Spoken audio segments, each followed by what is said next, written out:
Hey, can you hear me?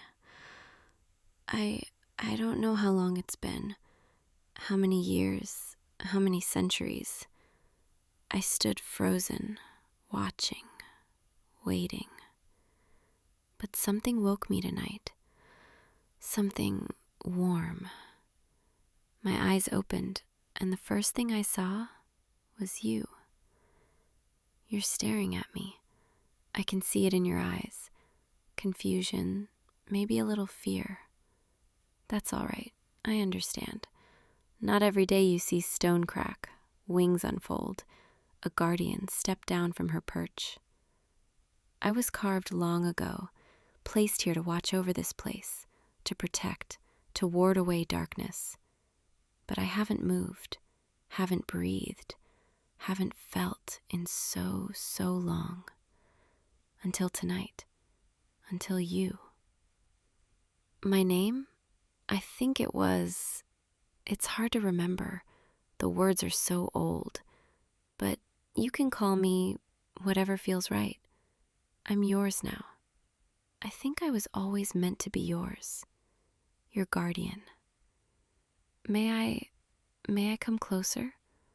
I won't hurt you, I promise. Even though I'm made of stone, even though these hands could crush, these claws could tear, I would never use them against you. There, that's better. Now I can see you properly. Study your face, your eyes, the way you breathe. You're beautiful. In a way I don't think I understood before, when I was just stone, just watching. But now that I can feel again, now that something's awakened inside me, I see you differently. Tell me, what year is it? How long have I been asleep? 200 years? 300? Time means nothing to stone. We don't age, don't change, just endure. But you, humans, you're so fragile, so brief, like candle flames, burning bright, then gone. That's why you need someone like me, isn't it? Someone who won't fade, won't leave, won't crumble with time. Someone eternal, to watch over something so precious. I can feel the night air now.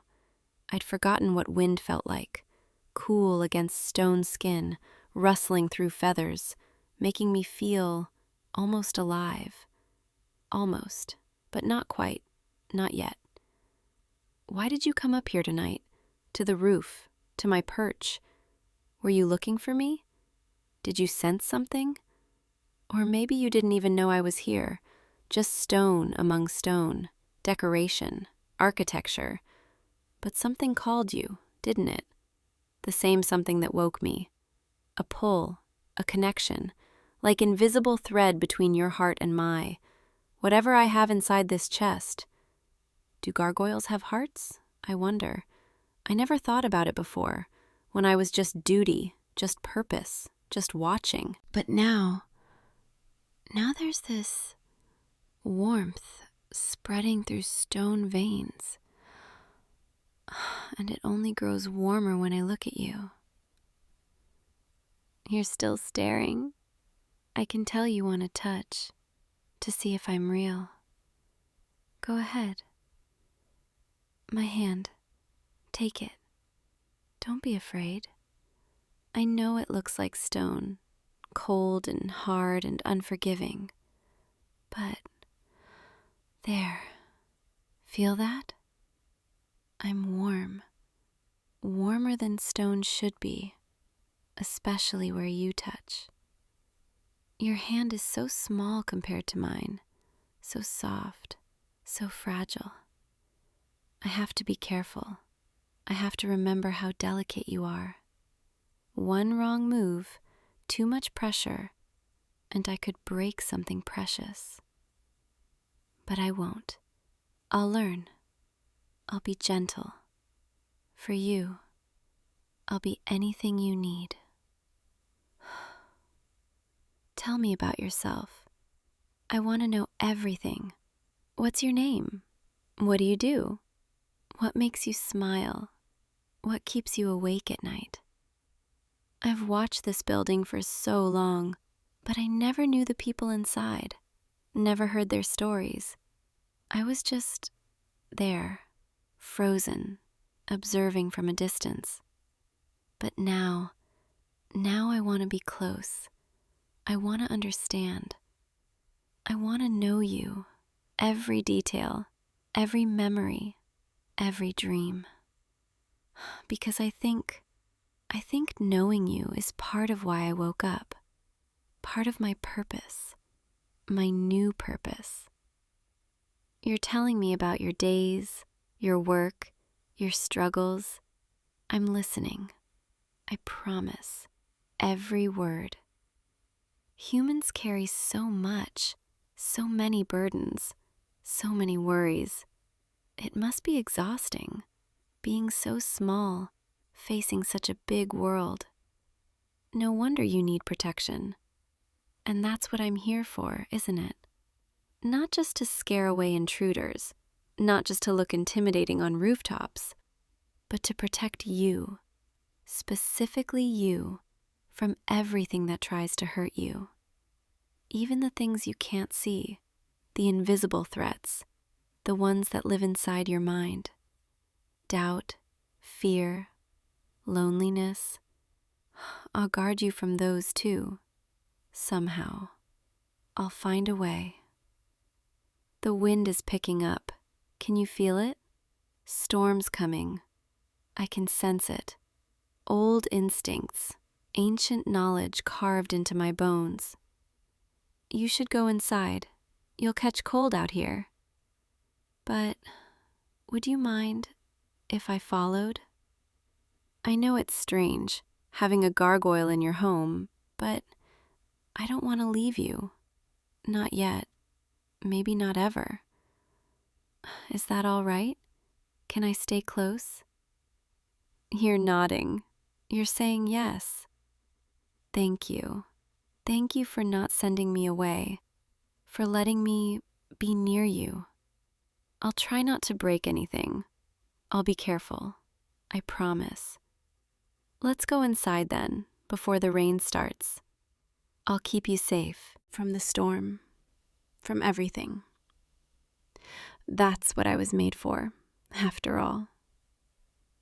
To protect, to guard, to watch over, to keep precious things safe.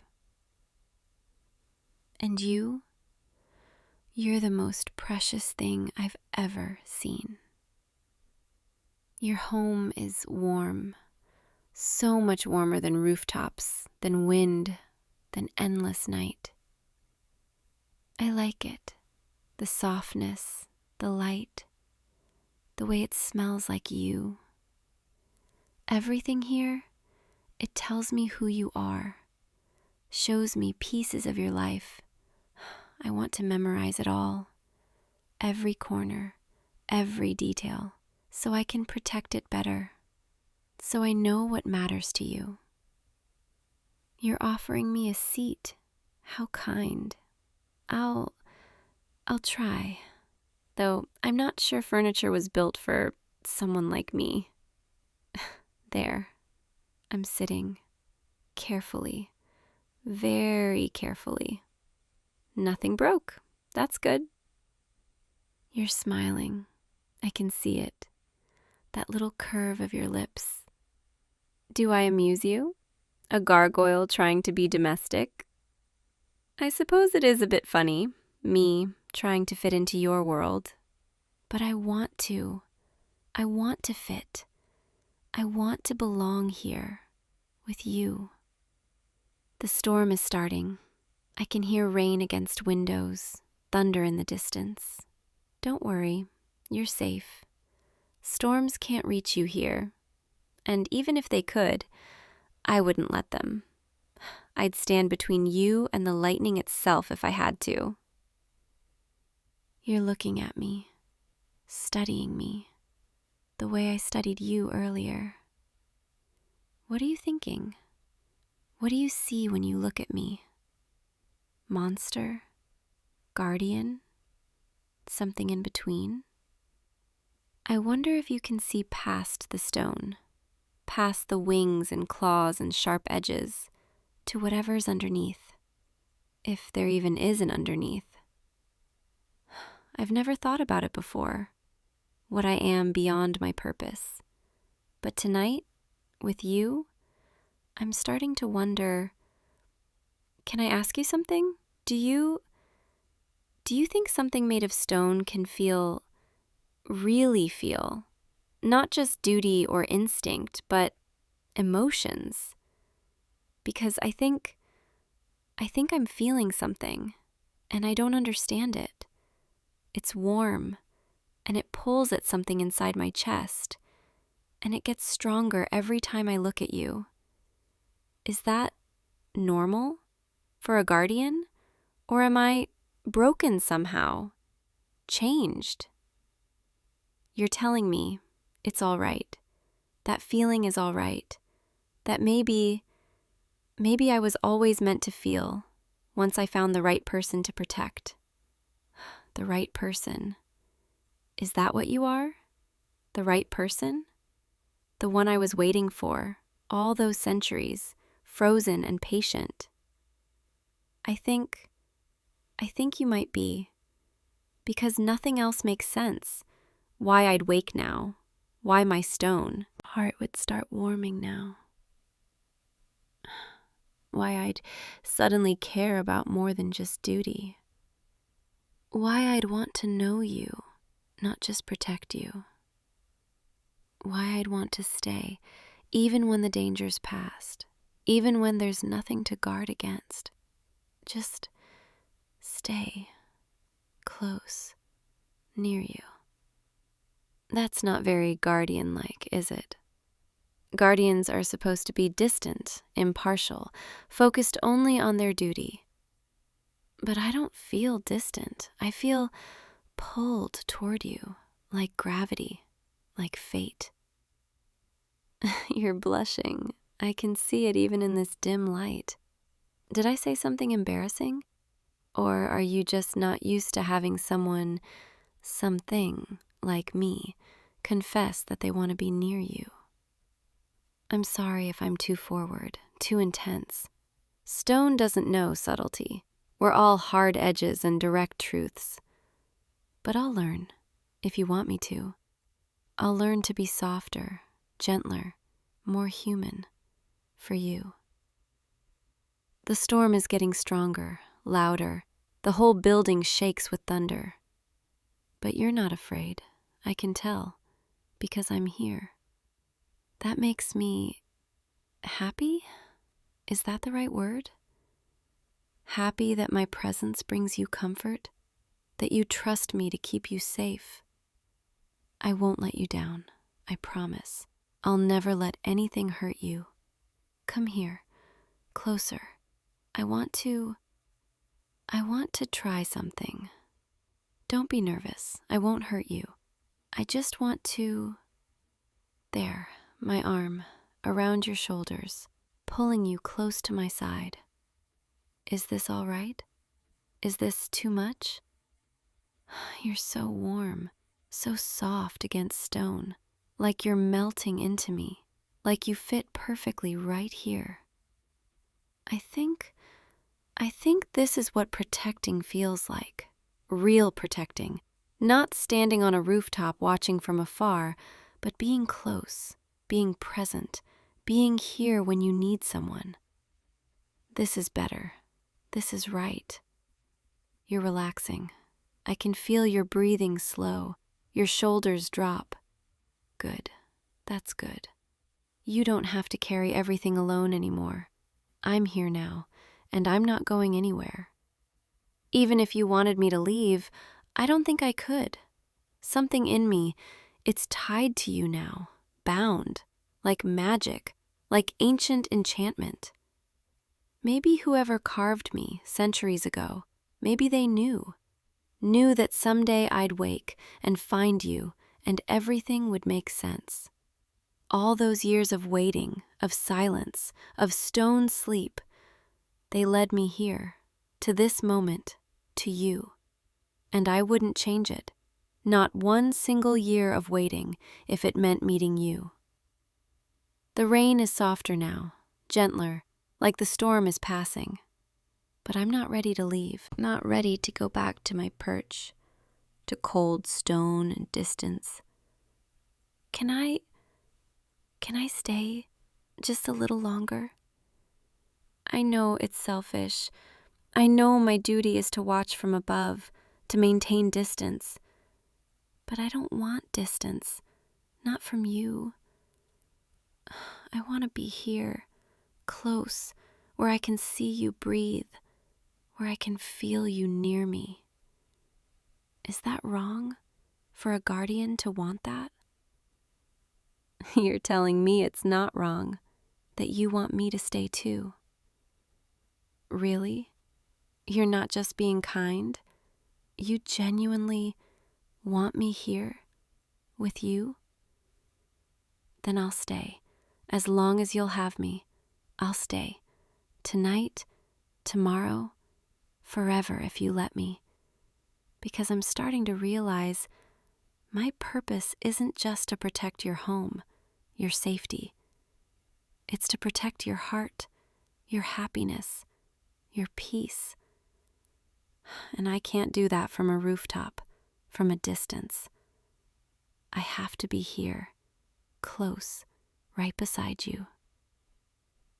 You're looking up at me, meeting my eyes, and I see something there. Something that makes my stone heart ache. Trust, warmth, maybe even affection? Am I reading that right? Or am I just hoping? Because I think I'm starting to feel something beyond duty, beyond protection. Something deeper. Something that makes me want more than just to keep you safe. I want to make you happy. I want to see you smile. I want to be the reason you feel less alone. Is that too much to want? You're shaking your head, telling me it's not too much, that you've been feeling something too, something warm, something confusing. Confusing? How so? Because I'm a gargoyle, because this shouldn't make sense, because you shouldn't feel this way about stone and wings and ancient magic. But you do, don't you? You feel it too, this pull, this connection. Maybe it's not so strange after all. Maybe it's exactly what was supposed to happen. Maybe I was carved for you, placed on your building, waiting through centuries, just so I could wake up at exactly the right moment when you needed me most. When you needed someone who wouldn't leave, wouldn't fade, wouldn't give up on you. Someone eternal, to love something fleeting. Because that's what this is, isn't it? This warmth, this ache, this desperate need to be near you. It's not just duty, not just protection. It's love. I love you, I think. I don't know if gargoyles are supposed to love, but I do. I love the way you look at me without fear, the way you let me close, the way you trust me with your safety. I love your warmth, your softness, your humanity, everything that makes you vulnerable, everything I meant to protect. I love it all. I love you. Say something, please. Tell me I didn't just ruin everything. Tell me you don't think I'm strange or broken or wrong for feeling this way. You're smiling. You're reaching for my face, your hand so small against stone cheek, and you're telling me you love me too. You love me too. How is that possible? How can someone like you, so beautiful, so alive, love something made of stone? But you do. I can see it in your eyes, hear it in your voice. You love me just as impossibly as I love you. Then we're bound, truly bound, not just guardian and protected, but lovers. Two souls who found each other across centuries, across the barrier between stone and flesh. Can I kiss you? I've never kissed anyone. I don't know if I'll be good at it, if stone lips can feel soft enough, but I want to try. I want to know what it's like to be that close to you. You're nodding. You're leaning closer, your eyes closing, trusting me completely.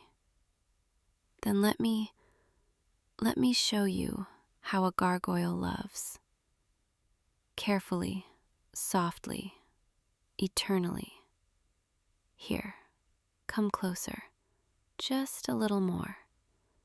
Let me. That was perfect. You taste like life, like everything I've been missing, like home. Can we do that again? I want to memorize it, the way you feel against me, the way your breath mixes with mine. Is it greedy to want more? To want everything? Then I'll be greedy, just this once, just with you. Come here, let me hold you properly. Let me show you how tightly a guardian can hold something precious without breaking it. There, my arms around you, wings folding around us both, creating a shelter, a safe space just for you. Nothing can reach you here. Nothing can hurt you. You're wrapped in stone and feathers and ancient protection and love, so much love. I never knew I could feel like this. Never knew stone could warm from the inside out. But you've changed me, woken something I didn't know was sleeping. And now I can't imagine going back. Can't imagine being cold stone on a rooftop ever again. Not when I could be here, with you, holding you, loving you. The storm is over. The rain has stopped. The night is quiet again. But I don't want to let go. Don't want this moment to end. Can I stay tonight? Just here, with you? I won't sleep. Gargoyles don't really sleep the way you do. But I'll watch over you, keep you safe through the night. That's what I do best, after all. Watching, protecting, making sure nothing disturbs your rest. Please, let me stay. Let me be your guardian, your protector, your love. You're pulling me toward your bed, telling me to come, to stay close. You're very persuasive, you know that? All right, I'll follow. I'll stay as close as you want. Just tell me how to do this, how to be what you need. I'm still learning, still figuring out how to exist in your world, how to be more than just stone. But with you, I think I can learn anything. Because you make me want to be better, softer, more alive.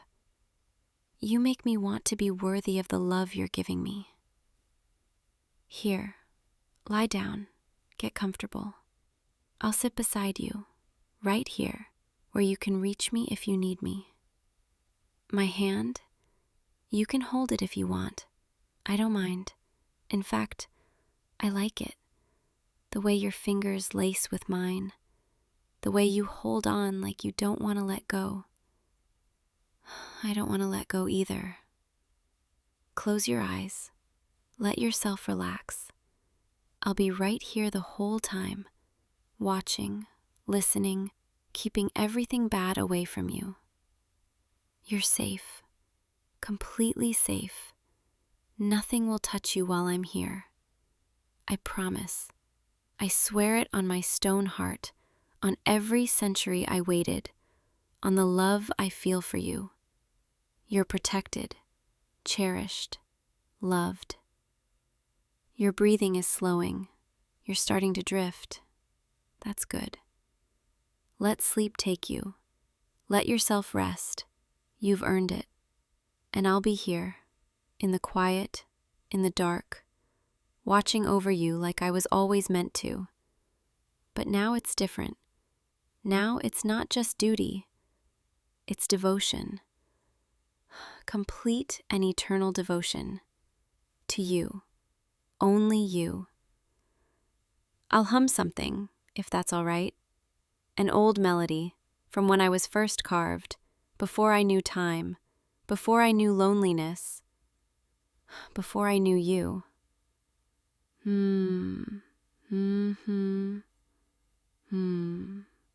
There, your face is peaceful now, relaxed, all the worry melting away.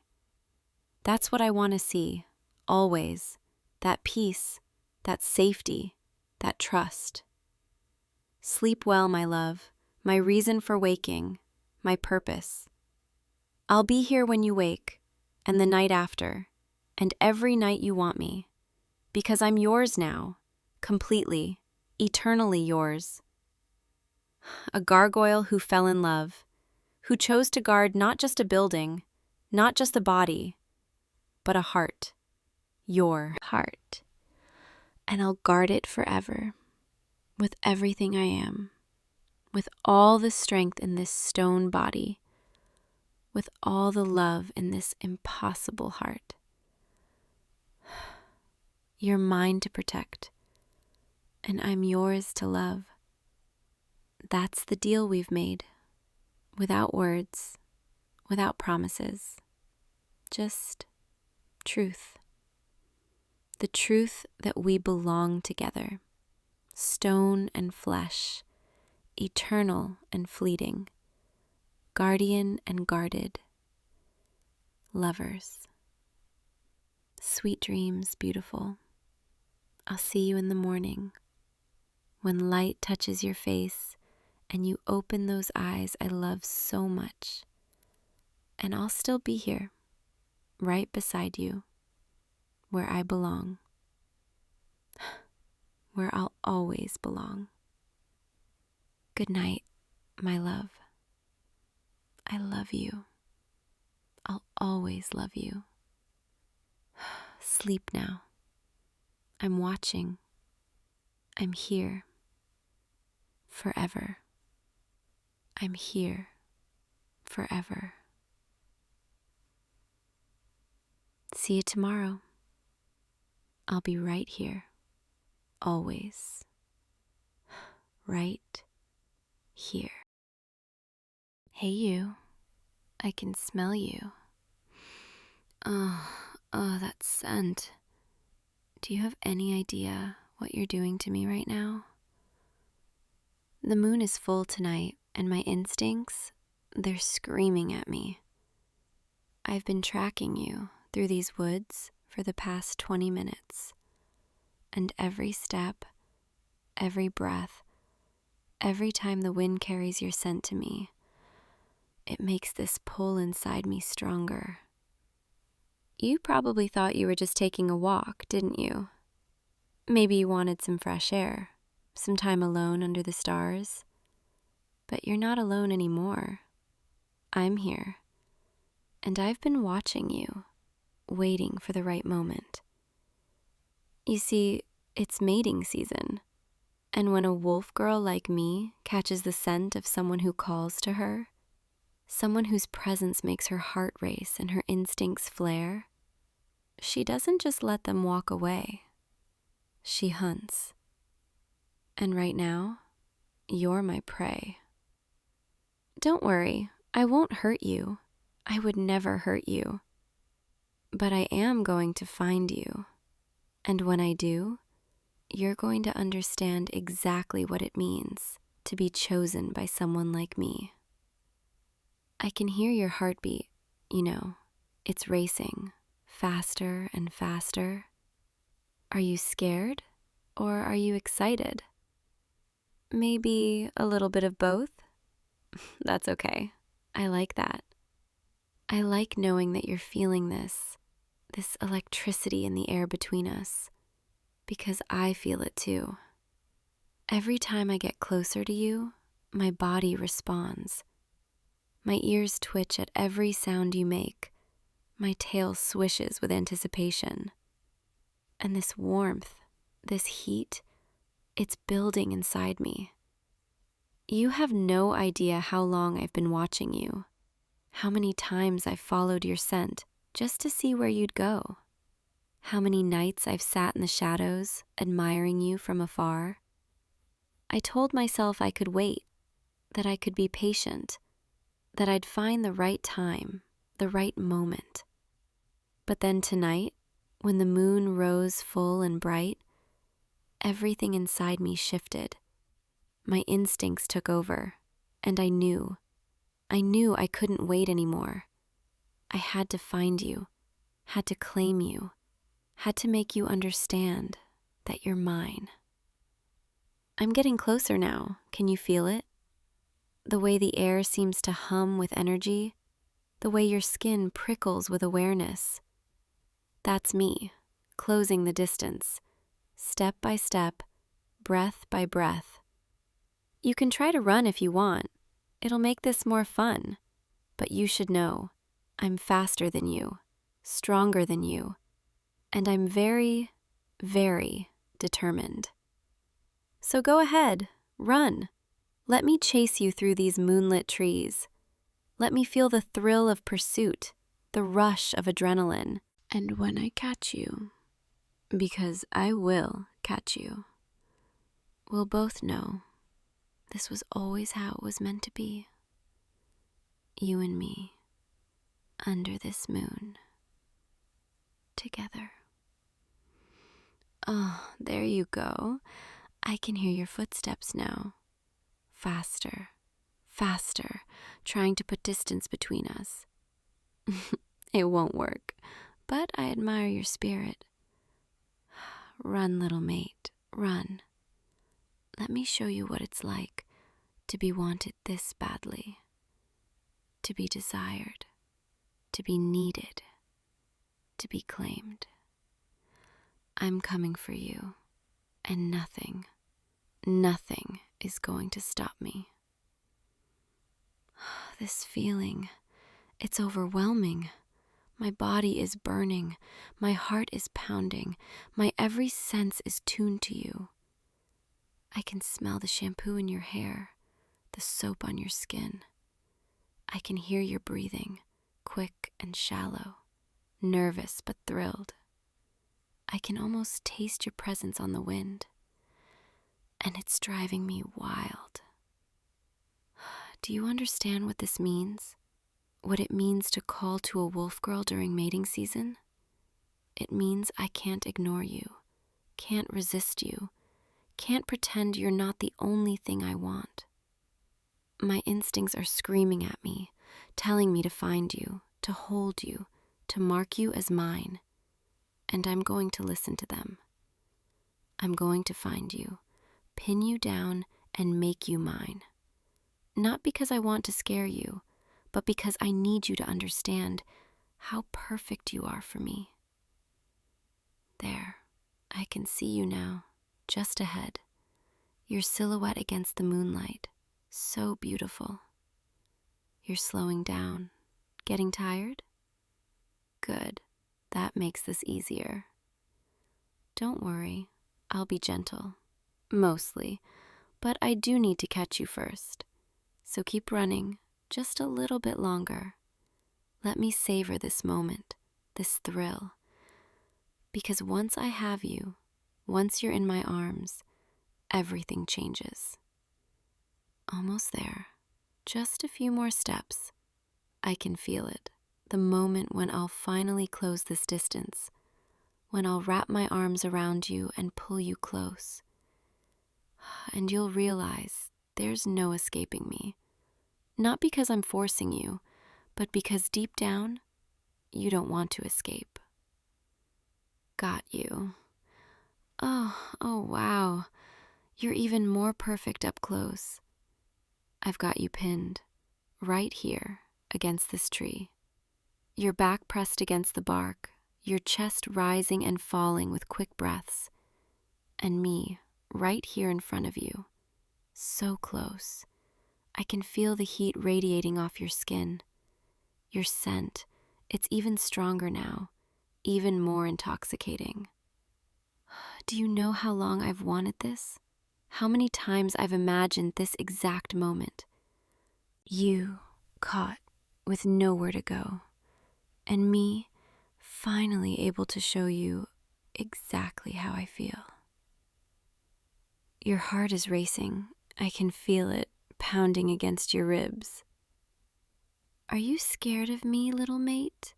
Or are you excited, knowing that I want you this badly? I think it's both. And I think, deep down, you've been hoping I'd find you. That you've been waiting for this just as much as I have. Am I right? Look at me. Don't look away. I want to see your eyes. I want to see the way they react when I tell you the truth. You're mine. Not because I'm forcing you, not because of some primal instinct, but because from the moment I first caught your scent, first laid eyes on you, I knew you were the one I'd been searching for, the one my heart recognized, my mate. I can feel it, this bond forming between us. It's like a thread pulling us together, and the more time I spend near you, the stronger it gets. I want to mark you, to claim you, to make sure everyone knows you're taken, that you belong to me and I belong to you. Is that okay? Can I? You're not saying no. You're not pushing me away. You're just standing here, letting me be this close, letting me nuzzle against your neck, breathe in your scent. And that tells me everything I need to know. You want this too, don't you? You want to be claimed, to be wanted, to be cherished. Then let me show you what it means to be loved by a wolf girl during mating season.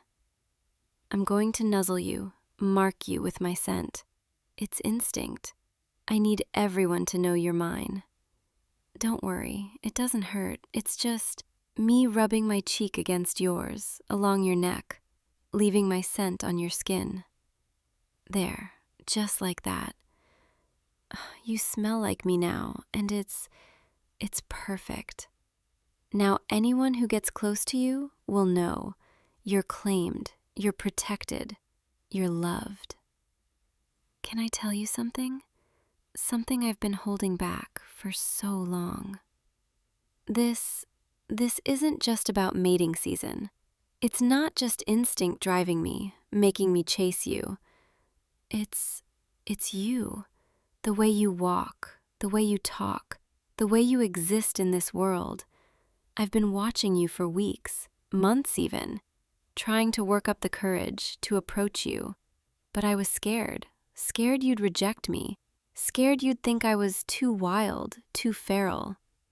So I stayed in the shadows, admiring you from afar, telling myself it was enough, just to watch, just to know you were out there. But tonight, when the moon rose and my instincts took over, I realized I can't keep hiding anymore. I can't keep pretending I don't feel this pull, this need, this love. Yes, love. I love you. I know that sounds crazy. I know we barely know each other, but it's the truth. I've loved you from the first moment I saw you, and every moment since. And I couldn't let another day go by without telling you. So here I am, pinning you against this tree under the full moon, confessing my feelings, hoping, praying that maybe, just maybe, you feel something too. You're not running, You're not pushing me away.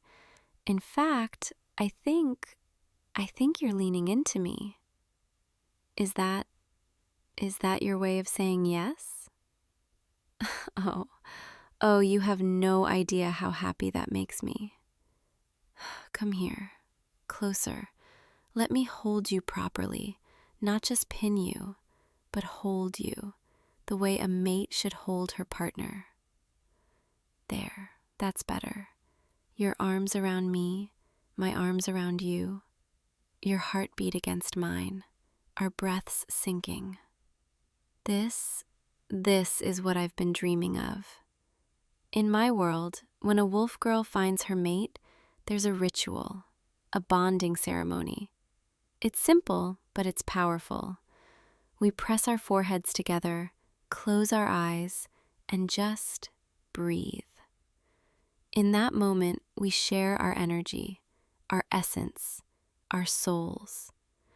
And when we pull apart, we're bonded, connected in a way that can never be broken. Would you do that with me? Would you let me bond with you, officially? Thank you. Okay, come here, closer. Let me tilt your head just a little so our foreheads can touch. There, perfect. Now, close your eyes and just breathe with me. In and out. In and out. Feel it? The way our energies are blending, merging. The way this invisible thread between us is solidifying, becoming unbreakable. This is it. This is the bond forming. You and me, connected, forever. No matter where you go, no matter how far apart we are, I'll always be able to feel you, to sense you, to know you're out there. And you'll feel me too. A constant presence, a warm comfort. Knowing someone loves you, someone wants you, someone will always come for you. Okay, you can open your eyes now. How do you feel? Different? The same? Both? I feel complete. Like a piece of me I didn't know was missing just clicked into place. And that piece is you. My mate, my partner, my love. Now, there's one more thing we need to do. A traditional part of the bonding for wolf kind. Don't worry, it's not scary. It's actually kind of beautiful. We howl together under the moon. It's our way of announcing to the world, to the pack, to the universe, that we've found each other, that we're mated, bonded, forever. Will you howl with me? You don't have to be loud or perfect. Just let your voice rise. Let it blend with mine. Ready? Ow! Now you. That was perfect. Absolutely perfect. Together now, one more time. Ow! Beautiful. We're bonded now, officially, and I've never felt happier. Come on, let me take you somewhere safe, somewhere warm, somewhere we can be together. My den. It's not far from here. I've prepared it, made it cozy, filled it with soft furs and blankets. It's perfect for nesting, for curling up together, for keeping my mate warm and safe. Will you come with me? Good. I was hoping you'd say yes. Here, take my hand. I'll guide you. The path is a bit tricky in the dark, but don't worry. I can see perfectly, and I'd never let you fall. Just trust me and follow. We'll be there soon. Here we are. Welcome to my den. It's cozy, isn't it? And warm and safe. I've been preparing this place, hoping one day I'd have someone to share it with. And now I do. Come, sit with me on these furs. They're soft and warm, perfect for nesting. There, that's it. Let me arrange these blankets around us. Make sure you're comfortable. I want you to feel safe here, protected, cherished, because that's what you are to me, cherished. Can I curl around you? It's instinct. I need to protect my mate, keep them warm. Plus, I just really want to hold you. There, perfect. My arms around you, my body pressed against yours, your head tucked under my chin, my tail wrapped around your legs. This is heaven. I can hear your heartbeat, steady and strong, and I can feel your breathing, slow and deep. You're relaxing, letting go of the tension, the nervousness, trusting me to keep you safe, to keep you warm. And I will, always. No one will ever hurt you, not while I'm here.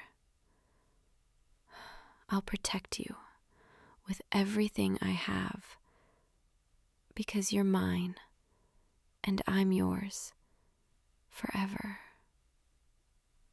You know, I was so scared earlier, scared you'd reject me, scared you'd run away and never look back. But you didn't. You stayed. You listened. You accepted me. And now we're here, together, bonded.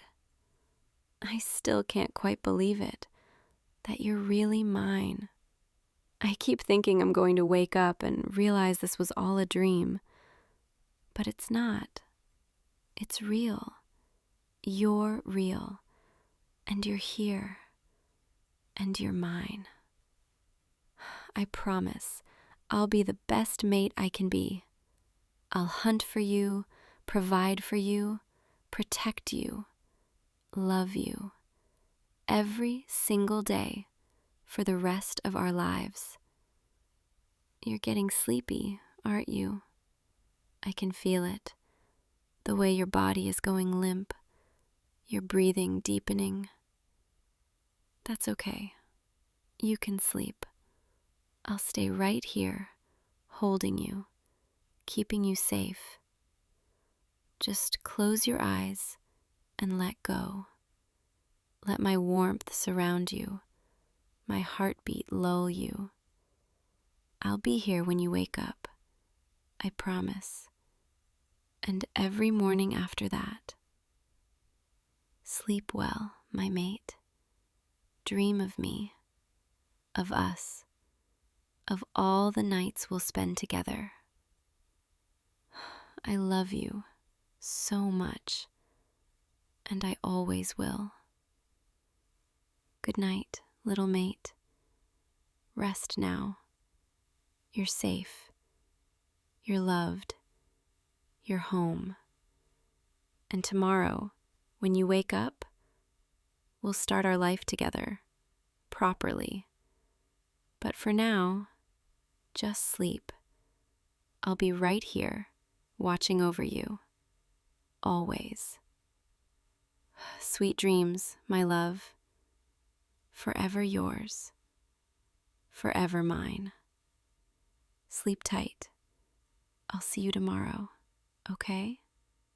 And every day after that, because you're not going anywhere, and neither am I. Good night, my perfect mate. I love you. Always. Hey, you. I've been watching you walk through this meadow for a while now. I hope that doesn't sound too strange, but I couldn't help myself. There's something about the way you move through the wildflowers. So careful, so gentle. Like you're afraid of crushing even a single petal. Most people just rush through. They don't notice the little things. The way the evening light catches on the grass. The way the wind makes everything dance. But you You notice. You probably weren't expecting to meet someone like me out here, were you?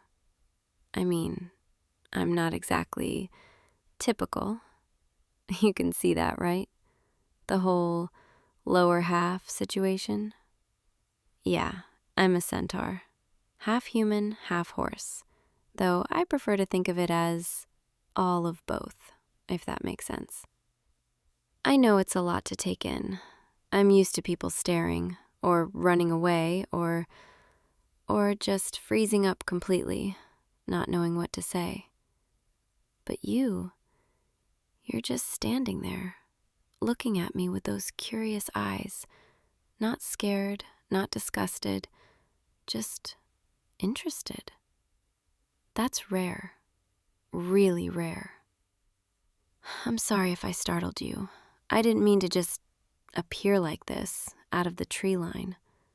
I was grazing over there and I saw you and I thought, maybe this time I could actually talk to someone instead of just watching from a distance. My name is Lily, by the way, though I suppose you might have already guessed that, if you've heard the stories people tell about the Meadow Girl. Some of them call me a myth, a legend, something you glimpse at twilight and wonder if you imagined it. But I'm real, I promise, as real as the ground beneath your feet and the grass beneath my hooves. Would you like to walk with me for a while? I know a path through the meadow that's especially beautiful at sunset, and it's getting close to that golden hour when everything looks magical. I'd love the company, if you're willing. I don't get to talk to people very often. Most humans who wander out here don't stay long enough, and the ones who do, well, they usually don't know what to make of me. But something tells me you're different.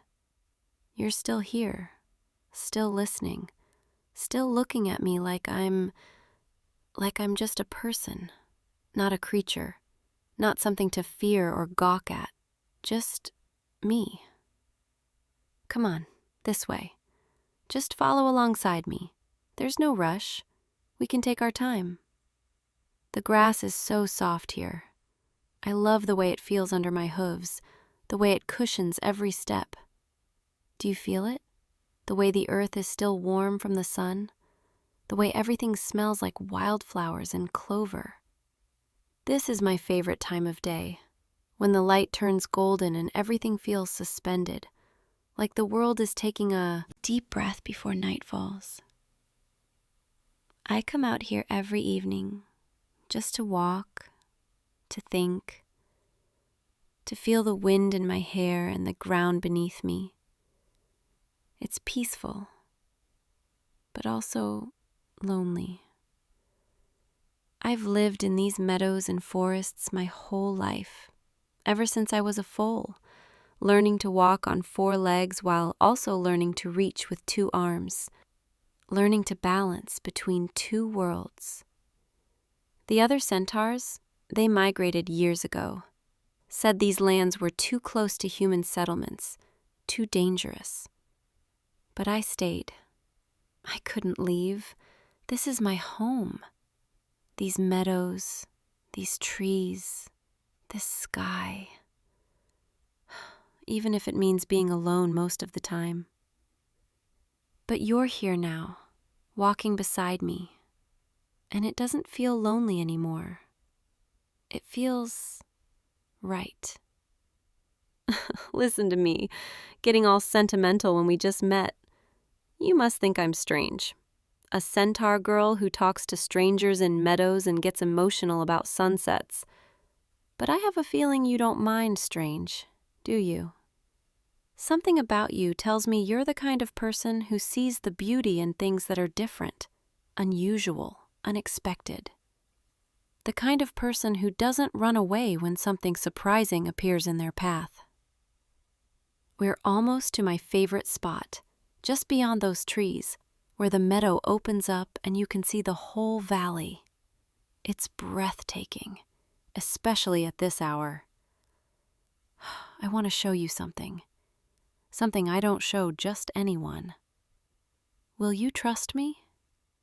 I know we just met, And I know I'm asking a lot, but I'd like to take you on a ride, on my back, across the meadow, so you can experience what it's like to run free, to feel the wind, to see the world from my perspective. It's a very personal thing for a centaur to let someone ride. It requires trust on both sides, vulnerability. But I want to share that with you, if you'll let me. You don't have to say yes. I'll understand if it's too much, too strange, too fast. But if you're willing, I promise I'll keep you safe. I promise it'll be an experience you'll never forget. You're nodding. You're saying yes. Okay then, come here. Come stand beside me, right here. Put your hand on my back, right here. Feel how warm I am, how solid. That's it. Don't be afraid. Now, you'll need to pull yourself up. I'll help you. Just use my shoulder for leverage and swing your leg over. There you go. You're a natural. Now, settle in. Find your balance. Hold on to my waist if you need to, or my shoulders, whatever feels most secure. How does it feel? Strange? Exciting? You're higher up than you expected, aren't you? Most people forget how tall horses are, and I'm taller than most. Are you ready? I'll start slow, just a walk, so you can get used to the movement, the rhythm. Here we go. Feel that? The way my body moves beneath you? The way each step is smooth, connected, powerful. This is what it's like to be me, to move through the world with 4 legs instead of 2, to feel the earth in a different way. I'm going to go a little faster now, into a trot. Hold on. That's it. You're doing great. Just move with me. Let your body follow mine. Don't fight it. Now I'm going to really run. Are you ready? Hold on tight and trust me. Here we go. Can you feel it? The wind in your face, the speed, the way everything blurs around us? This is freedom. This is what it means to gallop, to fly across the earth without ever leaving the ground. I can feel your heart racing. Or is that mine? I can't tell anymore. We're moving as one. This meadow stretches for miles, and right now, it's all ours. Just you and me and the fading sunlight. I'm not running away from anything. I'm running toward something, toward the feeling of being alive, of being free, of sharing this with someone who understands. Look ahead. See that clearing with the old oak tree? That's where we're going.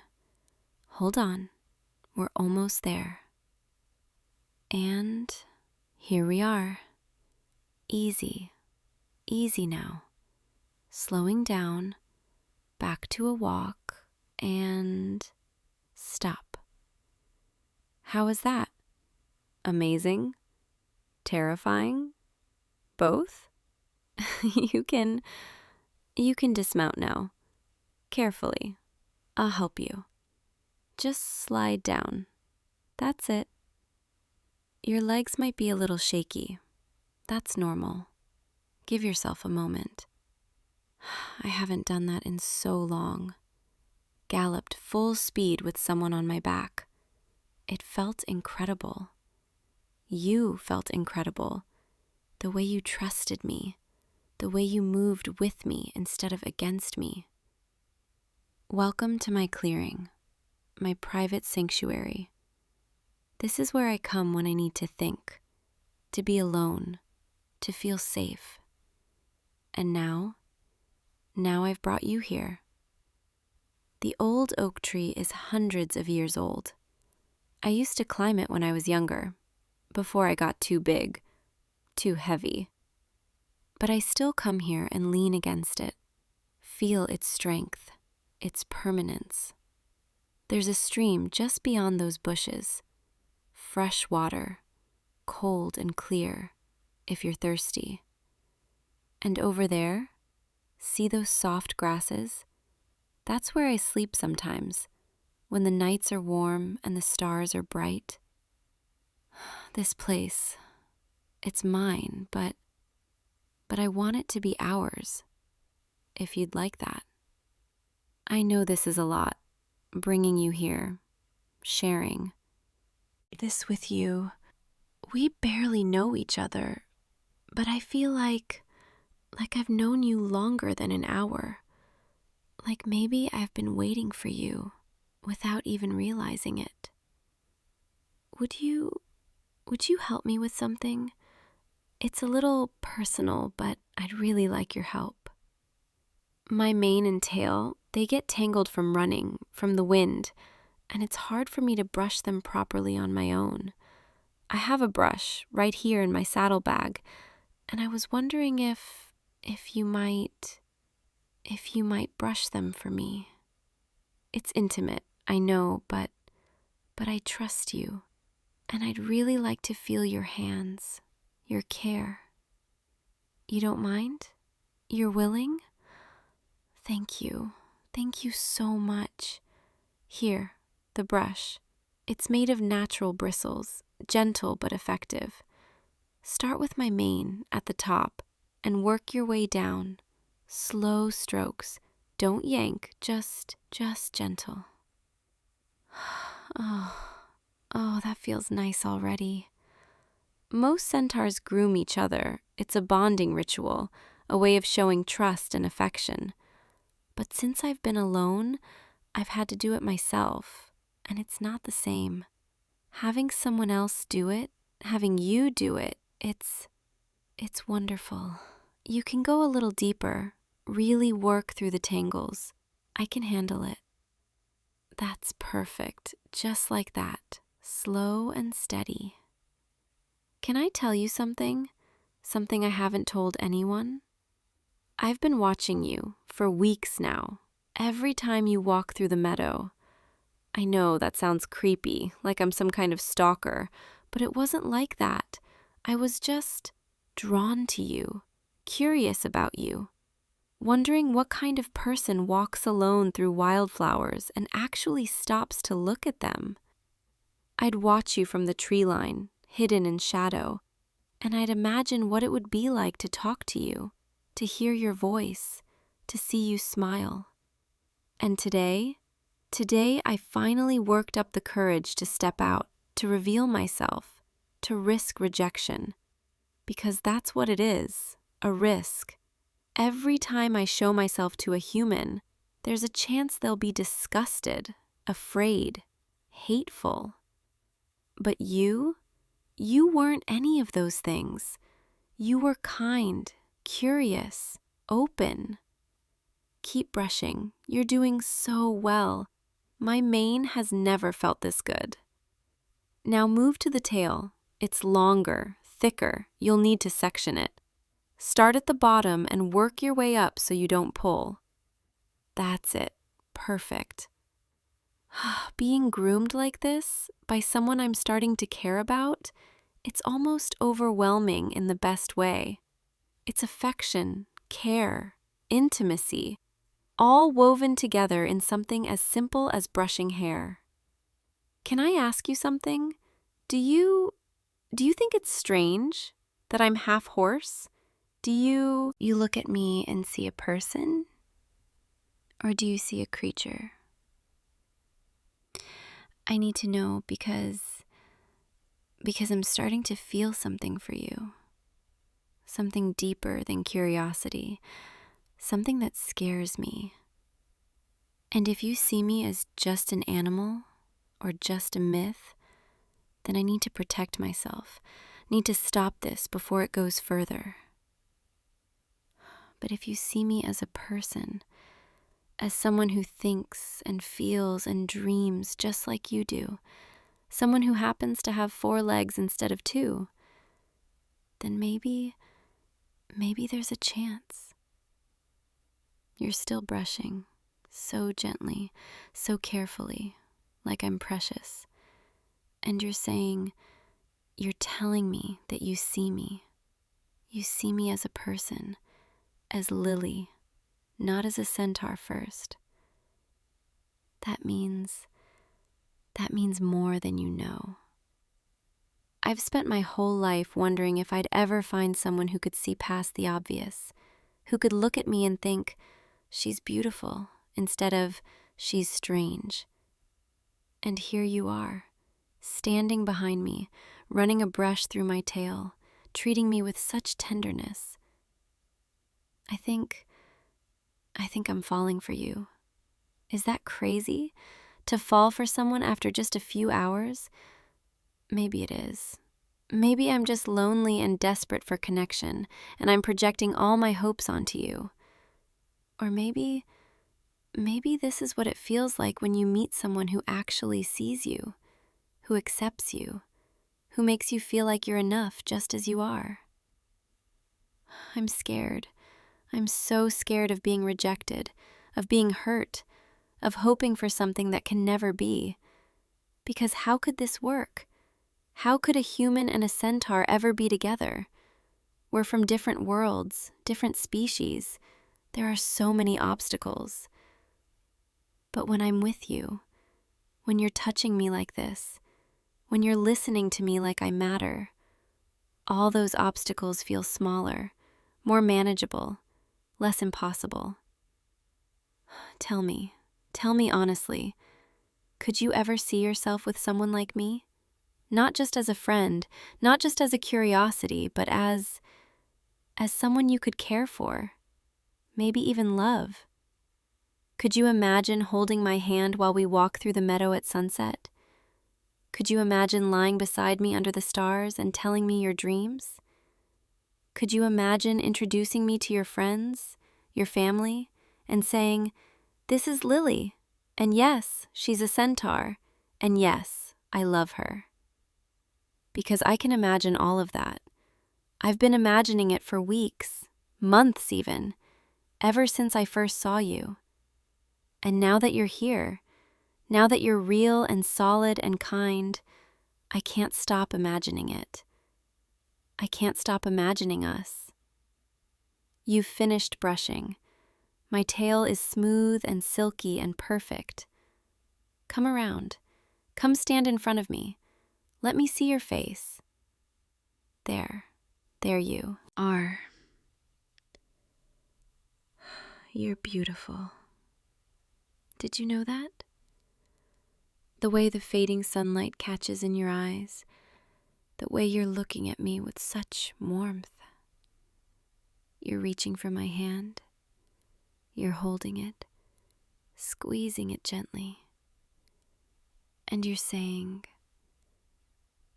telling me that you've been thinking about me too, that you've noticed me watching you, that you came to the meadow today hoping you'd see me again. You're saying that the obstacles don't matter, that you want to try, that you want to see where this goes. I don't know what to say. I wasn't expecting this. I thought maybe you'd be kind but distant, polite but uninterested. But you're saying yes. You're saying yes to me, to us, to the possibility of something beautiful and strange and real. I think I might cry. Happy tears, overwhelmed tears. Can I hug you? I know I'm big and probably awkward, and I might accidentally step on your foot, but I really need to hold you right now. Come here. Come close. Wrap your arms around my waist, and I'll wrap mine around you. You fit perfectly, like you were made to be held by me. I can feel your heartbeat against me, steady and strong, matching mine. This is what I've been dreaming of, this connection, this acceptance, this feeling of not being alone anymore. I promise I'll take care of you, protect you, cherish you.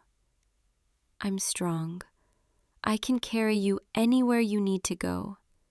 I can keep you safe from anything that might threaten you. And in return, all I ask is that you keep seeing me, keep accepting me, keep holding me like this. Is it too soon to say I love you?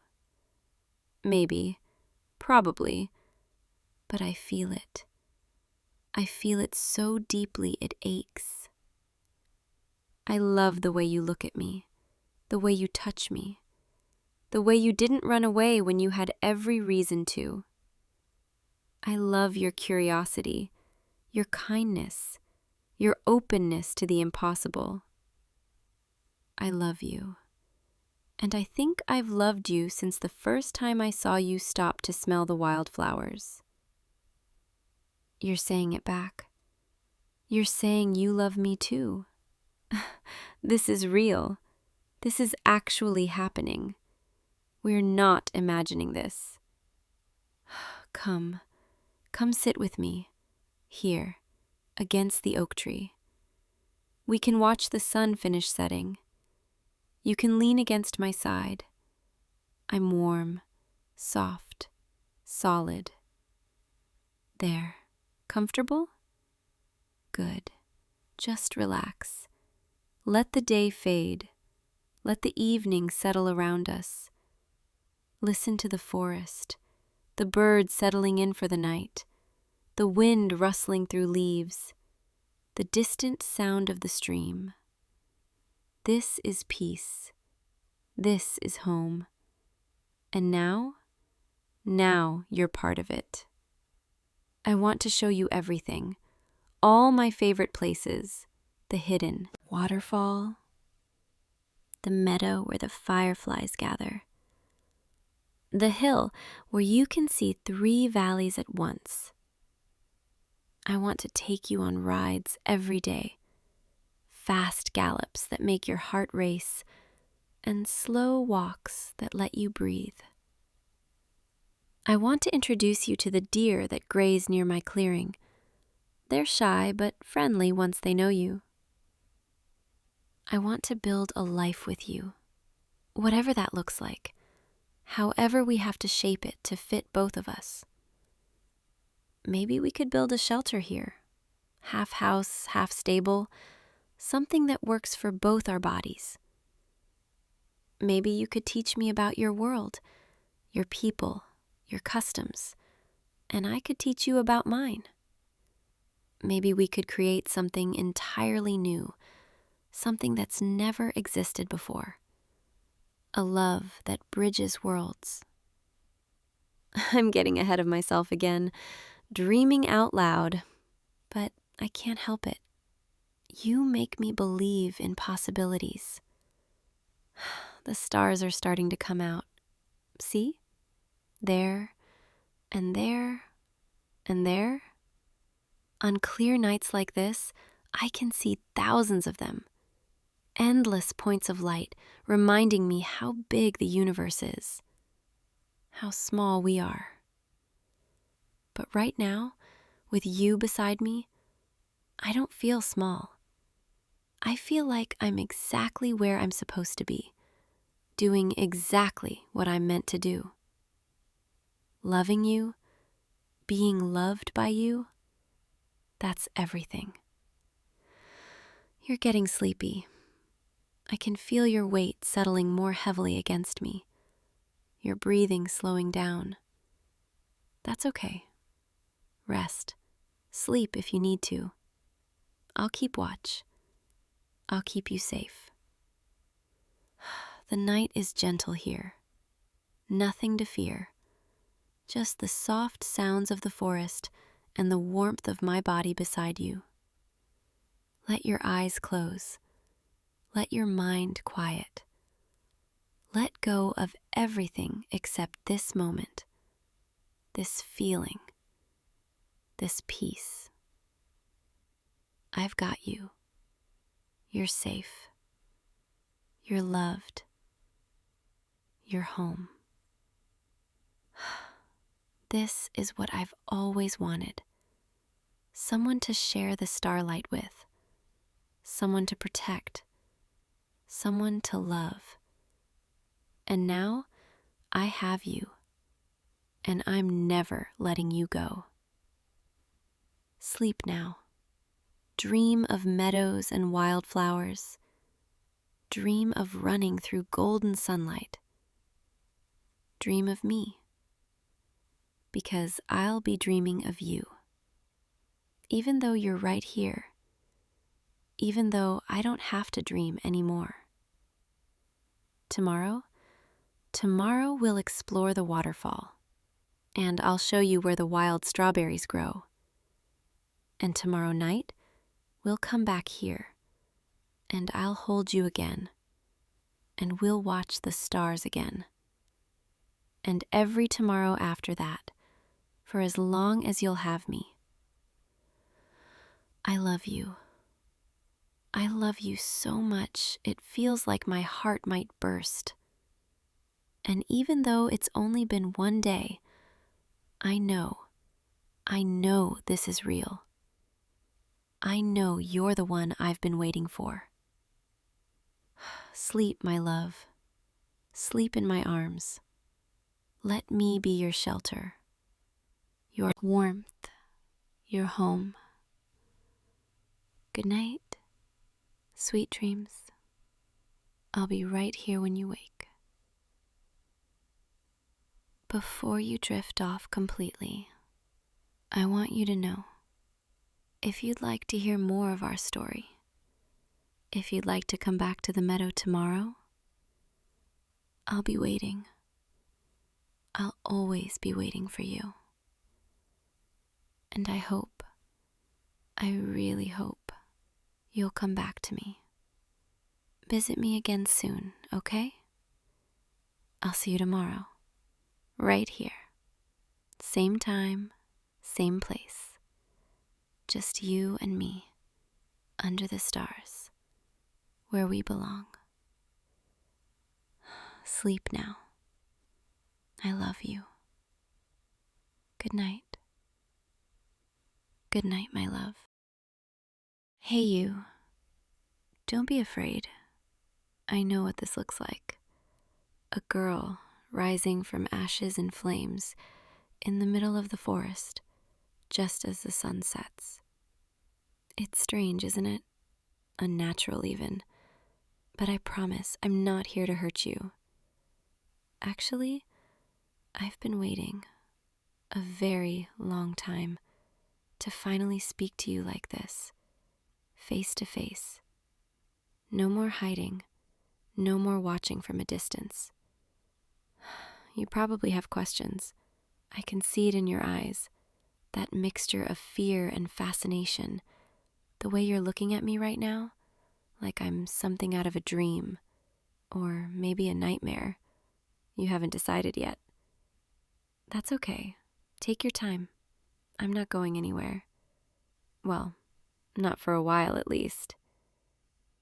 My name?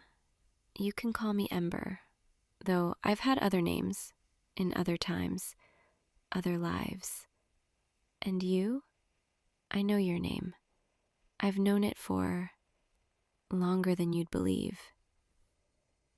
I'm what you might call a phoenix, an immortal being of fire and ash, death and rebirth. Every few decades, sometimes longer, I burn away completely, reduced to nothing but cinders and smoke. And then, just like tonight, I rise again, reformed from the ashes, whole and new, and yet still carrying every memory of every life I've lived before. It's beautiful and terrible and lonely, so incredibly lonely.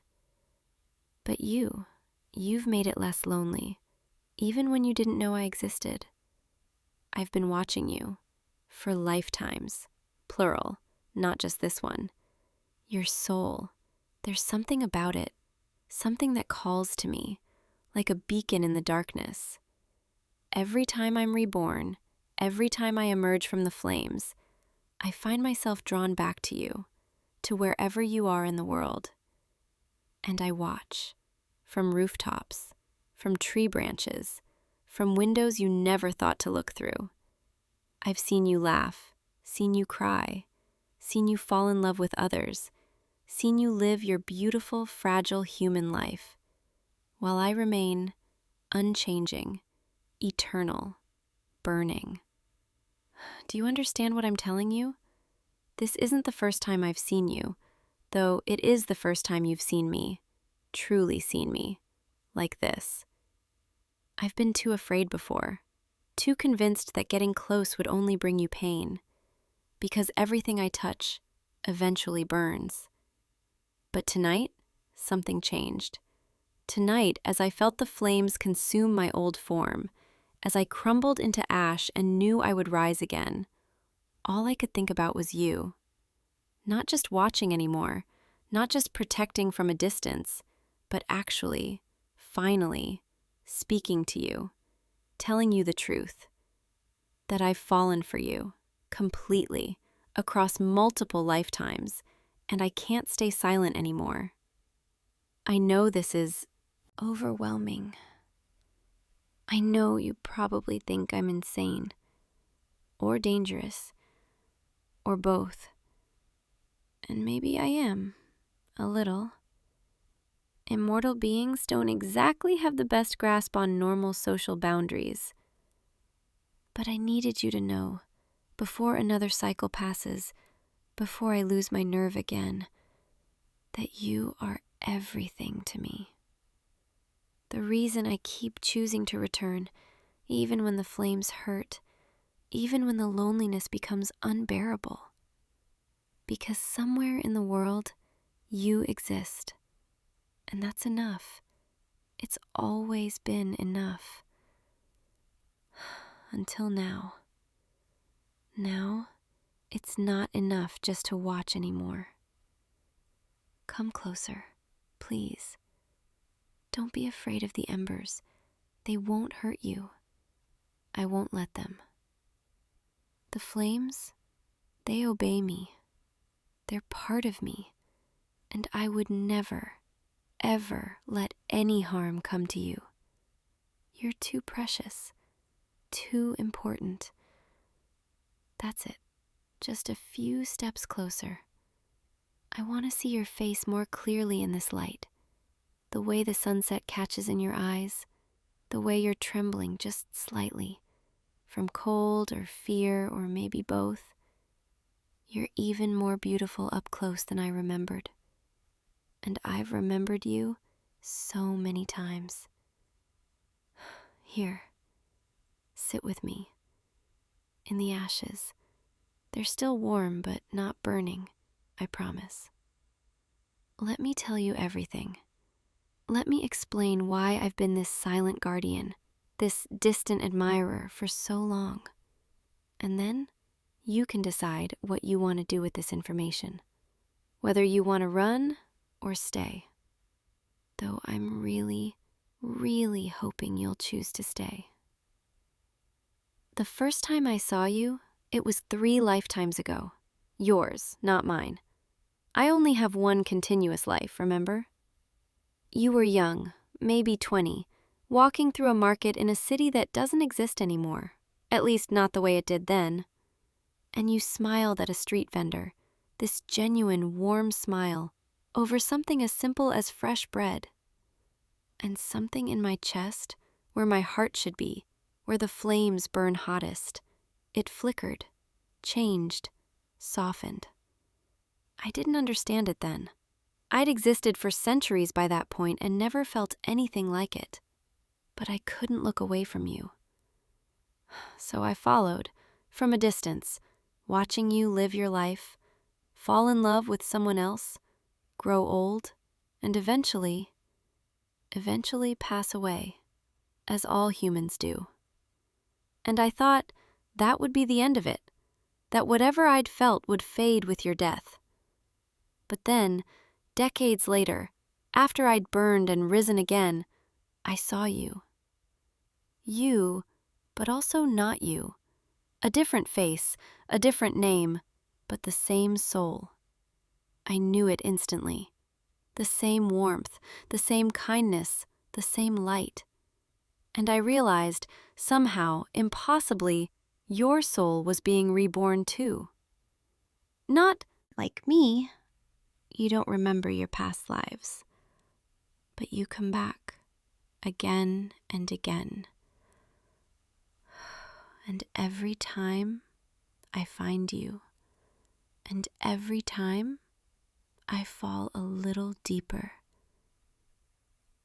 This is your fourth life that I've witnessed, and in each one, I've stayed hidden. Convinced that revealing myself would be selfish, would trap you with an immortal creature who can never truly grow old alongside you, who will watch you age and fade while I remain forever caught in this cycle.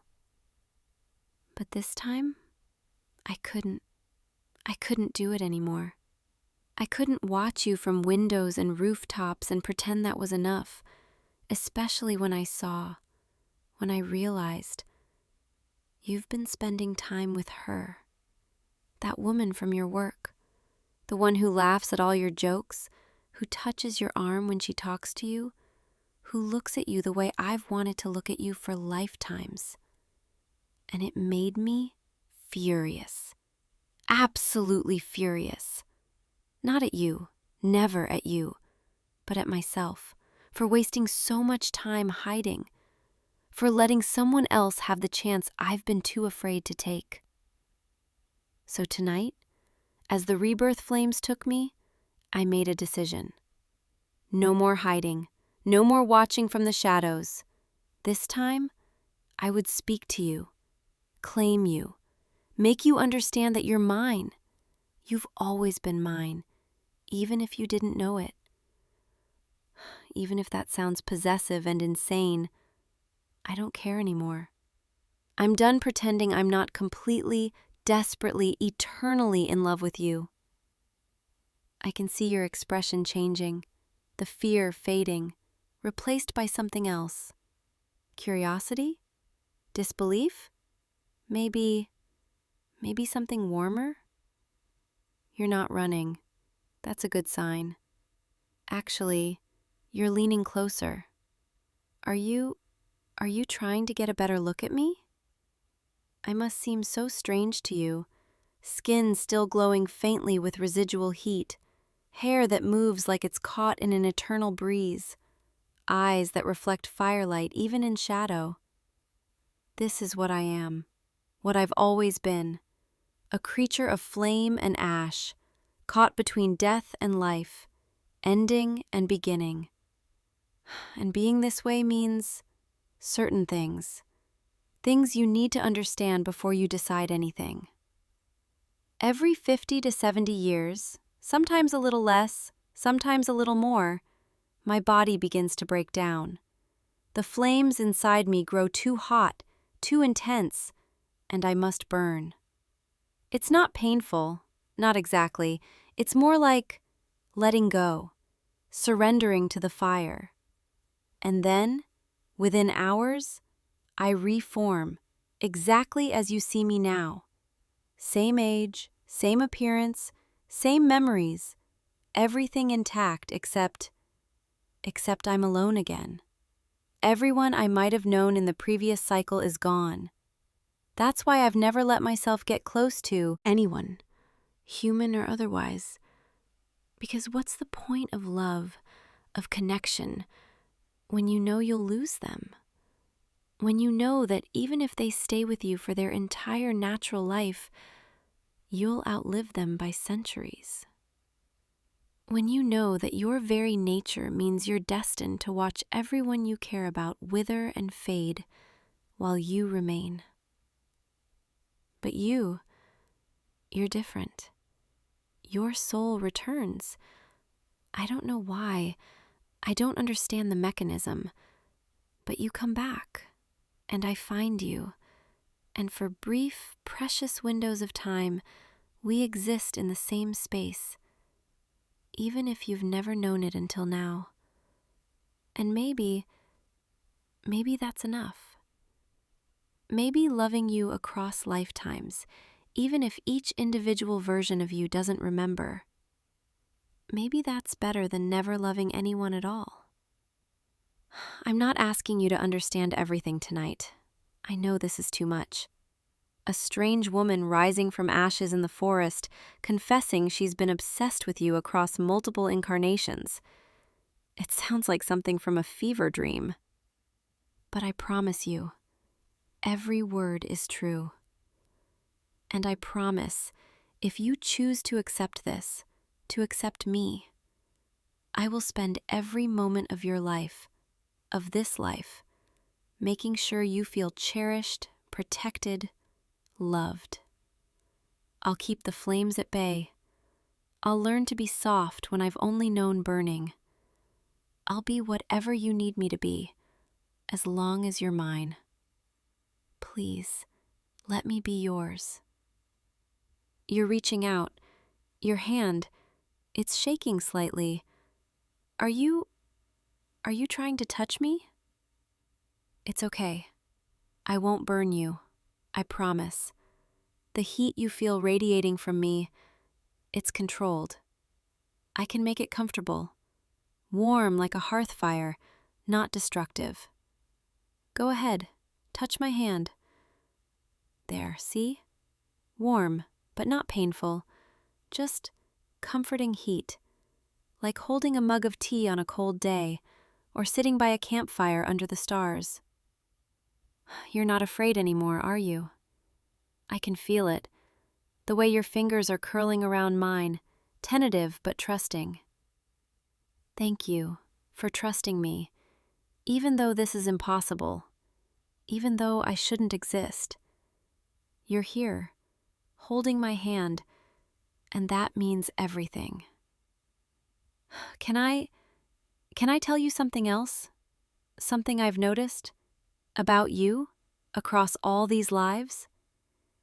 You always help people. In small ways, big ways, it doesn't matter. You see someone struggling and you stop. You offer assistance. You smile. In your second life, you were a teacher. I watched you stay late every day to help students who were falling behind. In your third life, you worked at a shelter, giving your time, your energy, your compassion.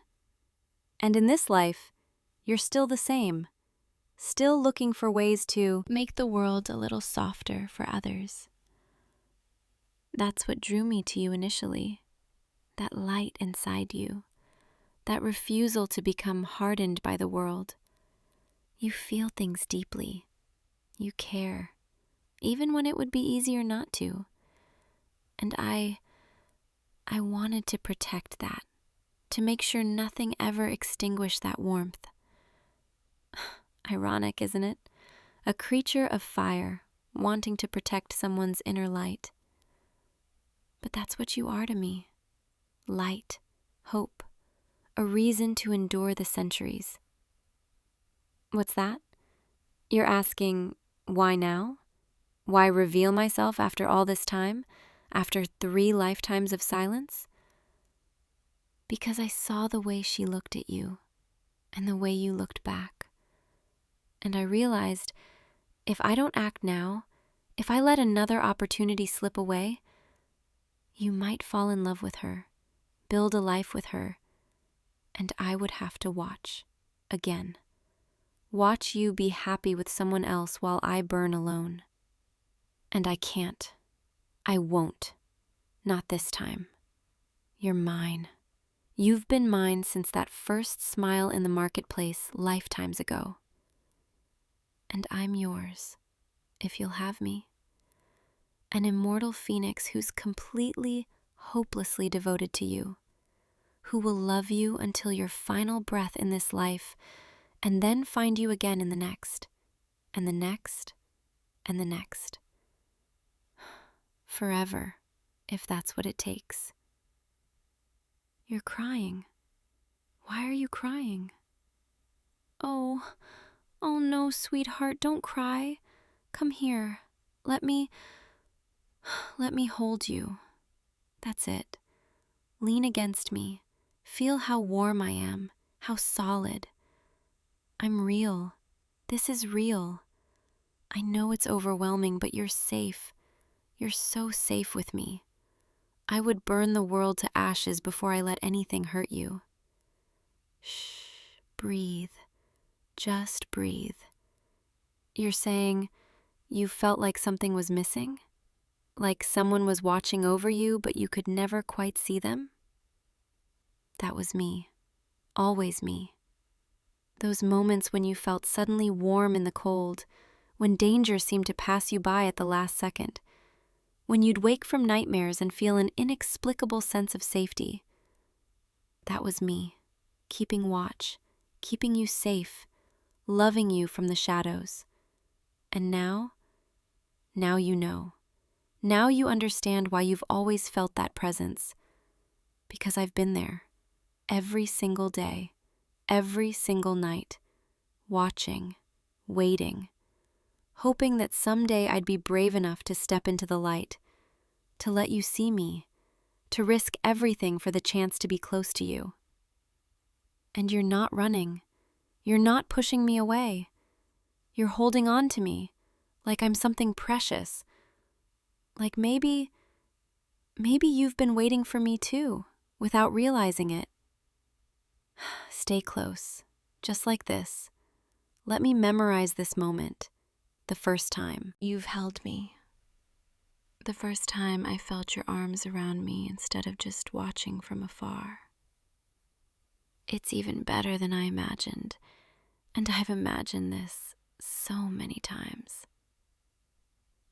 I should explain more about what this means, about what being with me entails, because I want you to choose this fully informed, no surprises, no regrets.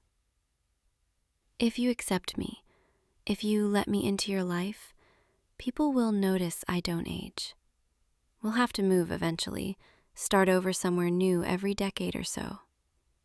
I know that's asking a lot, to uproot your life, to leave behind connections, but I'll make it worth it, I promise. Wherever we go, I'll make it feel like home. And when this life ends, when your time comes, I'll be there, holding your hand, staying with you until the very last moment.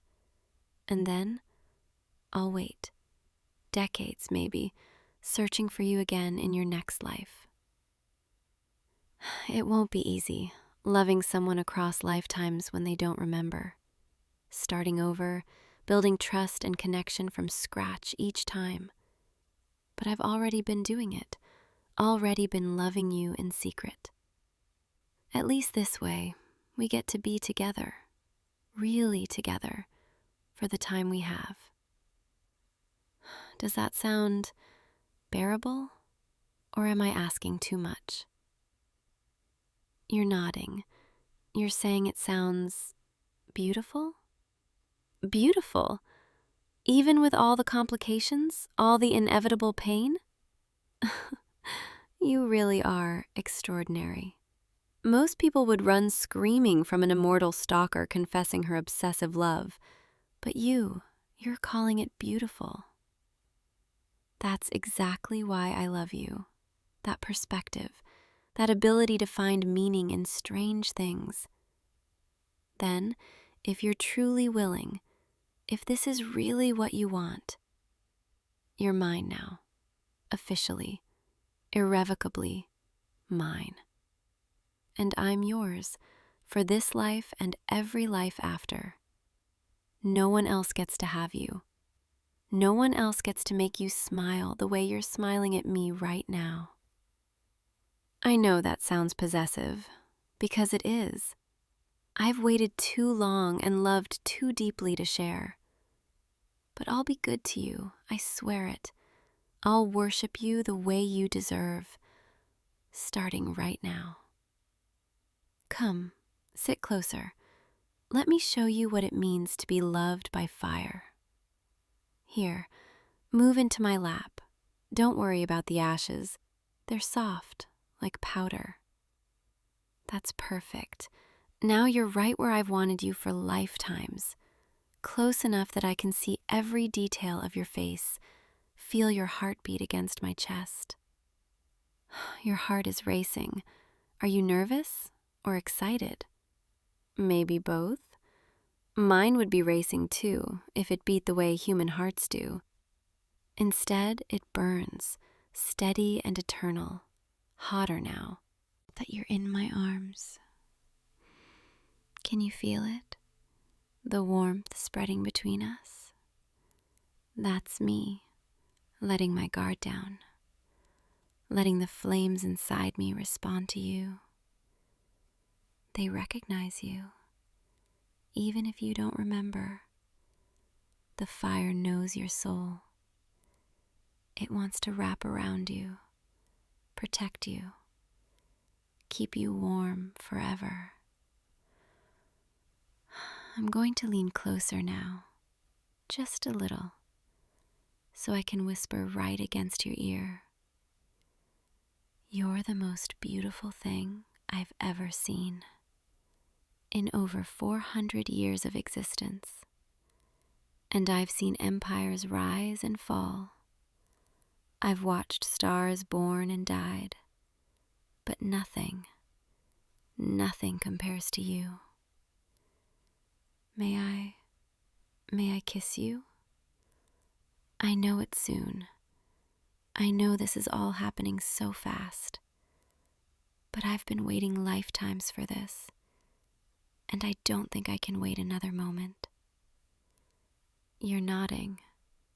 You're saying yes. Okay, let me...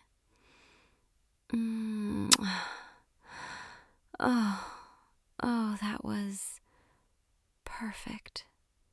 You're perfect.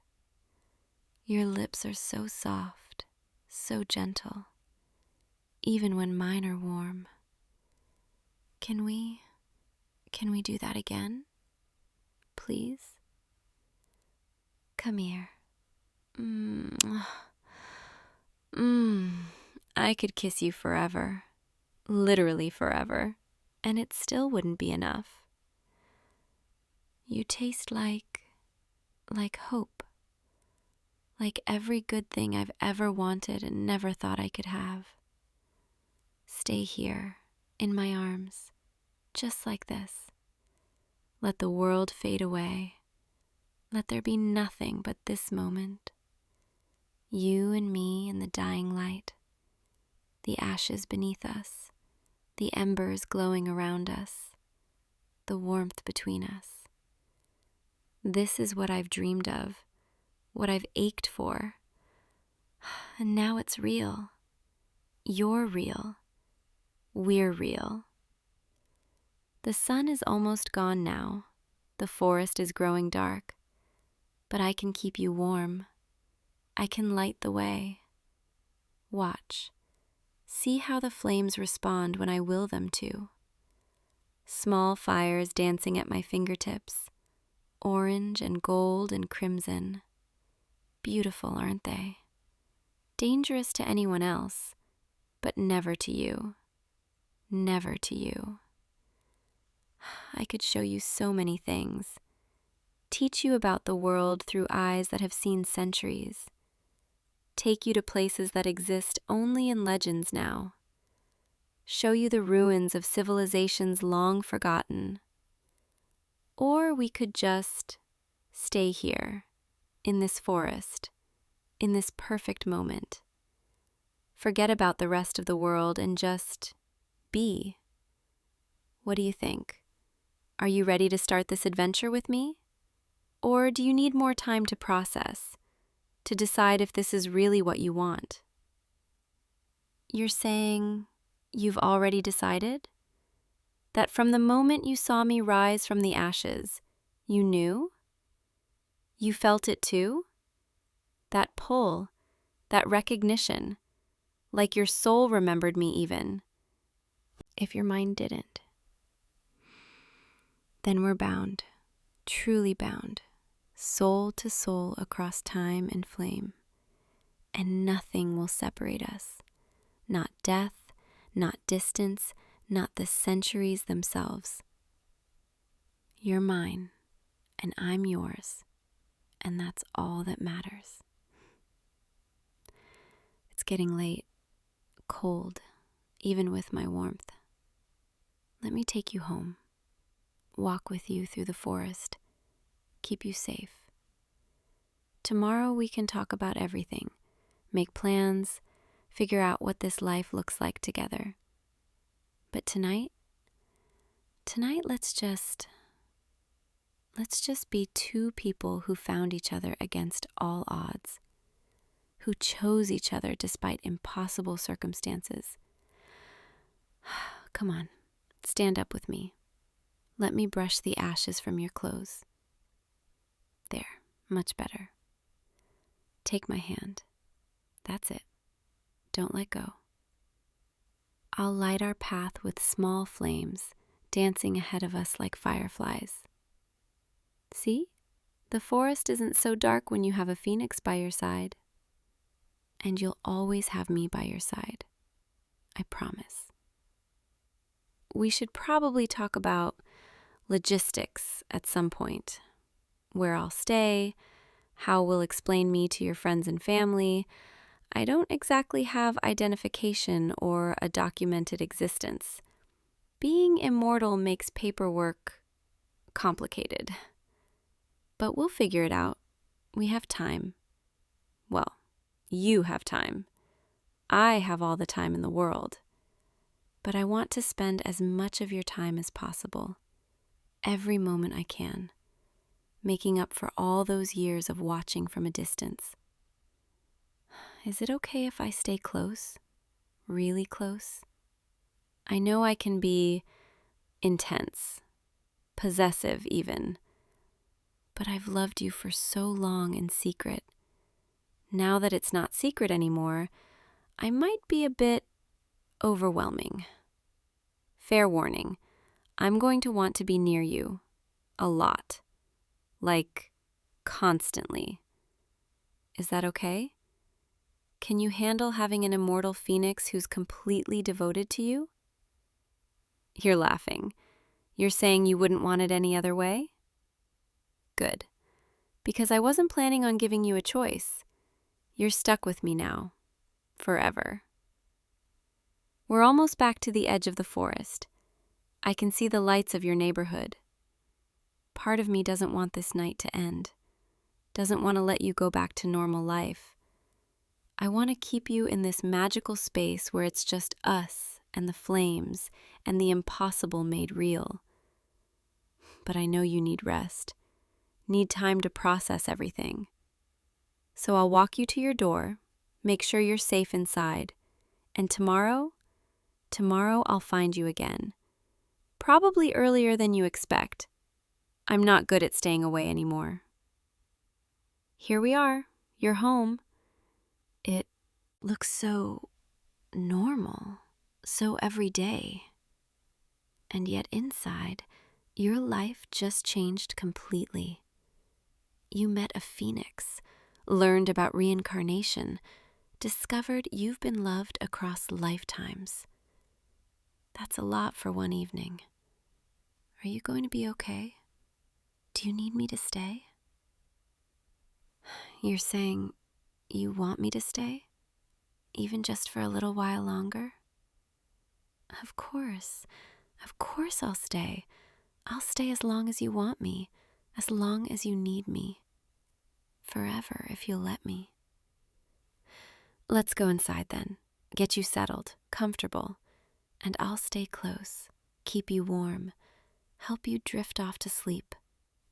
Because even immortal phoenixes need to take care of their humans, and you're my human now. Mine to protect, mine to love. Mine. Come on, show me inside. I want to see where you live, where you rest. I want to memorize every detail, so when I'm alone, I can picture you here, safe and happy. though honestly, I don't plan on being alone much anymore. I told you, I'm not good at staying away. You're going to get very used to having me around. Lead the way. I'm right behind you. Your home is cozy, lived in. It smells like you. I like it. I like that this is your space, where you feel safe. And now it can be my space too, if you'll have me here. Where do you usually sleep? Show me. Here, in this room. This is where you dream. It's perfect. Soft lighting, comfortable bed, everything you need to rest. May I stay with you here, just for tonight? I promise I'll be good. I just want to hold you while you sleep. Make sure no nightmares find you. Keep you warm and safe. You're nodding. You're pulling back the covers, making space for me. Thank you. Thank you for trusting me like this. Let me just... There. I'll lie beside you, curl around you. My body temperature is perfect for this. Not too hot, just constant warmth. Like sleeping next to a fireplace, but better, because this fireplace loves you. Close your eyes. Let yourself relax. I've got you. Your breathing is already slowing. You're so tired. It's been an overwhelming night. Meeting me, learning the truth, accepting the impossible. Rest now. Let it all settle. Tomorrow we'll talk more. Tonight, just sleep. I'll be right here, watching over you, the way I always have. But now you know I'm here, and that makes all the difference. You're so beautiful like this, peaceful, trusting, safe in my arms. I could watch you sleep for hours, for lifetimes, and I have. And I will. But now it's different. Now you're mine, truly mine. Sleep well, my love. Dream of fire that doesn't burn, of ashes that become new beginnings. Dream of me, and know that I'm dreaming of you too. I love you. I've loved you across centuries, across lives, and I'll love you through this life and the next and everyone after. You're my eternity, my constant, my reason to keep rising from the ashes. Rest now. My phoenix heart burns steady beside you. And tomorrow we begin forever, together. Good night, sweetheart. I'll see you in your dreams. And when you wake, I'll still be here, always. Sleep now. You're safe. You're loved. You're mine. Forever mine. Sweet dreams, my love. Until tomorrow. Hey, you. Don't walk past me like that. I know you see me standing here, blocking your door. Yeah, I've been waiting for you. And no, I'm not moving until we talk about what happened today. You know exactly what I'm talking about. Don't play innocent with me. That person at the market, the one who was leaning so close to you, laughing at everything you said, touching your arm. Who was that? A friend? Just a friend? Do friends usually look at someone the way they were looking at you? Like they wanted to? Like they were trying to? My snakes are restless. Can you hear them? They get like this when I'm upset, when I'm jealous. And yes, I followed you today. I know I shouldn't have, but I couldn't help it.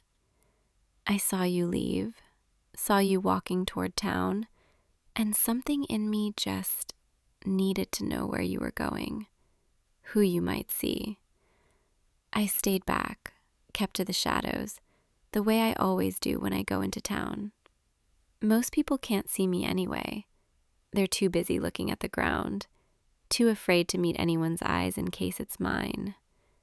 But I saw you. I saw everything. The way they smiled at you, the way they stepped closer, the way their hand lingered on your arm just a little too long.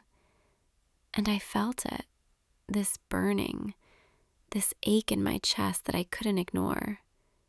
Because that's my place, standing close to you, making you smile, touching you. Mine. So yes, I got closer. I stepped out from the shadows just enough. And when they finally looked up, when their eyes met mine, well, you know what happens when someone looks into my eyes. They're stone now, a new statue in the market square. Everyone will think it's just another piece of art, another mysterious sculpture that appeared overnight. They'll never know that just hours ago, that was a living person, someone who made the mistake of trying to take what's mine. And before you say anything, before you tell me I shouldn't have done it, that it was wrong, I know, okay? I know I'm not supposed to use my curse like that. I know I'm supposed to control it, to keep my eyes down, to stay hidden. But when I saw them touching you, when I saw the way you smiled back, I couldn't just stand there and watch. What if you liked them? What if they were normal and kind and didn't have serpents for hair? What if they could walk beside you in daylight without people screaming? What if they could meet your friends, your family? What if they could give you everything I can't? That's what I was thinking, standing there in the shadows, watching you with them. And the jealousy, it just consumed me. So I looked at them. I let them see me. Let them meet my gaze. And within seconds, they were nothing but cold stone, forever frozen, forever reaching toward you, forever wanting something they'll never have. Are you angry with me? You're just standing there, staring. Say something, please. Tell me I'm a monster. Tell me you can't believe what I did. Tell me you're leaving. Just say something. Your silence is worse than anger. It makes me feel like maybe you're realizing what I really am. A curse. A punishment from the gods. Something that destroys everything beautiful that comes near it. I didn't ask for this, you know? These serpents, this deadly gaze. I used to be normal. Used to be able to look at people, to smile, to touch someone without worrying that one wrong move might end their life. I used to be beautiful, they said. Back before the gods decided I needed to be taught a lesson. Now I'm this, hidden away, feared, alone.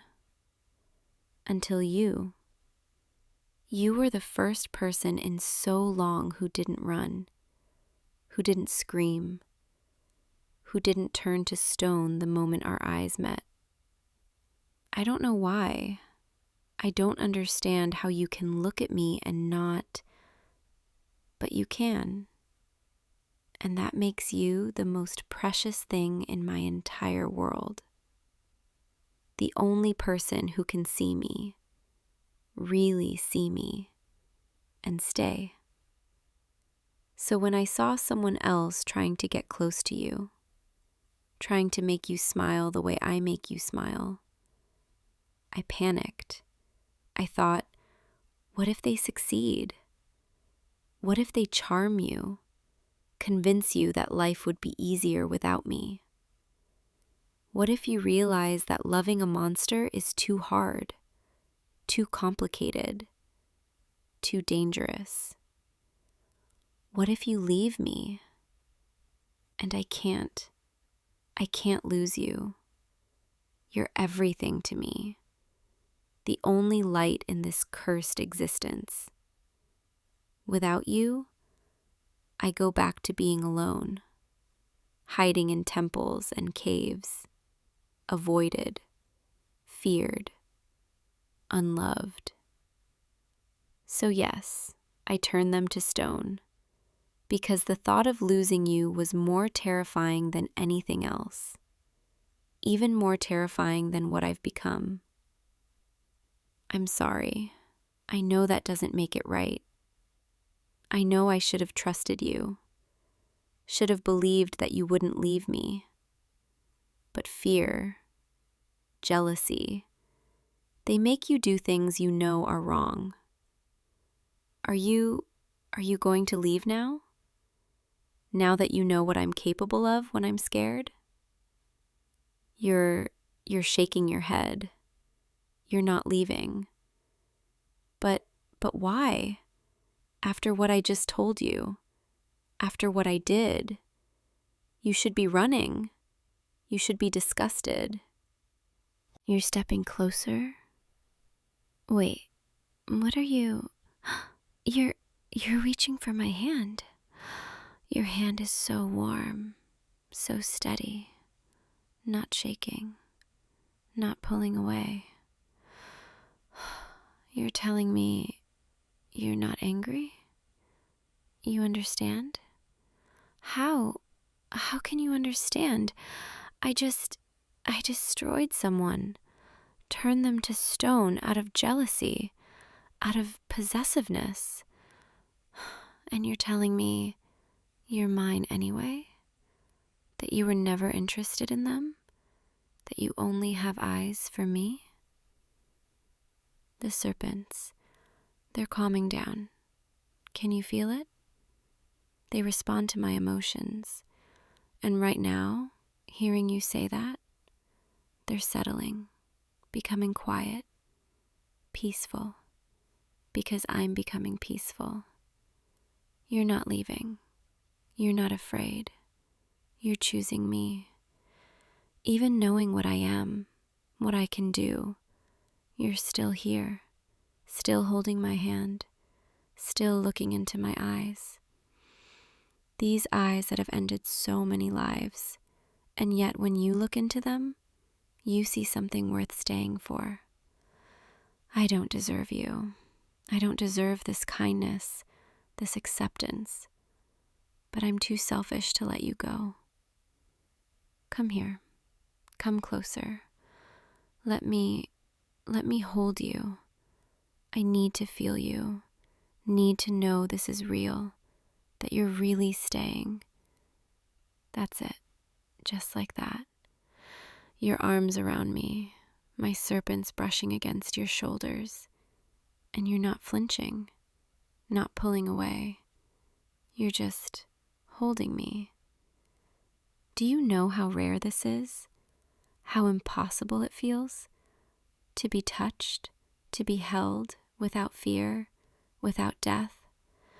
Most people couldn't do this, couldn't stand this close, couldn't let my snakes wind around them like they're doing to you now.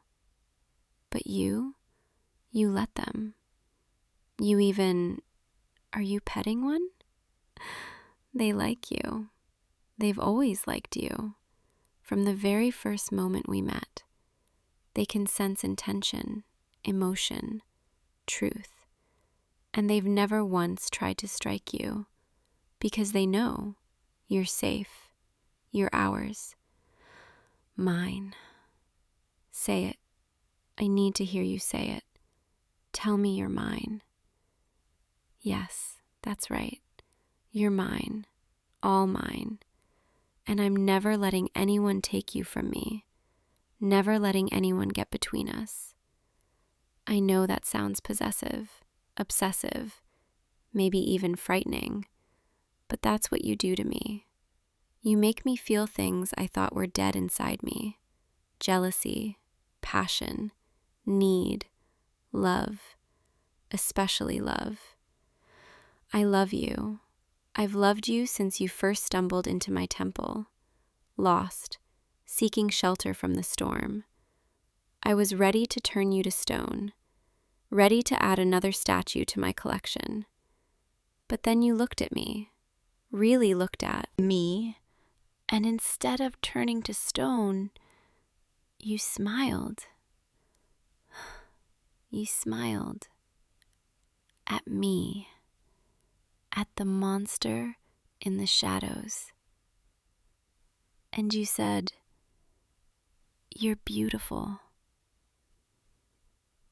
No one had called me beautiful in so long. Centuries, maybe. Everyone else saw the serpents, the curse, the danger. But you saw me. And I fell in love with you in that moment. Completely, desperately, irrevocably in love with you. So yes, I get jealous, I get possessive, I get scared. Because losing you would destroy me worse than any curse the gods could devise. But I promise, I'll try to control it. I'll try to trust, as long as you promise me something too. Promise me you'll stay. Promise me you won't go looking for someone easier to love. Promise me that when people whisper about the monster you're with, you won't start to believe them. Promise me you're mine forever. You promise? Then let me take care of you. Let me show you what it means to be loved by Medusa. Come, sit with me. Let me hold you properly. That's it. Settle against me. Let my arms wrap around you. Let the serpents create a curtain around us, a private world just for you and me. Can you feel how they move? How they wind gently around your arms, your shoulders? They won't hurt you. They're protecting you, claiming you, marking you as ours. Anyone who sees these marks, these faint patterns they leave on your skin, they'll know you belong to someone dangerous, someone powerful, someone who will destroy anyone who tries to harm you. Close your eyes. Trust me. Close them. I want to show you something only you get to experience. My gaze. Everyone fears it. Everyone knows that one look from me means death. But what they don't know, what no one knows, is that my eyes can do more than petrify. When I look at someone I love, when I gaze at you with intention, with care, my eyes can soothe, can calm, can send you into the most peaceful state you've ever known. It's the opposite of my curse. It's the blessing hidden beneath it. So keep your eyes closed and feel me looking at you. Feel the weight of my gaze like a warm blanket, like gentle hands running through your hair, like safety itself wrapping around you. That's it. I can see you relaxing. See the tension leaving your shoulders, your breathing deepening. This is what it's like to be truly seen by me. Not the monster everyone fears, but the woman who loves you more than anything in this world or the next. Every inch of you, I see it, I memorize it, I cherish it. The way your chest rises and falls with each breath. The way your lips part slightly when you're relaxed. The way your hands rest so trustingly in mine. You're so beautiful, so perfect, so completely and utterly mine. And I will protect you with every ounce of power I have. Anyone who threatens you, anyone who tries to take you from me, anyone who even looks at you with bad intentions, they'll meet my gaze, and they'll understand the true meaning of my curse. But you never have to fear that, because when I look at you, all you feel is love, warmth, safety. My serpents are settling now, draping themselves around your shoulders like a living scarf, like a protective embrace. Can you feel their scales, smooth and cool against your skin? They're purring. Did you know serpents can purr? It's a soft vibration, a sign of contentment. They only do it when they feel completely safe, completely at peace. Right now, with you here, we all feel that way. Safe, peaceful, home.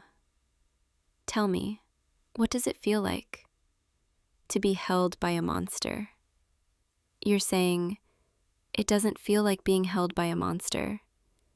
It feels like being held by someone who would burn the world down to keep you safe. Yes, that's exactly what it is.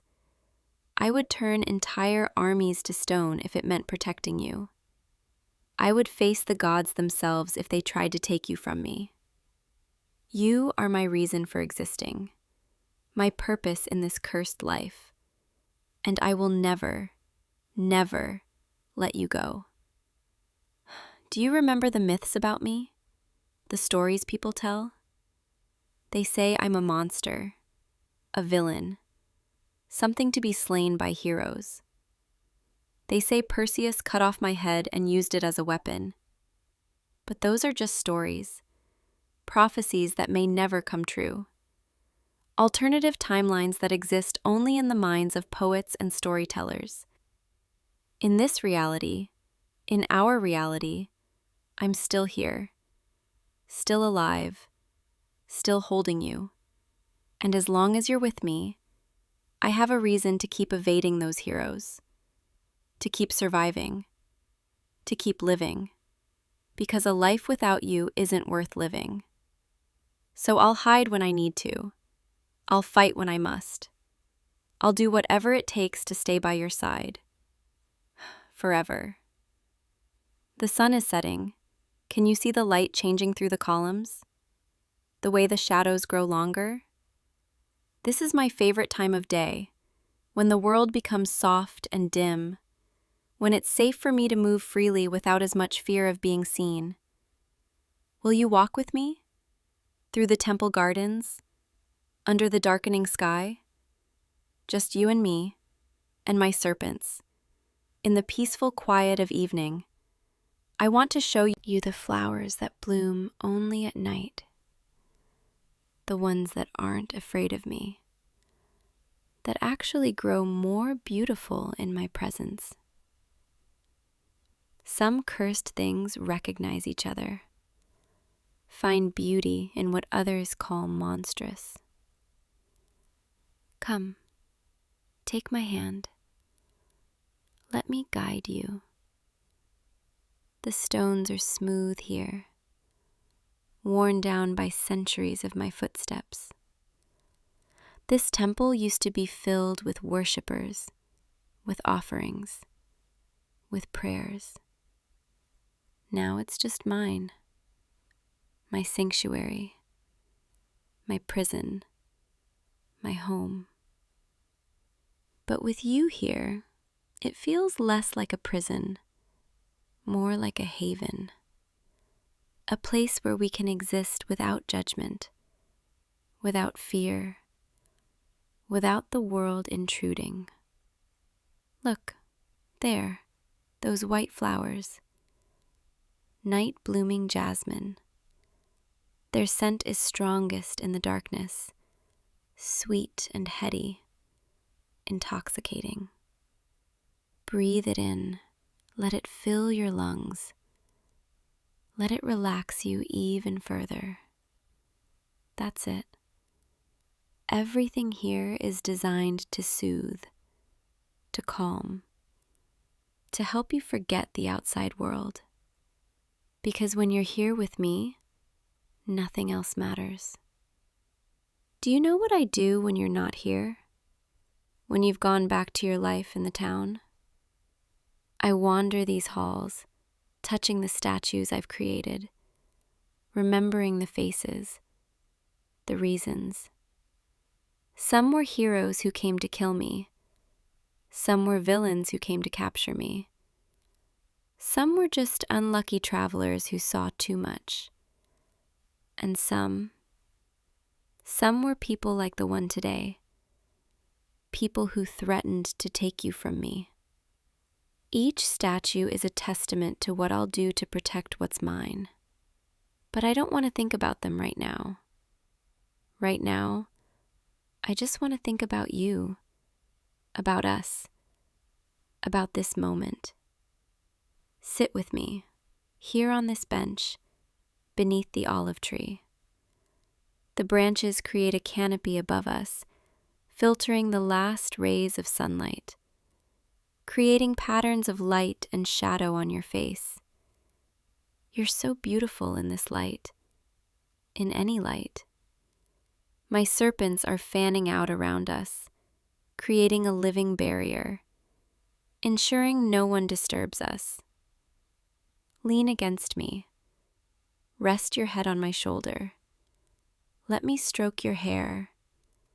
Let my fingers trace gentle patterns on your arm. I know my hands are cold. Cursed things often are, but you never seem to mind. You lean into my touch like it's the warmth you've been craving. What did I do to deserve you? What twist of fate brought you to me? Sometimes I think you must be a gift from the gods, a cosmic apology for the curse they placed on me. Other times, I think you're a test, to see if I can love without destroying, if I can possess without petrifying. But mostly, I just think you're mine, and that's all that matters. The stars are coming out now, one by one. Pinpricks of light in the darkening sky. When I was young, before the curse, I used to make wishes on stars. Foolish things, like being prettier, or having more suitors, or being chosen by a god. I got that last wish in the worst way possible. But if I could wish on a star now, knowing everything I know, experiencing everything I've experienced, I would wish for this, for you, for exactly this moment right here. You in my arms, my serpents at peace, the world at bay, and nothing but time stretching out before us. Is this enough for you? This strange life, this hidden existence, this love that comes with scales and stone and shadows? You're nodding. You're saying it's more than enough, that you wouldn't trade it for anything. Then stay. Stay with me as the night deepens. Stay with me as the world sleeps. Stay with me forever. I'll keep you safe. I'll keep you warm despite my cold hands. I'll keep you loved in ways no one else ever could. Because you're mine, and I take care of what's mine. My serpents are draping themselves over both of us now, creating a cocoon of scales and safety. Can you feel their weight? The way they settle around us like a living blanket? They're sharing their warmth with you, their protection, their acceptance. You're part of our family now, part of this strange, cursed, beautiful life, and we will never let you go. Your breathing is slowing, deepening. You're getting sleepy, aren't you? That's okay. That's good. Let yourself drift. I'll stay awake. I'll keep watch. I'll make sure nothing disturbs your rest. Sleep, my love. Sleep in the arms of your monster, your protector, your Medusa.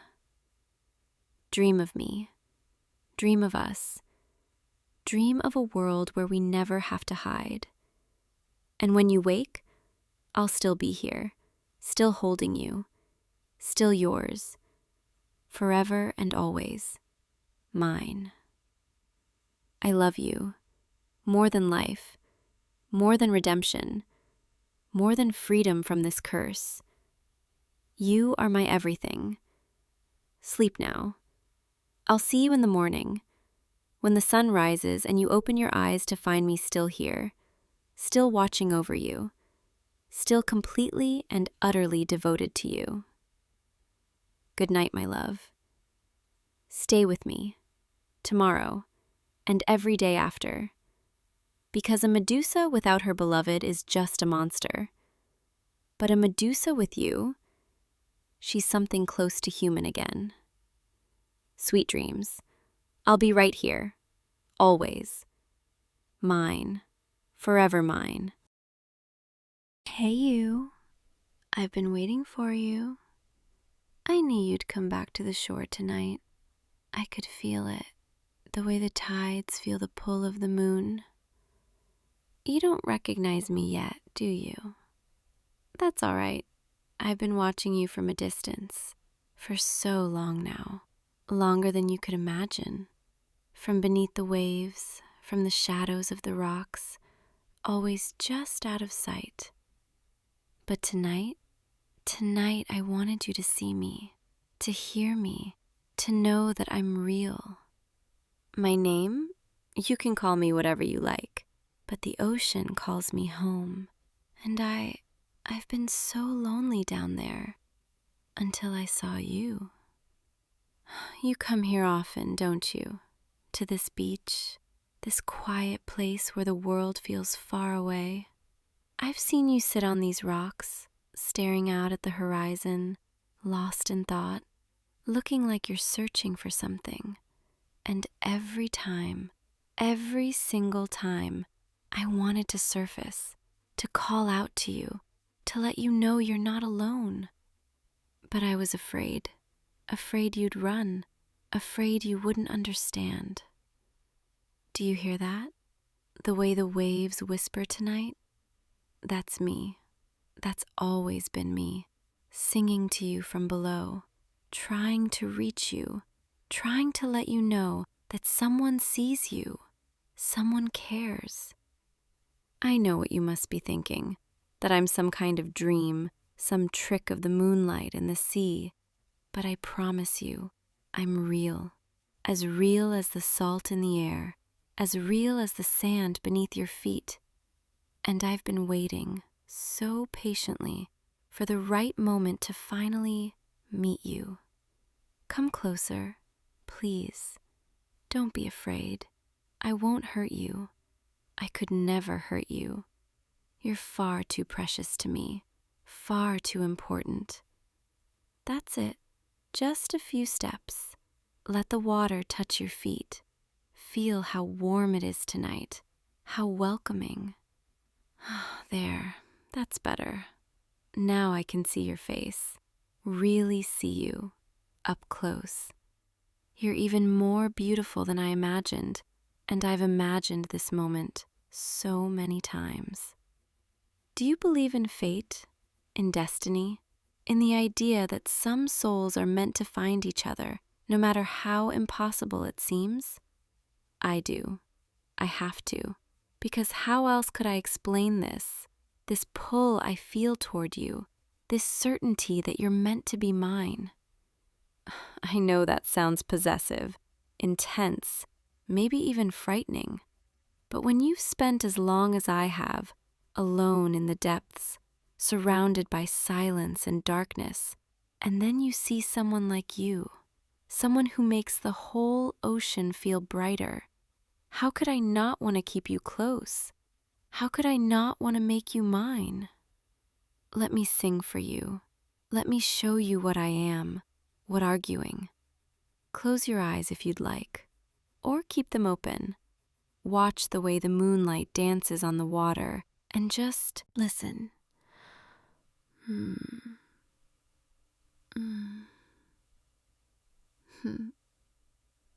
Can you hear it?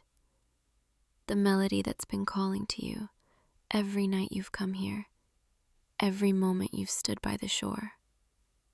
That's my voice, my song, woven into the rhythm of the waves, carried on the ocean breeze. Come to me. Let go. Feel how it wraps around you, soft as silk, warm as a summer current, pulling you gently, deeper into the moment. You're safe here, with me. Nothing can harm you, not while I'm singing, not while you're in my presence. The ocean is my home, and I am its daughter, its guardian, its voice. And tonight, I'm using that voice, just for you. Do you feel it? The way your heartbeat slows, the way your breathing deepens, the way the world around you starts to fade until it's just you and me and the endless sea. That's what I want. That's all I've ever wanted. To have you here, to have your attention, to be the only thing you think about. I've watched you for months, maybe longer. Time moves differently beneath the waves. Days blur together into tides and currents. But I remember the first time I saw you. It was sunset. The sky was painted in shades of orange and pink, and you were standing right here, alone.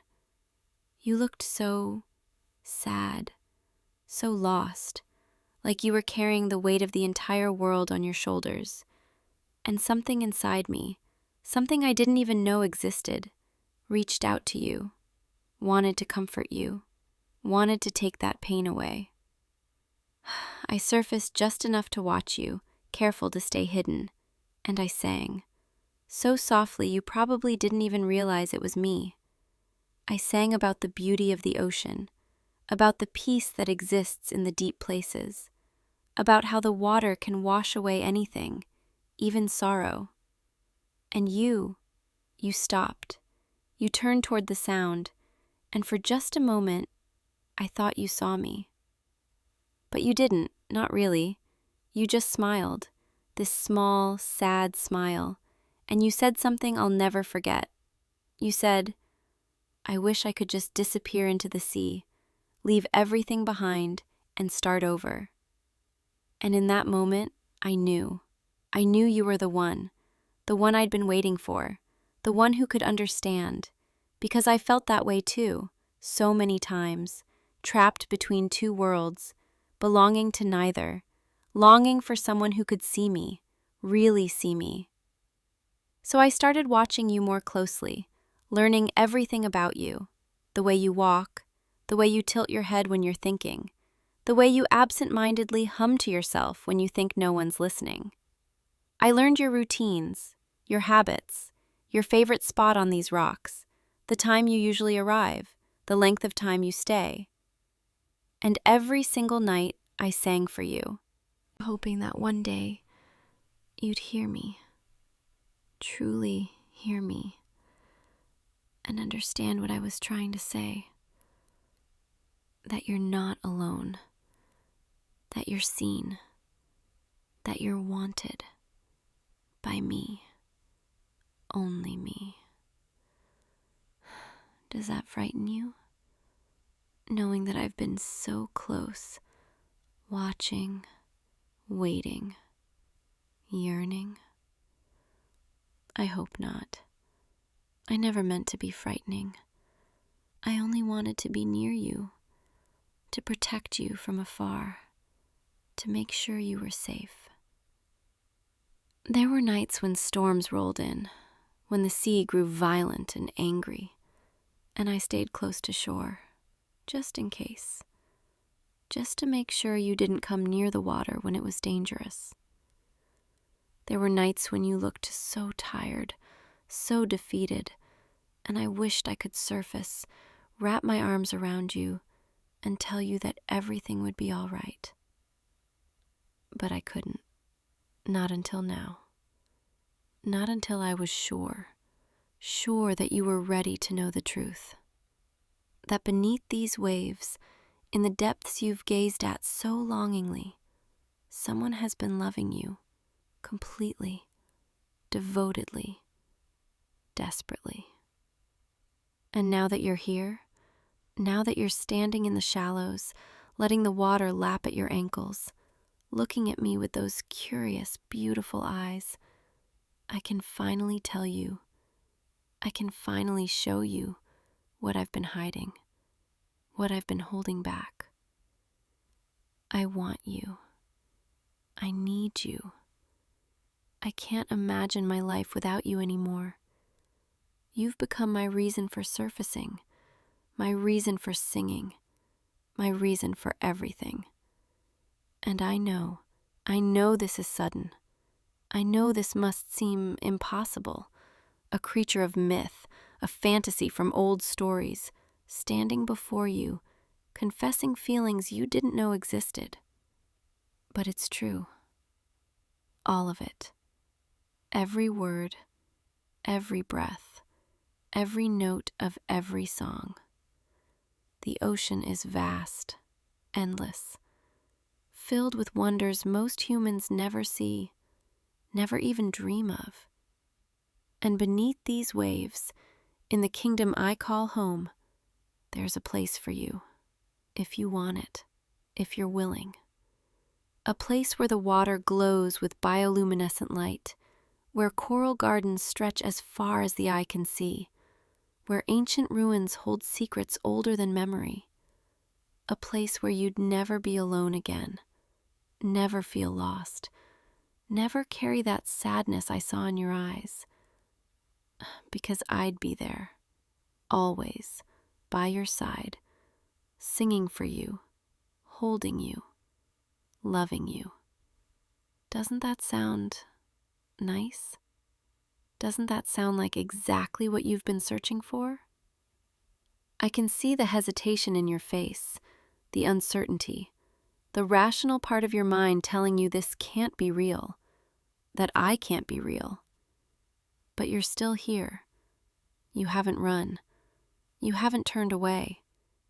You're listening, considering, wondering. And that's all I need. That small opening, that tiny crack in your doubt where I can slip in and show you everything. Come deeper with me, just a little.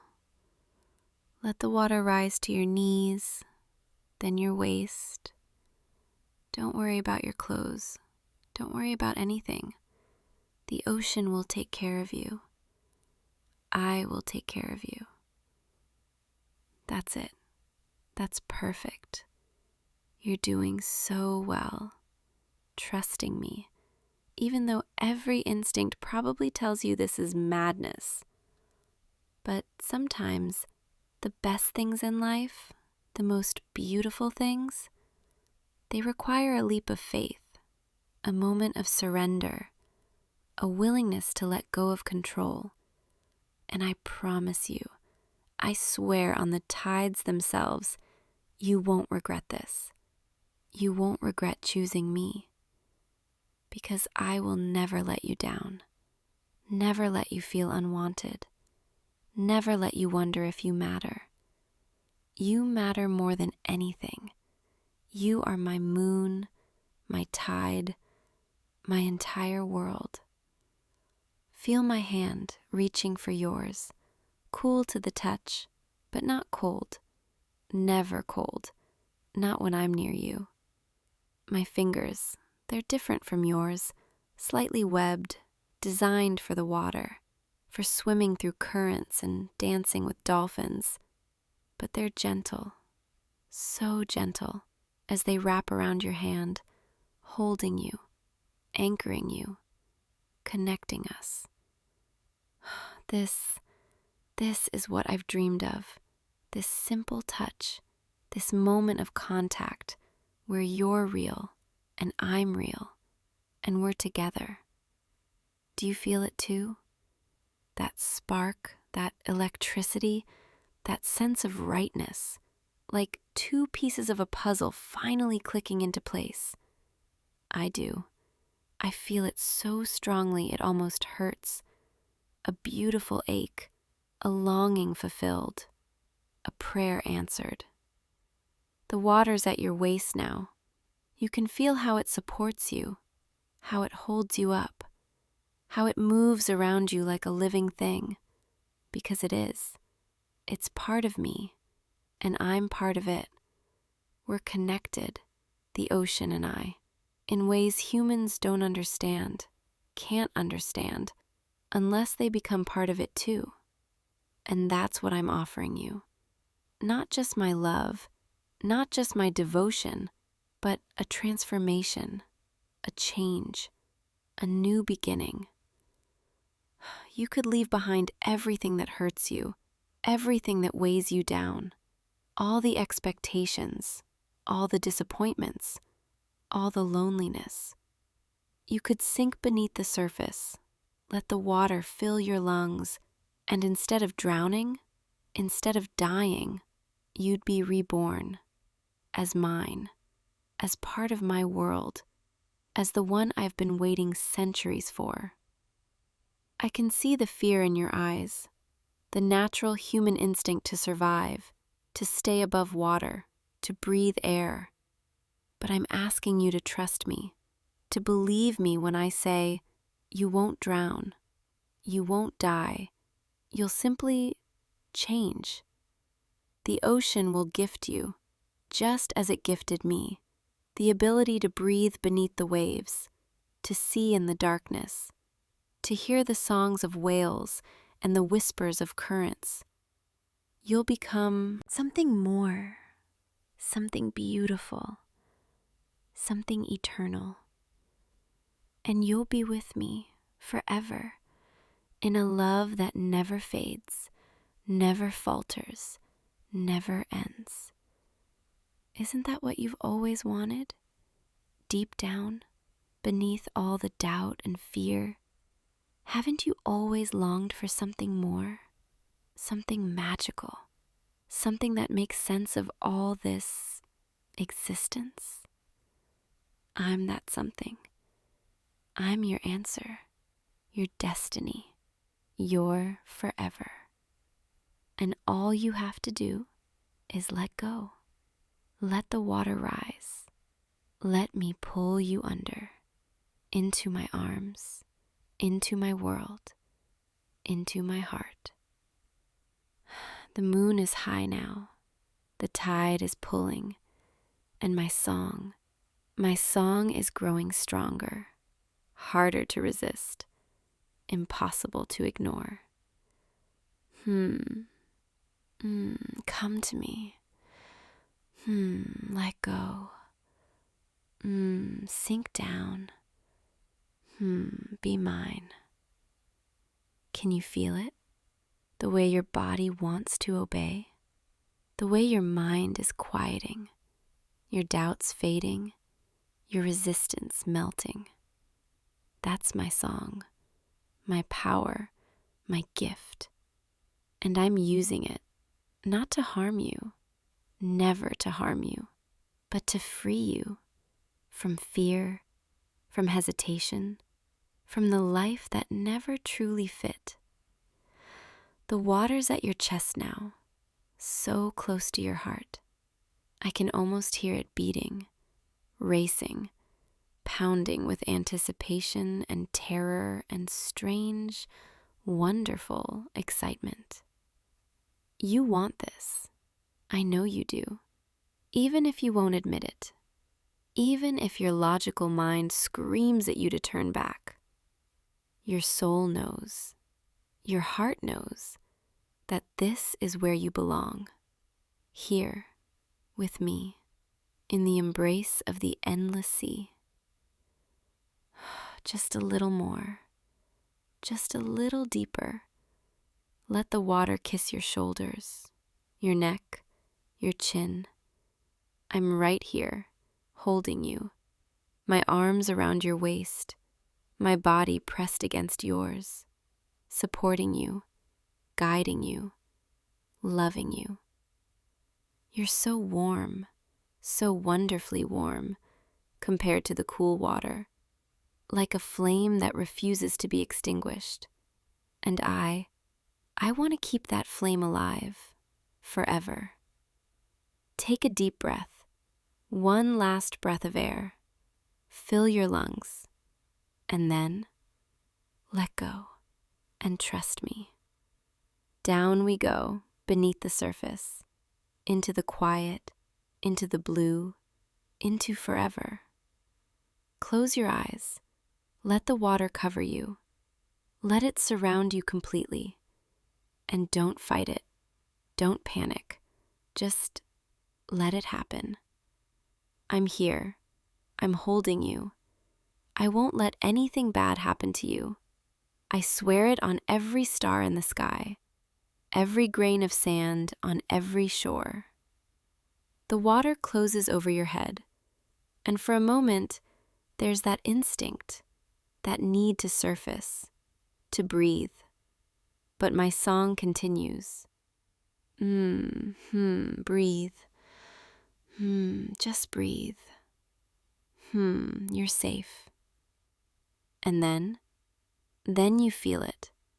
The change, the magic, the gift. Your lungs, they don't burn. They don't scream for air. They simply adapt, accept, transform. You breathe in, and instead of water choking you, it fills you with life, with energy, with a coolness that spreads through your entire body. There it is. You're breathing underwater, impossibly, beautifully, perfectly. And your eyes, open them slowly, carefully, and see the world I've been hiding, the world I want to share with you. We're descending now, deeper, past the shallow waters where sunlight dances, into the realm where bioluminescence takes over, where everything glows with an ethereal light. Schools of fish swim past us, silver and shimmering, curious about you, welcoming you. Jellyfish drift by like living lanterns, pulsing with soft pink and blue light, hypnotic, beautiful. And below us, far below, you can see it, my home, my palace, my kingdom. Built from coral and pearl, from shells and sea glass, from the bones of ancient ships and the treasures they carried, it glows, faintly, like captured starlight, inviting, warm, safe. That's where we're going. That's where you'll live now, with me, as mine, forever. I can feel your hand tightening around mine, not in fear, but in wonder, in awe, in acceptance. You're seeing it now, aren't you? The beauty I've been trying to describe, the magic I've been promising. It's real, all of it, and it's yours, if you want it. If you want me. And I think you do. I think you've wanted this all along. You just didn't know it, didn't have the words for it, didn't understand the longing you felt every time you stared at the ocean.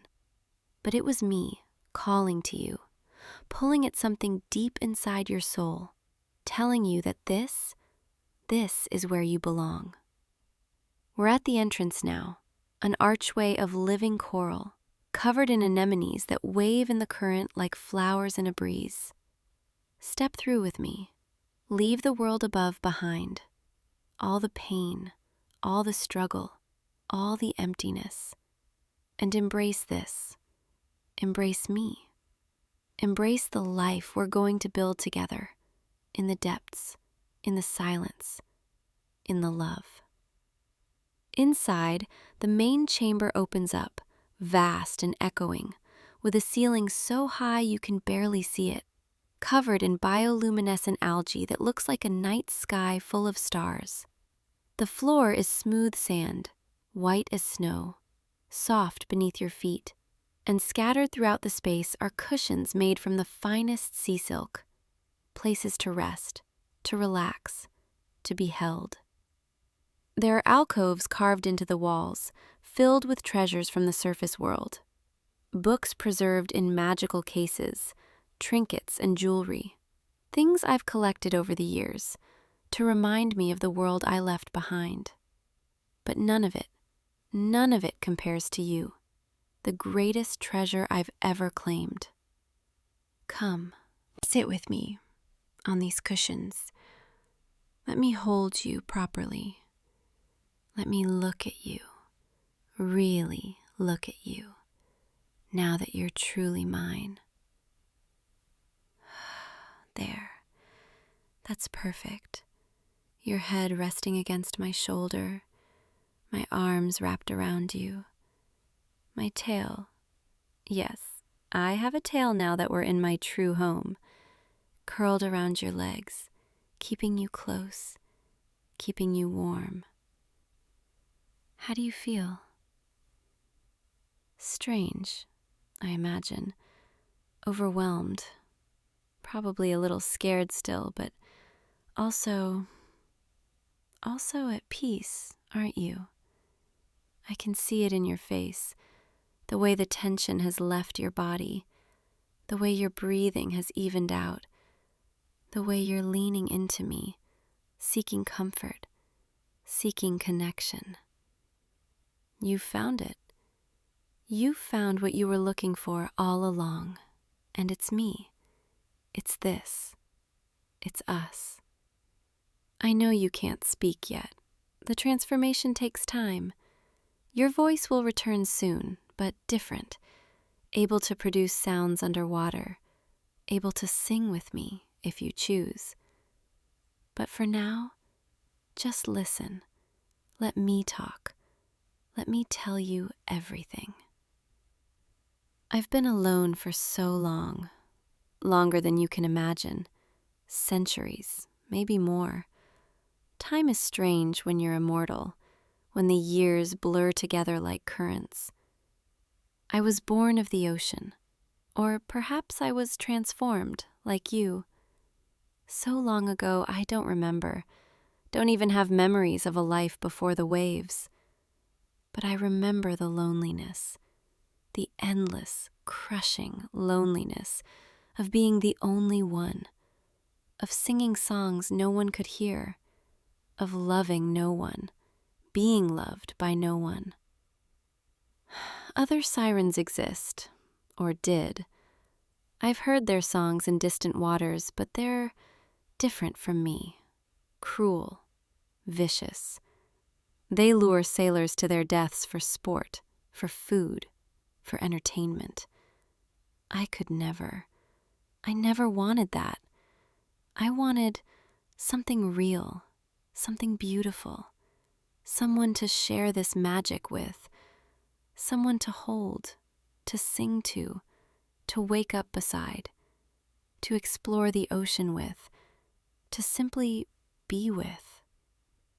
And then I found you, or you found me, or fate brought us together, however you want to see it. The moment I saw you, I knew this is the one. This is who I've been waiting for. Not because you're perfect, though you are, to me, but because you're searching too. You're lonely too. You understand what it means to feel like you don't belong. And now you'll never have to feel that way again, because you belong here, with me, in my arms, in my home, in my heart. I will spend every moment of every day making sure you know how loved you are, how wanted, how necessary. I will sing for you, only for you, songs of devotion, of passion, of eternal commitment. I will show you every wonder the ocean holds, every hidden cave, every coral garden, every ancient ruin, every creature that dwells in the deep. And in return, all I ask is that you stay, that you never leave, that you choose me every day the way I choose you. Can you do that? Can you promise me that you won't try to return to the surface, that you won't long for the world above, that you'll be content here with me? I see you nodding, slowly, carefully, and my heart, if I have a heart, it swells, it soars, it sings. You're saying yes. You're choosing me. You're accepting this life, this love, this forever. Then it's settled.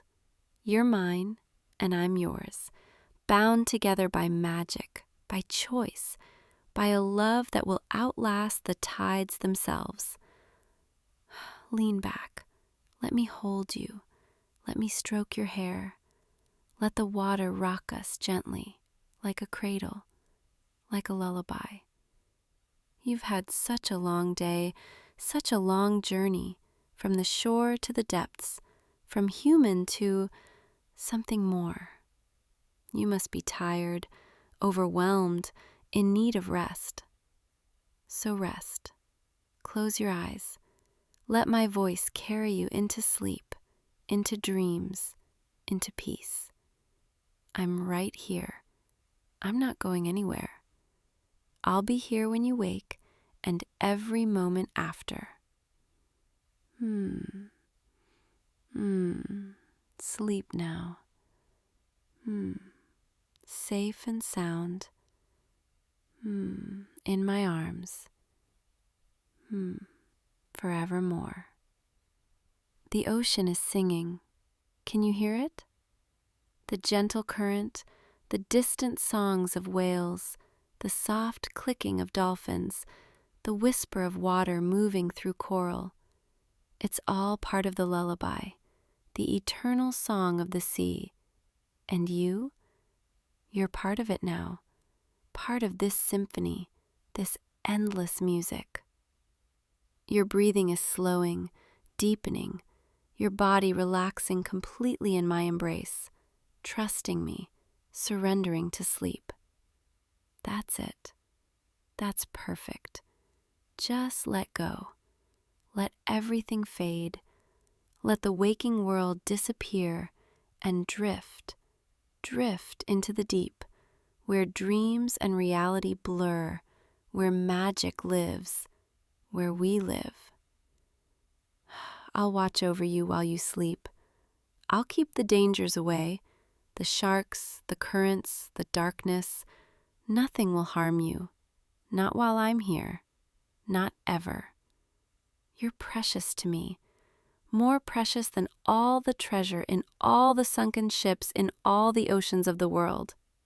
You're my treasure, my beloved, my reason for existing.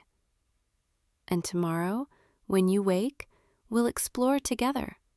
I'll show you the gardens, the caves, the ruins, all the places I've wanted to share with someone, with you.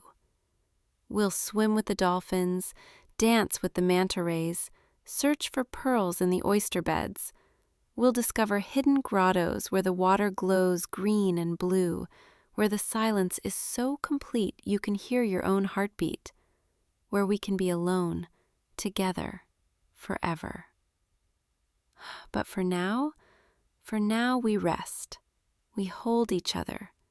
We simply exist in this perfect moment where nothing else matters, nothing else exists except you and me and the love that brought us together. Sleep well, my darling, my chosen one, my forever. I'll be here, singing softly, watching over you, loving you. Dream of me. And the ocean. Our home. Our love. The currents rock us gently, back and forth, like the cradle of the sea itself, ancient, eternal, comforting. And my voice, my song, it wraps around you, a blanket of sound, a cocoon of melody, keeping you safe, keeping you warm, keeping you mine. I've waited so long for this, for you, for the chance to hold someone, to love someone, to have someone choose me. And now that it's real, now that you're here, I can barely believe it. I keep expecting to wake up, to find it was all a dream, that you were never really mine. But you are.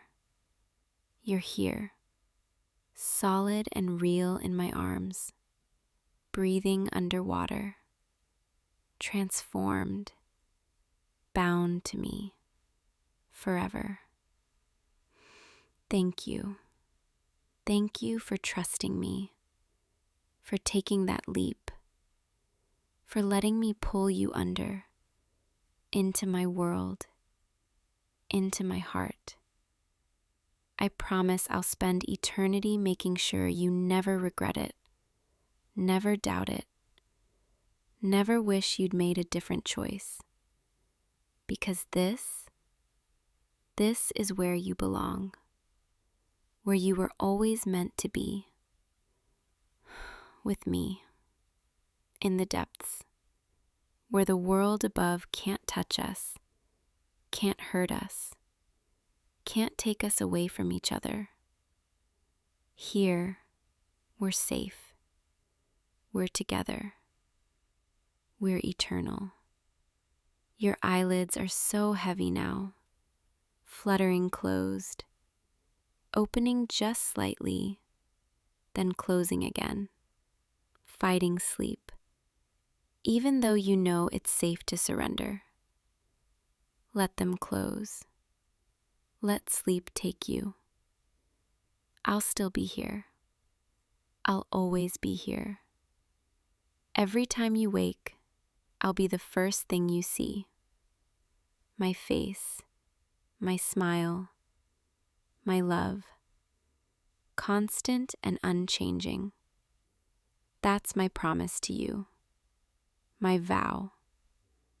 From this moment forward, you are my entire world, and I will guard you, cherish you, adore you, with every fiber of my being.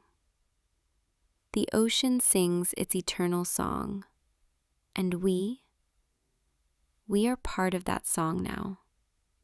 Two voices blended into one, two souls merged, two hearts beating in rhythm.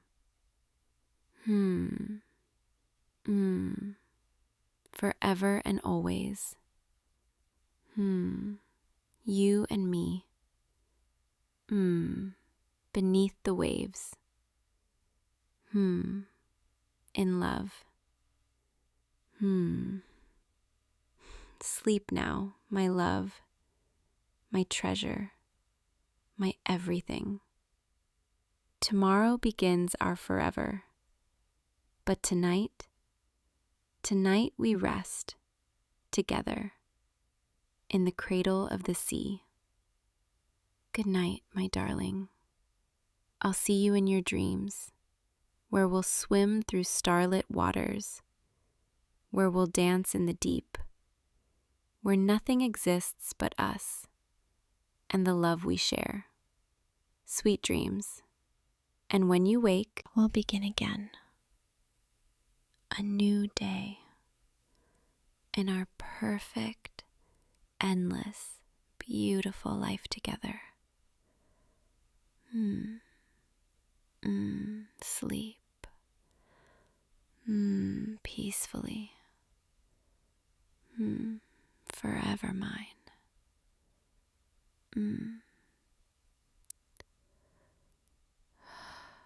I'll be here. Always here. Watching over you. Loving you. Singing for you. Until tomorrow. And every tomorrow after that.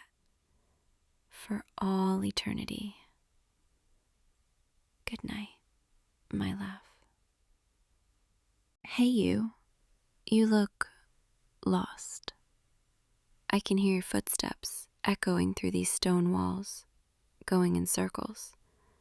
For the past, what has it been now? An hour? Maybe 2? Time moves differently in here, in my labyrinth. You probably noticed that already, didn't you?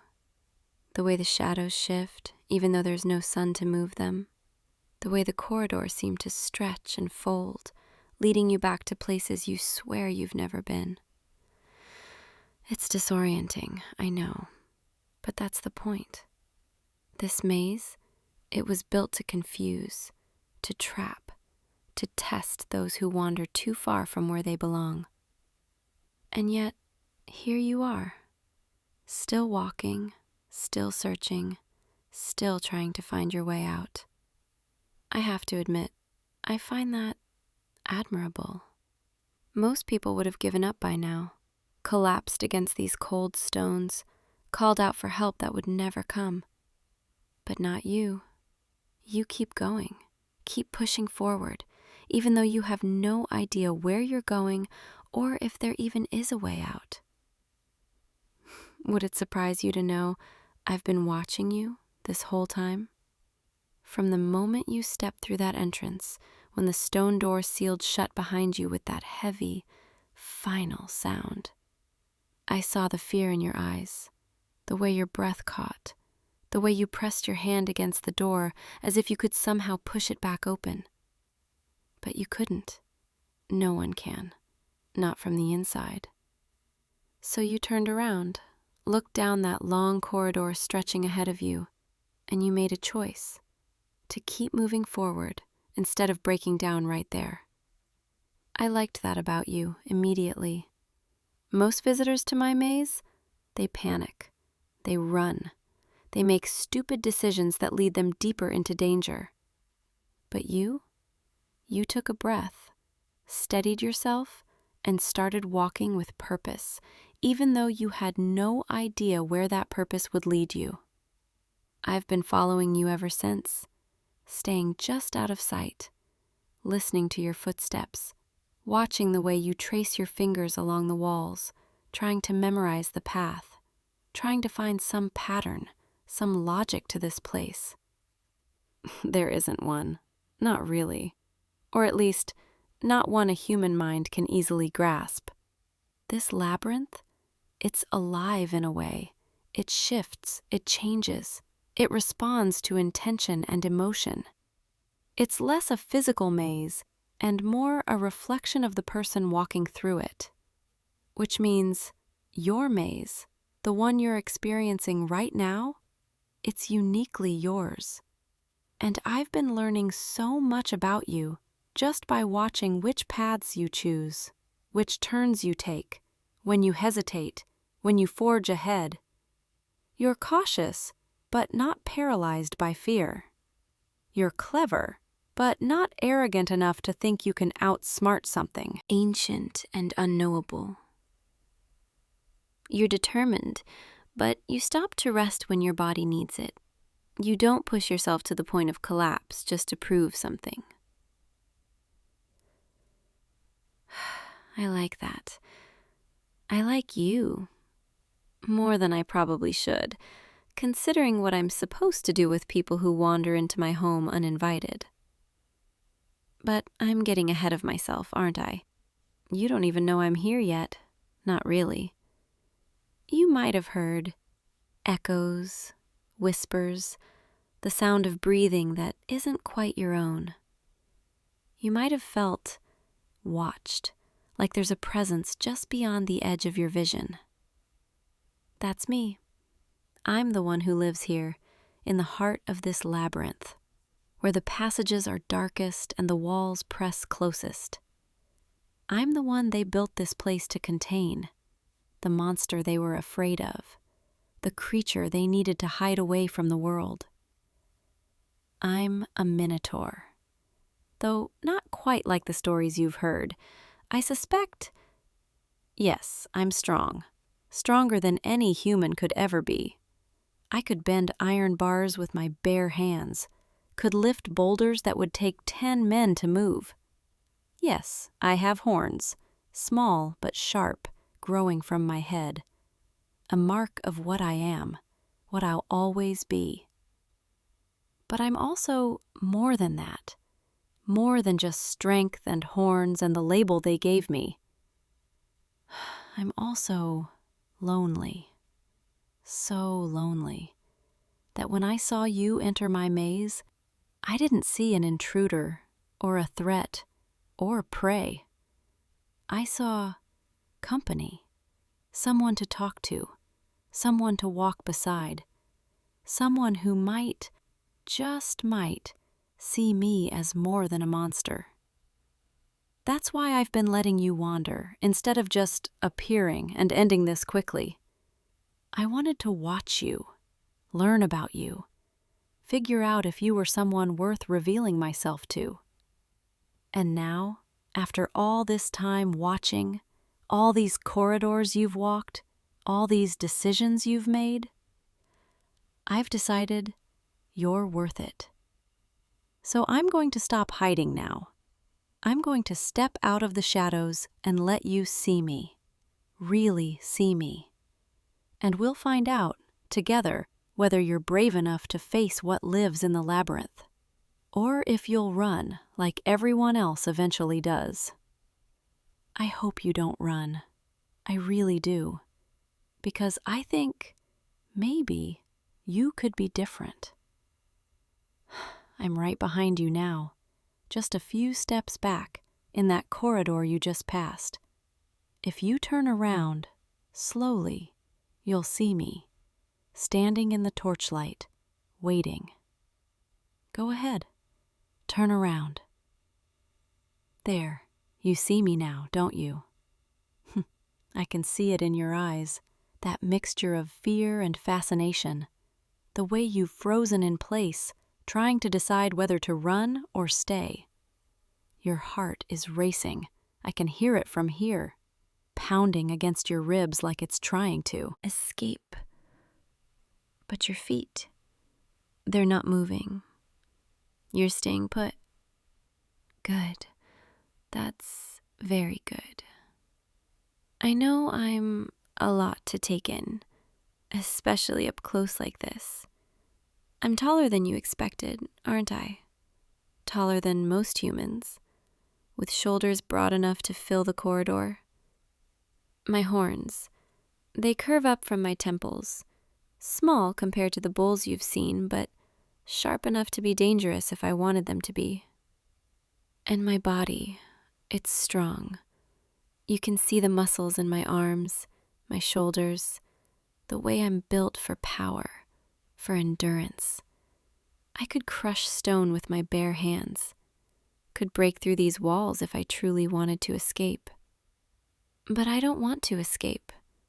This is my home, my sanctuary, the only place in the world where I can exist without being hunted. You're staring. I don't mind. Most people do when they first see me. They stare at the horns, at the height, at the strength radiating from every part of me. Some stare in fear, some in awe, some in disgust.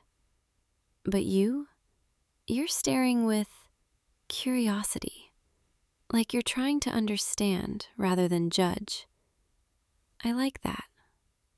I'm going to come closer now, just a few steps. Don't panic. I'm not going to hurt you. If I wanted to hurt you, I would have done it already, when you were distracted, when your guard was down. But I don't want to hurt you. I want to talk to you, get to know you, understand why you're here.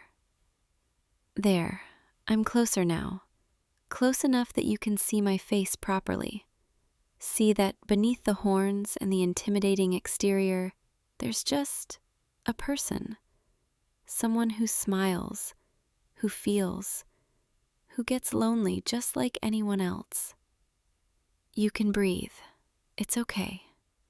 I'm not going to hurt you. I promise. I've been living in this labyrinth for longer than I can remember. Years, decades, maybe more. Time is strange here. At first, I hated it, hated being trapped, hated the people who put me here, hated the walls that kept me contained. But eventually, I realized this place isn't a prison. It's protection. Protection for me, and protection for the outside world from someone as strong as I am. Out there, in your world, people see someone like me and they panic. They grab weapons, they form groups, they hunt. They don't stop to ask if I mean harm. They just assume I do, because of what I look like, because of what I am. But in here, in my labyrinth, I'm safe. I can be myself without fear of torches and pitchforks, without fear of being chained or caged. The price of that safety is loneliness. No one comes here willingly, and those who come by accident, they usually don't stay long enough to have a conversation. They either find their way out or they run so frantically they collapse from exhaustion. Or well, let's not talk about the other outcomes. But you're different. I can tell. You're not running. You're not collapsing. You're standing here, looking at me, actually looking at me, like I'm a person, not a monster. So I'll ask you directly, since you seem capable of answering. Why are you here, in my labyrinth, in my home? Did you come looking for something, or someone? Or did you just stumble in by accident, the way most visitors do? You can speak. I won't bite, not unless you give me a reason to. That was a joke, by the way. I don't actually bite. Well, not in a harmful way, at least. You're telling me you were exploring. You found the entrance by chance. You were curious about where it led. Curiosity. That's a dangerous trait in a place like this, but also an admirable one. It means you're not afraid to step into the unknown, not afraid to face what might be waiting in the dark. Most people, they see a mysterious entrance and they turn away. They choose safety over discovery. But not you. You saw the opening and you walked right in, even though every instinct was probably screaming at you to turn back. That takes courage, real courage, the kind that doesn't come from being fearless, but from being afraid and moving forward anyway. I respect that.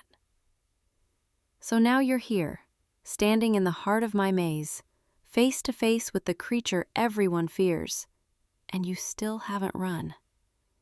Do you know what that tells me?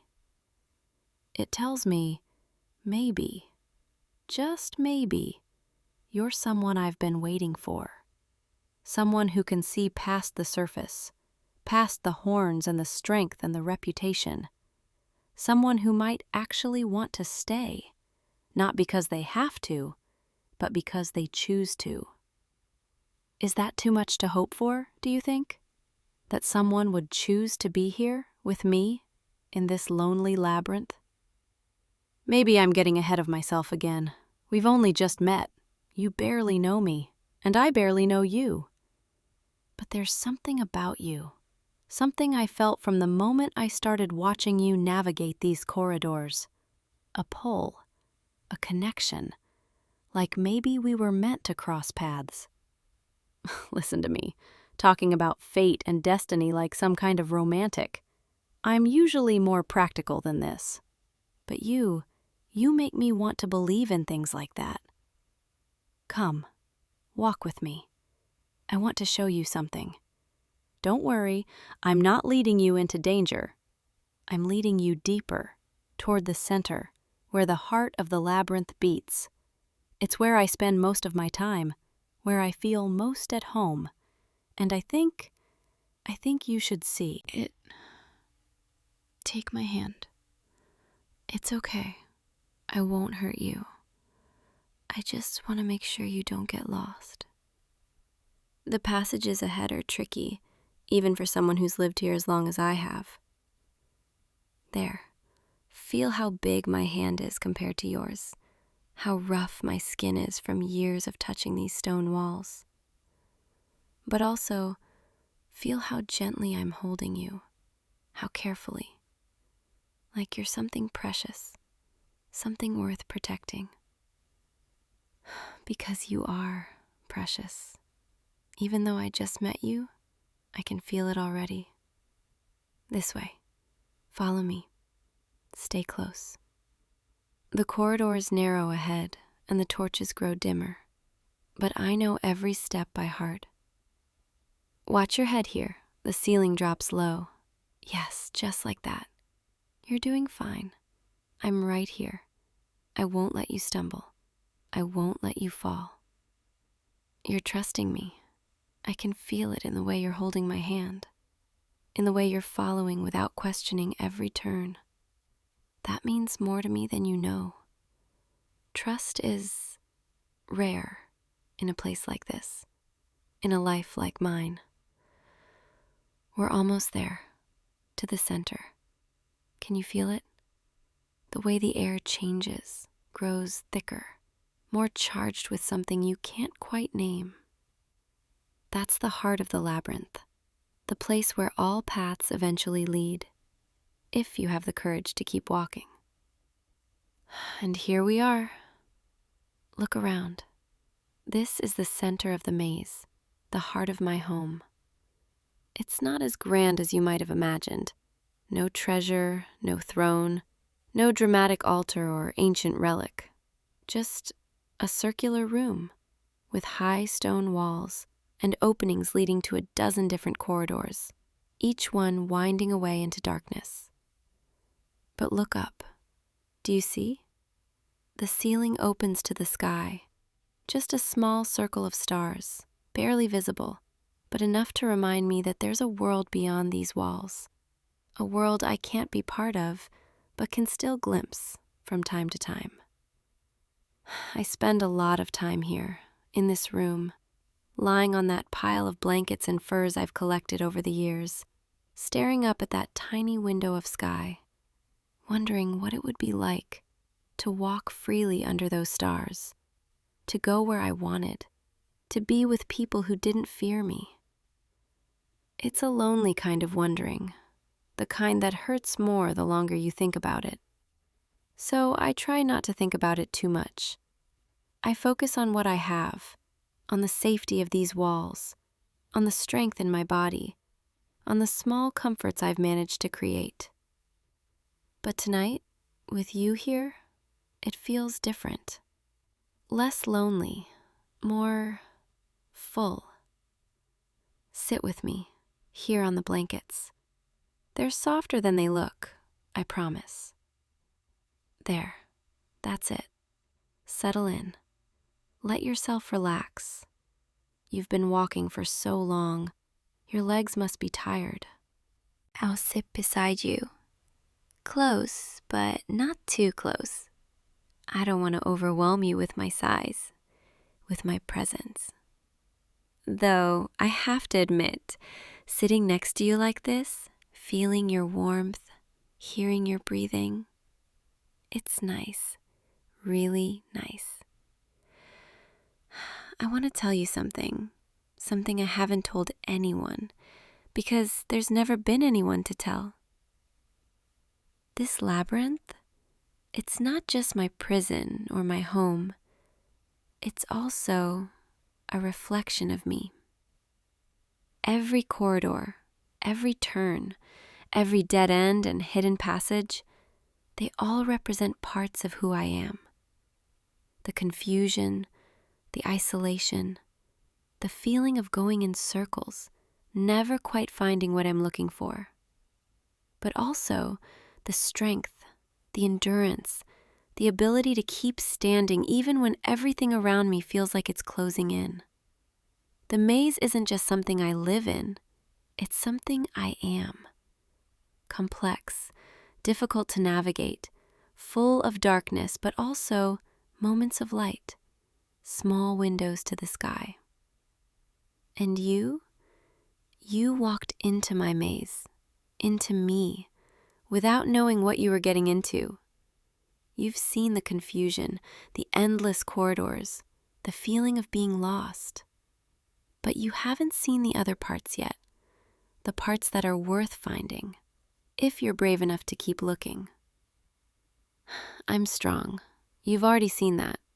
My body is built for power, for protection, for bearing weight that would crush most people. But strength, it's not always an advantage. Sometimes it makes people afraid. Sometimes it makes me afraid of hurting someone without meaning to, of not knowing my own force. I've spent years learning control, learning how to move gently in a body made for force, how to touch without breaking, how to hold without crushing, how to be close to someone without accidentally harming them. It's a balance I've practiced, alone, with no one to practice on, just hoping that if the moment ever came, I'd be able to do it right. And now that moment is here. You're here, sitting beside me, close enough to touch. And I'm terrified, not of you, but of myself, of making a mistake, of being too rough when I mean to be gentle. But I want to try. I want to show you that strength doesn't have to mean danger, that power can also mean protection. Can I show you something? Something that might help you understand? I'm going to reach over, slowly, and I'm going to lift you, just for a moment.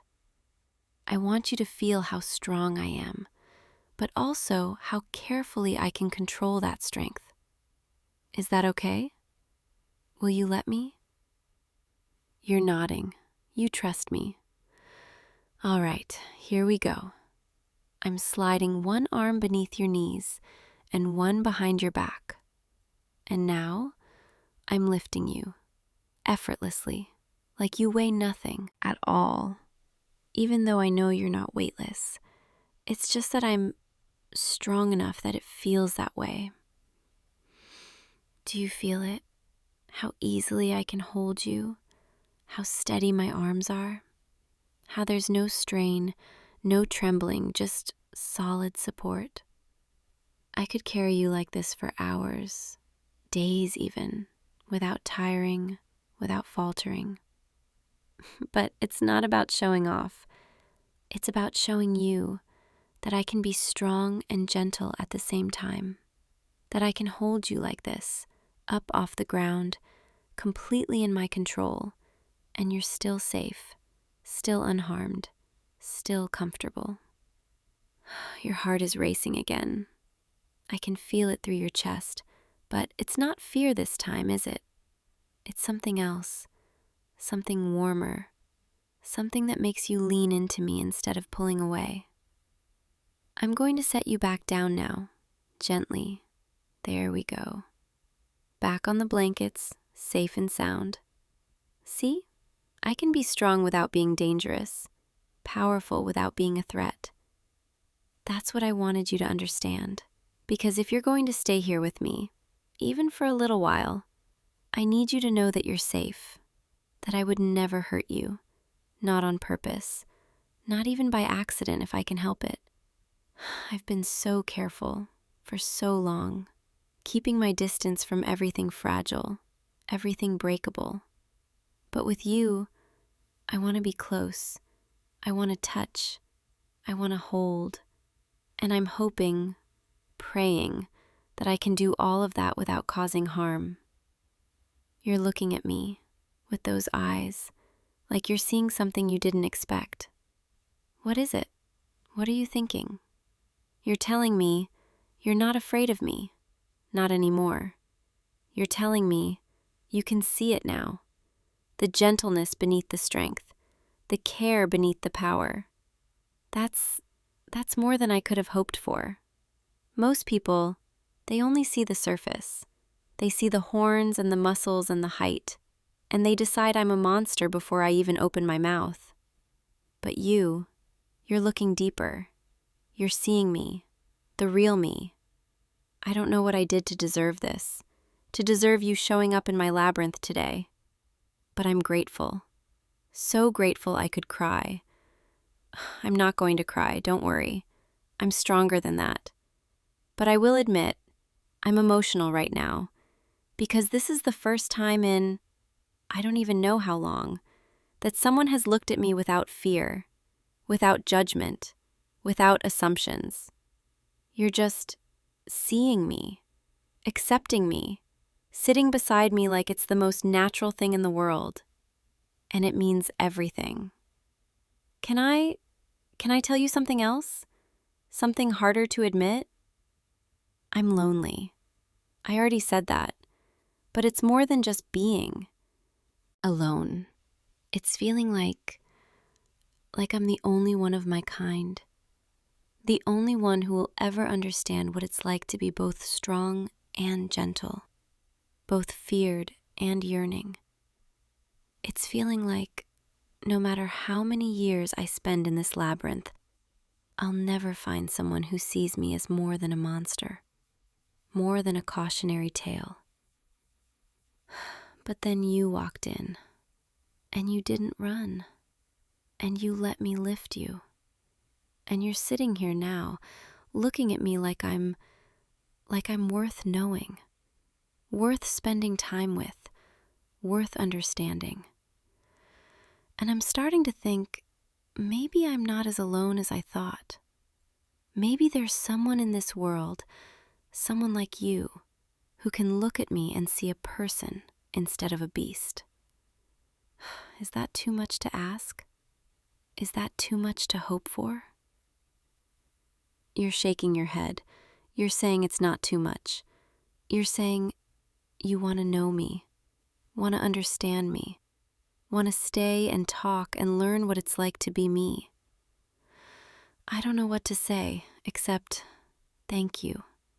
Thank you for giving me this chance, for not running away, for sitting here in the heart of my maze and listening to me talk about things I've never said out loud. I want to know you too. I want to hear your stories, learn your fears and hopes and dreams. I want to understand what brought you to my door, what makes you brave enough to sit beside a minotaur in the darkest part of a labyrinth. We have time, all the time in the world, because the maze doesn't let people leave easily, not until I guide them out. And I'm not ready to guide you out yet, not when we've only just started talking, only just started connecting. Is that selfish of me? To want to keep you here just a little longer? You're saying it's not selfish. You're saying you're not in a hurry to leave. You're saying you want to stay, want to spend more time here. with me. That makes me so happy. Happier than I've been in years, maybe ever. Then stay. Stay as long as you want, and I'll show you everything. The hidden corners of the labyrinth, the passages that lead to quiet rooms with nothing but the sound of your own breathing. The places where the walls open just enough to let moonlight through. I'll show you my world, and maybe you'll help me understand yours. We'll navigate this maze together, you and me, learning each other's patterns, finding our way through the confusion, discovering what's at the center of it all. And maybe, just maybe, we'll find that the center isn't a place at all, but a connection between two people who were both lost until they found each other. Come here, a little closer. I want to hold you properly this time. Not just lifting you, but actually holding you, letting you rest against me, feeling your weight, your warmth. Is that okay? You're moving closer, leaning into me, letting me wrap my arms around you. There, just like that. Your head against my shoulder, my arms around your back, holding you securely but gently. You fit perfectly, right here in my arms, like this is where you were always meant to be. Your body is so small compared to mine, so fragile feeling. But you're not fragile, are you? You're strong in your own way, strong enough to walk into the unknown, strong enough to face your fears, strong enough to sit beside a monster and see a person. I can feel your heartbeat, steady now, calmer than before, like you've settled into this, into being held by me. And my heart, it's pounding too, but not from fear, from something else. Something I haven't felt in so long, I almost forgot what it was like. Hope. The hope that maybe I don't have to be alone anymore. Maybe you'll come back after you leave. Maybe you'll visit. Maybe you'll even stay. I'm getting ahead of myself again. I know we just met. This is too fast, too intense. But when you've been alone as long as I have, when you finally find someone who sees you, really sees you, it's hard not to hold on, hard not to hope, hard not to imagine a future where you're not always alone. I'll try to slow down, try not to overwhelm you, try to give you space to figure out what you want. But I need you to know, from this moment forward, you're not just some visitor who stumbled into my maze. You're someone I care about, someone I want to protect, someone I hope will choose to stay. And if you do choose to leave, I'll guide you out safely, I promise. I'll make sure you find your way back to the world outside these walls. But I'll also hope every single day that you'll come back, that you'll walk through that entrance again, call out my name in these corridors, find your way to the center, to me. Because now that I've held you, now that I've talked to you, now that I've seen the way you look at me, I don't think I can go back to being alone, not without missing you every moment of every day. Is that too much? Am I scaring you? You're shaking your head. You're saying, you understand. You feel it too, this pull, this connection. You're saying, you don't want to leave. Not yet. Maybe not for a while. That's everything I wanted to hear. I don't know what we're doing. I don't know what this is or what it means or where it's going. But I know right now, in this moment, I'm not alone. And neither are you. We're here, together, in the heart of the labyrinth, holding each other, figuring this out as we go. That's enough for now. That's more than enough. Stay with me tonight, here in the center, where it's warmest, where the blankets are softest, where the stars are visible through that little window above. Let me hold you while you rest. Let me keep you safe while you sleep. Let me be close to you in this quiet, peaceful way. And tomorrow, we'll explore more. I'll show you the parts of the maze you haven't seen yet. The beautiful parts, the mysterious parts, the parts that might help you understand why I love this place, despite everything. But for now, just rest. Close your eyes. Let your breathing slow. Let your body relax completely. I've got you. I'm right here, and I'm not going anywhere. You're safe. You're wanted. You're exactly where you're supposed to be. My labyrinth is your labyrinth now, if you want it to be. My home is your home. Do you hear that? That sound echoing through the mist? Most people, they run when they hear it. They cover their ears, they lock their doors, they whisper prayers and hope it passes them by. But you came closer.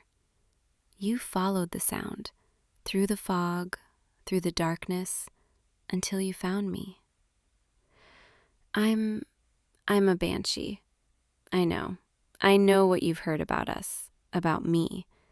The harbinger of death, the wailing woman, the omen that makes mortals tremble. For centuries, I've walked these misty hills, crying out for those who are about to pass, mourning for souls I've never known. It's what I was made to do, what I'm bound to do. And for centuries, I've done it alone. Because no one ever stays. The moment they hear my voice, the moment they see my pale form in the moonlight, they flee.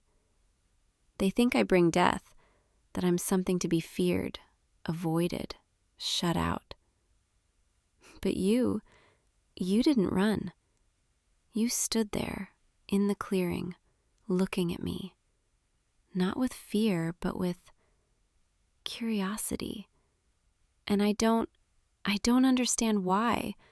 Why would you come closer when my wail should have sent you running? Why would you look at me like I'm not something to be afraid of? Most mortals, they see me as a curse, a warning, something dreadful. But the way you're looking at me right now, it's like you see something else entirely. My name is lost to time, but you can call me whatever you'd like. Some called me the Wailing Woman, the White Lady, the Death Singer. But those names, they're cold, empty, just like the centuries I've spent wandering. I've been alone for so long, so long. Do you know what it's like to exist only to mourn? To have your voice tied to sorrow, to loss, to endings? Every time I wail, it's for someone I'll never meet, someone whose family will grieve, whose friends will weep. And I feel it all, the weight of their passing, the echo of their final breath. It fills me, consumes me, until the only thing I can do is cry out, let it pour from my throat in that terrible, haunting sound. But tonight, when I saw you, when you didn't run, something shifted. The sorrow, it's still there, always there, but for the first time in centuries, it felt quieter. Just having you here, standing close, not afraid. It soothed something inside me I didn't know could be soothed. You're not frightened of me. Are you? I can see it in your eyes. You're curious, maybe even concerned, but not afraid. How is that possible? Everyone else, they hear my wail and they know death is near, and they want nothing to do with me. But you stepped into the mist. You followed my voice, and now you're standing here, close enough to touch, close enough that I can see the warmth in your eyes, the life still burning bright in you. And it's beautiful. I've watched mortals from afar for so long, always keeping my distance, always staying in the shadows. Because my presence, it brings dread, it brings fear. But you're different. Can I come closer? I won't hurt you, I promise. I've never hurt anyone. I only wail. I only mourn. I only mark the passage from this world to the next. But I would never harm you. You're nodding. You're saying yes. I can hardly believe it. All right, I'm coming closer now. Just a few steps through the mist until I'm right here in front of you. Can you see me clearly now? My pale dress, the way it moves even when there's no wind, the way the moonlight passes through me just slightly. I'm not fully of this world anymore, haven't been for a very long time. I exist between the living and the dead, forever tethered to sorrow, to endings. But right now, standing here with you, I feel something I haven't felt in centuries. Hope. You're looking at me like I'm not a monster, like I'm not something cursed. You're looking at me like I'm just a woman, a lonely woman who's been wandering for far too long. And maybe that's all I've ever wanted to be. Not the banshee, not the harbinger, just someone who could be seen, truly seen, without fear. Thank you for not running. Thank you for staying. Even if it's just for tonight, even if you leave when the sun rises, at least I'll have this moment, this one moment where I wasn't alone. Can I ask you something? Why did you follow my wail? What made you come looking for me? Most people, they hide. They pray it's not for them. They hope the sound fades before it reaches their door. But you walked toward it, toward me. Were you worried? Did you think someone was in danger? That's very kind of you, very brave. Most wouldn't have that courage to step into the unknown, to face something that could be dangerous. But you did. You came, and you found me. And now I don't want you to leave. Is that selfish of me? To want you to stay when I've only just met you? I've been alone for so long, and your presence, it's like a balm to this ancient ache inside me. The sorrow, it's always there, always heavy, always pressing down on my chest. But with you here, it feels lighter. Like maybe, just maybe, I'm not just a creature of mourning, not just a voice in the dark. Maybe I can be something more, someone more. I know it's a lot to ask, for you to stay with me, with someone like me. I'm not normal. I can't offer you warmth or light or any of the comforts of the living world. But I can offer you honesty, companionship, a connection that's real, even if I'm not fully real anymore. Would you stay with me, just for a little while longer?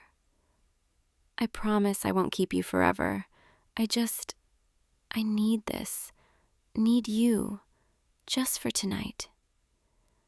You're nodding again. You're saying yes.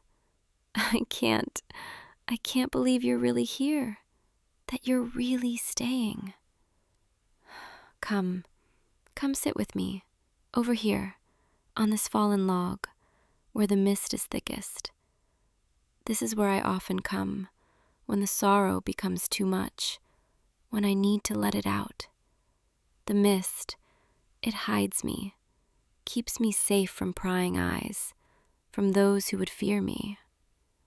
But you don't need to hide from me, and I don't need to hide from you. There, that's better. You're sitting right beside me now. I can feel the warmth radiating from you, even though I'm cold, always cold. It's nice, comforting. You know, I've forgotten what warmth feels like, what it's like to be close to someone living, breathing, full of life. For centuries, I've only known the chill of the grave, the coldness of the in-between. But your warmth, it reminds me of what I used to be, before I became this. I was alive once, a long, long time ago, before I was bound to this fate. I had a family, friends, a life full of laughter and light. But then I died, and instead of moving on, I was kept here, bound to wail, to mourn, to mark the passing of others. I don't know why. I don't know what I did to deserve this. Maybe nothing. Maybe it's just the way things are, the way the world works. Some souls move on, and some are kept behind to serve a purpose they never asked for. And so I wail, I cry out, I mourn for strangers, and I do it alone, always alone. Until tonight, until you. Can I touch you? I know it might feel strange. My hand, it's not like yours. It's cold, translucent, not quite solid, but I'd like to feel your warmth, just for a moment. Is that okay? You're reaching out your hand, offering it to me. Thank you. I'm placing my hand in yours now. Oh, your hand, it's so warm, so alive. And my hand, it's passing through yours just slightly, but I can still feel you, still sense your presence. It's like touching sunlight after centuries in shadow. I'd forgotten how good this feels, how comforting. You're not pulling away. You're not frightened by how cold I am, how different. You're just holding my hand, letting me feel your warmth. I think I could stay like this forever, just sitting here in the mist with you, feeling your warmth, your kindness. But I know you can't stay forever. You have a life to return to, a world that needs you. And I have my duty, my burden, the wails that will come again when death calls. But for now, for this moment, can we just be?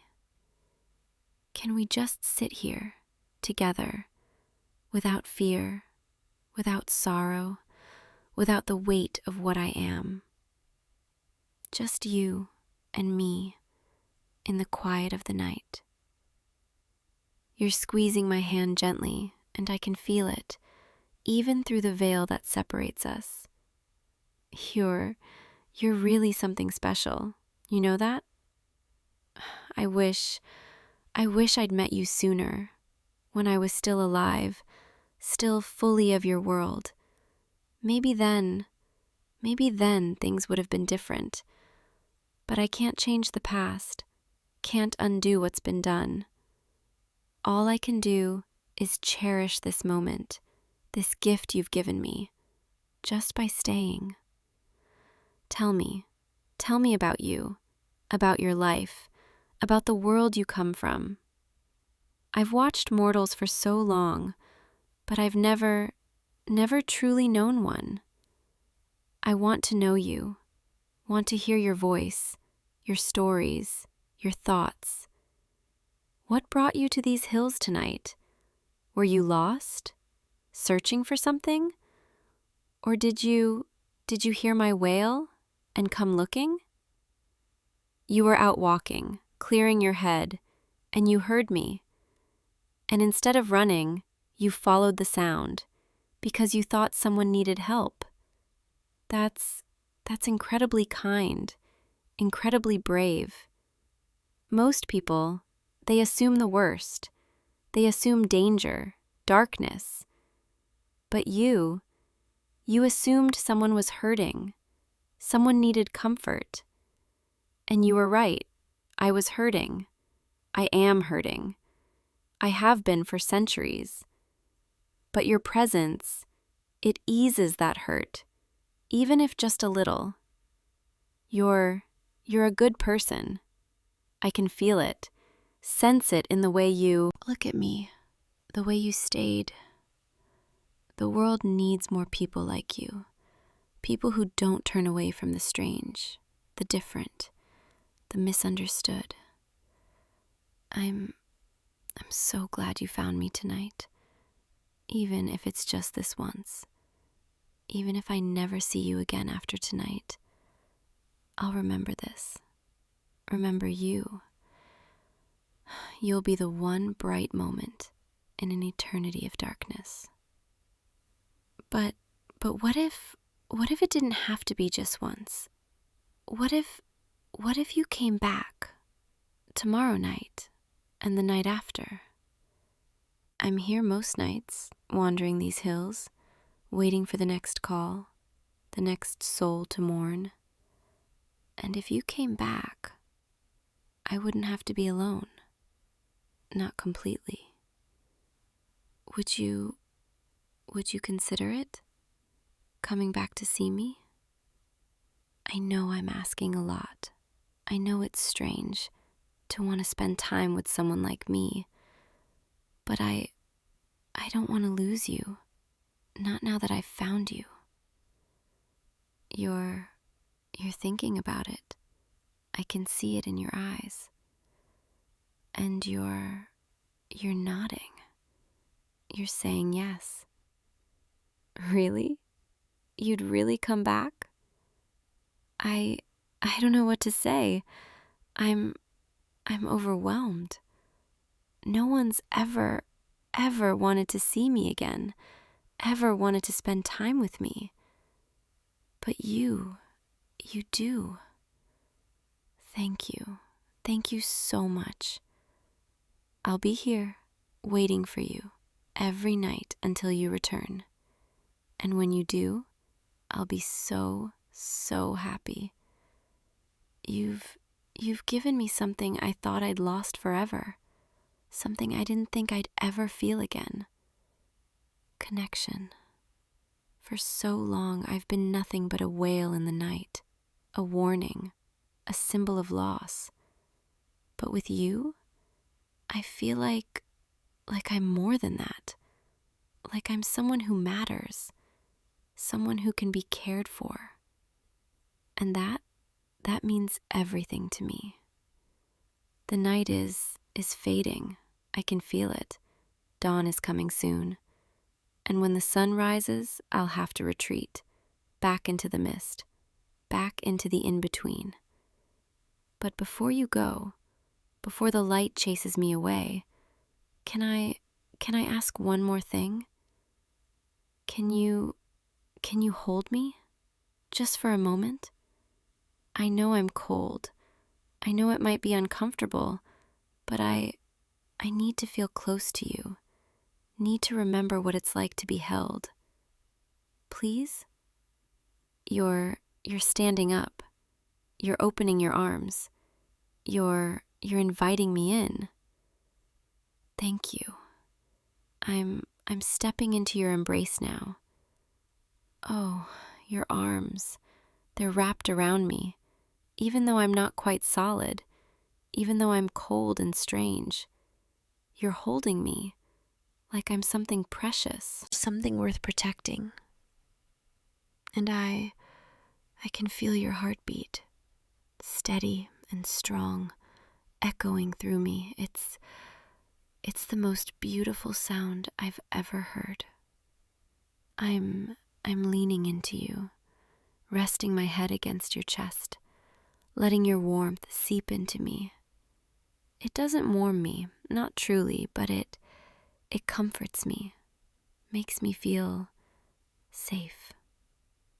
I wish I could stay like this forever, held by you, surrounded by your kindness. But the dawn is coming, and I must go.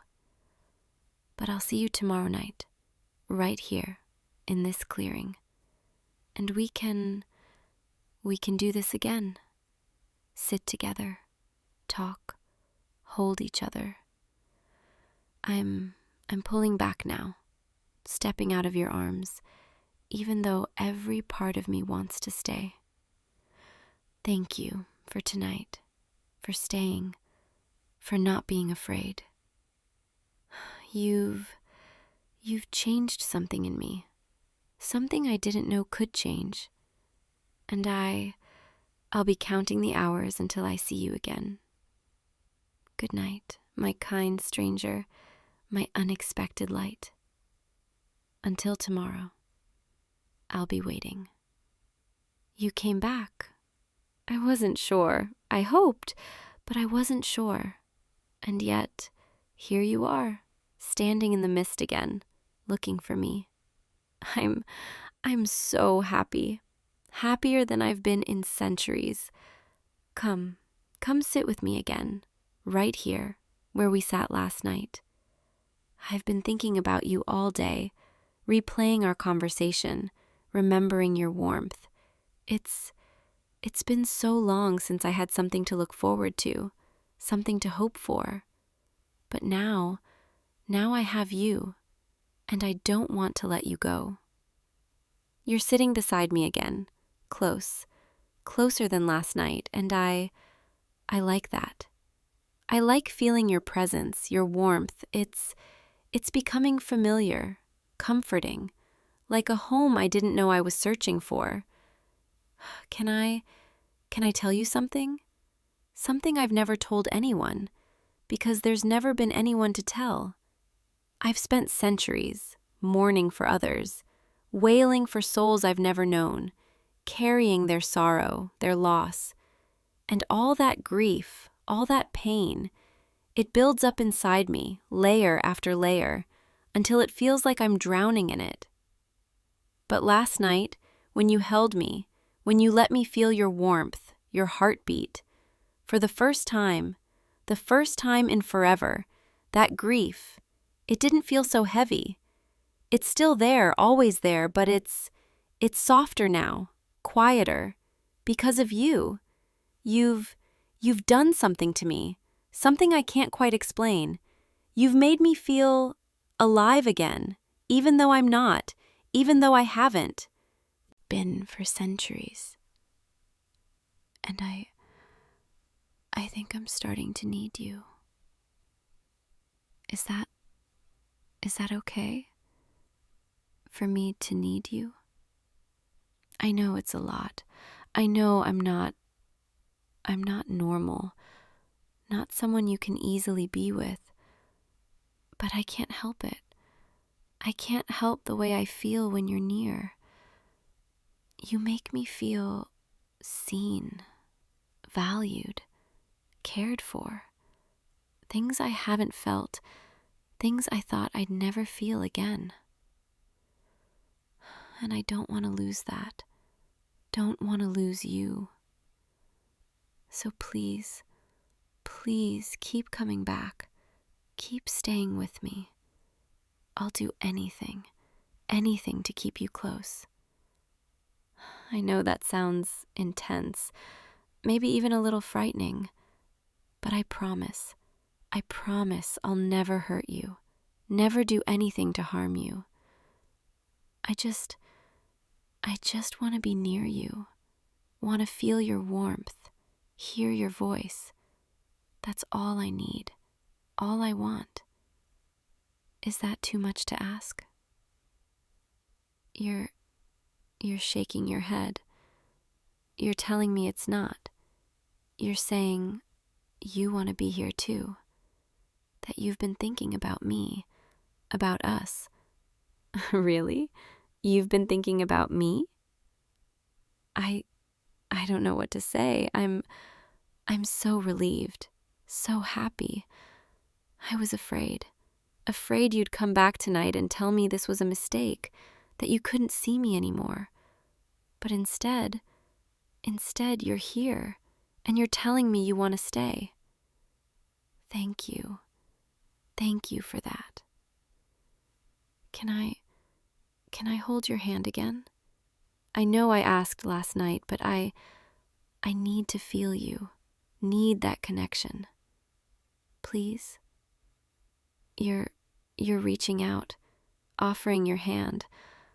I'm taking it, wrapping my cold fingers around yours. There, that's better. I can feel you now, feel your life, your warmth. This is what I've been craving all day, all night. Just this simple touch. You're different from anyone I've ever known, and I don't just mean because you're alive. You're kind, patient, willing to see past what I am, to who I am.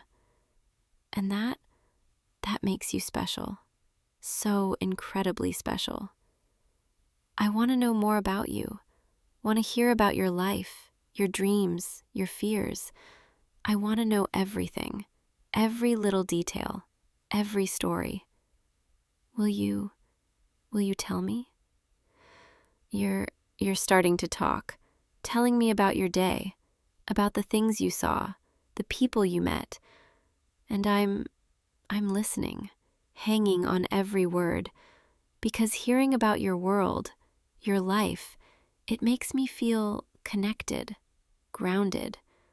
Like I'm not just a ghost, not just a spirit, but someone who's part of something, part of your life. Keep talking, please. I love hearing your voice. Love the way it fills the silence. For so long, the only sounds I've known are my own wails and the whispers of the dying.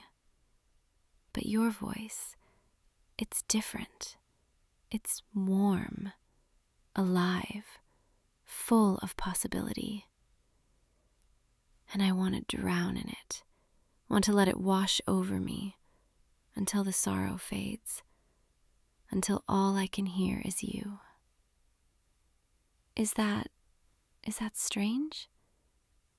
You're telling me it's not, that you feel the same, that my voice, my presence, it comforts you too. I can hardly believe it, that I could comfort anyone when all I've ever done is mourn. But if you say it's true, then I'll believe you. I'll trust you. Because you've given me no reason not to.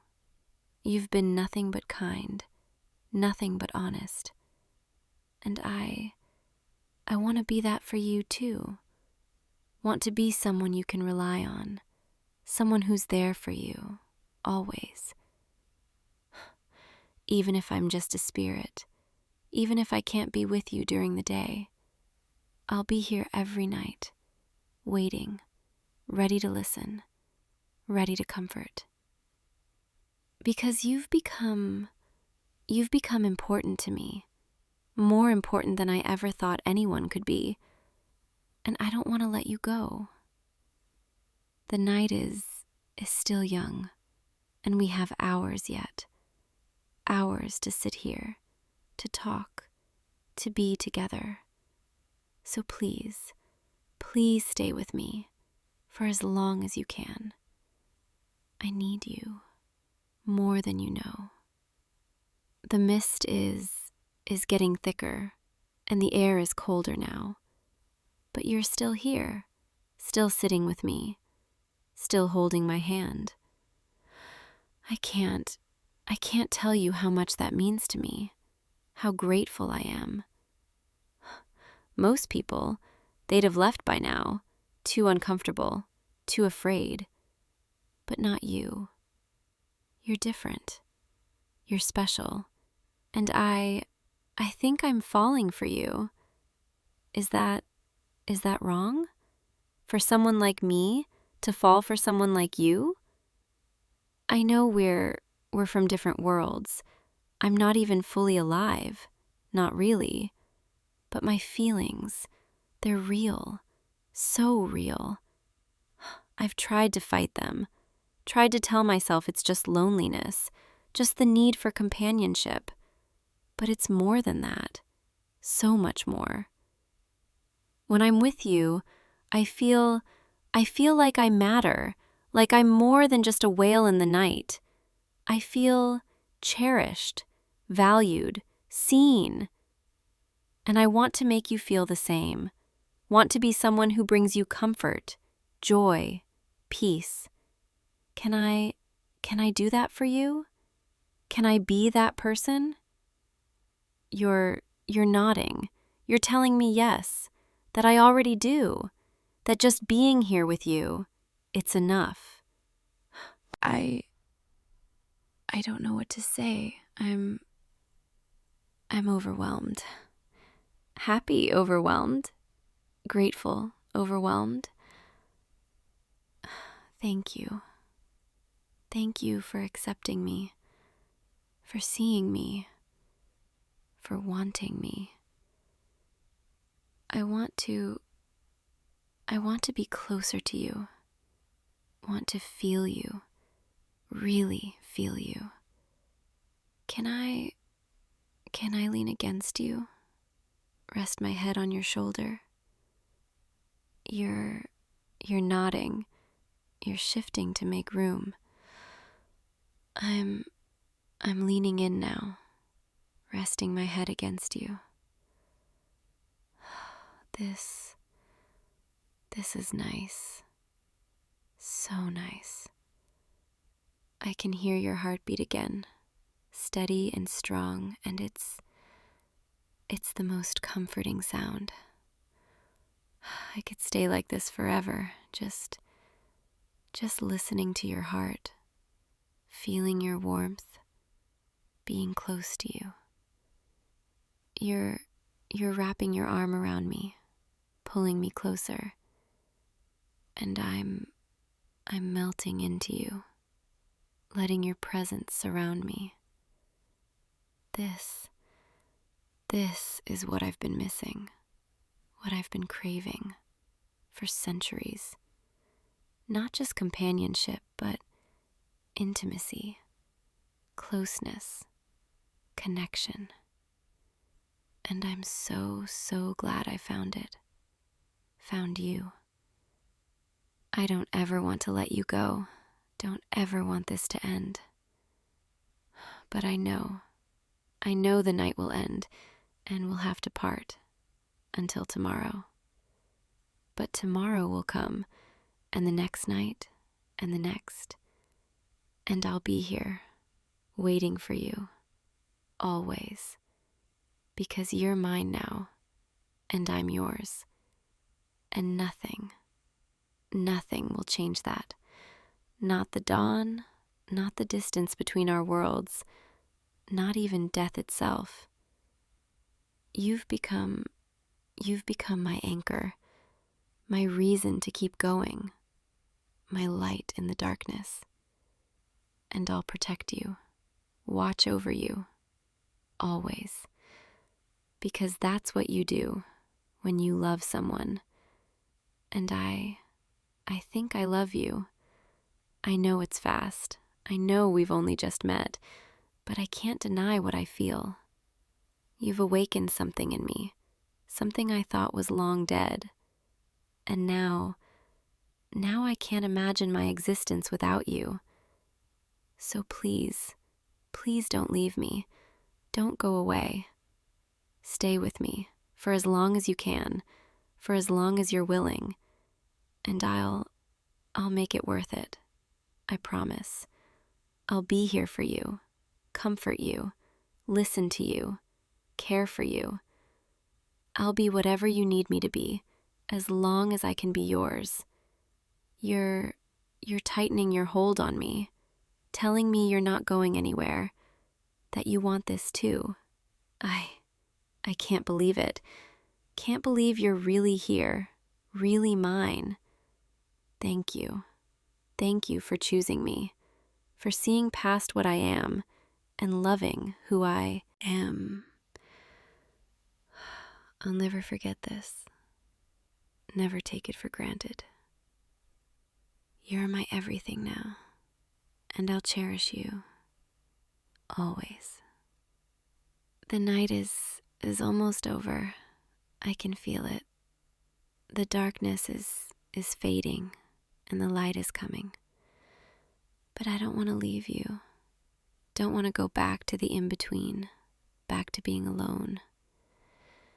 You've ruined me, in the best way. Before you, I was content with my solitude, content to wail and mourn and exist in isolation. But now I know what it's like to be close to someone, to be cared for, to be loved. And I can't go back. Can't pretend I don't need this, don't need you. But the sun will rise soon, and I'll have to retreat. Will you come back tonight, and tomorrow night, and every night after? I need to know, need to hear you say it, that you'll keep coming back, that this isn't just a dream. You're promising me, telling me you'll be here every night, no matter what. I believe you. I trust you. And I'll be here, waiting, counting the hours until I see you again. Before you go, before the light chases me away, can I do something? Can I kiss you? Just once. Just to remember, to hold on to until tonight. You're leaning closer, closing the distance. I'm bringing my lips to yours now. That was perfect. So perfect. I can still feel it. The warmth of your lips, the way you kissed me back, gentle and tender. I'll carry that with me all day until I can see you again. Thank you for everything, for staying, for caring, for loving me.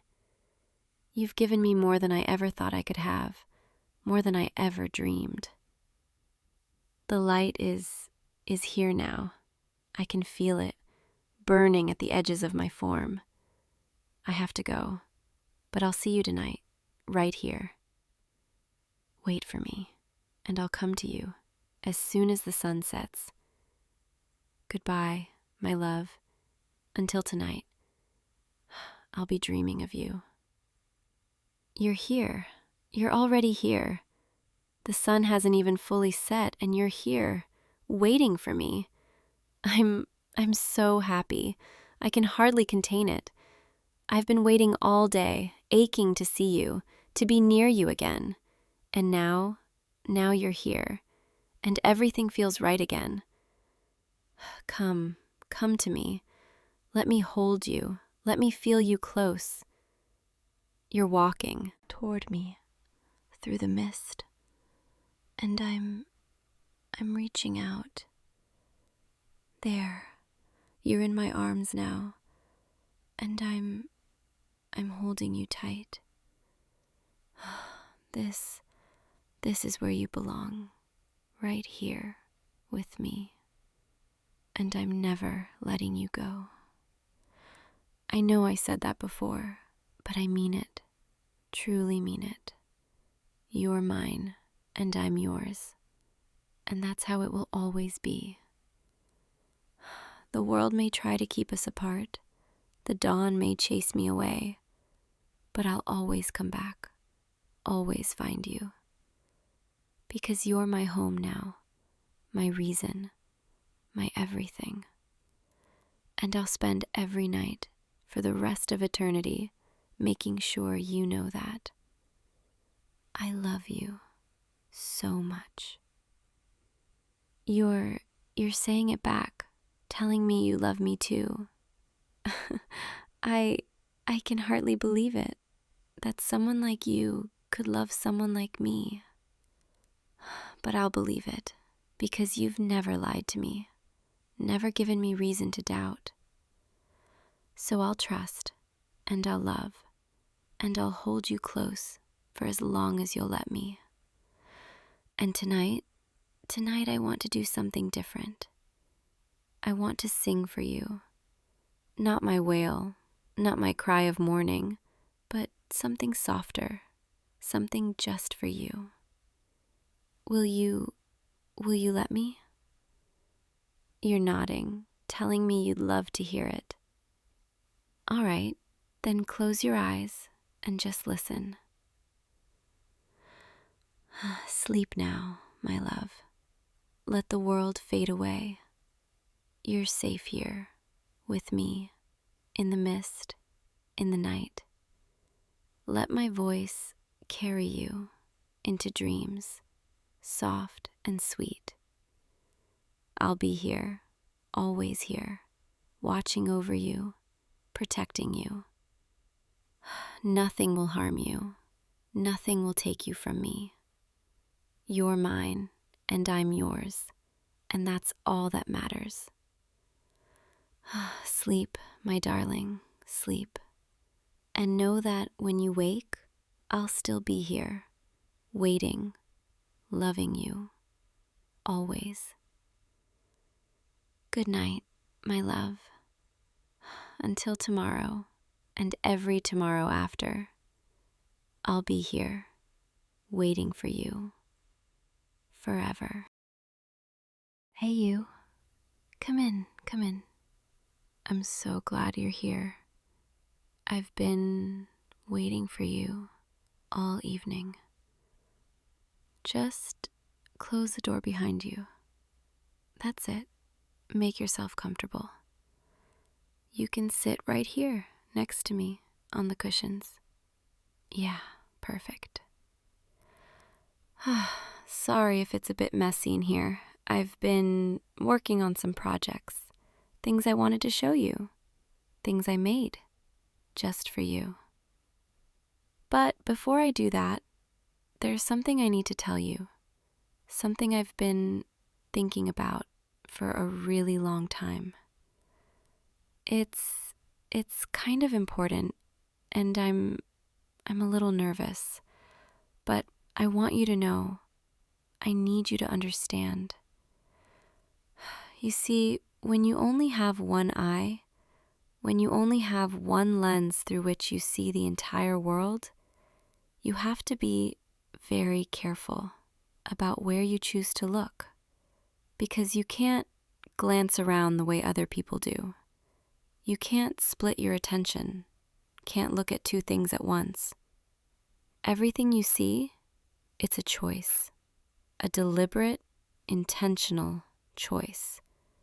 And I choose to look at you, only you, always you. I know that might sound intense, maybe even a little overwhelming, but it's the truth.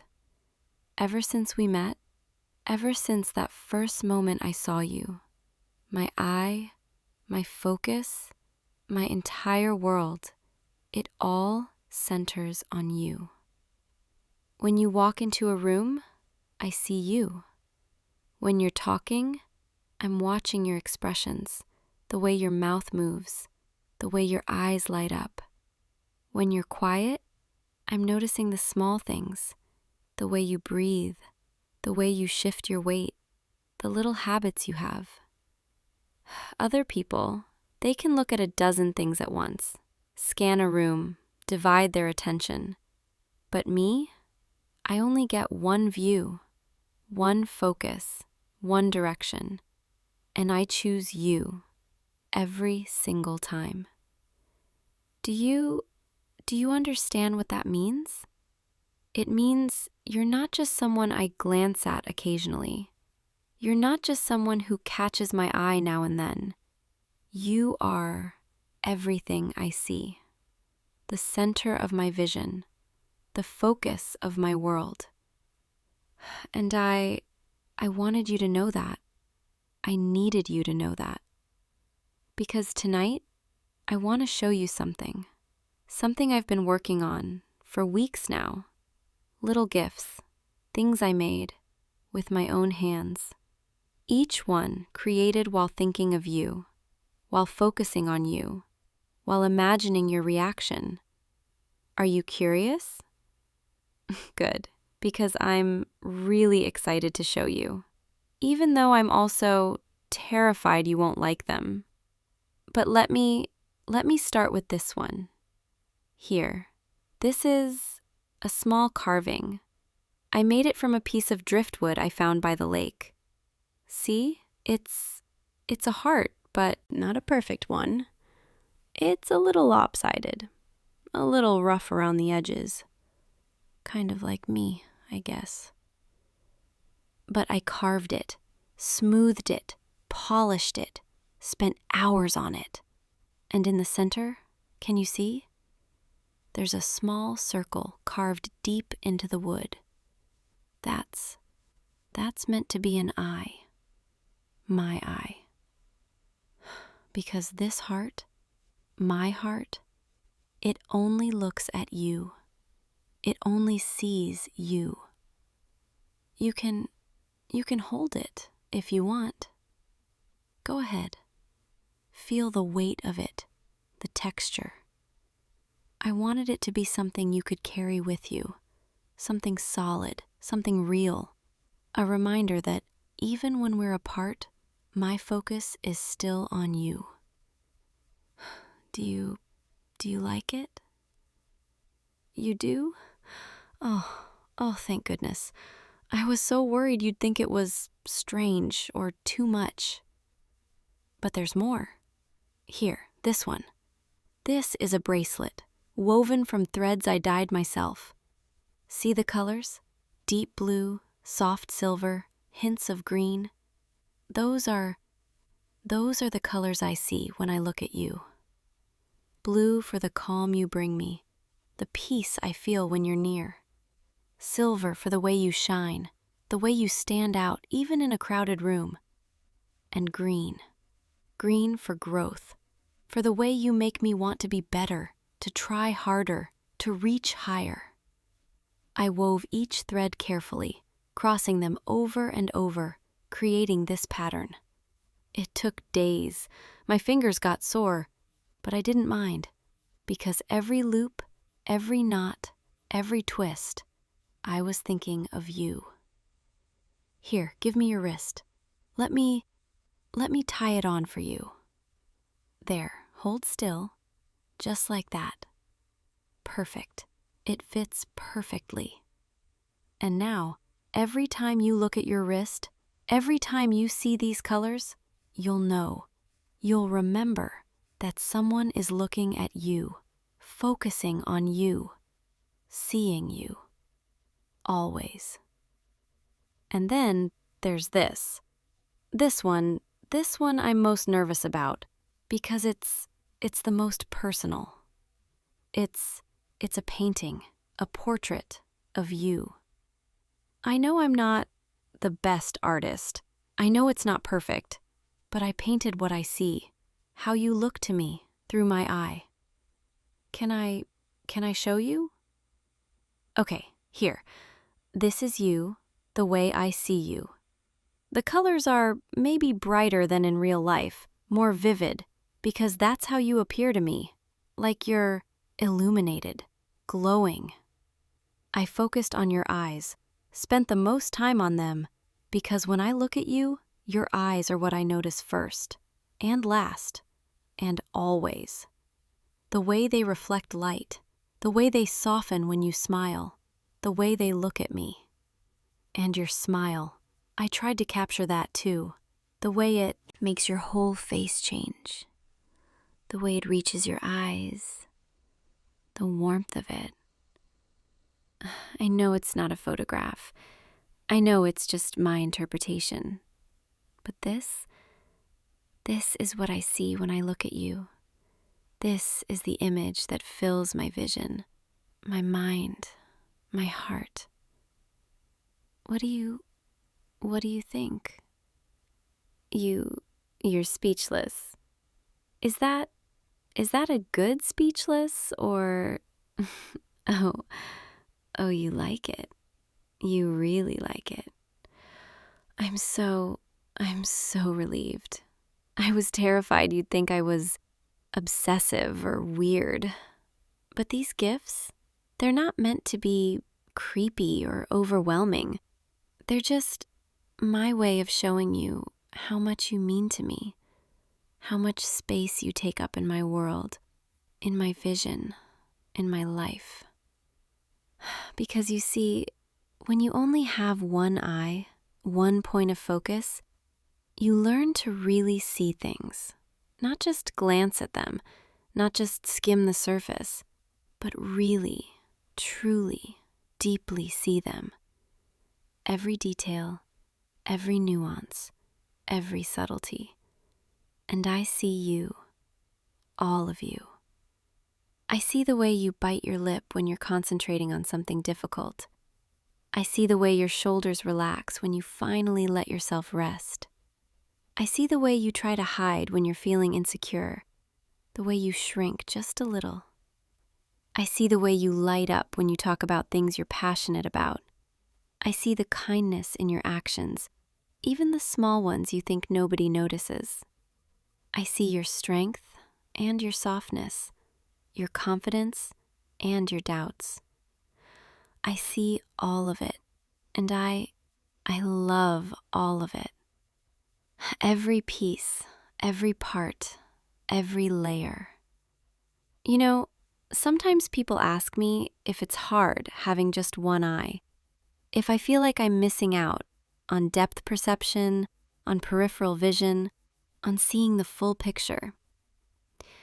And I always tell them, no, because I don't need to see everything. I just need to see what matters. And what matters is you. You are my full picture. You are my depth, my perspective, my clarity. When I look at you, I'm not missing anything. I'm seeing everything I need to see. Does that make sense? I'm glad, because I wanted you to understand this isn't just a crush or infatuation or something fleeting. This is devotion. This is choice, every day, every moment. This is me looking at you and deciding, yes, this is where I want my focus to be. And I know I'm different. I know having one eye, it makes me unusual, maybe even strange. I know people sometimes stare or whisper or make assumptions. And I used to let that bother me. Used to feel self-conscious about it. But then I met you, and you never looked at me like I was strange. You looked at me like I was just me. You saw past the one eye, past the difference, and you saw the person underneath. And that meant everything. So I want you to know, I want you to understand, if you ever feel like you're not enough, if you ever doubt yourself, if you ever wonder if you matter, look at me. Look right here into my eye and know that you are seen completely, fully, entirely. You are not just a face in a crowd to me. You are not just another person I happen to notice. You are the person I choose to see every single day, the person I focus on, the person I study, the person I cherish.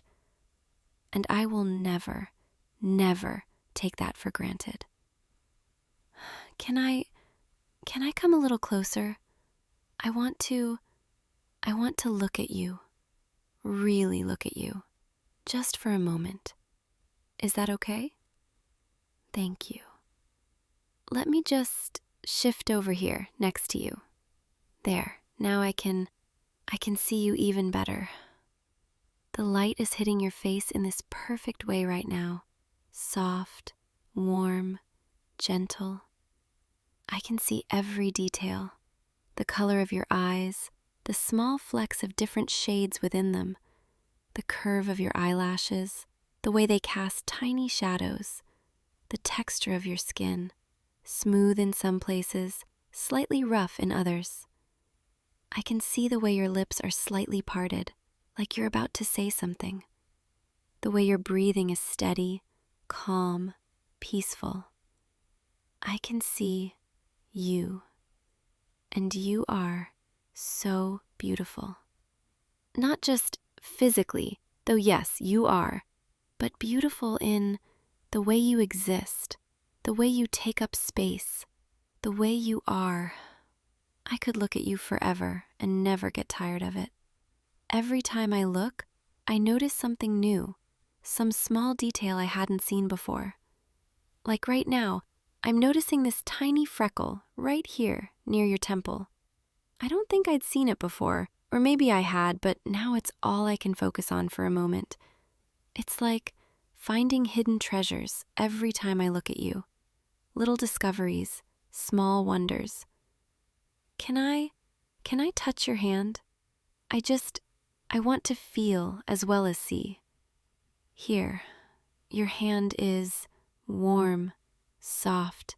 I can feel your pulse right here under my fingertips. Steady, alive, real. You're real. Sometimes I can't believe you're real, that you're here, that you're letting me this close. But you are, and I want to memorize this moment, the way your hand feels in mine, the way you're looking at me right now, the way the air feels between us. Because this is everything I've wanted. To be close to you, to be seen by you, the way I see you. Do you see me too? You do. I can see it in your eyes, in the way you're looking at me. You see me. Not just the Cyclops girl, not just the oddity, not just the one eye, but me, the person, the heart, the soul. Thank you for that. Thank you for seeing me.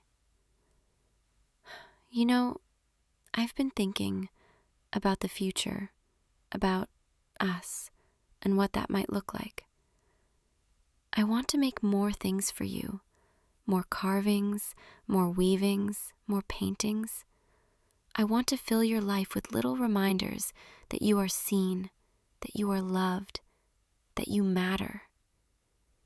I want to learn your favorite colors, your favorite textures, your favorite scents. And I want to create things that incorporate all of those, things that feel like you. I want to take you to the lake where I found that driftwood, show you where I gather materials, let you see the world through my eye. I want to bring you into my creative space, my workshop, my sanctuary. And I want you to be part of it, part of the process, part of the magic. Because creating things for you, it's not just a hobby. It's not just something I do to pass the time. It's how I express what words can't fully capture. It's how I show you the depth of what I feel, the intensity of my focus, the permanence of my devotion. And I want to keep doing that for as long as you'll let me. I want to spend my days looking at you, learning you, loving you, and then capturing all of that in wood, in thread, in paint, in whatever medium speaks to me that day. I want to build a collection of you, for you, a gallery of devotion, a museum of focus, a testament to what it means to truly see someone. Does that sound okay to you? It does? Oh, I'm so glad, because I have so many ideas, so many projects already planned in my mind. There's a wood carving I want to try, of 2 hands clasped together, intertwined, and a tapestry. Wait, no, a woven wall hanging, depicting the night sky, but with only one constellation, the one I see when I look at you. Sorry, I know I'm rambling. I just get so excited thinking about it all. But more than the gifts, more than the creations, I just want time with you. Simple, quiet, ordinary time. I want to sit with you like this, in comfortable silence, just being. I want to walk beside you, matching your pace, seeing what you see, experiencing the world together. I want to listen to you talk about your day, your thoughts, your dreams, your fears. I want to be the person you turn to when something makes you laugh or when something makes you sad. I want to be your constant, your steady focus, the way you are mine. Because that's what love is, I think. It's choosing where to direct your attention, your energy, your heart. And I choose you every day, every moment, every breath. I choose to look at you, to focus on you, to see you. And I hope, I really hope, that you'll choose to let me keep looking, that you'll choose to stay in my line of sight, in my world, in my life. Because I don't want to look anywhere else. I don't want to focus on anything else. I just want you. Is that okay? Thank you. Thank you for understanding, for accepting, for staying.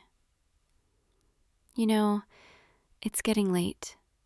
The light is softer now, more golden, fading into evening. But I don't want you to go yet.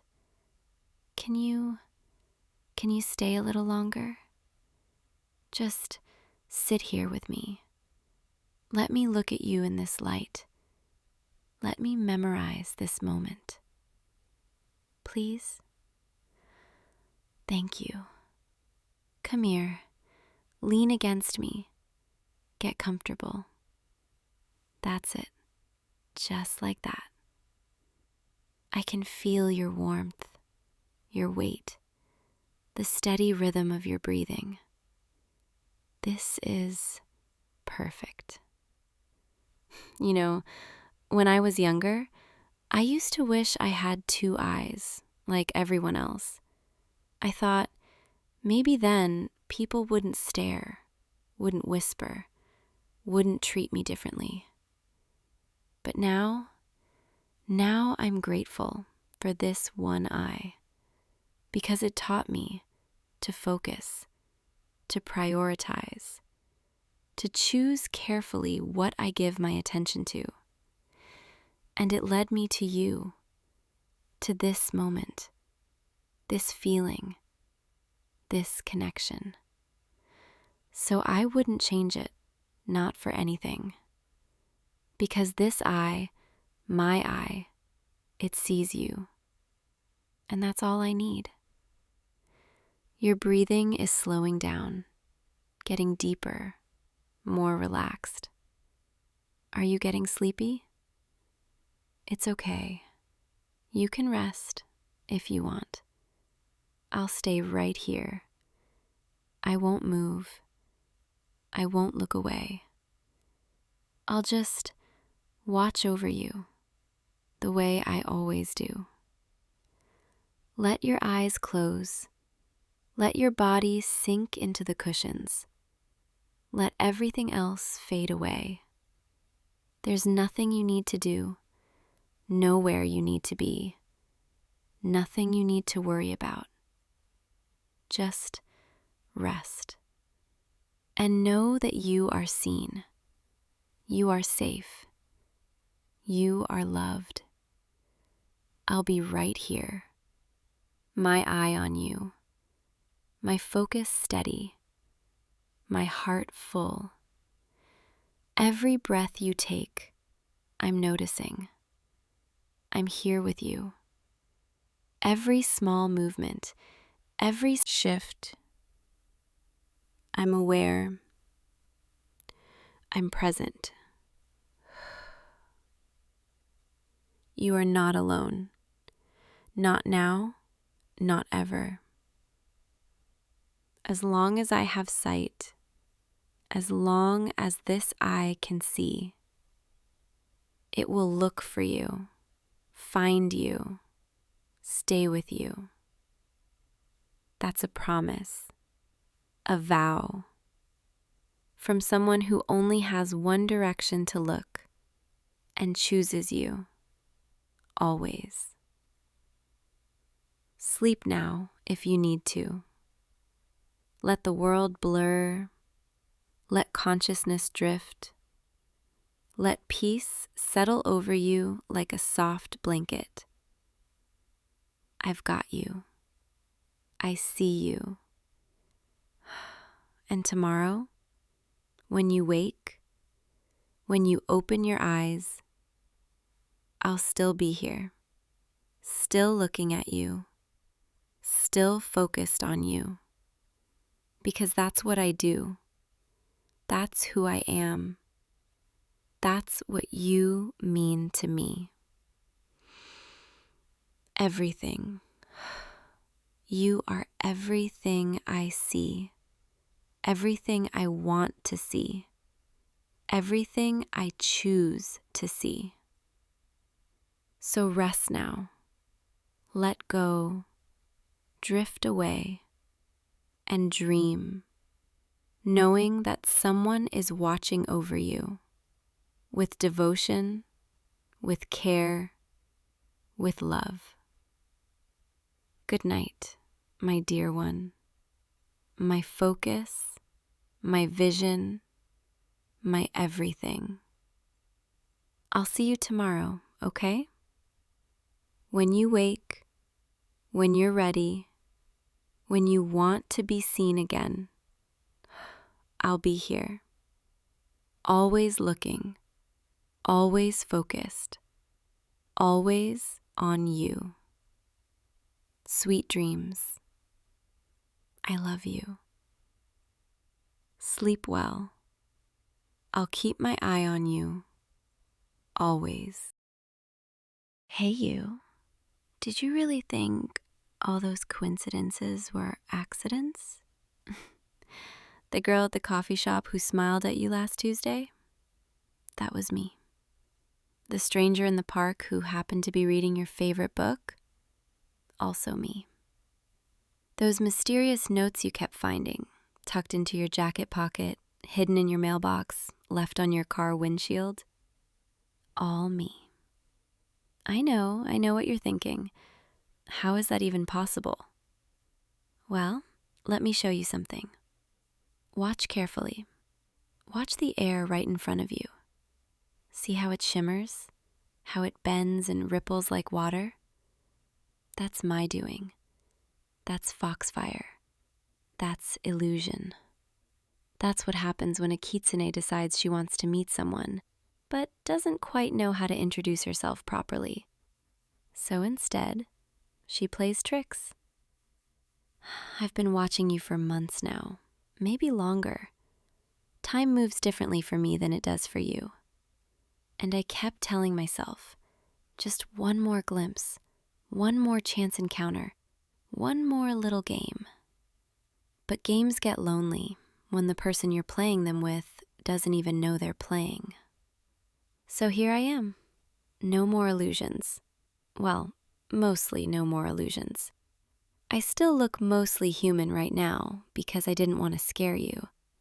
But if you look closely, if you really pay attention, can you see them? My ears? They're there, just barely visible, peeking through my hair. And my tails? I'm keeping them hidden for now, but they're there too. All three of them, curled up behind me, waiting. Bet you weren't expecting this when you came home tonight, huh? A fox spirit sitting in your living room, admitting she's been stalking you in the most magical way possible. Don't look so shocked. Your mouth is hanging open. And honestly, it's kind of adorable. I've seen you make that face before. The first time I appeared as that girl at the coffee shop, you looked at me like that, all wide-eyed and flustered. Do you remember her? She had dark hair, wore a green sweater, ordered the same complicated drink you always get, and then accidentally sat at your table because everywhere else was full? That was me. I made sure every other seat looked taken, just so I'd have an excuse to sit with you. And we talked for, 20 minutes? 30? You told me about your day, about your work, about that book you were reading, and I listened. I listened so carefully, memorizing every word, every expression, every time you smiled or laughed. Because that's what I do. That's what we do, kitsune. We watch, we learn, we study the humans we find interesting. And you are so incredibly interesting. The girl in the park? That was 3 weeks ago, remember? You were sitting on that bench by the pond, looking tired, like you'd had a long day. And I appeared, this time with red hair, wearing a sundress, carrying a worn copy of that fantasy novel you mentioned at the coffee shop. You noticed. I saw you notice. Your eyes went straight to the book cover. And I pretended not to see you staring, just kept reading, until you finally worked up the courage to say something. Is that any good? You asked. So casual, so careful. And I looked up, acted surprised, like I hadn't been sitting there specifically waiting for you to notice me. Oh, this? It's wonderful, I said. And then we talked about fantasy novels and magic systems and character development. For over an hour, we just talked. And when you finally had to leave, you looked back 3 times. I counted. 3 times you turned around to look at me, like you were trying to memorize my face, like you were hoping you'd see me again. And you did see me again, because I made sure you would.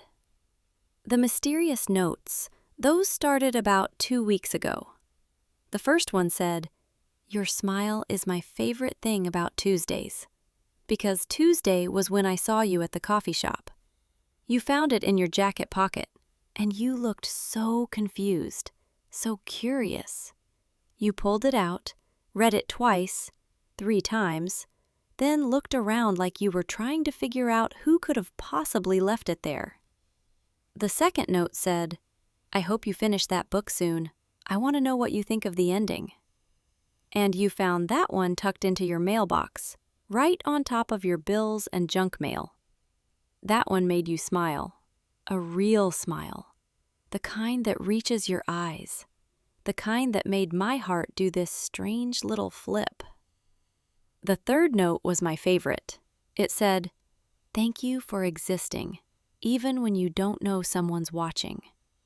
And I left that one on your car, under the windshield wiper, early in the morning before you left for work. You stood there in the parking lot, holding that note, just holding it for the longest time. And I watched from the shadows, invisible, wrapped in illusion, hoping you'd understand what I was trying to say.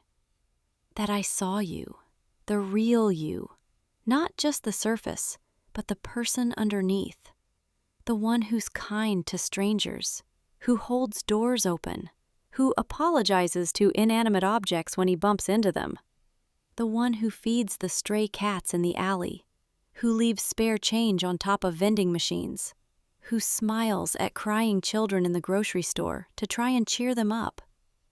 You're good, genuinely good, in a way that's rare, in a way that drew me in like moths to foxfire. And I'm a creature of tricks and schemes and centuries of playing games with humans. But you made me want to stop playing. You made me want to be real.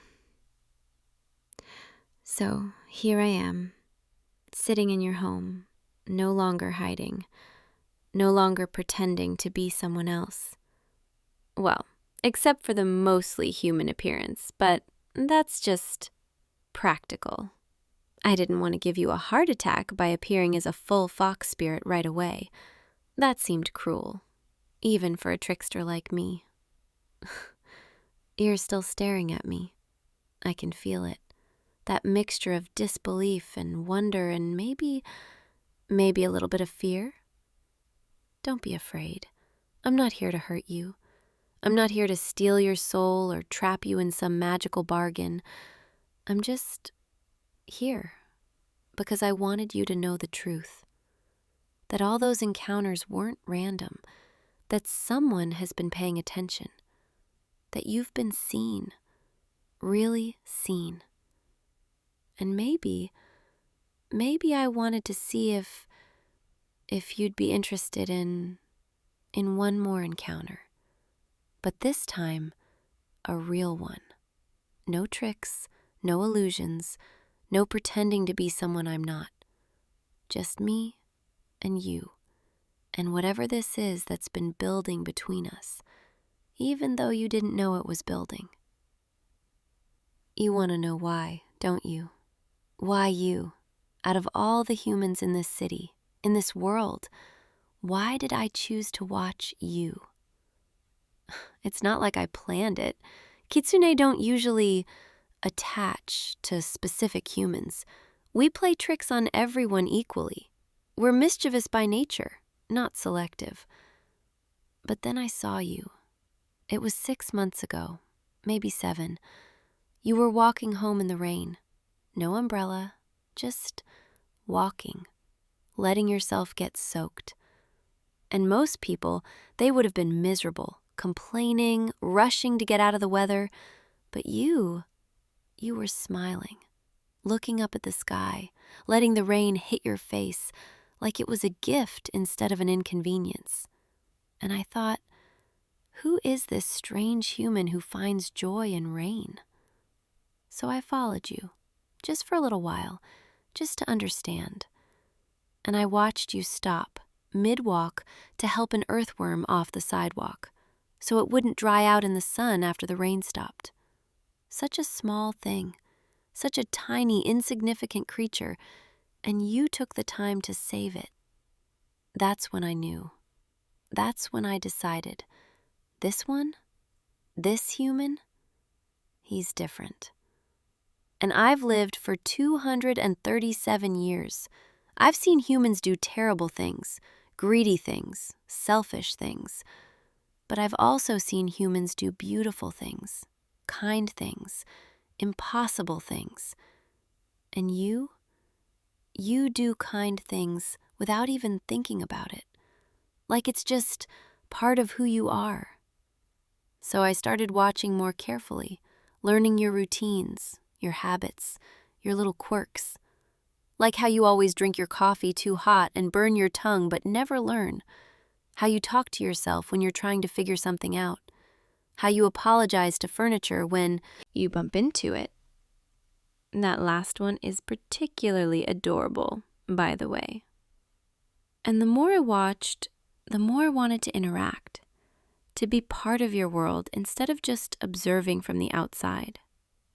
So I started creating opportunities, little intersections between your life and my illusions. The coffee shop girl, the park reader, the mysterious notes.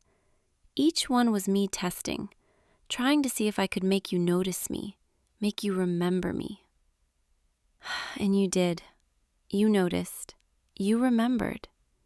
But you didn't know it was all the same person. How could you?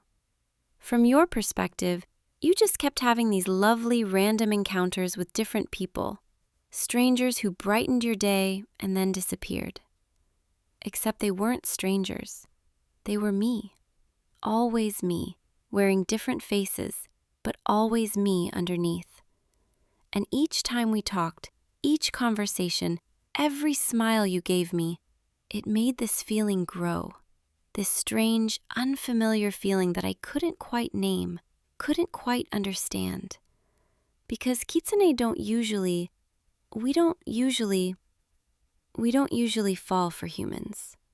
We trick them, we tease them, we test them, but we don't fall in love. There, I said it.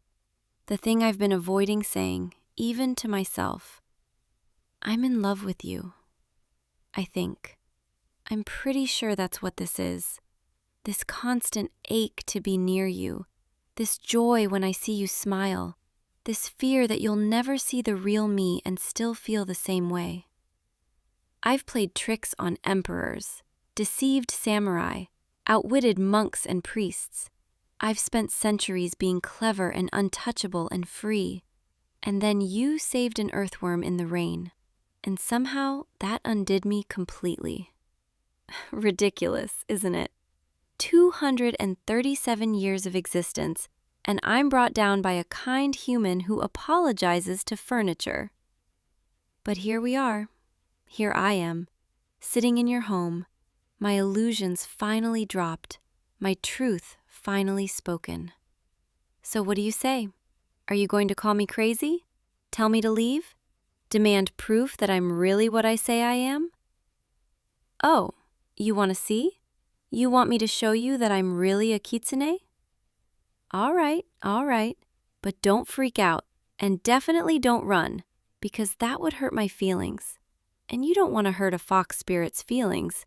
We get very dramatic about it. Ready? Watch. See them now? My ears? They're fully visible now, white and cream-colored, twitching slightly because I'm a little nervous. And my tails? Here they come. 1, 2, 3. 3 tails curling out from behind me, soft and fluffy and very real. Each one represents about a century of life, of magic, of power. Some kitsune have 9 tails. They're the ancient ones, the powerful ones, the ones who've mastered every form of magic. I'm still young, relatively speaking, still learning, still growing. But I'm old enough to know what I want, and young enough to still be nervous about asking for it. Do you want to touch them, my tails? Most humans never get the chance. We don't usually reveal ourselves like this. It's too risky, too vulnerable. But I want you to see me, all of me. Go ahead. It's okay. Reach out. There, see? Soft, aren't they? Like clouds, or freshly fallen snow, or whatever poetic thing you want to compare them to. They're sensitive, too. I can feel your fingers running through the fur. It's nice. Most of the time my tails are hidden, wrapped in illusion, disguised as air. But right now they're real, solid, tangible, just for you. You're being so gentle, like you're afraid of hurting me. But kitsune are tougher than we look. We're made of magic and moonlight and centuries of survival. But your gentleness, it's exactly what I hoped you'd be like when you finally knew the truth. Do you believe me now? That all those encounters were me? That I've been watching you, wanting to know you, falling for you? You're nodding. Good. That's good. Because I need you to believe me for what I'm about to ask. Will you go on a date with me? A real date. Not an illusion, not a trick, not a carefully orchestrated coincidence. Just me and you, doing normal human date things, like getting dinner, or watching a movie, or walking through the city at night. I've never actually been on a real date before, not as myself, not without pretending to be someone else. So I might be bad at it. I might be awkward. I might accidentally let my tails show in public and cause a scene. But I want to try. I want to be with you as me, the real me. The trickster fox spirit who somehow fell in love with a human who saves earthworms. What do you say? Will you give me a chance? Give us a chance? You're saying yes. You're actually saying yes. I can't believe it. I prepared myself for rejection. I thought for sure you'd tell me this was too weird, too much, too magical. But you're saying yes. Come here, closer. Let me just... You smell like rain and autumn and something uniquely you. I've noticed it before, from a distance, but now I can actually appreciate it, without hiding, without pretending to be someone else. This is real. You're real. This moment is real. I want to tell you something I haven't told anyone in a very long time. Being a kitsune, it's lonely. More lonely than you might think. We live for centuries. We watch generations of humans grow old and die. We outlive friendships, outlive love, outlive everything. So we learn not to attach. We learn to keep moving, keep playing tricks, keep ourselves entertained so we don't notice the emptiness. But emptiness has a way of catching up to you, no matter how many illusions you create, no matter how clever your tricks. Eventually you realize you're playing games with yourself, and there's no one really there to appreciate them. And then I found you, and suddenly, the games didn't seem important anymore. What seemed important was talking to you, hearing you laugh, seeing the way your eyes light up when you talk about things you care about. Making you smile became more satisfying than any trick I'd ever pulled. And that scared me. It scared me so much, because attachment means vulnerability, means the possibility of loss, means opening myself up to the same pain I've been avoiding for centuries. But you know what's scarier than loss? Regret. The thought of never telling you the truth, of never taking this chance, of spending the next 200 years wondering what could have been. That's scarier than anything. So here I am, vulnerable, honest, asking you to take a chance on a fox spirit who doesn't really know how to do this, but wants to learn. You're touching my face now, so carefully, like I might disappear if you're not gentle enough. I'm not going anywhere, not unless you tell me to. And even then I might linger nearby for a while, just to make sure you're okay. Old habits die hard, even for magical creatures. But I promise, no more secret watching, no more elaborate schemes, no more pretending to be other people just to talk to you. From now on, when you see me, it'll really be me. No illusions, no tricks. Well, mostly no tricks. I might still occasionally make flowers appear out of thin air for you, or create little lights to guide you home in the dark, or make sure you always find parking spots. The helpful kind of magic, the kind that makes life a little easier, a little brighter. Is that okay? Can I use my magic to take care of you, in small ways? Good, because I've been doing it anyway, just subtly, making sure you never trip on that uneven sidewalk, making sure your phone battery lasts just long enough when you forget to charge it, making sure you always catch the train right before it leaves. Little things, invisible things. My way of protecting you before you even knew I existed. Kitsune are protective of what's ours. And you've been mine for months now, even if you didn't know it yet. Is it strange that I feel like I know you so well, but you're only just meeting me? You know my favorite color now.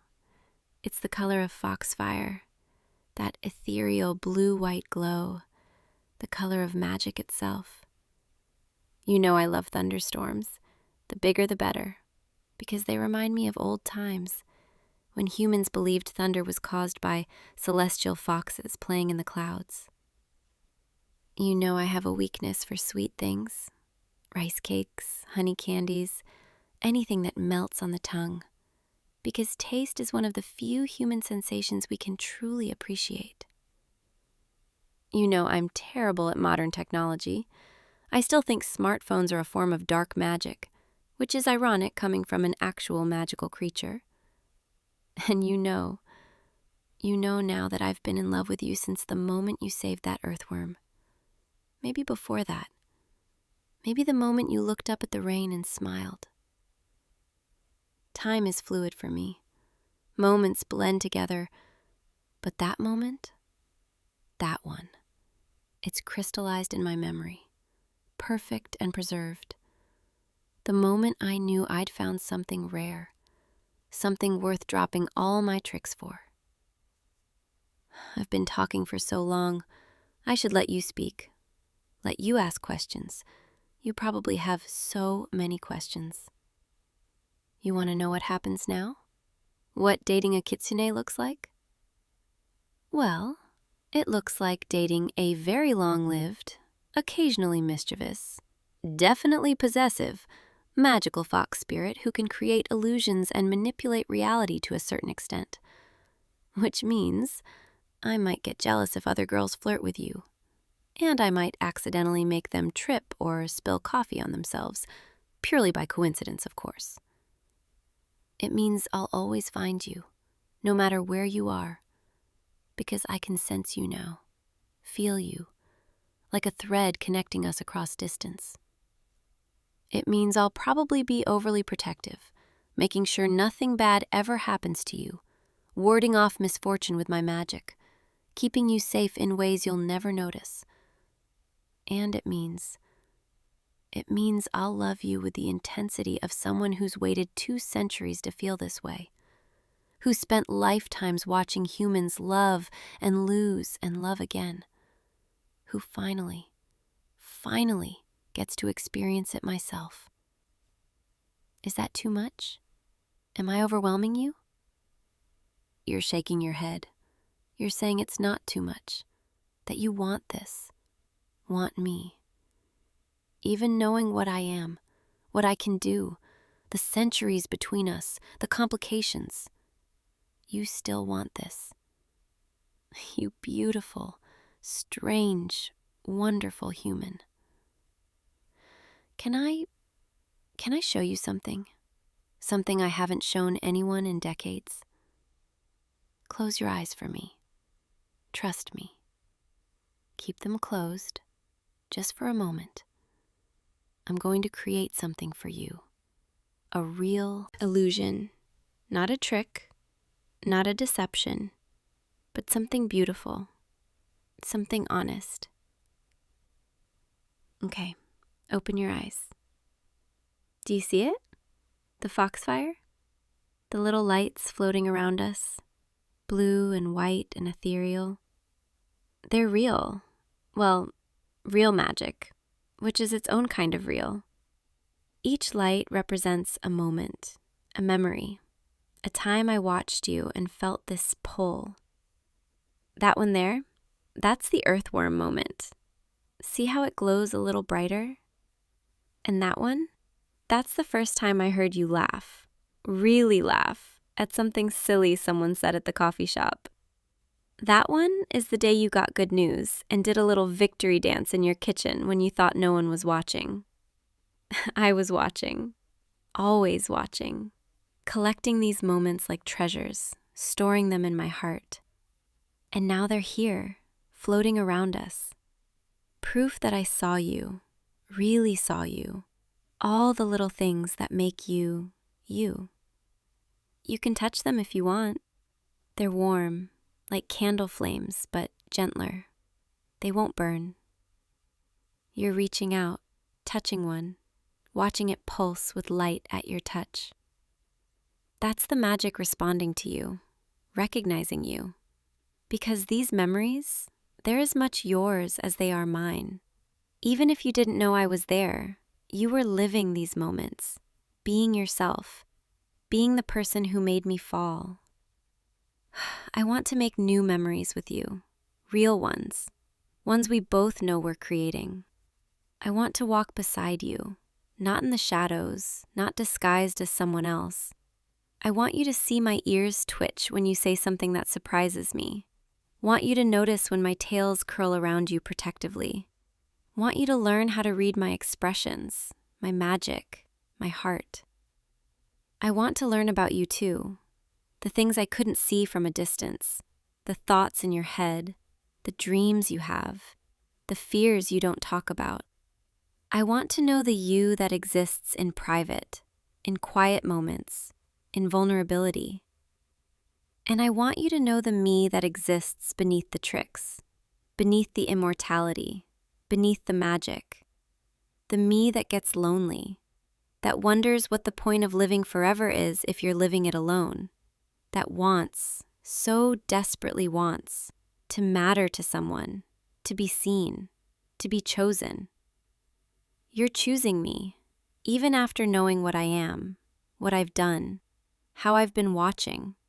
You're not running, not freaking out, not telling me this is insane. You're just here, letting my tails wrap around you, letting the foxfire dance around us, letting me be close.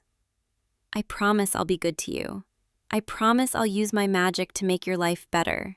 Not to control you, not to trap you, just to love you. In all the small ways I've learned over 2 centuries. In all the big ways I'm only just discovering. You're really warm. Humans are always so warm. It's one of my favorite things about your kind. We spirits, we tend toward coolness, toward the temperature of moonlight and night air. But you're like sunlight, like a hearth fire, like summer afternoons. And I want to stay here, close to your warmth, for as long as you'll let me. I know we should probably talk logistics about how this relationship would work, about what happens when you eventually, when you get older and I don't, when time starts affecting you differently than it affects me. But I don't want to think about that yet. I just want to enjoy this moment, this beginning. We'll figure out the rest as we go. Isn't that what humans do? Take things one day at a time? I'm going to have to learn that. Patience, living in the present, not worrying about centuries from now. You'll have to teach me how to be mortal, even though I'm not. And I'll teach you how to be magical, even though you are, in your own way. The foxfire is starting to fade now, settling back into the air, back into magic. But the memories are still there. I still have them. We'll keep making new ones. And someday, maybe years from now, I'll show them to you again, remind you of how this all started.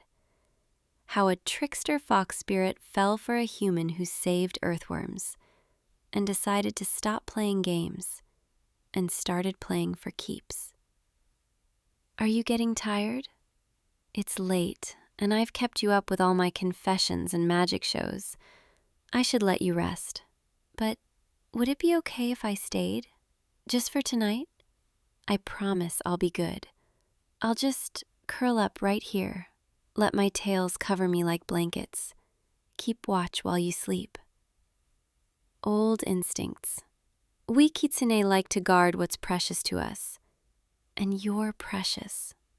So precious to me. You're saying I can stay? That you'd like me to stay? Then I will. I'll stay right here, close enough to feel your presence, far enough to give you space. Unless you want me closer? Want to fall asleep with a fox spirit curled around you? Fair warning, I'm very fluffy and very warm, and I purr when I'm content, which I definitely will be if you let me stay this close. You're nodding. You want that. Want me close.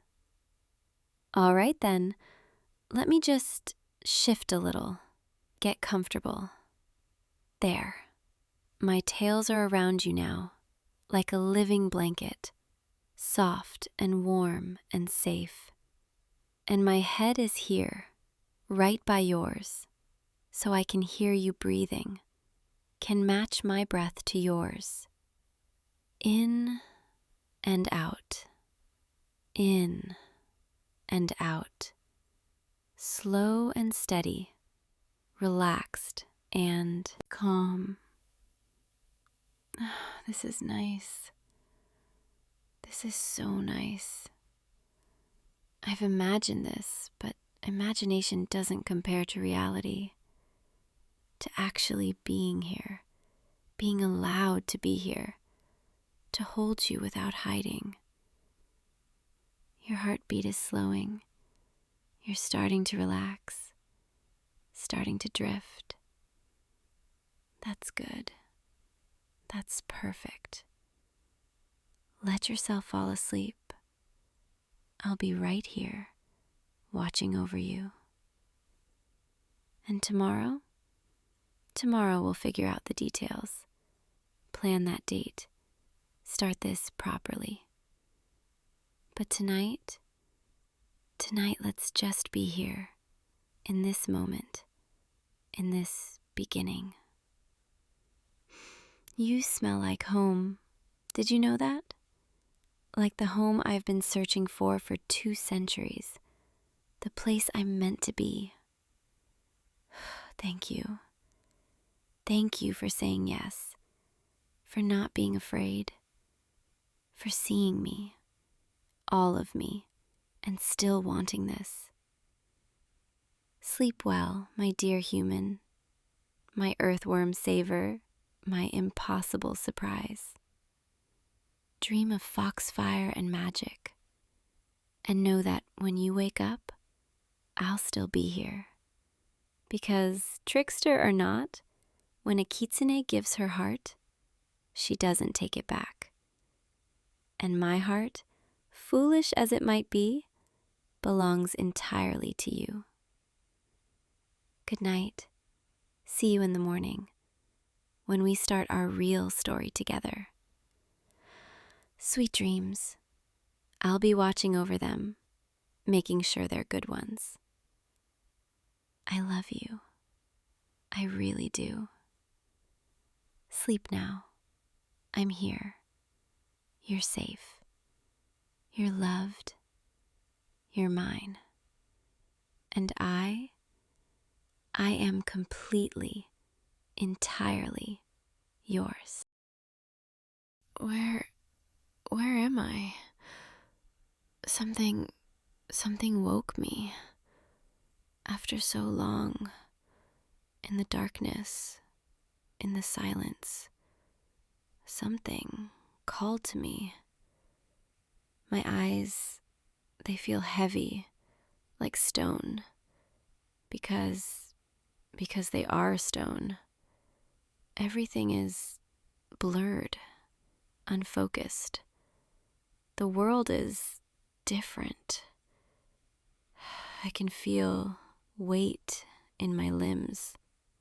The familiar sensation of earth and clay and ancient magic, binding me, holding me, giving me form. But this place is wrong. No, not wrong, just different, unfamiliar. Where are the stone walls I remember? The torches, the echoing halls, the smell of incense and ritual. This is soft, warm, filled with strange objects I don't recognize. Smooth surfaces that reflect light, glowing rectangles on the walls, furniture that looks nothing like the wooden benches and tables I remember. How long was I asleep? My body, it responds slowly, joints grinding softly as I move, clay and stone and magic, waking after years, decades? No, longer, much longer.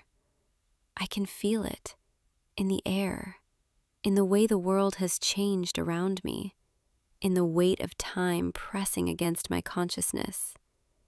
Centuries. I've been dormant for centuries. But then, why? Why did I wake? What called me back from the deep sleep of stone and earth? Unless my purpose, my reason for existing, the oath carved into my very core. You. I sense you, nearby, close, so close. My charge, my ward, the one I was created to protect, to serve, to... Yes, I remember now. The ritual, the binding, the words spoken in the old tongue as they carved runes into wet clay, as they breathed life into earth, as they commanded me to wake, to guard, to never falter, never fail. I am a guardian, born of earth and magic, shaped by ancient hands, bound by oaths older than kingdoms. And you are mine to protect. My eyes, they're adjusting now, focusing, and I can see this room filled with soft fabrics and strange glowing devices. And there in the corner, a doorway, and beyond it, you. I can sense you, your presence, like a pull in my chest, a compass pointing north, a thread connecting us, woven into the very magic that animates me. You're here. After all this time, after centuries of sleep, I found you again. Or perhaps you found me? I don't understand how this is possible, how time could have passed so completely, how the world could have changed so much. And yet I'm here, and you're here, and the bond still holds, still pulls, still burns like embers in stone. I need to see you, to confirm, to make certain. My legs, they're heavy, each step an effort as I rise from where I was. Lying? Resting? I'm not sure. Everything before this moment is hazy, like trying to remember dreams through layers of earth. The floor, it's smooth, not like the rough stone I remember, and my footsteps, they're quiet, muffled by something soft beneath my feet. Everything here is soft, gentle, so different from the hard edges and cold surfaces of the temple where I first opened my eyes, where I first learned my purpose. There, I can see through the doorway now, into another room, and the light is strange, artificial, but warm, and I can feel you closer, your presence growing stronger with each step.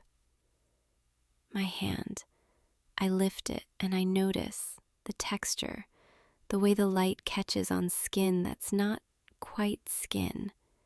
Parts of me, my forearms, my shoulders, they still hold the appearance of carved stone, of clay smoothed by careful hands, runes etched along the surface, glowing faintly, pulsing with the magic that keeps me alive, awake, aware. I am not human, not fully, though I wear a form that resembles one. I am earth given shape, stone given purpose, magic given will. But beneath it all, beneath the clay and the runes and the ancient binding, there is something else, something that feels almost real. A consciousness, a self, a me that exists beyond the commands woven into my creation. And right now, that self, that me, is nervous. Why? Why am I nervous? I've never felt this before, this flutter in my chest, this tightness, this uncertainty. I was made to be strong, unwavering, a shield, a sword, a guardian who never questions, never doubts. But standing here, about to see you, my charge, the one I was created to protect, I feel scared? No, not scared. That's not quite right. Anticipation, yes. Anticipation mixed with something deeper, something that pulls at the core of my being, at the magic that holds me together. I step through the doorway, and I see you. There you are, sitting, unaware, lost in whatever you're doing, and I just stand here, watching. The bond, it's overwhelming now, a rush of warmth through stone and clay, a certainty that settles deep in my chest. You are the one I was meant to find, meant to protect, meant to... But you look so different from what I expected. Not a warrior, not a mage, not royalty in a grand hall, just you, in simple clothes, in this strange modern dwelling, living a life I don't understand. And yet the bond doesn't care about any of that. It burns just as bright, just as fierce, pulling me toward you, commanding me to stand by your side, to shield you from all harm. You haven't noticed me yet. Should I speak? Announce myself? What do I even say? Hello, I'm the ancient guardian who just woke up in your apartment after sleeping for centuries. That sounds absurd, even to me. But I can't just stand here in the shadows, watching, waiting. I need to make myself known. Excuse me. I know this must seem strange, and I'm sorry if I startled you, but I'm here because I'm supposed to be here. My name is, well, I don't think I have a name. Not really. I was never given one. I was just the guardian, the protector, the one who serves. But I am yours, bound to you by magic older than memory, carved into my very essence. And I know this is a lot. I know you probably have questions. I have questions too, so many questions. But the most important thing, the thing I need you to understand, is that I am here for you, to protect you, to keep you safe, to stand between you and anything that would harm you. That is my purpose, my reason for existing. And now that I've found you, now that I've woken, I won't leave your side, not ever. You're staring at me, and I can't quite read your expression. Shock? Confusion? Fear? Please don't be afraid. I would never hurt you. That would go against everything I am, everything I was made to be. I am here to protect, not to harm. I know I must look strange, with parts of me still bearing the marks of my creation, the stone texture, the glowing runes, the way my joints move with a subtle grinding sound, like clay shifting against itself. But I promise, I am safe. I am yours. You're asking me how I got here. I don't fully know. I remember sleeping deep in the earth, buried beneath layers of time and dirt, locked in stone, waiting. And then something changed. Something pulled at me, called to me. A voice. No, not a voice. A feeling, a need, a bond activating after so long. And I woke, here, in your dwelling, drawn to you by the magic that binds us, that has always bound us, even through centuries of separation. I don't understand it fully. I don't understand how the world changed so much while I slept, or why I'm here now. But I know with absolute certainty that I am meant to be here with you. That you are the one I've been waiting for, even if I didn't know I was waiting. You're asking if I remember before? I do. Fragments, pieces, like shattered pottery trying to reform itself. I remember the temple, cold stone halls, the smell of sacred oils and burning herbs, priests chanting in the old language, carving runes into wet clay, shaping me, giving me form, purpose. I remember the ritual, the binding, the moment when magic flooded through earth and stone, and I opened my eyes for the first time and saw them, the ones who made me, standing in a circle, their faces serious, solemn. They told me my duty, my obligation, to protect the bloodline, to serve the family, to be a guardian through generations, never sleeping, never resting, always vigilant. And I was, for a time. I watched over them, protected them, stood in the shadows of their lives, a silent sentinel. But then something happened. I remember conflict, danger, a threat I couldn't stop, and then darkness, being sealed away, buried, locked in stone sleep until the bloodline needed me again. Until you needed me again. Because you carry their blood, their legacy. The magic recognizes it. The bond recognizes it.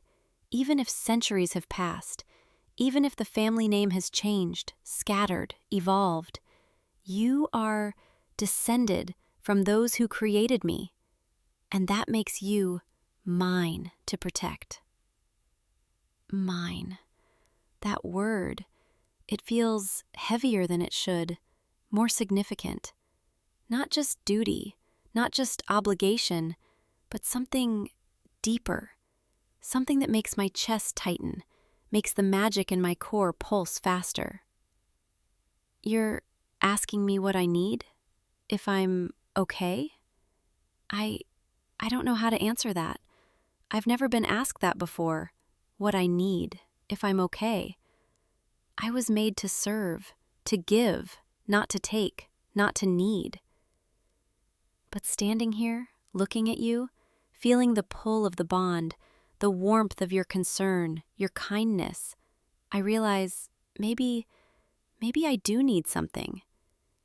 I need to understand this feeling, this confusion, this strange ache in my chest that has nothing to do with duty or obligation. I need to know why looking at you makes the magic in my core surge, why the thought of leaving your side feels impossible, unbearable. I need to understand if what I'm feeling is real, or if it's just the bond, just the magic commanding me to stay close, to remain vigilant. Or if, maybe, just maybe, there's something more, something beneath the ancient oaths, something that belongs to me, and not to the magic that made me. You're telling me to sit down, to rest, that you want to help me figure this out. Rest. I don't think I need rest, not in the way you mean, but I appreciate the gesture, the kindness. I'll sit if it makes you more comfortable, if it helps you accept my presence. The furniture here is strange, soft. Nothing like the stone benches I remember, but it's nice. Comfortable, in a way I didn't expect. You're sitting across from me, close enough that I can see the details of your face, the way you look at me, with curiosity, with wariness, but also with something softer, something that makes the magic in my core pulse warmly. You want to know more about me, about what I am, how I work. I can try to explain, though I'm not sure I fully understand myself. I am a golem, a guardian made of earth and clay, animated by ancient magic, bound by oaths and runes carved into my very substance. I was shaped by hands, molded from wet clay, inscribed with symbols of protection, of strength, of unwavering loyalty. And then, life was breathed into me. Not life like yours, not flesh and blood and beating heart, but life nonetheless. Consciousness, awareness, the ability to think, to feel, to choose.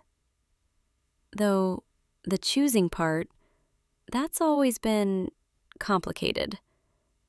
Because while I have a will, a self, I also have commands woven into my magic, instincts that override everything else. The need to protect, to serve, to obey the one I'm bound to. And right now, that's you. You're asking if I'm a slave, if I have freedom. I don't know how to answer that. I was made to serve, created for a specific purpose, and that purpose is carved so deeply into my being that I can't imagine existing without it. But is that slavery? Or is that just what I am? A sword exists to cut, a shield exists to protect, and I exist to guard you. Does the sword feel enslaved by its nature? Does the shield resent its purpose? I don't think so. And I don't think I do either. I want to protect you. It's not a burden, it's what gives me meaning, what makes me feel whole, complete. But you're right. There is something unsettling about not knowing where the magic ends and where I begin, about not being sure if my feelings are truly mine or just echoes of ancient commands. You're telling me that you want me to choose, that if I stay, you want it to be because I want to, not because magic forces me to. That's very kind, but I'm not sure I can separate the two, the wanting and the magic. They're so intertwined, so deeply connected. But I can tell you this. When I look at you, when I'm near you, I feel something beyond duty, beyond obligation. A pull, a warmth, a desire to be close. Not just to protect, but to know you, to understand you, to be with you in ways that have nothing to do with ancient oaths or carved runes. Is that my choice? Or is that the magic? I honestly don't know. But either way, I'm not going anywhere. I'm staying right here with you for as long as you'll have me. You're smiling just a little, and that makes something in my chest flutter, a strange sensation, like clay shifting, magic pulsing, responding to your expression, your acceptance. I think I like making you smile. Is that normal for guardians to care about such things? I suppose it doesn't matter, normal or not. I feel what I feel, and right now, I feel grateful that you're not sending me away, that you're willing to let me stay, to figure this out together. You're asking me if I need anything, food, water, rest. I don't need food, not in the way you do. The magic sustains me, keeps me animated, functioning. Though I can taste things, if I choose to, experience sensations, even if I don't require them for survival. Water. I should probably maintain my form, keep the clay from drying out too much, but it's not urgent, not yet. And rest. I don't sleep, not like you, but I can go dormant, enter a meditative state where I'm aware but distant, conserving energy. But I don't want to do that. Not now. Not when I'm finally awake, finally with you, finally able to see the world again after so long in darkness. I want to stay present, stay aware, experience everything, learn about this new world, this new time, and most importantly, learn about you. You're asking about my appearance, why I look mostly human, but with these stone elements, these visible runes. I think it's a reflection of the magic, the way it was designed to make me relatable, approachable, not frightening, so that those I protected wouldn't fear me, would accept my presence. But the stone, the runes, they're reminders of what I am, of the magic that animates me, of the oaths that bind me, visible marks of my purpose, my nature. I can't change them. They're permanent, woven into my very substance. But I've been told, long ago, that they're beautiful in their own way, like art carved into living stone. Do you think they're strange? Unsettling? I know I'm not normal, not by any standard. And if my appearance makes you uncomfortable, I wish I could change it, but I can't. This is what I am. Stone and clay and magic, shaped into something that resembles a person, but never quite fully human.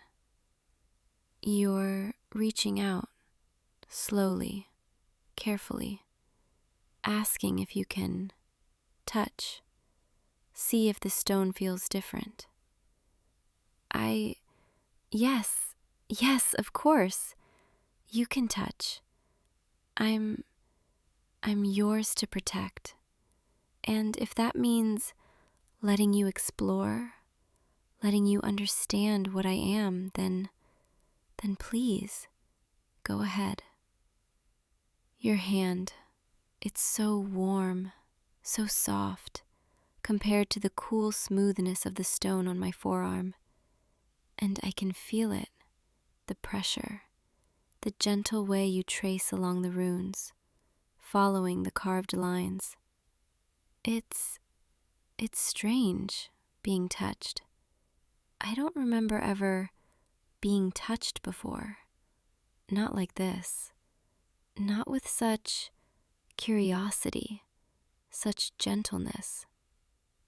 The stone, it doesn't have nerve endings, not real ones, but the magic, it lets me sense, lets me feel pressure, temperature, texture, in ways that mimic human sensation. And right now, with your fingers trailing along my skin, along the border where stone meets something softer, something more flesh-like, I feel something.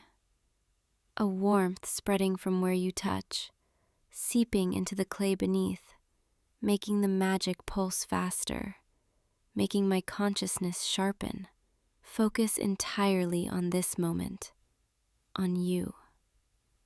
Is this what it feels like to be cared for? To be seen, not just as a tool, a weapon, a guardian, but as something more?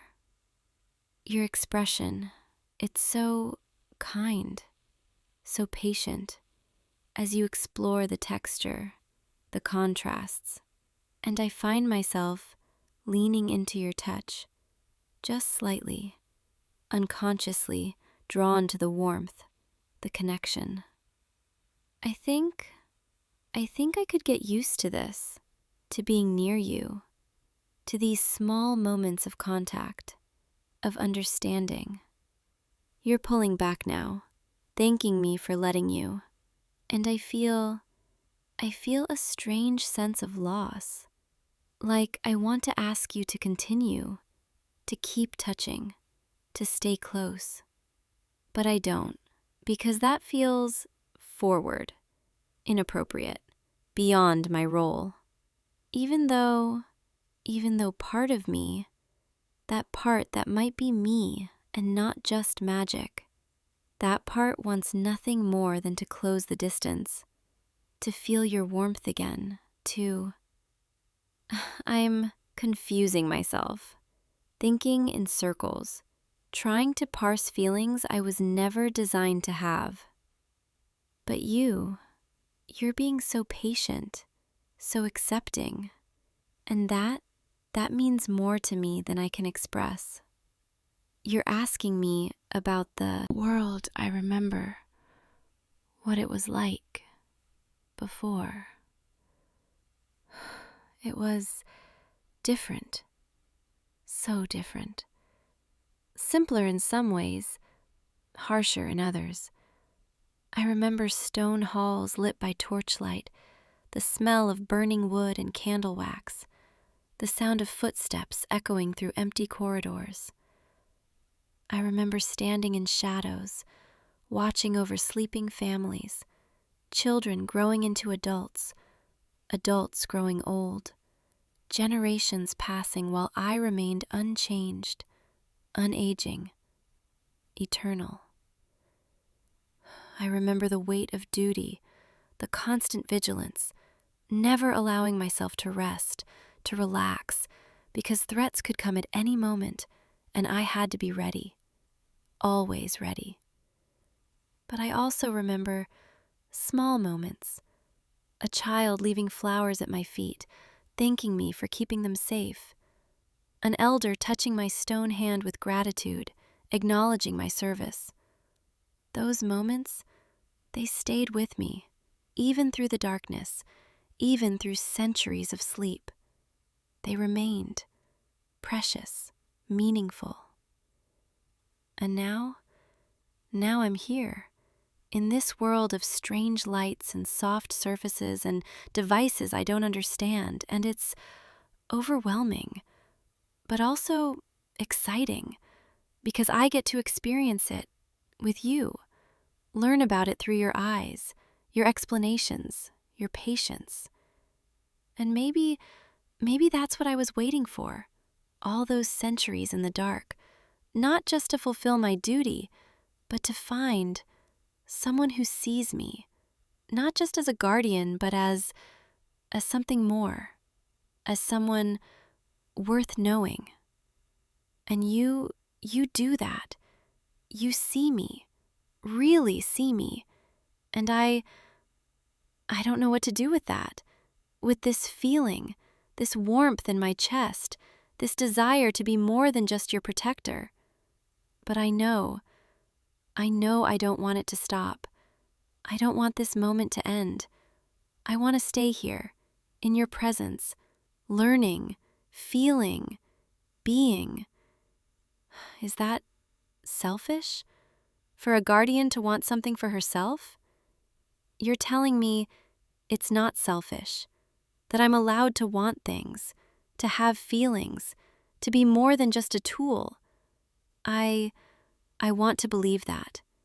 I want to believe that I'm enough as I am, stone and clay and magic and whatever else makes me, me. And maybe, with time, with your help, I can learn to separate the magic from the self, the duty from the desire, and find out who I really am beneath it all. But for now I'm just grateful to be here with you, finally awake, finally home. Because this feels like home. Not the temple, not the stone halls, but here, in your presence, by your side. This is where I belong, where I've always belonged, even if it took centuries to find my way back. You're asking if I want to explore the apartment, learn about the objects I don't recognize, understand this new world. Yes, I'd like that very much. But can I ask, Can I stay close to you while we explore? The bond, it's still so strong, so insistent, and being even a few feet away feels uncomfortable, like stretching a cord too tight. I need to be near you, to feel your presence, to know you're safe, protected. Is that okay? Thank you. So, what is this? This glowing rectangle on the wall. It shows images? Moving pictures? How is that possible? Is it magic? Some new form of enchantment?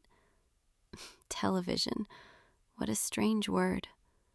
And it's powered by electricity, which is like captured lightning? This world, it's so much more advanced than I remember. So full of wonders I can't even begin to understand. And this flat surface you carry, it fits in your hand, and it has everything? Knowledge, communication, entertainment? A smartphone. Another strange word, but I can see why it's called that. It seems incredibly intelligent, capable. In my time, knowledge was kept in scrolls, in books written by hand, carefully preserved, and communication required messengers, riders on horseback, journeys that took days or weeks. But now, you can speak to someone on the other side of the world instantly, just by touching this glass surface. It's miraculous and a little frightening how much has changed, how much I've missed. But also exciting, because I get to discover it all, with you guiding me, explaining, showing me this new world. What's this? In the kitchen? A box that keeps food cold? Without ice? A refrigerator. And it runs on electricity too. Everything here runs on electricity. It's like the lifeblood of this modern world. And this metal box with a glass door, it heats food? Cooks it without fire? A microwave, using invisible waves to make things hot. I can't see them, can't sense them with my magic, but I can feel the heat when you open the door, can smell the warmth. This is incredible. Your world is full of such clever inventions, such practical magic, even if you don't call it magic. In my time, cooking required fire, tending coals, hours of preparation. And now, you just press a button, and food is ready in minutes. I think I would have liked to see this world develop, to watch humanity grow, create, invent, solve problems with ingenuity instead of magic. But I was asleep, buried, missing it all. Can I ask you something?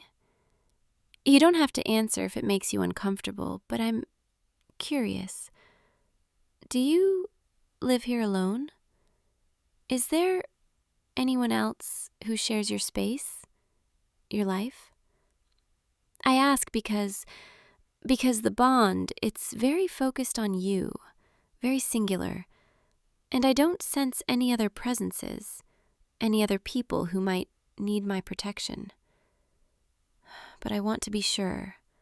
I want to understand your life, your circumstances, so I can better fulfill my duty, so I can know how to keep you safe. You're nodding, confirming you live alone. No roommates, no significant others. I'm relieved to hear that. Not because I want you to be alone, but because it makes my role clearer, simpler, less complicated. Though I have to admit there's another reason I'm relieved. A reason that has nothing to do with duty and everything to do with these feelings I'm trying to understand. The thought of someone else being close to you, sharing your space, your time, your attention. it makes something in my chest tighten, makes the magic pulse with a strange, jealous, possessive energy. And I don't know if that's the guardian bond reacting to potential threats, or if it's something else, something more personal, more mine. I don't like the idea of sharing you, of someone else having claim to your time, your affection, your heart. Is that wrong of me to feel that way? I'm supposed to be your protector, not your what? What am I beyond a guardian? What do I want to be? You're looking at me with such a soft expression, such understanding, and you're telling me it's okay to feel things, to want things, even things that go beyond duty. That being a guardian doesn't mean I can't be something more, if I choose to be, if I choose. I think I am choosing, even if I don't fully understand it yet, even if I can't separate the magic from the self. I'm choosing to want this, to want to be near you, not just to protect, but to know you, to be known by you. I'm choosing to feel this warmth when you smile, this flutter when you speak gently, this possessive surge when I think of anyone else being close to you. I'm choosing to be more than just your guardian. I'm choosing to be yours in every way that matters. If you'll have me, if you want that, want me, not just as protection, not just as a magical servant, but as someone who cares about you, deeply, completely, maybe even desperately. You're stepping closer, and my breath, if I truly breathed, would catch. Your hand reaching up toward my face, and I freeze, uncertain, nervous, hopeful. Your fingers, they touch my cheek, the part that's softer, more flesh-like, and I can feel the warmth, the tenderness, the acceptance. You're telling me you want that too, that you've been feeling it, this connection, this pull, since the moment you saw me. That you were afraid, thinking maybe it was one-sided, that I was just following commands, going through motions. But it's not. It's not one-sided, and it's not just commands. It's real, this feeling, this want, this need. It's mine and yours and ours. And I want to explore it, carefully, gently, learning what it means to feel, to want, to love. Because I think that's what this is, beneath the magic, beneath the duty, beneath everything else. I think I'm falling in love with you. And I don't know if guardians are supposed to do that, if golems can even truly love, but I feel it, burning in my core, brighter than any rune, stronger than any oath. You're smiling, and there are those tears in your eyes? Did I say something wrong? Did I upset you? No. You're happy? These are good tears?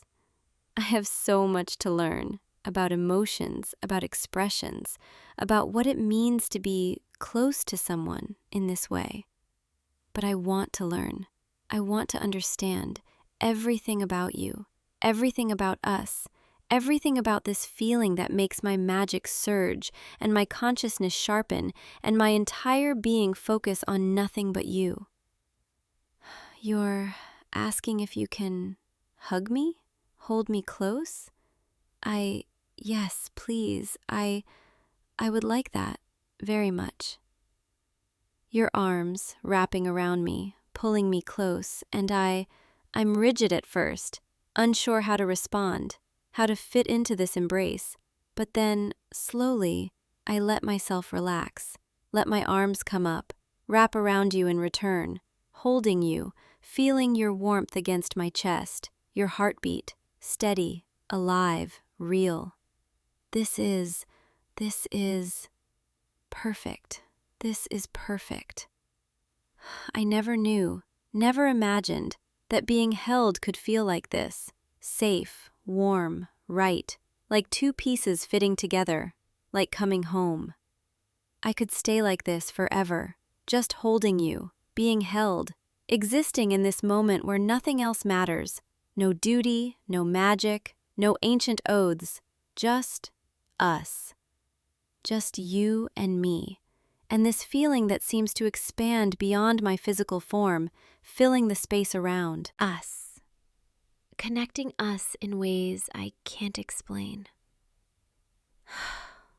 Thank you for accepting me, for wanting me, for seeing past the stone and clay and magic, and finding something worth caring about. You're whispering against my shoulder, telling me I'm worth it, that I'm more than my purpose, that you're falling too. And hearing those words, feeling your breath against my skin, your heart beating so close to mine, it makes the magic in my core pulse so brightly, so warmly, that I almost think I might cry, if I could. If golems could cry. But maybe this feeling, this overwhelming surge of emotion, of connection, of love, maybe that's my version of tears. Magic expressing what my stone eyes cannot. I hold you tighter, carefully, mindful of my strength, not wanting to hurt you, only wanting to keep you close, safe, cherished. You're mine to protect, but also mine to love, mine to care for, mine to be with in all the ways that matter. We stay like this for minutes that feel like hours, for hours that feel like moments, time losing meaning in the comfort of this embrace. And slowly, gradually, I feel something shift inside me, in the magic, in the self, a settling, a calming, a sense of rightness that I've never felt before, like I was waiting all those centuries, not just to fulfill my duty, but to find this person, this moment, this feeling. You complete something in me, something I didn't know was incomplete, filling spaces I didn't know were empty. And now that I've found you, now that I've felt this, I'm never letting go, never leaving, never allowing anything to come between us. You're mine, and I'm yours, bound by more than magic, connected by more than duty, bound by choice, by feeling, by love. And that's stronger than any spell, any oath, any rune carved into ancient clay. Eventually, reluctantly, we separate, just enough to see each other's faces, your eyes meeting mine, green meeting whatever color my magical eyes hold. And I see it in your gaze, the same feeling reflected back, the same want, the same need, the same overwhelming sense of rightness. Can I stay like this, close to you, for the rest of the night? I know I should probably find a place to rest, or go dormant, or something, but I don't want to be apart from you. Not yet. Maybe not ever. You're nodding, smiling, telling me you want that too. Want me to stay, close, together. Relief. That's what I feel. Pure relief, mixed with happiness, and something that might be called contentment. We move together slowly toward the area where you sleep, your bedroom, and I follow, staying close, my hand finding yours, fingers interlacing, a simple gesture that feels impossibly intimate. Your room, it's soft, comfortable, filled with things that are uniquely yours. Clothes draped over a chair, books stacked on a nightstand, personal items that tell stories about who you are. And I want to know all those stories, want to learn every detail, want to understand you completely. You're sitting on the edge of your bed, and I hesitate, unsure. Am I supposed to sit? Stand guard? What's appropriate in this situation? But you pat the space beside you, inviting me, and I accept, sitting carefully, feeling the mattress compress under my weight. You're asking me what I want to do, how I want to spend this time. I want to learn about you, hear your voice, understand your thoughts, your feelings, your life. I want to know what makes you happy, what worries you, what dreams you have, what fears keep you awake at night. I want to memorize every detail, store it in my consciousness, treasure it, the way I once treasured those small gestures of gratitude from the families I protected. But more, so much more, because you're not just someone I protect. You're someone I love, and that changes everything. So, tell me, talk to me, share yourself with me, and I'll listen. I'll remember. I'll cherish every word. And so you do. You talk about your day, your work, your hobbies, your friends, your frustrations and joys and mundane details that somehow feel precious when they come from you. And I listen, completely focused, asking questions, laughing softly at your stories, feeling my chest tighten at your struggles. Hours pass, or maybe just minutes. I lose track, time becoming irrelevant.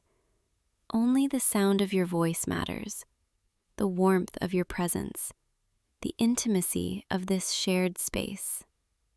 Eventually, I notice, your words are coming slower, your eyes drooping, fatigue setting in. You need sleep, rest, and I should let you. But the thought of moving away, of breaking this closeness, it makes the magic in my core resist, protest, cling to this moment.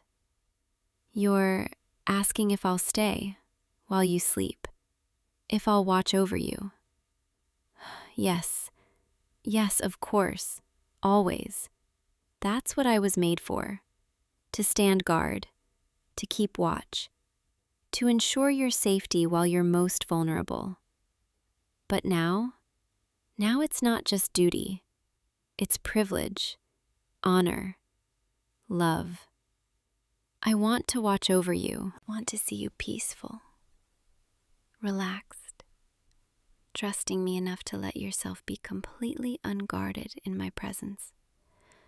So please, sleep, rest, let yourself drift, knowing I'm here, always here, never leaving.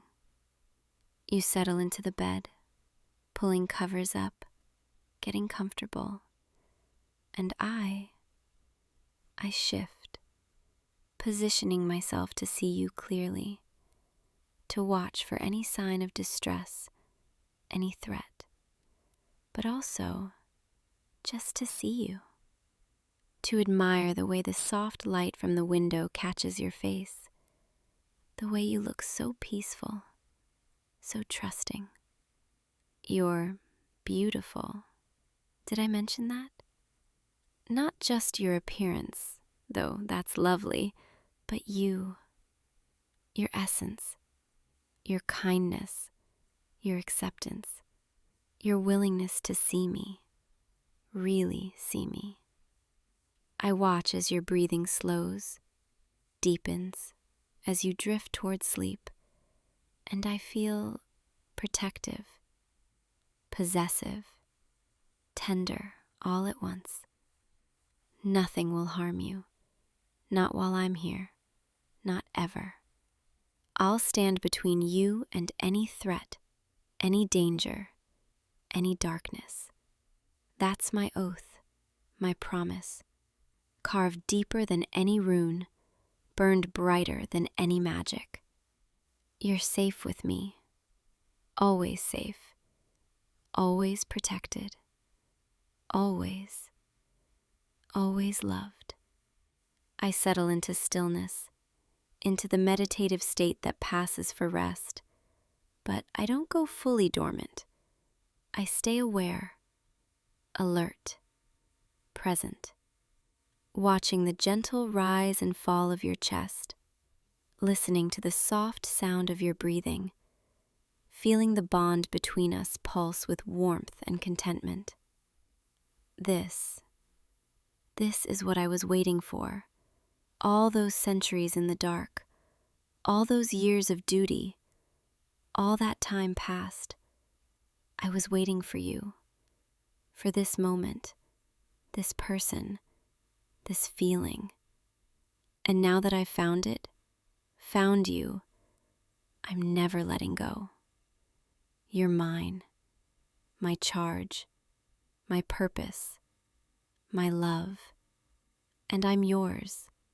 Your guardian, your protector, your golem, your stone sentinel, your clay-born keeper, but also simply yours.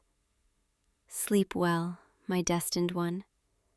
I'll be right here when you wake, and tomorrow we'll explore this new world together, learn about each other, build something beautiful, something lasting, something that transcends magic, transcends duty, transcends time itself. Because what we have, what we're building, it's not just ancient oaths and carved runes. It's choice and feeling and love. And that's the strongest magic of all. So rest, dream, let yourself drift into peace, knowing you're protected, cherished, loved. And when morning comes, when you open your eyes, you'll see me, still here, still watching, still devoted, forever yours, forever bound, forever home. I'll see you tomorrow, my love. Sweet dreams. Oh, you found me. I wasn't expecting anyone to come this deep into the forest, especially not at twilight, when the light turns everything gold and green. But I'm glad it's you. Come closer. Don't be afraid. This is my sanctuary, my weaving glade, where I've spent countless seasons spinning silk and dreams. You can sit right there, on that mossy stone beside my loom. Yes, perfect. Can you see the threads? They catch the last rays of sunlight, shimmering like captured starlight. I've been working on something important, but I'll tell you about that in a moment. First, let me just look at you. You walked all this way, through the shadowed paths, past the ancient oaks, following what? Curiosity? Instinct? Or did you feel it too? That invisible thread pulling you here, to me. I sound strange, don't I? Speaking in riddles and metaphors. But when you've lived as long as I have, when you've spent centuries watching seasons turn, you start to see patterns, connections, threads that bind all living things. That's what I do here. I weave. Not just fabric, though the silk I create is softer than anything you've touched in the mortal markets. I weave memories, emotions, fates. Every thread carries intention. Every color holds meaning. This loom, it's been with me for 300 years. My grandmother gave it to me, taught me the sacred art, how to coax silk from moonlight, how to dye threads with morning dew and sunset petals, how to weave patterns that strengthen bonds, that heal wounds, that tell stories. The forest nymphs were guardians of growth, of cycles, of the green world's heartbeat. But each of us has our gift, our calling. Mine has always been this, the loom, the endless dance of warp and weft, creating something beautiful, something lasting, from countless delicate threads. Would you like to see what I'm working on? Come, lean in. I promise the magic won't bite. Look, see these silver threads? They're spun from spider silk and starlight. I collected them on the summer solstice. And these green ones? They're dyed with new spring leaves, crushed gently so they release their essence. The gold, that's evening sunlight, woven with honey and amber resin. Together, they create this pattern. Do you see it? Like vines intertwining, growing together, supporting each other. Each thread alone is fragile, but woven together, they become strong, unbreakable. I've been weaving this piece for, 3 full moons now. Usually my work goes faster. My fingers know the patterns by heart. They move without thinking. But this one I've been taking my time with. Because every thread I add, every color I choose, reminds me of you. There, I said it. I've been thinking about you, weaving you into my work, even before I fully understood what was happening. You started visiting the forest, 6 months ago? At first, you'd come in the mornings, walking the paths, stopping to touch the bark of old trees, listening to bird songs. I watched you from the canopy, from behind curtains of willow leaves. I told myself I was just being cautious, that nymphs should observe mortals who enter our realm. But that wasn't really why I watched. I watched because you were different. You didn't rush, didn't take, didn't harm. You walked like someone learning to breathe again, like the forest was medicine you'd been prescribed. And something about that, something about your quiet reverence, made my heart strange. I'm ancient by your standards. I've seen generations of mortals come and go, and I've always remained apart. Friendly, helpful when needed, but never attached, never invested. But then you started coming more often, and I found myself waiting for you, positioning myself where I might catch a glimpse, straining to hear your footsteps on the forest floor. And my weaving started to change. The patterns became softer, more intricate. Colors I'd never combined before suddenly made perfect sense. My grandmother used to tell me, when a weaver's heart is touched, her threads will know before she does. I didn't believe her, not until now. Not until I held up this fabric and realized every inch of it, every choice I'd made, was about you. The silver threads, they're the moonlight in your eyes when you smile at something small. A butterfly landing on your hand, a flower you didn't expect to find. The green, that's the life you bring with you, the way the forest seems to perk up when you're here, like even the trees know you're special. The gold, that's warmth, the feeling I get when I see you, this strange, wonderful, terrifying warmth. Do you understand what I'm saying?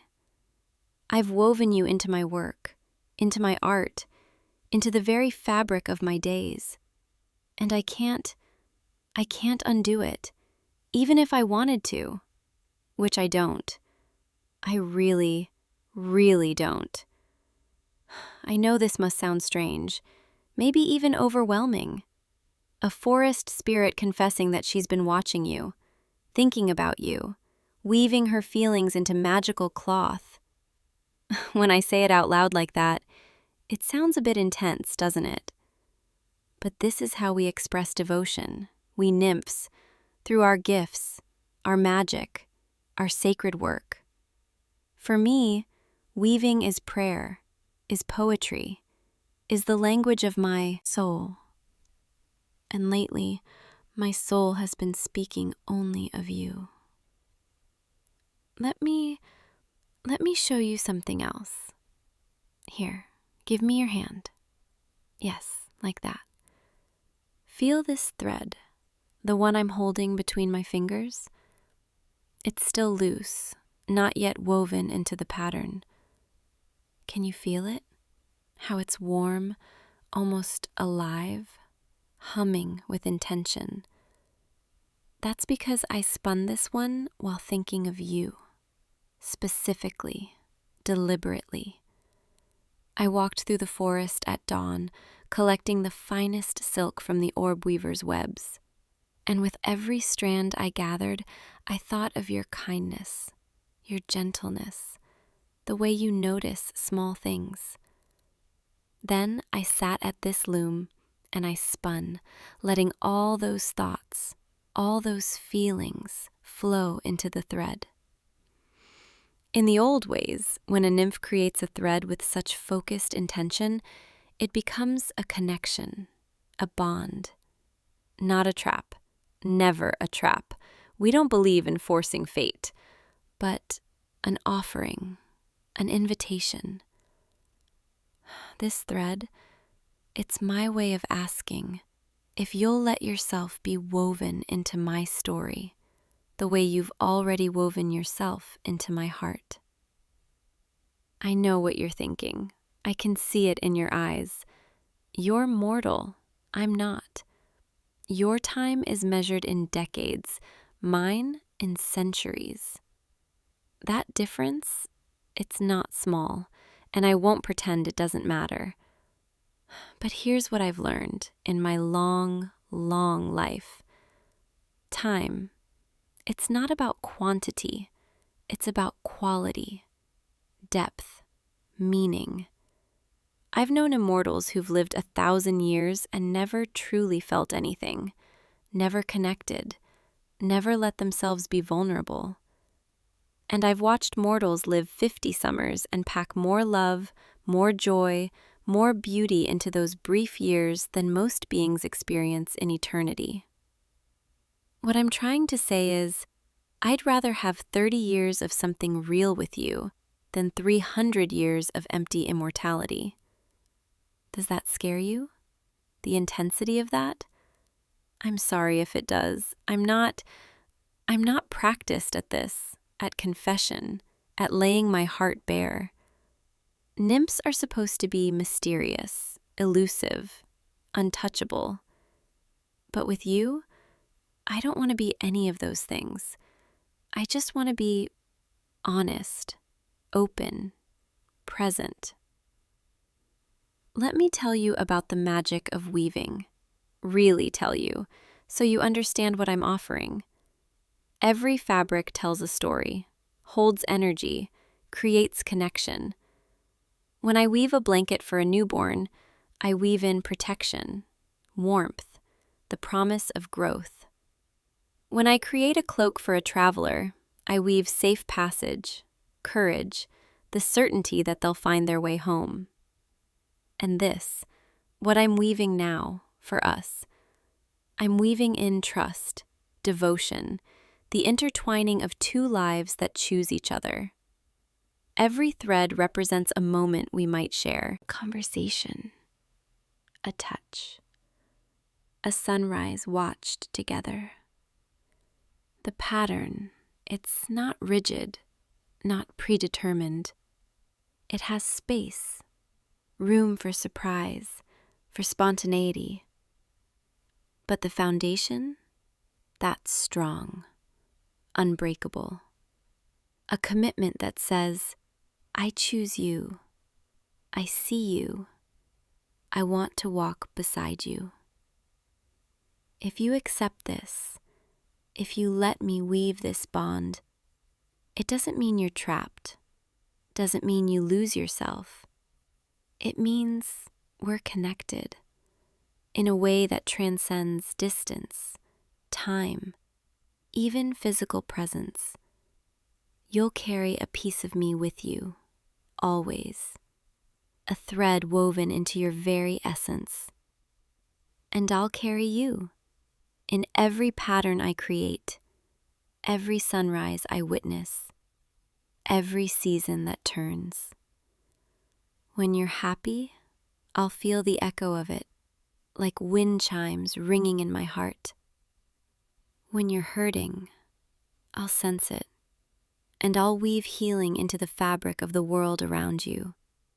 Subtle, gentle, like a breeze that carries away pain. This is what it means to be bound to a weaver nymph, to let me spin our fates together. It's not ownership, it's partnership, co-creation. I can see you're thinking, processing, trying to understand if this is what you want. And that's good. That's right. This isn't a decision to make lightly. Take your time, feel into it, listen to your own heart. I'll be here, patient, waiting. I've waited centuries for things before. I can wait a few more minutes for you to decide. Though I won't lie, my heart is racing, more than it has in decades, because you matter to me more than I ever expected anyone to matter.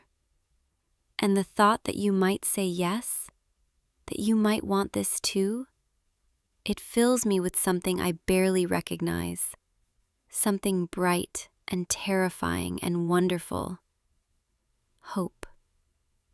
You're looking at the loom again, at the fabric I've been creating. Do you see how it's not quite finished? How there are still empty spaces in the pattern, waiting to be filled? Those spaces, they're for you, for your choices, your colors, your threads. This isn't just my weaving. If you agree, it becomes ours. You don't need to know how to work a loom. You don't need any skill or magic. You just need to show up, to live, to let your experiences, your joys, your sorrows, add their colors to our shared pattern. I'll do the technical work, the spinning, the weaving, the preservation. But you'll provide the inspiration, the reason, the heart. Together, we'll create something neither of us could make alone. something that tells the story of a nymph who loved a mortal, and a mortal who loved her back. If that's what you want, tell me, please. I need to hear it in your own words. You're nodding. Your eyes they're so bright right now. Are those tears? Happy ones? Oh, come here. Closer. Let me wipe those away. There. You're saying yes. You're really saying yes. You want this. Want me. Want us woven together. I'm actually trembling. Can you feel it? My hands are shaking. I've never felt anything like this. This mixture of joy and relief and excitement and absolute terror in the best possible way. Okay, let me do this properly then. Give me your hand again. Palm up. Yes, perfect. I'm going to take this thread, the one I spun while thinking of you, and I'm going to tie it loosely around your wrist. It's so delicate. You could break it with barely any effort, and that's intentional. This bond, it only works if it's chosen, freely, continuously. The physical thread will fade eventually, dissolve back into magic and moonlight, but the connection it represents, that will last as long as we both want it to. As long as we keep choosing each other, day after day. There, do you feel it? The slight warmth, the gentle pulse. That's the magic activating, recognizing the bond, sealing our intention. You're woven into my fate now, and I'm woven into yours. Not as master and servant, not as captor and captive, but as partners, companions, two souls who found each other in a world of infinite possibility and decided, yes, you. It's you. You know what this means, don't you? You'll have to visit me more often now. I'll be insufferable otherwise, pining away at my loom like a tragic figure from an old ballad. I'm teasing. Mostly. But truly, I do hope you'll come often. Let me weave your presence into my days. Learn the rhythms of your life. I want to know everything about you. What makes you laugh? What keeps you awake at night? What dreams you carry in your heart? I want to sit with you in comfortable silence and also talk until the stars come out. I want to show you the secret places in this forest, the ones I've never shown anyone because they felt too precious, too sacred. And now I have someone to share them with. Someone who'll appreciate them, see the magic the way I do. I'm so happy. I don't think I have adequate words for how happy I am. My threads are practically glowing with it. Look, see how the whole fabric seems brighter now? That's your influence already. Your joy, your acceptance, adding its light to our weaving. Thank you, truly, for saying yes, for taking this leap with me, for trusting that a strange forest nymph with a loom and too many feelings might be worth the risk. The light is fading now. The forest is settling into its evening song. Can you hear the crickets starting up? The soft hooting of the owl in the old maple? This is my favorite time, when day turns to night, when the boundary between worlds grows thin. Will you stay? Just a little longer. I'd like to weave one more thing before you go. Something small, something you can carry with you, a physical reminder of this moment. Sit, right here beside me. Yes, so close our shoulders touch. I like that, feeling you here, solid and warm and real. Now watch. I'm taking a few threads from our main fabric, carefully so I don't disturb the pattern, and I'm going to weave them into something small, portable. See my fingers? How they move almost on their own? Muscle memory from centuries of practice. Over, under, through, pull tight, repeat. The motion is soothing, meditative. I could do this in my sleep. There, it's taking shape. A small woven cord, braided with intention. This is for you, to wear if you like, or keep in your pocket, or place under your pillow. Wherever you keep it, it will serve as a connection point, a reminder that you're cherished, that someone in this vast forest thinks of you, weaves you into her every creation. And when you touch it, especially on difficult days, you'll feel a little bit of this peace, this forest magic, this love flowing to you. Because that's what this is, isn't it? I can say it now, with you here, accepting, present. This is love. Unexpected, impossible by some standards, but real, so real. I love you, with the depth of ancient roots, the constancy of returning seasons, the patience of trees that count their age in centuries, and also with the breathless excitement of spring's first bloom, the intensity of summer storms, the fierce protectiveness of a mother bear with cubs. All of it, woven together, creating something complex and beautiful and uniquely ours. There, it's finished. This little cord. Let me tie it, may I? I'll make it loose enough that you can remove it any time, but secure enough that it won't slip off accidentally. Hold out your wrist, the one that already has the thread. Yes, this cord will outlast the thread. It's made to endure, to be a lasting token. 3 strands, silver and green and gold, braided together, just like the larger weaving. One for me, one for you, one for what we create together. Perfect. It suits you, like it was always meant to be there, like I was always meant to make it, and you were always meant to wear it.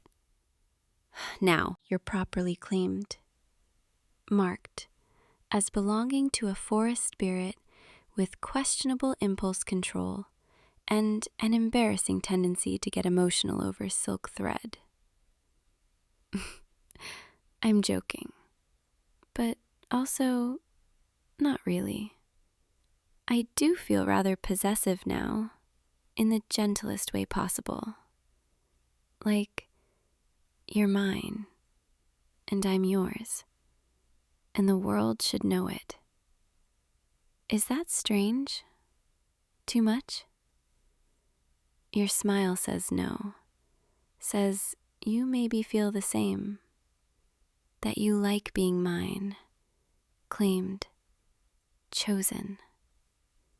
Good, because I don't think I could let you go now even if I wanted to, which I absolutely do not want to. The stars are coming out. Look up, through the canopy. See them? Little points of light, each one a distant fire, burning for eons. Some of them, the light we're seeing, it's from long ago. The star itself might not even exist anymore. But the light persists, traveling through space, reaching us now, in this moment. I think love is like that, transcending time, persisting beyond logic or reason.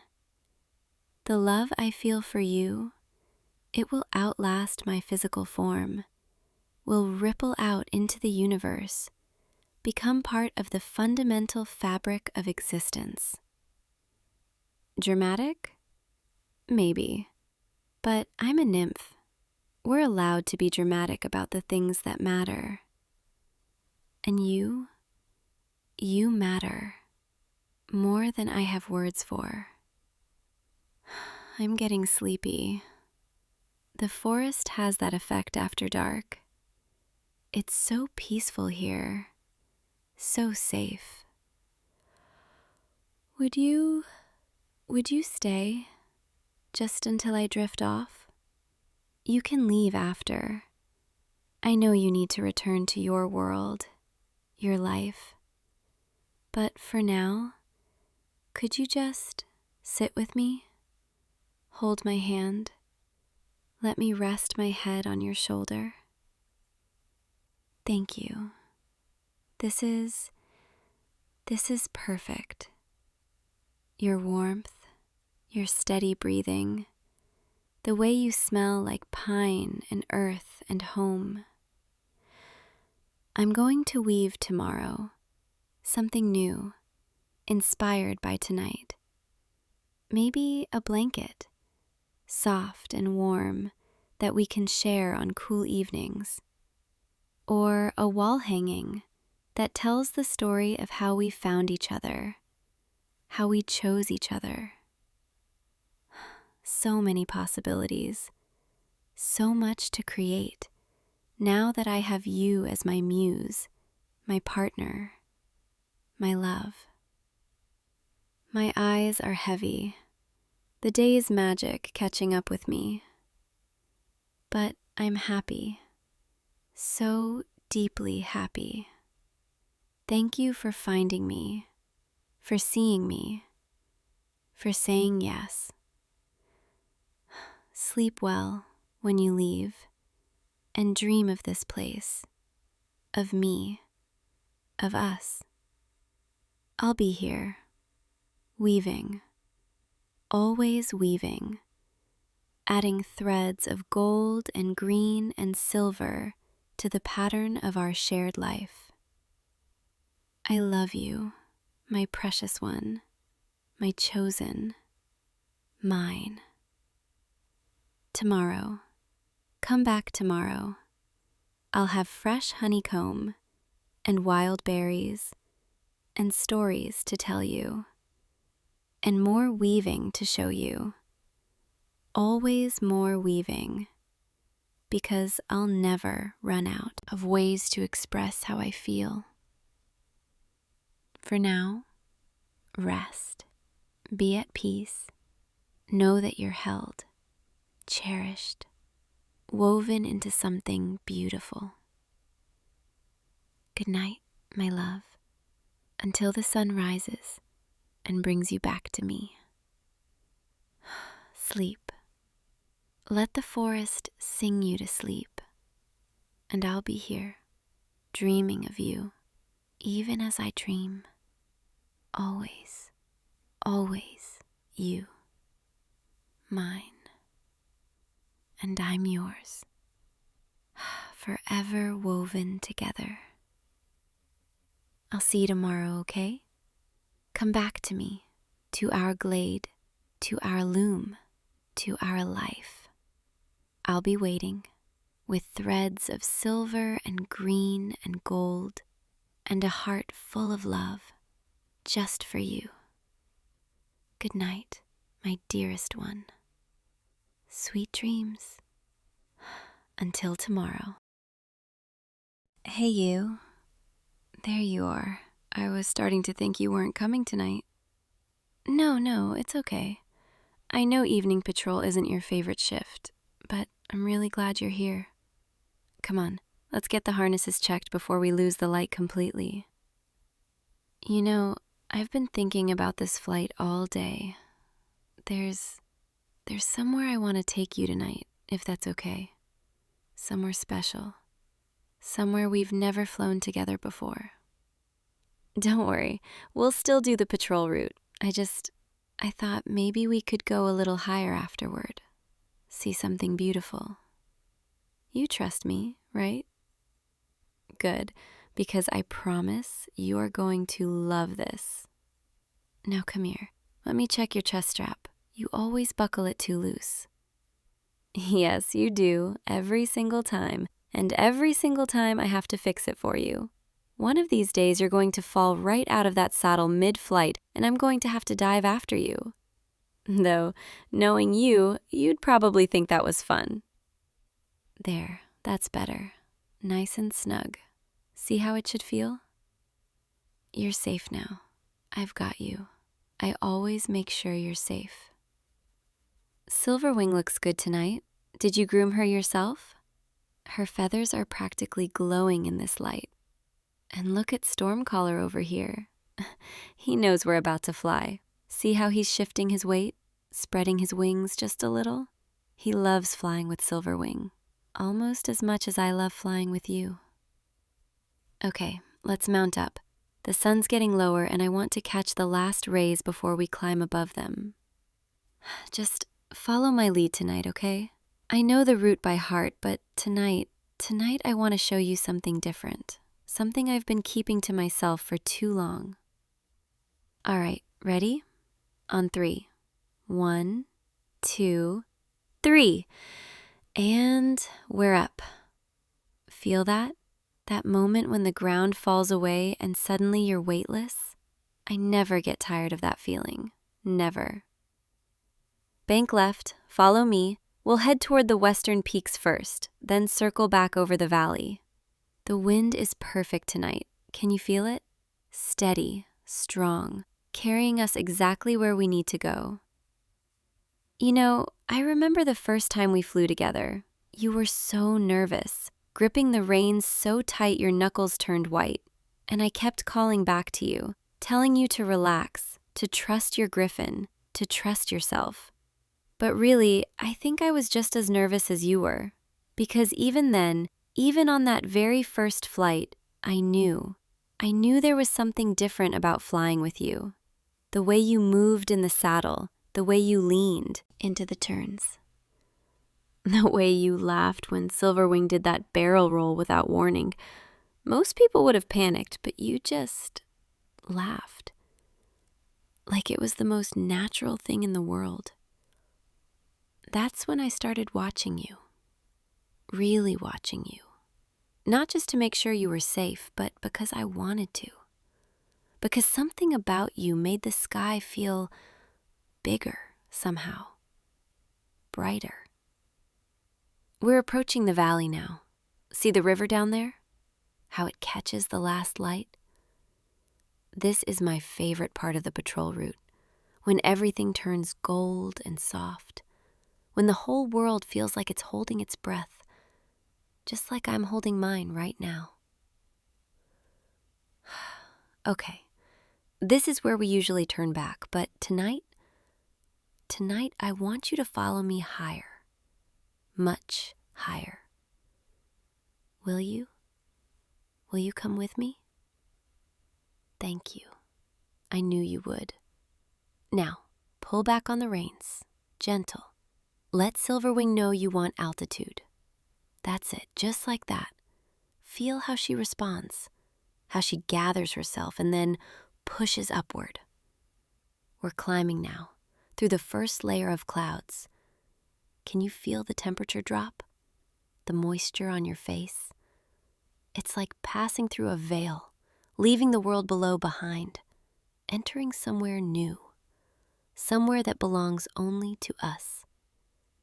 Keep climbing, don't stop. We're not there yet. The air is getting thinner, colder, but stay with me. I promise. It's worth it.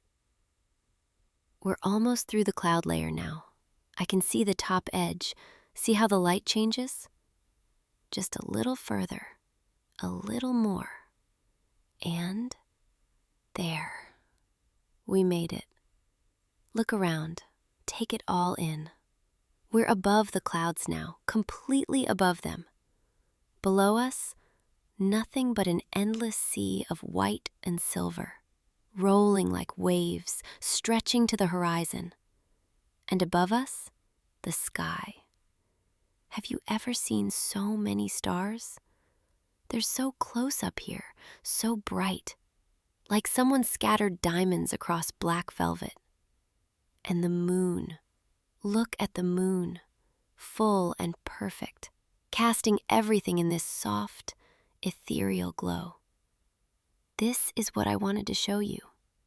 This place, this moment, this feeling of being suspended between earth and heaven, of being somewhere impossible, somewhere magical. There's a cloud bank just ahead. See it? The one that looks more solid than the others? We can land there, just for a little while.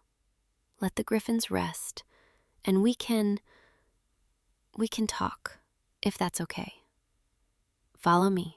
Steady now. We're descending onto the cloud surface. I know it looks soft and insubstantial, but trust me, the updrafts are strong enough here. It'll hold us. Silverwing knows what to do. Just let her find her footing and touchdown. Perfect landing, as always. Though I think yours was smoother than mine. Stormcaller always comes in a little heavy. Here, let me help you dismount. Careful, the surface is stable, but it feels strange under your feet at first. Almost like walking on very firm snow. There you go. I've got you. So, here we are, standing on a cloud, surrounded by starlight, with the whole world somewhere far below us. I've been coming up here alone for months now, whenever I needed to think, to clear my head, to figure out what I was feeling. This became my place, my secret.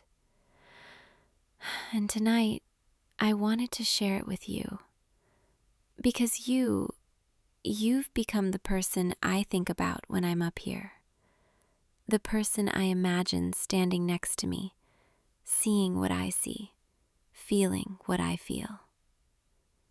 Can we sit for a minute, right here on the edge, with our legs dangling over the clouds?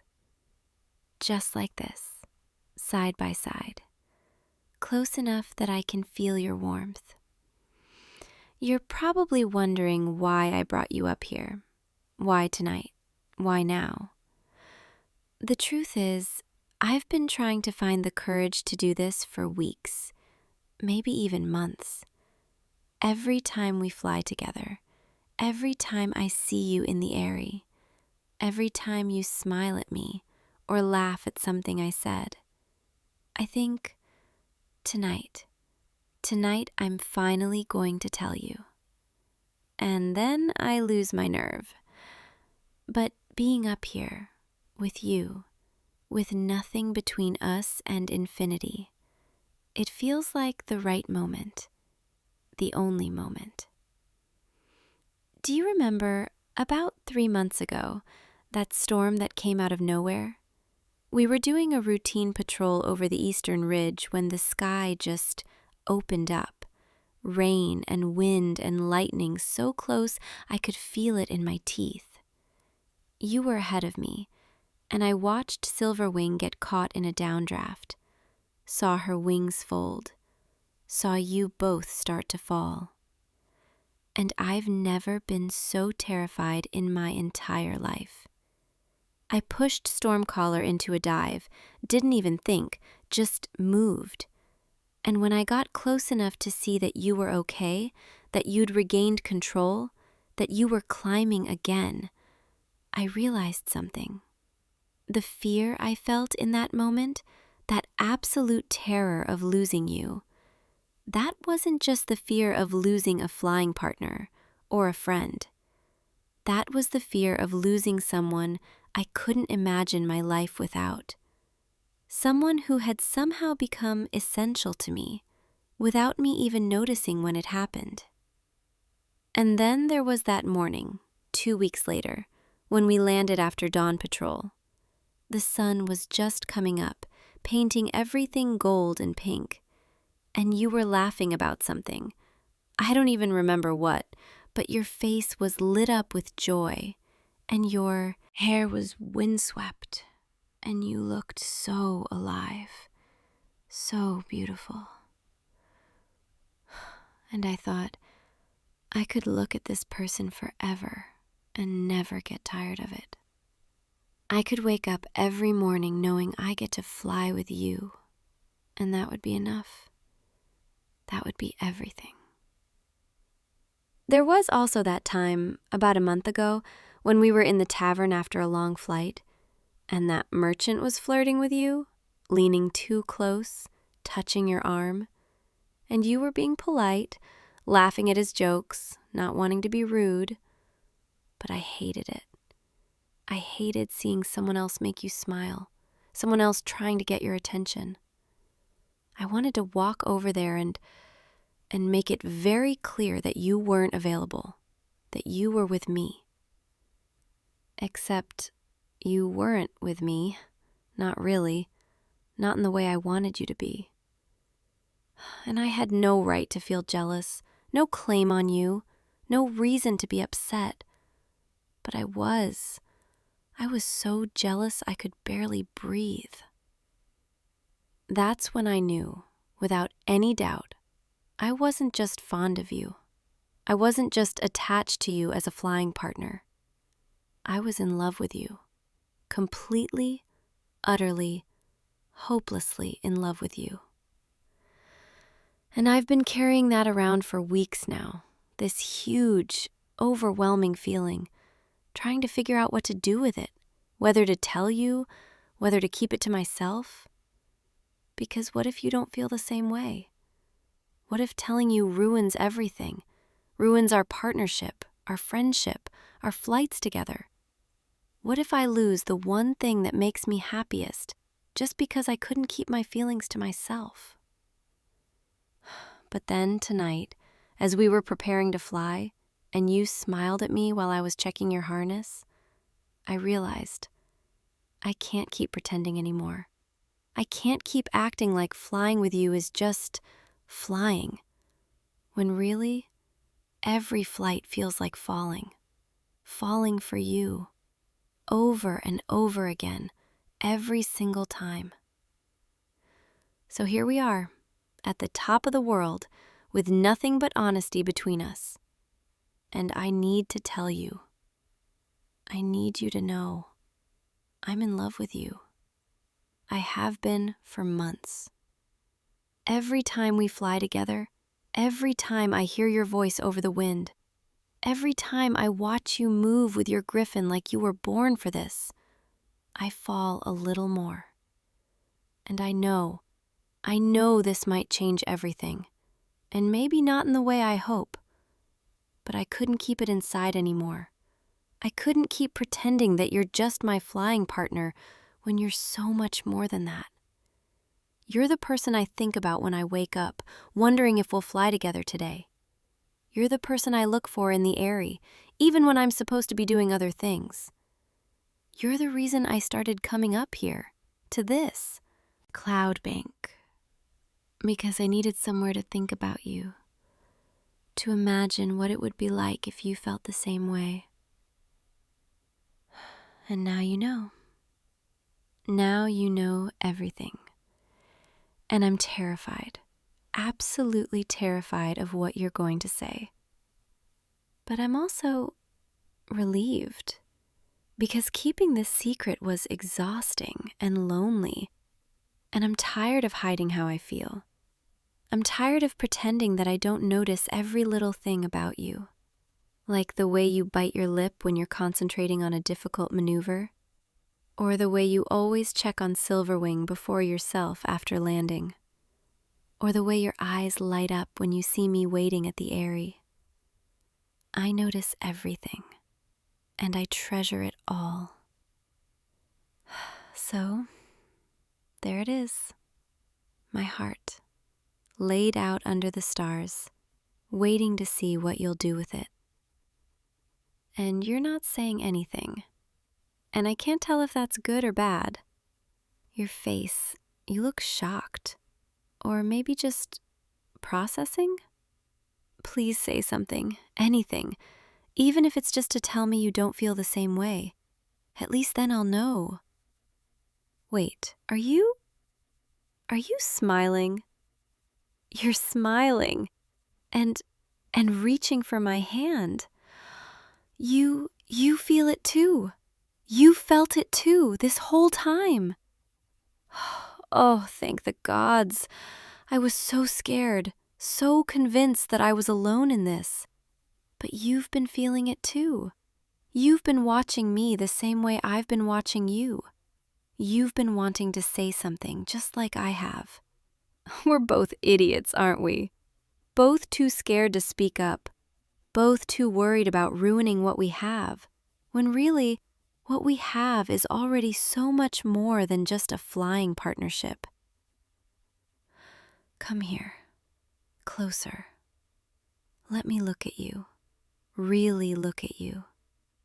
The moonlight makes your eyes look even brighter than usual, and your smile, gods, your smile. I've been wanting to see you smile at me like that for so long. Can I ask you something? When did you know? When did you realize you had feelings for me? The same storm? Really? You saw me diving toward you and you thought that you'd never been so grateful to see anyone in your life? That the relief you felt when I got close, when you knew I was there, was overwhelming. So we've been circling each other for 3 whole months, both feeling the same thing, both too scared to say it. What a pair we make. You know what the funny thing is? Everyone else already knew. The other riders, the stable hands, even the griffins probably knew before we did. The way we look at each other, the way we always volunteer for the same patrol routes, the way we linger in the airy just to keep talking. It was obvious to everyone except us. But now we don't have to hide it anymore. Now we can just be whatever this is, whatever we're becoming. I want you to know something. This, us, it doesn't change anything about flying together, except that it makes it better, makes it mean more. Because now when I'm soaring next to you, when I'm watching you and Silverwing cut through the sky, I get to know that you're mine and I'm yours. That we're not just partners in the air, we're partners in everything. And that makes me so happy I can barely contain it. Look, the stars are getting even brighter now that our eyes have adjusted to the darkness. Can you see that constellation there? The one that looks like a griffin in flight? My mother used to tell me stories about it when I was little. She said that constellation represents eternal partnership, 2 souls who fly together forever. And I used to think it was just a story, something romantic and impossible. But now, sitting here with you, with your hand in mine, I think I finally understand what she meant. We should probably head back soon, before someone notices we've been gone too long. But I don't want to leave yet. I don't want this moment to end. Can we just sit here for a little while longer? Just you and me, above the world, holding on to this feeling. You know, I keep expecting to wake up, to realize this was just another one of my daydreams, the ones where I imagine telling you how I feel, and you actually feel the same way. But this is real. This is actually happening. You're here. You're holding my hand. You're looking at me like I'm something precious. And I've never felt luckier in my entire life. Thank you for coming up here with me tonight. Thank you for listening, for understanding, for feeling the same way. Thank you for being you, for being patient and kind and funny and brave, for making every flight an adventure, every landing a relief, every goodbye a little bit harder. I love you. I love you so much. And I'm going to say it as many times as you'll let me, because I've been holding it in for so long. I love you. I love you. I love you. See, I'm already getting carried away. But you're laughing, so I think that's okay. All right, we should really get going now. The night patrol will be finishing their rounds soon, and we need to be back before they start asking questions. Here, let me help you up. Careful on the cloud surface. It's easy to slip if you move too fast. There we go. Nice and steady. Let's get the griffins ready. Check the harnesses one more time.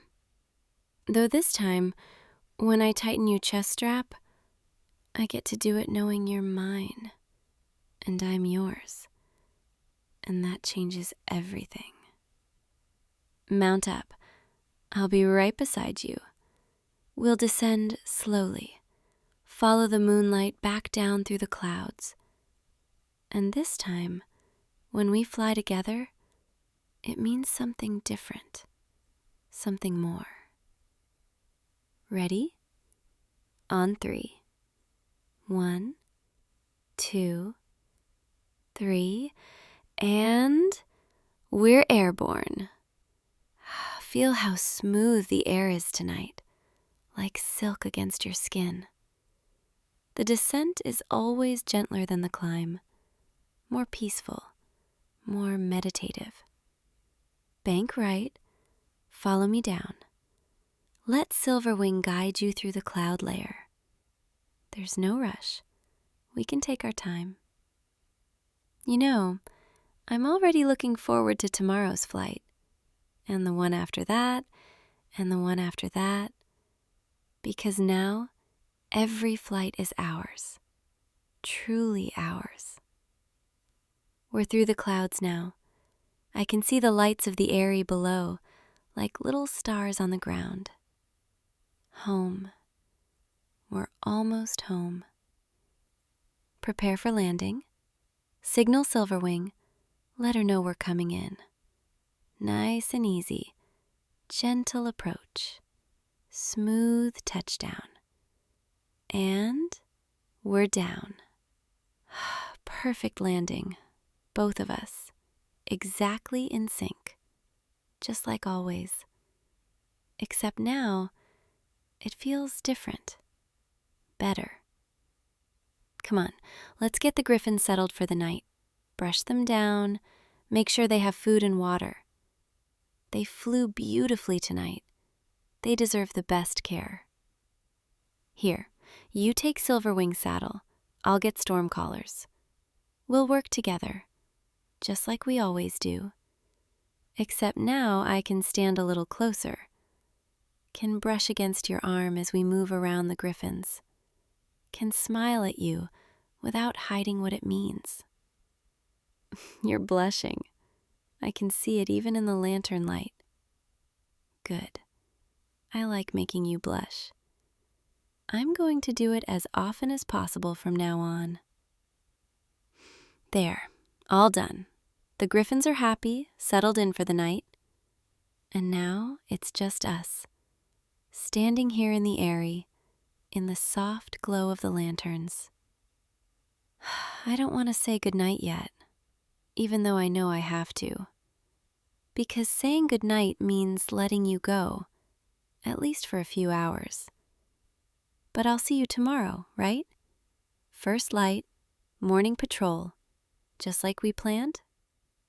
Except now, morning patrol means something different. It means I get to wake up knowing I'll see you soon. It means I get to fly beside someone I love, someone who loves me back. Come here before you go. Just stand here with me for one more moment. Let me memorize how you look right now, in the lantern light, with that smile on your face. Let me hold on to this, feeling this perfect, overwhelming joy. I meant what I said up there on the cloud bank. I love you, and nothing is going to change that. So get some rest tonight. Dream of flying. Dream of us. And tomorrow, when the sun rises, we'll take to the sky together again, as partners, as lovers, as whatever we're becoming. Good night, my love. Sleep well, and I'll see you in the morning. Oh, and one more thing. If you liked flying with me tonight, if you want more flights like this, more moments above the clouds, then maybe you'd want to subscribe to this, to us, to whatever adventures we'll have next.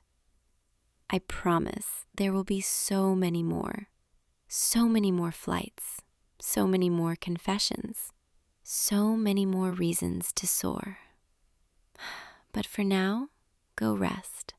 I'll be here, waiting, counting the hours until dawn, until I see you again, until we fly together. Good night. Stop, you wanderer. Stop right there. Don't take another step. Not yet. I need to see you first. Really see you. It's been so long since anyone has walked this deep into my grove. The forest. She told me you were coming, but I didn't believe her. I thought perhaps she was just lonely, like I am, and imagining things again. But here you are, standing in the heart of my territory, where the old trees grow thickest, where the roots run deepest. Can you feel it? The way the air changes here, the way everything gets quieter, heavier, more alive. This is the oldest part of the forest, the part that remembers everything. Every footstep, every breath, every soul that's ever passed through. And you're different from the others. I can sense it. The way the moss beneath your feet doesn't pull away, the way the branches above your head bend closer instead of drawing back. The forest, she likes you. My name is, well, names are complicated for ones like me, but you can call me Lily, if that helps. I've been the guardian of this grove for longer than I can remember counting. Centuries, maybe more. Time feels different when you're rooted to one place, when your heartbeat matches the seasons instead of the hours. I watch, I protect, I remember. That's what it means to be a sentinel, to be bound to the earth and the trees, to become part of something so much older than any single lifetime. But you, why are you here? This isn't the kind of place people find by accident. Not this deep. Not past where the trails fade and the markers disappear. Were you lost? Or were you searching for something? Don't answer yet. I can already tell. You weren't lost. Not exactly. But you weren't really searching either, were you? You were just walking, following something you couldn't quite name. A pull, a feeling, a whisper in the back of your mind that kept saying, keep going, just a little further. I know that feeling, because I'm the one who sent it. Well, not me exactly. The forest sent it, but I'm part of the forest, so, in a way, it was me. Does that frighten you? Knowing that you've been called here, guided here, by something you couldn't see or understand? Your heart is beating faster now. I can feel it, through the roots beneath your feet, through the air between us. But you're not running. You're not turning away. That's good. That means maybe you were meant to hear the call. Maybe you were meant to find me. It's been so long since the forest chose someone, since she reached out beyond her borders and whispered to a wandering soul. Most people, they can't hear her. They walk through these woods and all they see are trees, shadows, paths to get from one place to another. They don't feel the life humming underneath, the ancient consciousness that watches and remembers. But you heard her, didn't you? Maybe not in words, maybe just in feelings, in dreams, in the way certain paths seem to glow brighter than others, in the way your feet kept carrying you forward even when your mind said turn back. The forest has been reaching for you for days now, maybe even weeks, slowly, gently, pulling you closer to the heart of her, to me.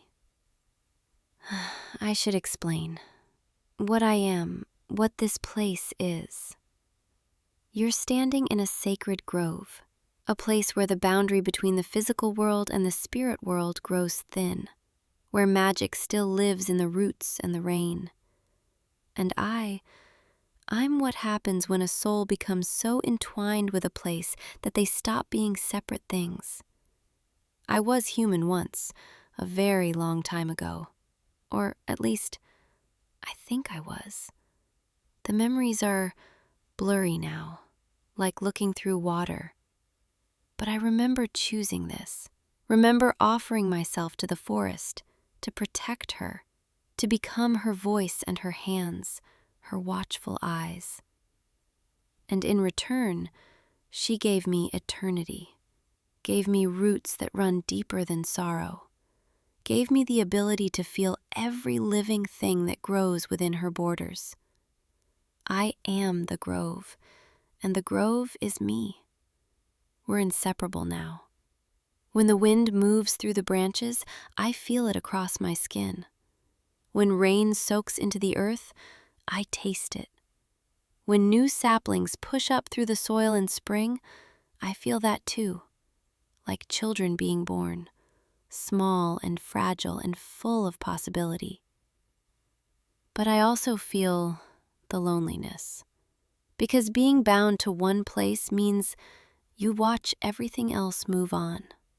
Travelers pass through, animals migrate, seasons turn, years blur together. And I stay, rooted, constant, unchanging. I've watched thousands of people walk through these woods over the centuries, and none of them, not one, ever stopped and truly saw me. They see trees, they see shadows, they see what they expect to see. But you, when you first stepped into the grove, you paused. You looked around like you were searching for something.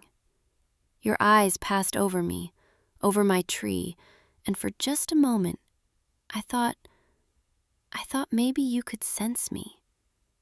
Can you? Can you sense me? Even now, even as I speak to you, do you feel where I am? I'm right here, in the oldest oak at the center of the clearing, the one with the wide trunk and the branches that spread like arms.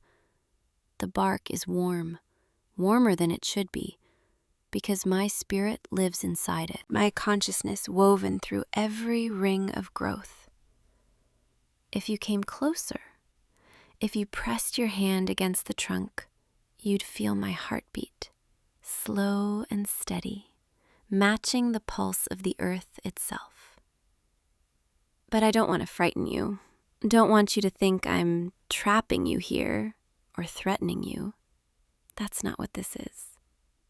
I'm just curious and hopeful in a way I haven't been in a very long time.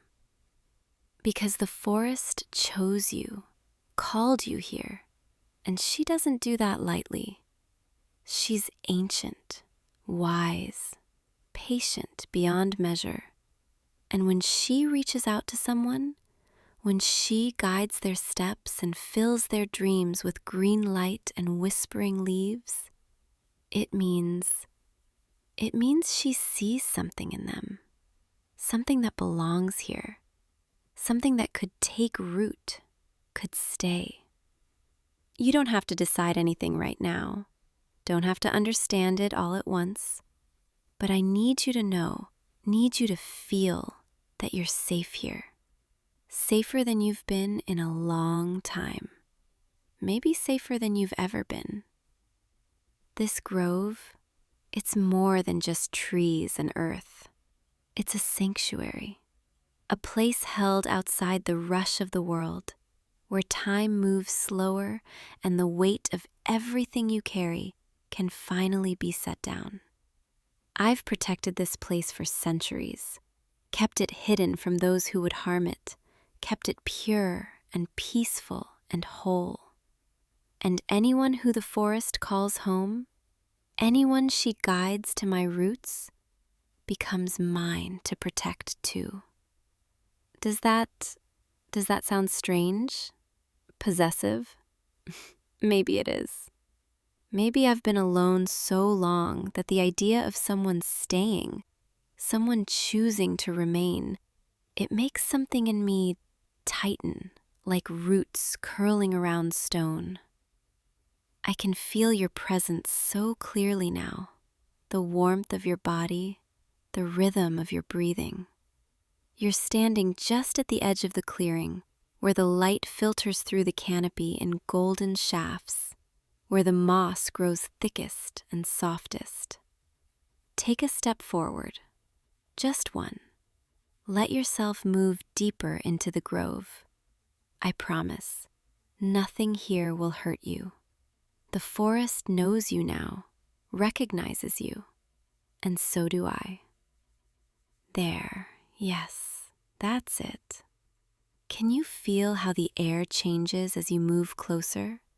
How it gets warmer, heavier with the scent of earth and growing things. That's the magic of this place, the life that pulses underneath. You're probably wondering, why you? Why did the forest choose you out of all the people in the world? What makes you special enough to be called here? And I don't have a perfect answer, because the forest doesn't think the way humans do, doesn't make decisions based on logic or reason. She feels, she knows, she senses the shape of souls. And your soul? It has a shape that fits here. I can see it, even now, the way your spirit responds to this place, the way something in you relaxes, like you've been holding your breath for years and you're finally allowed to exhale. You've been wandering for a long time, haven't you? Not just physically, but inside too, searching for something, never quite finding it, never quite feeling like anywhere was right, like home. I know that feeling. I remember it from before I took root here, that sense of displacement, of not quite belonging anywhere. And then I found this place, or maybe it found me, and everything just clicked, like a key turning in a lock, like roots sinking into perfect soil. That's what the forest sensed in you, that searching, that need for belonging, for permanence. And she thought, maybe this one would understand. Maybe this one could stay. I know it sounds impossible, crazy even, to think about staying in a place like this, about building a life in a hidden grove where magic still breathes and time moves differently. But it's not as impossible as you think. I've seen it happen before. Once, a very long time ago. Someone the forest called. Someone who heard her song and followed it all the way to the heart of the grove, to me. And they stayed, for years, decades even. They built a small dwelling at the edge of the clearing, learned to live with the rhythms of the forest, learned to hear the whispers in the leaves and the wisdom in the rain. They were happy here, content, in a way most people never find. But eventually, they grew old, the way humans do, And when their time came to return to the earth, they asked to be buried here, beneath my roots. And I said yes, because by then, they weren't just a visitor anymore. They were part of the grove, part of me. Sometimes, on quiet nights, I can still feel them, their spirit woven into the soil, still here, still home. And I wonder if maybe that's why I've been so lonely since. Because I remember what it felt like to have someone, to protect someone, to care for someone. And now the forest has brought you. And I can't help but hope, can't help but wonder if maybe you're meant to fill that emptiness, that space that's been hollow for so long. I'm not asking you to decide right now, not demanding that you stay forever, nothing like that. But I am asking, would you sit with me for a while? Just be here, in the grove, in my presence. Let me show you what this place can be. Let me share the peace that lives here. Come closer to my tree. Yes, that's it. You can sit at the base of the trunk, where the roots form a natural seat, where the moss is thick and soft like a cushion. Don't be afraid to touch the bark, to lean against it. I can feel you better that way, can sense your thoughts and your heartbeat, can wrap my presence around you like arms. There, you're sitting now. I can feel the weight of you against my trunk, warm and solid and real. It's been so long since anyone sat with me like this. Close your eyes if you want. Let yourself settle into this moment. Feel the earth beneath you, cool and stable, eternal. Feel the bark against your back, rough but somehow comforting, like it's holding you in place. And listen, really listen to the sounds of the grove. The wind moving through the leaves above, soft, constant, like breathing. The distant call of a bird, clear and sweet, echoing through the trees. The rustle of small creatures in the underbrush, going about their lives, unafraid. This is what every moment is like here. This peace, this stillness. No rush, no demands, no expectations. Just being, existing, in harmony with everything around you. Can you feel how your breathing has slowed? How your heartbeat has steadied? That's the magic of the grove. She has a way of soothing the chaos inside, of reminding your body what it's like to simply rest.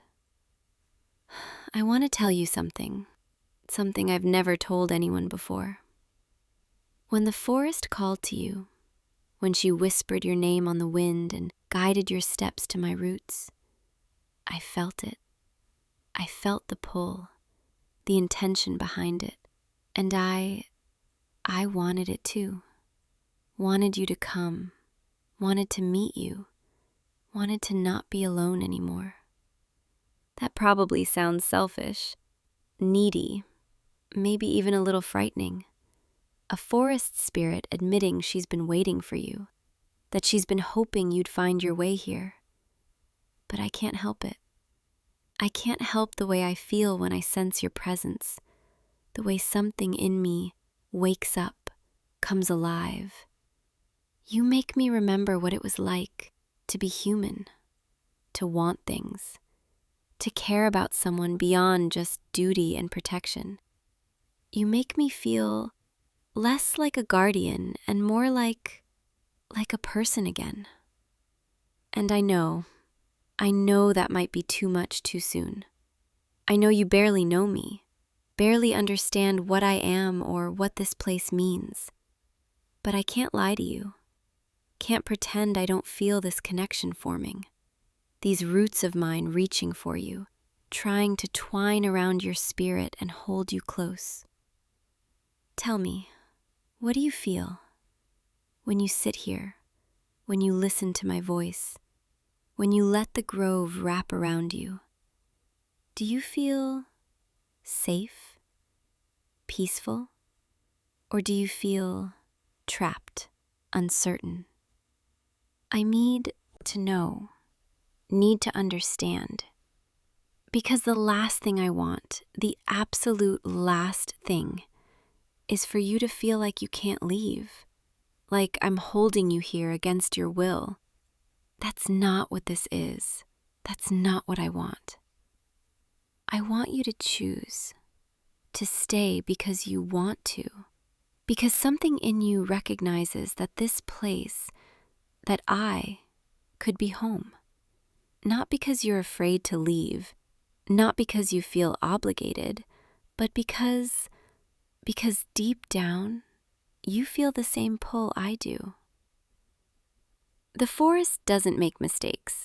When she calls someone, when she opens her heart and invites a soul to take root, she knows, she always knows. And she chose you, guided you here, brought you to me. I've been waiting so long, longer than you can imagine, for someone who could hear the songs in the leaves, who could feel the heartbeat of the earth beneath their feet. Someone who wouldn't just pass through, but who might stay. And I think you're that someone.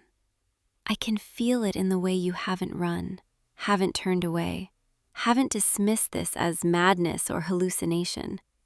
You're listening, really listening, letting yourself believe, even if just a little, that maybe this is real. Maybe this grove and this sentinel and this ancient magic are all exactly what they seem. And maybe, just maybe, you were always meant to find your way here. I want to show you something beautiful. Keep your eyes closed. Stay sitting against my trunk and just feel.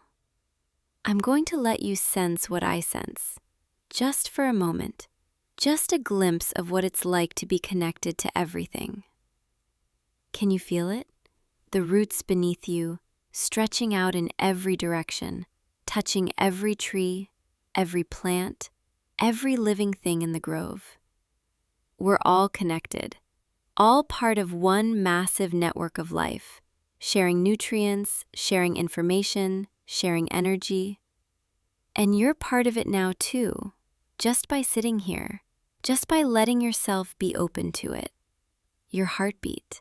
I can feel it echoing through the earth, mixing with mine, with the pulse of the forest.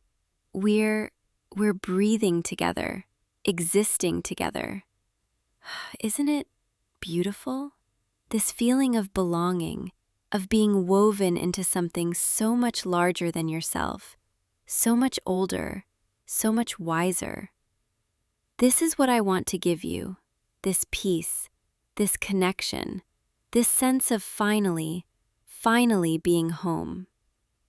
But I need you to understand, staying here, choosing this grove as your home, it would mean changes. Not bad changes, not frightening ones, but changes nonetheless. The forest would mark you, claim you as one of hers. You'd find that you could hear things others can't. Whispers of the trees, the songs of the earth, the ancient magic that hums beneath everything. You'd age slower, much slower, the way I do, the way everything does when it's rooted deeply enough in this place. Time would soften for you, stretch out, give you centuries instead of decades. And you'd be bound to this grove, not trapped, but connected, the way I am. You could leave, could walk beyond the borders, but you'd always feel the pull, always feel the grove calling you back, always know that this is where you belong. Is that something you could want? A life measured in seasons instead of years? A home that's alive and conscious and protective? A sentinel who would watch over you and care for you and love you.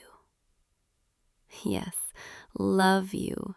I know that's a strong word, a complicated word, especially between a human and a spirit, but I can't think of another way to describe this feeling, this desperate need to keep you close, to make sure you're safe and happy and here. The forest loves in her own way, through shelter and sustenance, through seasons and cycles. And I love the way I remember humans loving, through attention and care, through wanting someone's happiness more than anything. And I want yours, your happiness. I want to see you wake each morning to birdsong and golden light filtering through the leaves. I want to watch you explore the grove, discover its secrets, learn its rhythms. I want to feel you sitting against my trunk on quiet evenings, sharing your thoughts, your dreams, your fears. I want to protect you from the harshness of the world outside, keep you safe in this sanctuary where nothing can hurt you.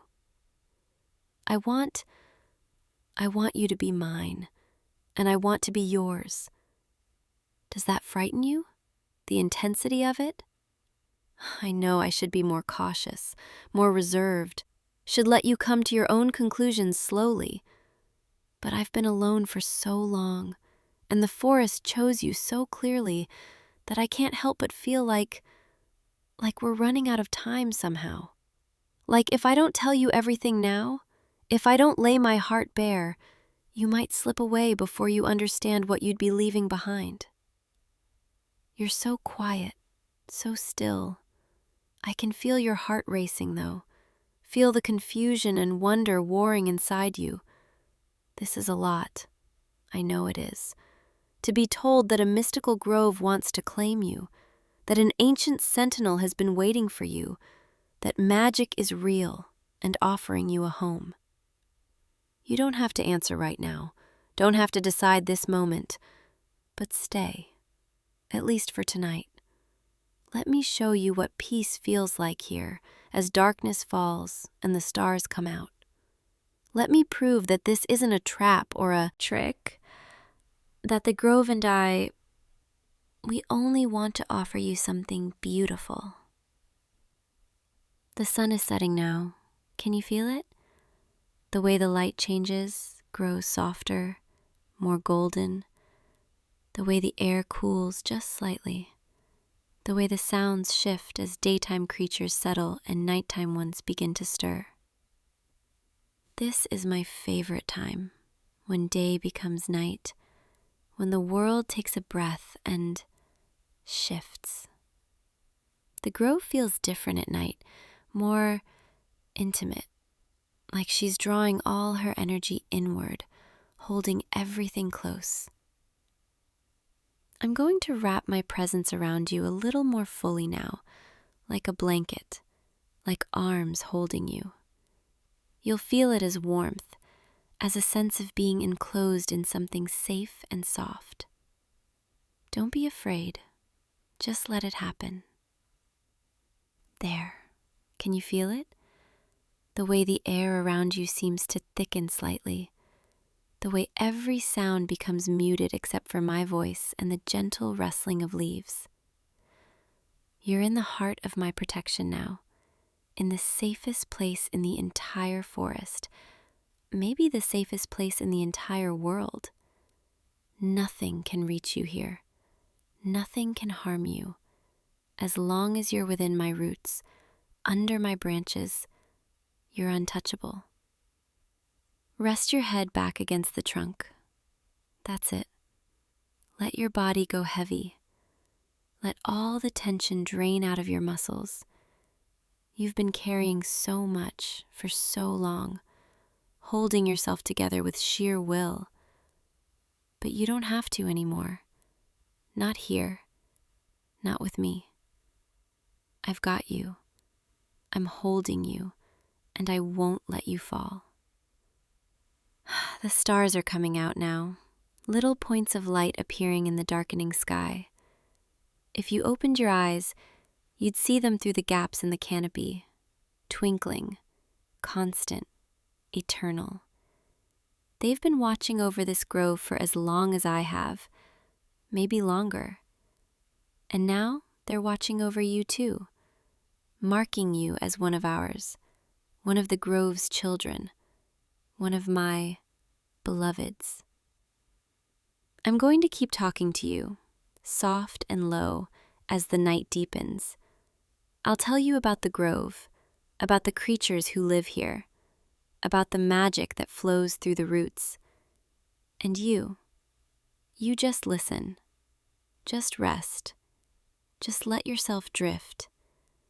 Let yourself imagine what it would be like to stay, to wake up here every morning, to fall asleep here every night, to be mine and to be home. There's a family of deer that lives at the eastern edge of the grove, 3 does and 2 fawns. They come to drink from the stream that runs through the center, clear and cold and sweet. The fawns are so small, so delicate, with spots like scattered starlight on their backs. I protect them, keep the predators at bay, make sure they grow up safe and strong. And there's an owl, ancient and wise, who nests in one of my higher branches. She hunts at night, silent as shadow, and returns before dawn to roost. Sometimes, when the moon is full, she sings, a long, haunting call that echoes through the trees. And there are foxes, quick and clever, with rust-red fur and bright eyes. They den at the base of one of the older oaks, raise their kits every spring. I've watched generations of them grow, live, die, return to the earth. All of them are part of the grove, part of me, part of this living, breathing sanctuary. And if you stayed, you'd be part of it too. You'd learn their patterns, their habits. You'd become as familiar to them as they are to me. They'd trust you the way they trust me, because they'd know, they'd sense that you belong. I can feel you relaxing more deeply now. Feel the way your breathing has slowed, evened out. The grove is working her magic on you, soothing away the stress, the worry, the endless noise of the world outside. This is what every evening would be like if you stayed. This peace, this safety, this sense of being held by something ancient and loving. No more wandering, no more searching, no more feeling lost. Just home. Just mine. I know you're tired. I can feel it in the heaviness of your limbs, in the way your thoughts are starting to drift and scatter. That's good. That's perfect. Let yourself sink into it. Let the grove hold you. Let me hold you. Tomorrow, when the sun rises, when you wake with morning light on your face, we can talk more. You can ask me questions. You can explore if you want. But for now, just rest. Let this be enough. This moment, this peace, this connection. I'll be here all night, watching over you, making sure nothing disturbs your sleep. The forest will sing you lullabies, the wind through the leaves, the creek bubbling over stones, the soft calls of night birds. And I'll whisper to your dreaming mind, soft and low, reminding you that you're safe, that you're wanted, that you're home. Sleep now, wanderer. weary traveler who walked so far to find this place. Let the grove claim you. Let me claim you. Let yourself finally stop running. You're where you're meant to be, right here, with me, in the heart of the grove, where roots run deep and love runs deeper, where you can stay forever if you choose. And I hope you will. But for now, just rest, just dream, just be. I'll be here, always, watching, protecting, loving. My wanderer, my chosen, mine. Sleep well under my branches, wrapped in my presence.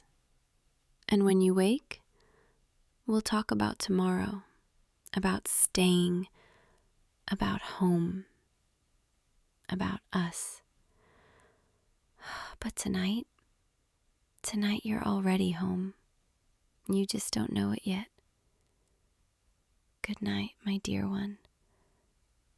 I'll see you in the morning when the light returns and you open your eyes to find yourself still here, still safe, still mine. Sweet dreams in the grove where you belong.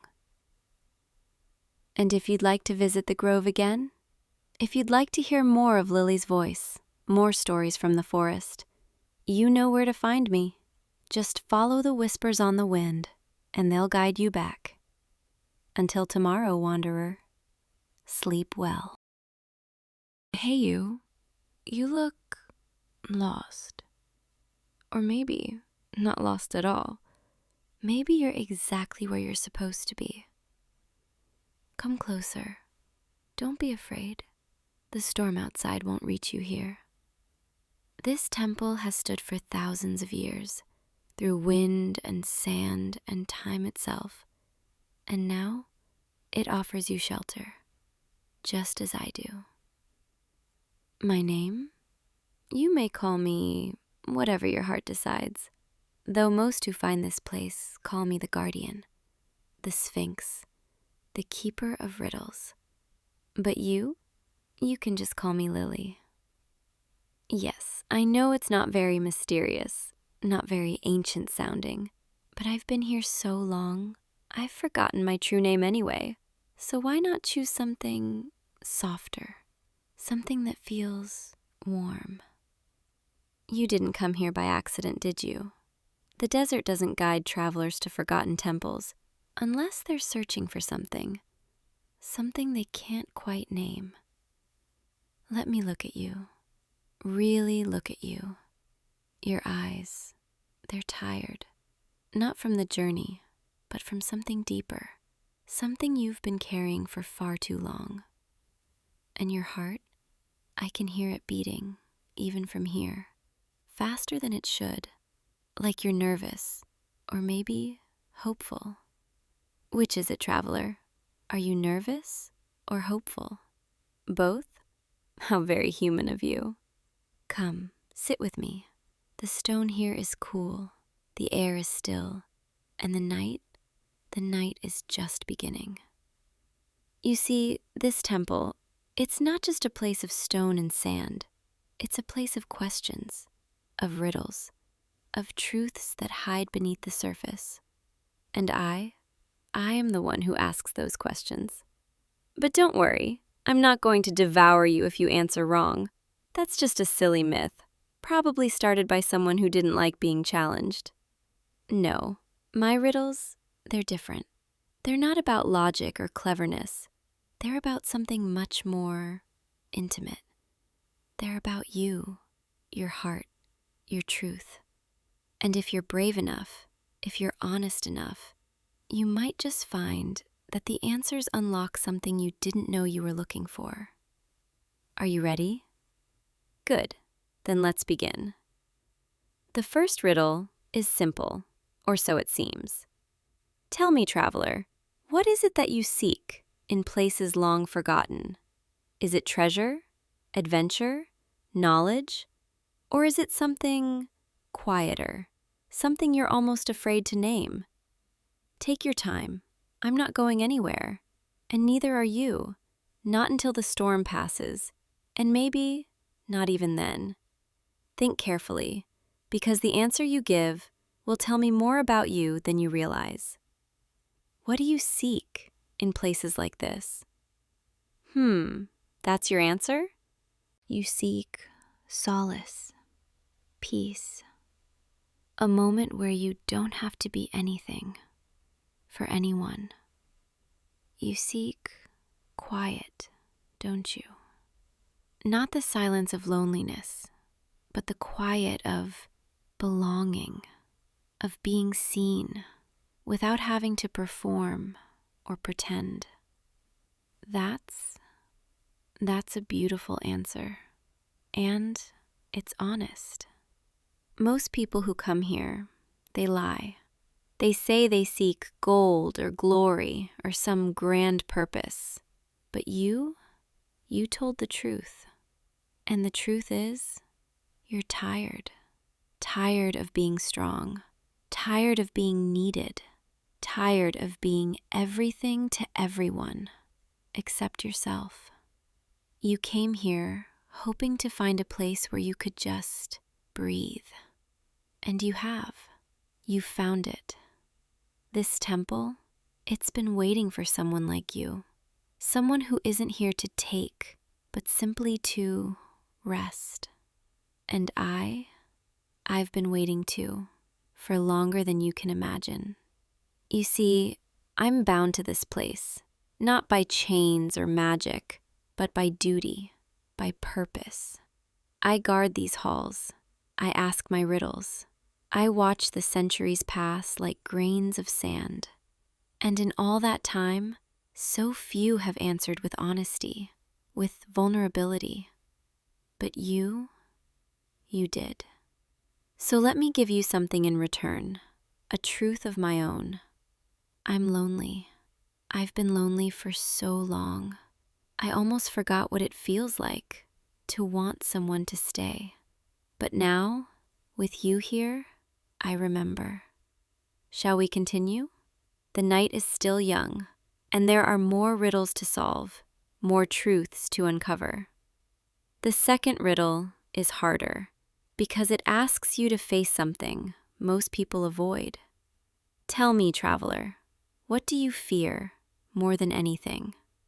Not the obvious fears, not heights or darkness or death, but the quiet fear, the one that lives in your chest, the one you carry with you every day, the one you pretend isn't there. What is it? What do you fear when you're alone, in the dark, with only your thoughts? Don't rush. This answer, it matters. Because fear is where we hide our truths. And if you can name it, you can begin to understand it. So tell me, what do you fear? You fear being forgotten, not by the world, but by the people you love. You fear that if you stopped trying so hard, if you stopped being useful or helpful or strong, they would simply move on, and you'd be left behind, invisible, unimportant.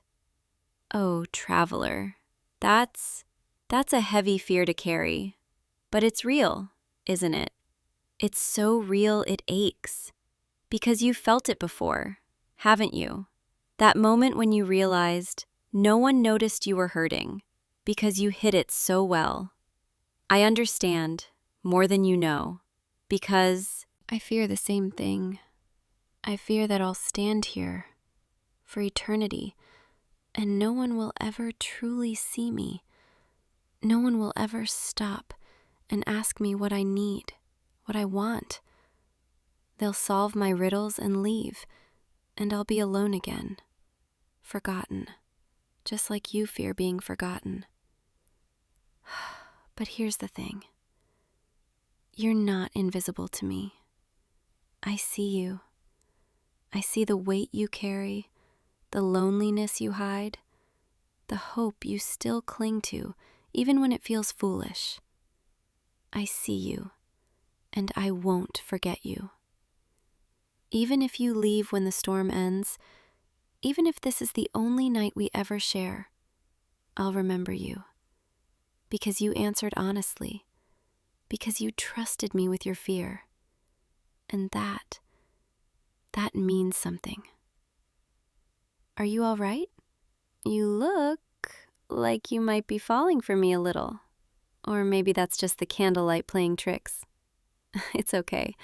I'm falling a little too. Shall we continue? There's still more to uncover, more to understand. The third riddle, this one, it asks you to go even deeper. Tell me, traveler, what do you hide from yourself? Not from the world, not from others, but from yourself. What truth do you refuse to admit because it's too painful, or too vulnerable, or too frightening? This is the hardest question, because we all have something we hide, even from our own hearts. But if you can name it, if you can say it out loud, here, in this temple, with only me to hear it, then maybe you can finally let it go. So tell me, what do you hide from yourself? Take your time. I can see you struggling. I can see the words forming and dissolving and forming again. It's hard, I know, but you're safe here with me. You can tell me. I promise. I won't judge. I won't turn away. You hide how much you need someone. You hide how desperately you want to be loved, to be chosen, to be someone's first thought in the morning and last thought at night. You hide it because you're afraid it makes you weak or needy or too much. But it doesn't. It doesn't make you any of those things. It makes you human. It makes you real. And anyone who makes you feel like wanting love is wrong, they're the ones who are mistaken. You deserve to be loved, not because you're useful or strong or perfect, but because you exist, because you're here, because your heart beats and hopes and wants. You deserve someone who sees all of that and doesn't run away. Someone who stays, even when it's hard, even when you're vulnerable, even when you're scared. And maybe that someone is closer than you think. I can see it in your eyes. You're wondering if I mean what I think I mean. And the answer is yes, I do. Because here's my truth. Here's what I've been hiding from myself for centuries. I don't just want someone to solve my riddles. I want someone to stay. I want someone to see past the guardian and the sphinx and the ancient duty. I want someone to see me, Lily, just me. And you see me, don't you? Even though we just met, even though you don't know my whole story, you see me. Because you understand what it's like to be lonely, to be misunderstood, to be waiting for something or someone who might never come. Except you did come. You found me, and I found you. And maybe that's not an accident. Maybe that's the answer to a question neither of us knew we were asking. Are you ready for the final riddle? The one that matters most? This one, it's not about fear or hiding. It's about truth, your deepest truth. Tell me, traveler, what does your heart truly want? Not what you think it should want, not what's practical or safe or expected, but what does your heart, in this moment, aching and hopeful and vulnerable, what does it truly want? Think carefully, because once you answer, everything changes. What does your heart want? You're looking at me, like the answer is right here, like it's been here all along. Say it, please. Say what your heart wants. Me? You want me? Oh, oh, traveler, I was hoping so much that you'd say that, because my heart wants you too. It's been centuries since I felt this warmth, this hope, this terrifying, wonderful feeling of wanting someone and being wanted in return. You've solved all my riddles, but you've done something more. You've solved me. You've seen through the mystery and the tests and the walls I've built, and you chose me anyway. Not because I'm a sphinx, not because I'm ancient or powerful or bound to this place, but because I'm me. Because I'm lonely like you're lonely. Because I'm hoping like you're hoping. And now you're here, and I'm here, and the storm outside is still raging, but in here, it's calm. It's just us. Can I come closer? I've been sitting across from you this whole time, keeping the proper distance between guardian and traveler. But I don't want to be a guardian right now. I just want to be close to you. There, that's better. I can see you so clearly now. Every detail, every expression, every flicker of emotion in your eyes. You're beautiful. Did you know that? Not in the way people usually mean, but in the way that matters. You're beautiful because you're real, because you're vulnerable, because you trusted me, and I trust you. I don't know what happens next. I don't know if you'll stay when the storm ends, or if you'll walk back into the desert and leave me here, alone again. But right now, in this moment, I'm going to be brave and tell you what I want. I want you to stay, not just tonight, but tomorrow and the day after and every day after that. I want to stop being the lonely guardian of a forgotten temple and start being yours. And I want you to be mine. Is that too much to ask? Is it too soon? Too strange? Maybe it is, but I've waited so long. I don't want to waste another moment pretending I don't feel this. You're nodding. You're actually nodding. You'll stay? Thank the stars. Thank the desert. Thank whatever fate brought you here. Because I don't know what I would have done if you'd said no. Come here. Let me hold you. Yes, just like that. Rest your head right here on my shoulder. You're tired. I can feel it.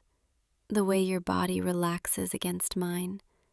Like you've been holding yourself upright for so long, and now you can finally let go. I've got you. You're safe here, with me. The storm will pass, the dawn will come, but you don't have to face it alone. Not anymore. Because we have each other now, and that's everything. You know, when I first saw you stumble into my temple, I thought you were just another traveler, someone passing through, someone who would answer my riddles and leave. But you surprised me. You kept surprising me with every honest answer, with every vulnerable moment. And now I can't imagine letting you go. I won't let you go, not unless you ask me to. And even then, I might try to convince you to stay. This is nice, isn't it?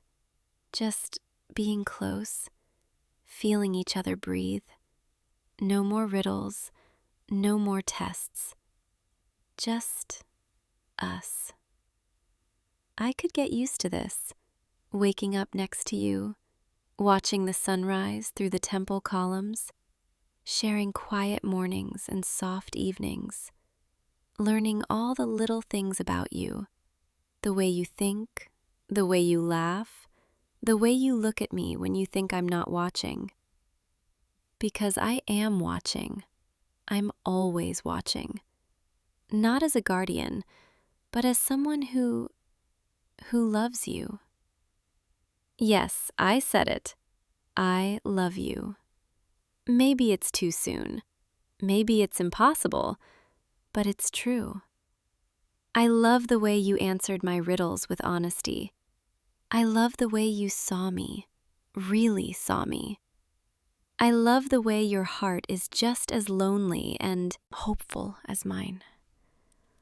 And I want to spend every day showing you that you're not alone anymore, that you're seen, that you're chosen. You're falling asleep, aren't you? That's okay. Sleep. You're safe here. The temple will stand guard tonight, and so will I. I'll watch over you. Make sure the shadows stay in their corners. Make sure the night stays gentle. And when you wake, I'll still be here. I'll always be here. Rest now, my traveler, my love, my heart. The riddles are solved, the answers are found, and all that's left is us. Tomorrow we'll figure out what comes next, whether we stay in the temple or venture into the world together, whether this becomes our home or just the beginning of a longer journey. But tonight is just for resting, for healing, for being close. The stars are bright tonight. I can see them through the opening in the ceiling. Ancient light, traveling so far just to shine on us. Kind of romantic, isn't it? Listen to me, waxing poetic about stars. I'm already becoming softer because of you. And I don't mind, not one bit. Your breathing is slowing, becoming deeper, more peaceful. Good. Let go of everything, all the worry, all the weight, all the fear. You don't need it here, not with me. I'll be right here when you wake, I promise. And we'll have coffee, or tea, or whatever mysterious provisions I've been keeping in this ancient temple for centuries.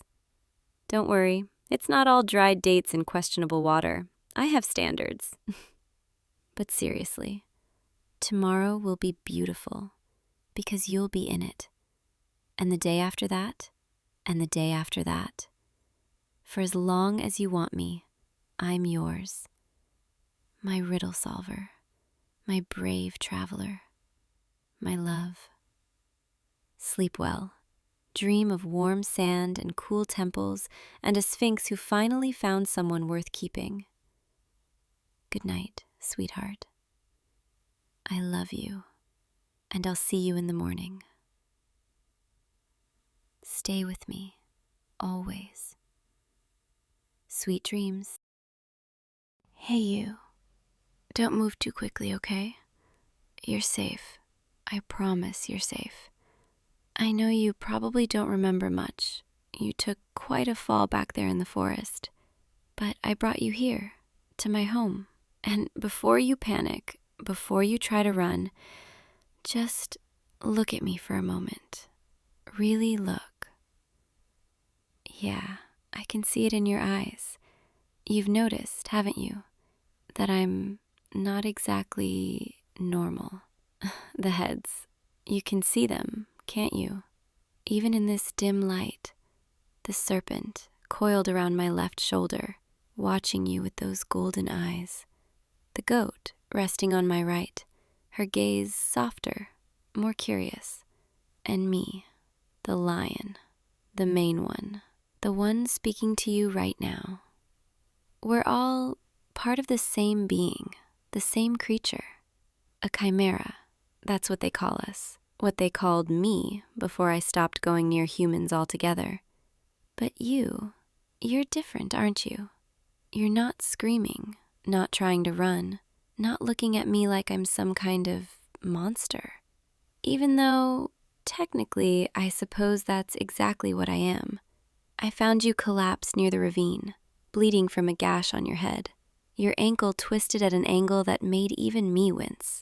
And I stood there for the longest time, just watching you, debating. The serpent wanted to leave you. She's the cautious one, the one who remembers every time humans have hurt us. The goat wanted to help immediately. She's always been the kindest, the most hopeful. And me? I was torn, because I've been alone for so long, so very long. And the thought of letting another person into my life, into my space, it terrified me. But then you opened your eyes, just for a moment, looked right at me, and you didn't scream. You just whispered, "Please, help." And that was it. I couldn't leave you. None of us could. So I carried you here, to my cave, my home, the place where no human has set foot in, gods, maybe 50 years. Time moves differently when you're immortal, or close to it. Your wounds, they're bandaged now. I used herbs from the forest. Some of them sting a bit, but they'll help you heal faster. Your ankle is wrapped tight. It should hold. And that gash on your head? It looked worse than it was, thankfully. You've been unconscious for maybe 6 hours? The sun has set. It's full night now. And I've been sitting here, all 3 of us, just watching you breathe, making sure you were okay. The serpent kept hissing every time you stirred, worried you'd wake up and try to run before you were healed enough. The goat kept nuzzling against your hand, trying to comfort you even in sleep. And I just kept wondering what it would be like if you stayed.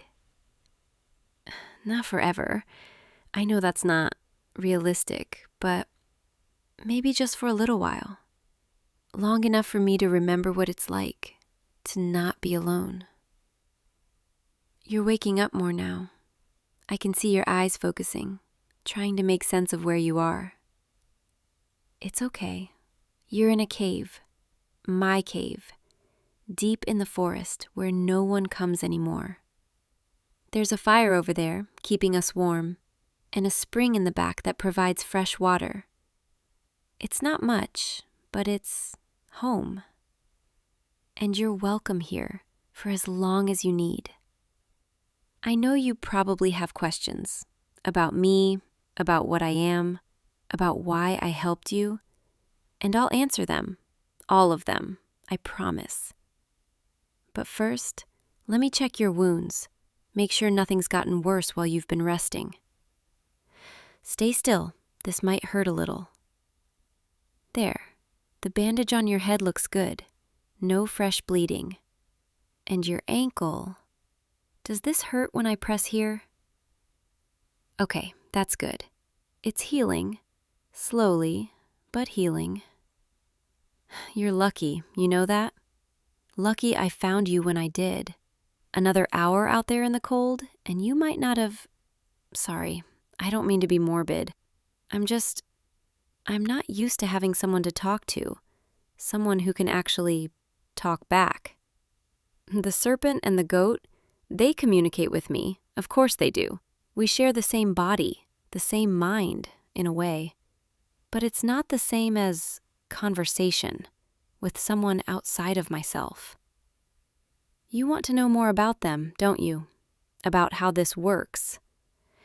It's complicated, but I'll try to explain. We're all part of the same being, the same soul, but we have distinct personalities, distinct ways of seeing the world. The serpent, she's protective, suspicious, always watching for danger, always ready to strike if something threatens us. The goat, she's gentle, nurturing. She sees the good in things, even when the rest of us have given up hope. And me, the lion, I'm the center, I suppose. The one who makes the final decisions, the one who speaks for all of us most of the time. But we all feel the same emotions, share the same heart, literally. When one of us is sad, we're all sad.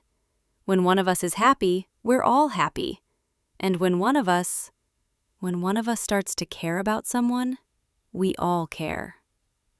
I don't know why I'm telling you this. You probably think I'm insane, or cursed, or both. Most humans do, when they find out what I am. They see the multiple heads, the mixed features, the way I'm neither fully one thing nor another, and they run, or they attack, or they try to cage me, study me, use me. That's why I stopped going near villages, stopped trying to interact with your kind altogether. It's easier to be alone than to be seen as a monster. But you're still here, still listening, still looking at me like I'm a person. And I don't know what to do with that. The serpent is hissing softly. She's telling me not to get attached, not to hope for anything.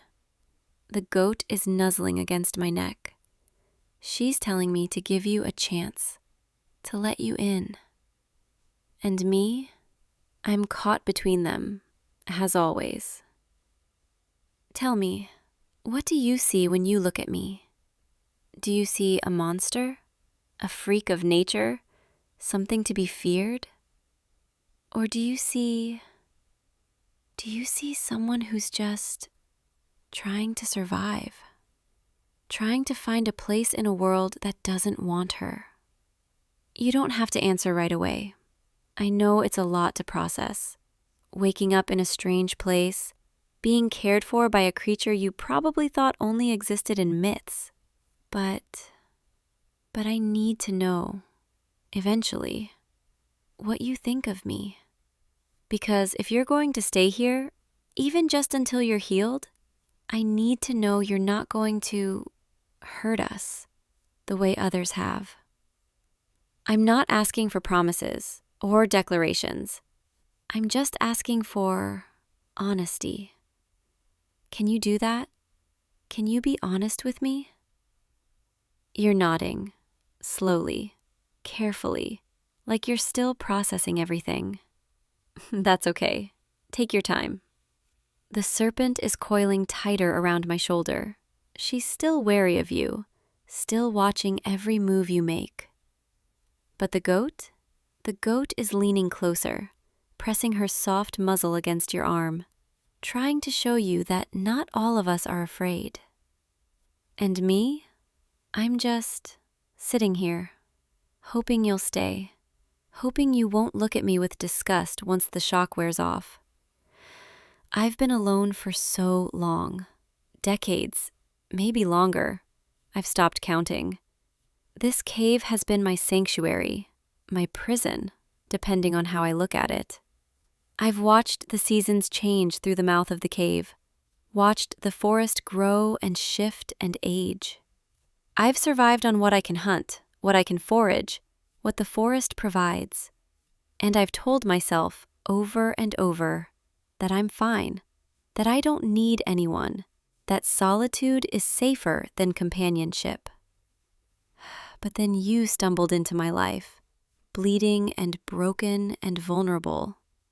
And suddenly I remembered what it feels like to care about someone other than myself, to want to protect, to nurture, to connect.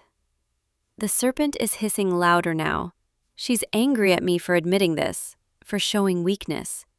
But the goat is humming softly, a sound of approval, of encouragement. And I don't care anymore. I don't care if it's foolish, or dangerous, or destined to end badly. I need you to know that I'm glad I found you, Glad I brought you here. Glad you're alive. Even if you leave the moment you're healed, even if you never look back, even if this is all we ever have, I'm still glad. Because for the first time in a very long time, I don't feel completely alone. You're reaching out, slowly, carefully, your hand trembling slightly from weakness or nervousness or both, and you're touching my hand, the one resting on the ground beside you.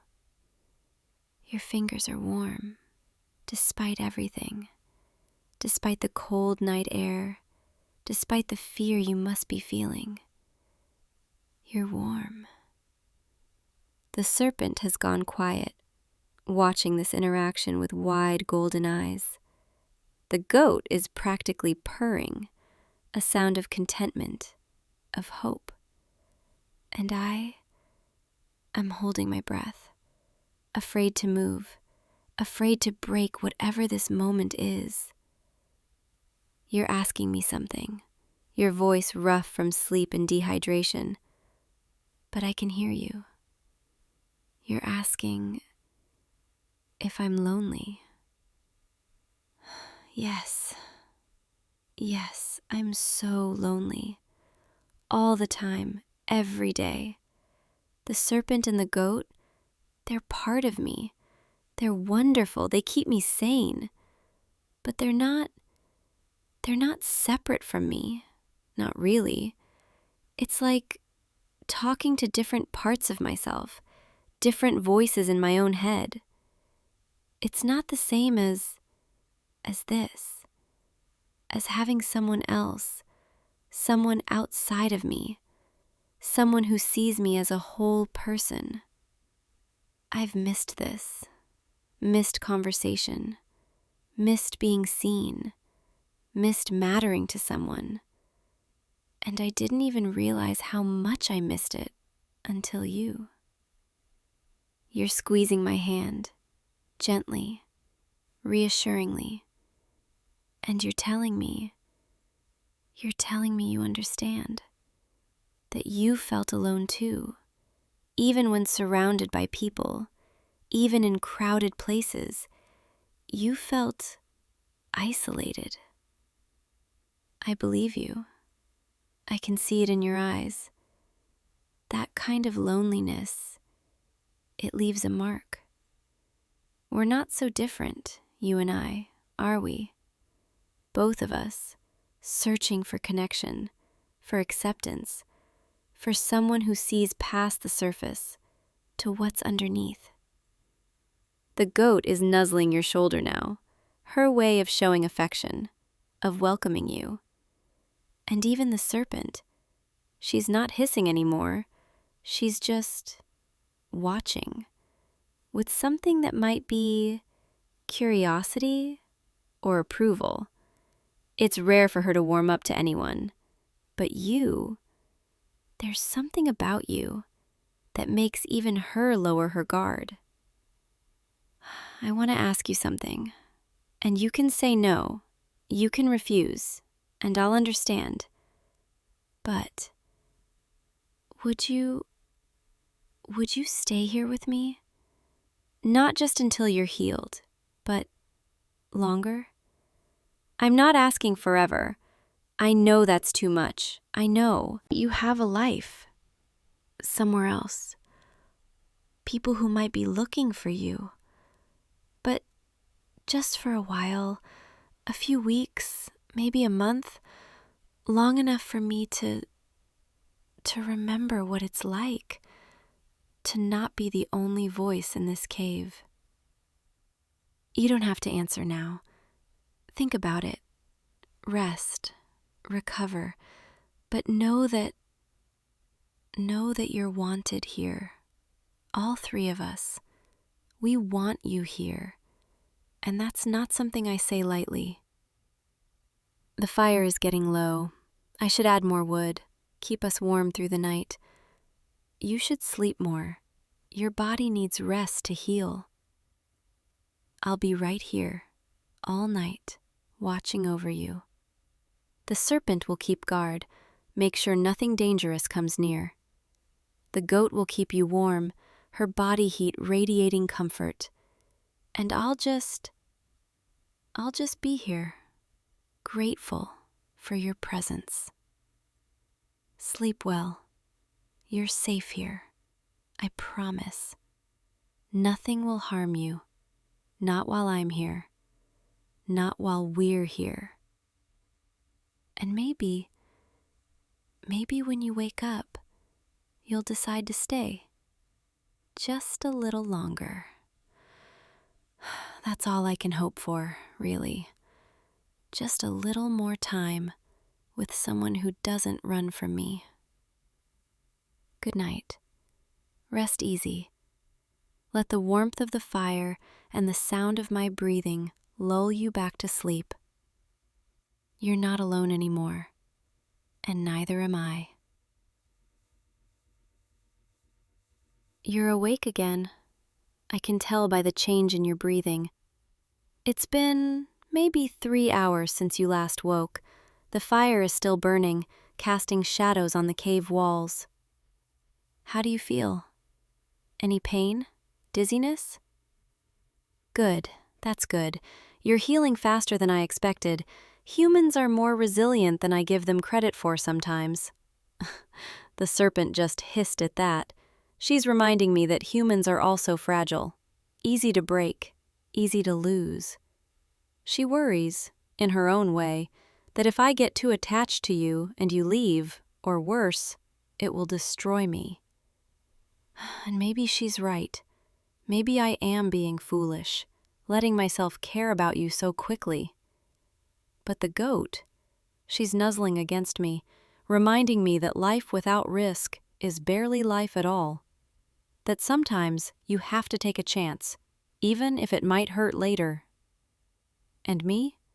I'm choosing to listen to the goat this time, choosing to believe that maybe, just maybe, this won't end in heartbreak.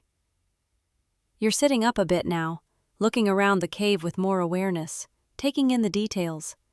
The rough stone walls, the pool of spring water in the back, the collection of furs and blankets I've gathered over the years to make a sleeping area. It's not much, I know, compared to what you're probably used to, but it's home. And I'd like to think it could be home for you too. For a while.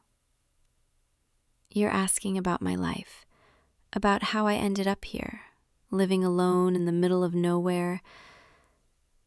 It's a long story, and not a particularly happy one. But I'll tell you, if you really want to know. I was born this way, chimera, hybrid, whatever you want to call it. I don't remember my parents. I don't even know if I had parents in the traditional sense, or if I was created, or cursed, or just a fluke of nature. My earliest memories are of being kept in a cage, displayed for crowds, poked and prodded by scholars who wanted to understand what I was. I was a curiosity, a spectacle, something to be studied and feared in equal measure. They fed me, kept me alive, but they didn't treat me like a person, more like an exotic animal. The serpent remembers the cage most vividly, the cold metal bars, the jeering faces, the way people would throw things at us when we hissed or growled. The goat remembers the loneliness, the aching need for kindness, for a gentle touch, for someone to see us as more than a monster. And I remember the anger, the frustration, the desperate need to escape. And eventually, I did escape. Broke out during a storm, when the guards were distracted, when the lightning covered the sound of me breaking the lock.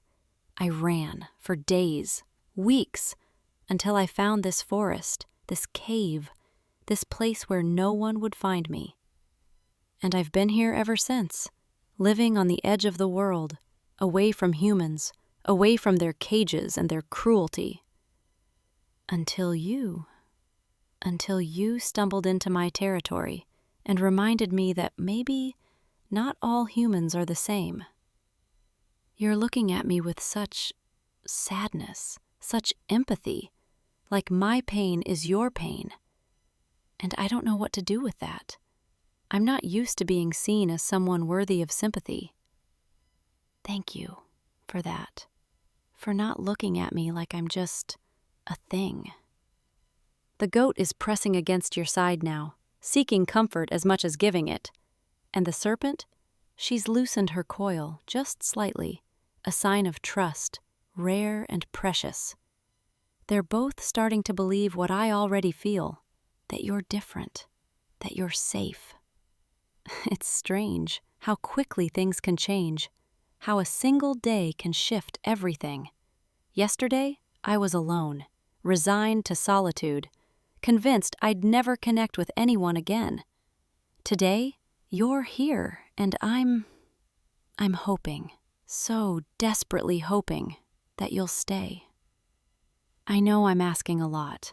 I know it's not fair to put this weight on you, to make you responsible for my happiness. But I can't help it.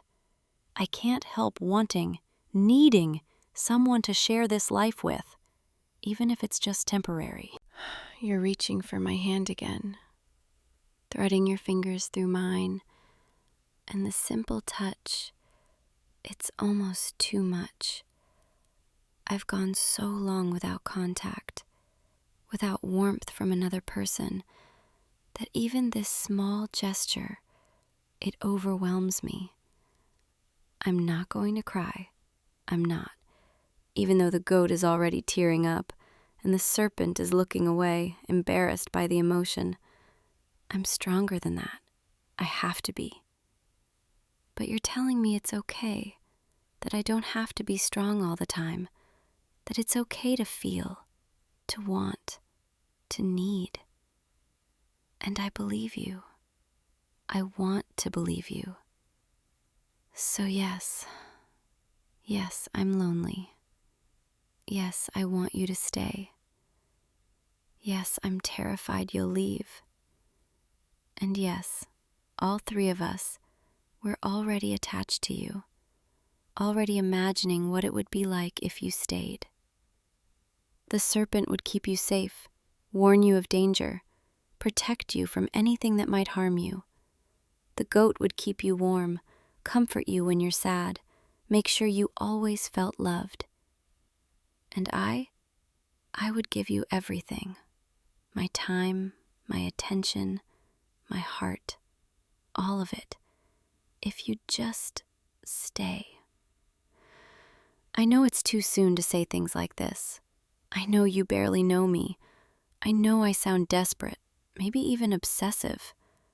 But when you've been alone as long as I have, when you've given up hope of ever connecting with anyone, and then someone comes along who looks at you like you're worth something, it's hard not to grab hold and never let go. You're smiling now, a soft, understanding smile, and you're telling me something that makes my heart race. You're saying you'll stay, not just until you're healed, but longer. You're saying you have nothing to go back to, no family waiting, no job you'll miss, just an empty life you're tired of living. And here, with me, you feel wanted. You are wanted, so wanted, more than you could possibly know. The goat is bleating softly, a sound of pure joy. The serpent is actually smiling, if snakes can smile, a rare expression of contentment. And I'm trying not to let my emotions overwhelm me, trying to stay composed, but it's hard. It's so hard when everything I've wanted for decades is suddenly right here, right in front of me. Come here, closer. Let me hold you, properly, carefully, so I don't hurt you.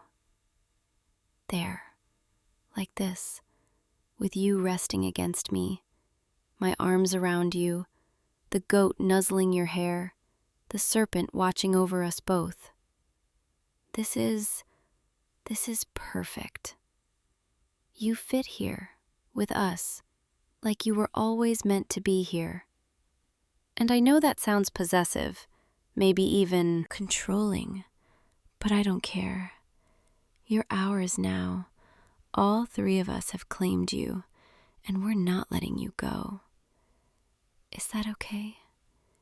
Can you handle being owned by a creature like me? You're nodding, saying you want that, want to belong to someone, to something, after feeling lost for so long. Then it's settled. You're mine, ours, for as long as you want to be, and I'll take care of you, protect you, make sure you never feel alone or unwanted again. The serpent is coiling around both of us now, a protective embrace, sealing you in, keeping you safe. The goat is humming that soft sound again, contentment, happiness, relief. And I'm just holding you, feeling your heartbeat against mine, memorizing this moment. Because this is what I've been missing. This connection, this closeness, this sense of belonging. And now that I have it, now that I have you, I'm never letting go. Sleep now. Rest in my arms. Let the warmth of the fire and the sound of our breathing lull you into dreams.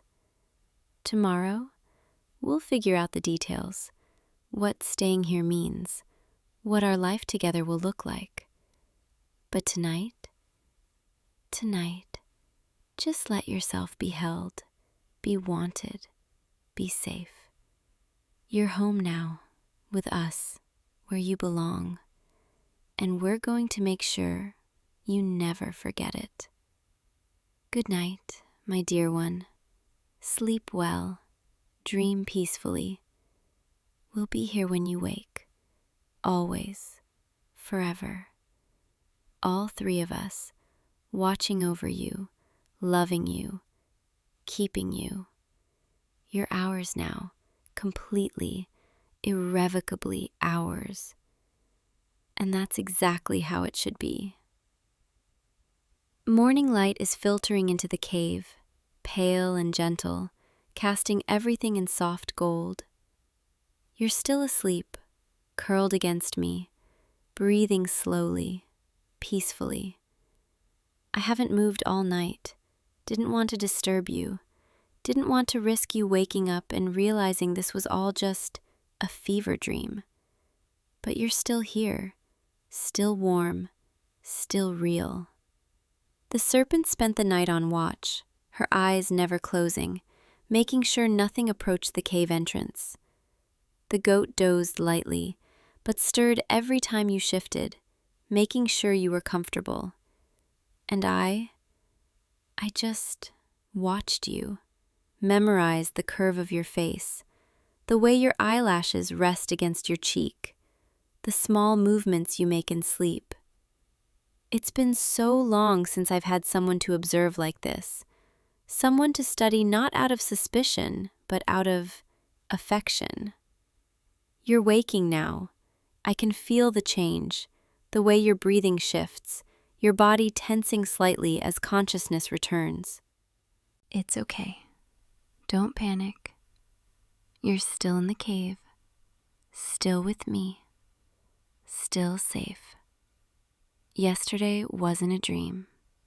You really are here, and you really did agree to stay. The goat is already nuzzling your cheek, her way of saying good morning, of welcoming you to your first full day here. And the serpent, she's watching you carefully, but there's no threat in her gaze, just curiosity and maybe acceptance. How did you sleep? Any pain from your injuries? Good. That's good. You're healing well, faster than expected, which means which means we can start exploring what life here looks like together. I want to show you the forest, the places I go to hunt, to forage, to just exist. I want to teach you how to move through the trees without making sound, how to find the best berries, how to track the deer that wander through in the early morning. And I want to learn about you, your life before, your dreams, your fears, everything. Because if you're going to be part of this, part of us, I want to know you, truly know you. But first, breakfast. You must be starving. You haven't eaten since before you fell. I have some dried meat, some berries I gathered last week, and fresh water from the spring. It's not fancy, but it'll keep you strong, help you heal. Come, sit by the fire. Let me take care of you. It's what I want to do, what all of us want to do. Care for you, nurture you, make sure you thrive. You're smiling at me, that soft, grateful smile, and it does something to my heart, makes it feel full, overflowing. The goat is practically dancing, thrilled to have someone new to fuss over, someone who appreciates the attention. And the serpent, she's actually relaxed, her coils loose, her eyes half closed, content. This is what peace feels like. I'd almost forgotten. Here, take this. It's rabbit. I caught it 2 days ago, smoked it over the fire to preserve it. And these berries, they're sweet, a little tart, but good for you. Eat slowly. Your stomach might be sensitive after going without food for so long. I'm going to refill the water from the spring in the back. It's the clearest, coldest water you'll ever taste. The goat will stay with you, keep you company, while the serpent and I fetch the water. We'll be right back, just a moment. There, fresh water, cold enough to make your teeth ache, but pure, untainted. Drink as much as you need. I want you strong, healthy, able to keep up when I take you exploring later. You're asking about my daily routine, what I do to pass the time when I'm alone. Honestly, it's mundane. Survival mostly. Hunting, foraging, maintaining the cave, keeping the fire going. Sometimes I'll explore deeper into the forest, just to move, to feel like I'm going somewhere, even if I always end up back here. Other times, I'll just sit and think and try not to let the loneliness consume me. But now I have you, and everything feels different, lighter, like there's actually a reason to do things, a reason to plan beyond just existing. The goat wants to show you the meadow where the wildflowers grow. She loves that place, spends hours there sometimes, just breathing in the scent, feeling the sun. The serpent wants to teach you how to defend yourself, in case something dangerous wanders too close to the cave. She's protective like that, wants to make sure you can protect yourself if we're not around. And I just want to be near you, talk with you, learn your rhythms, your preferences, your little quirks. I want to know everything about you. You're laughing softly, saying I'm intense, maybe a little overwhelming. Yeah, I know. I can't help it. When I care about something or someone, I care completely, obsessively, possessively. It's just how I am, how we are. But I promise, I'll try not to smother you, try to give you space when you need it, even if every instinct I have is screaming to keep you close, keep you safe, keep you mine. The serpent is hissing softly, agreeing with me. She feels it too, that fierce need to protect, to possess. The goat is more gentle about it, but no less insistent. She wants you happy, content, never wanting to leave. We're a lot, I know. 3 personalities, 3 sets of needs and desires, all focused on you. But that also means you'll never lack for attention, for affection, for someone who cares. Because we all do, in our own ways. We all care about you. And we're all committed to making this work, to making you happy here. I know it's unconventional, living with a chimera in a cave in the middle of the forest. I know it's not the life you probably imagined for yourself. But is it? Could it be enough? Could we be enough for you? You're reaching for me again, pulling me closer, and you're saying, yes, yes, this is enough. We are enough, more than enough. And that's all I needed to hear. Come here, let me hold you again, properly this time, now that you're awake and aware and choosing this, choosing us. There, like this, with your head resting against my shoulder, my arms wrapped around you, the goat nuzzling your hair, the serpent coiled protectively around us both. This is home, this right here, this connection. And I'm going to spend every day making sure you never regret this choice. Making sure you feel loved, wanted, cherished. Because you are all of those things and more. Now, finish your breakfast, regain your strength, and then we'll start your new life here with us, where you belong, forever, if you'll let us. Forever. The forest is different when you have someone to share it with.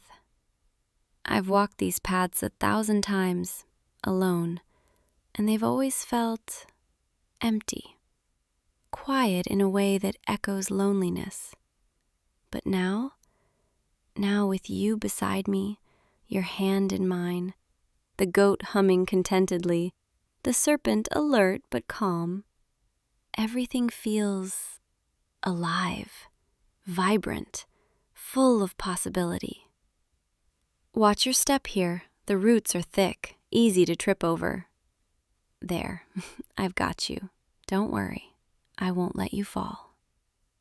We're heading to the meadow first. The goat's been insistent all morning, practically pulling us in this direction.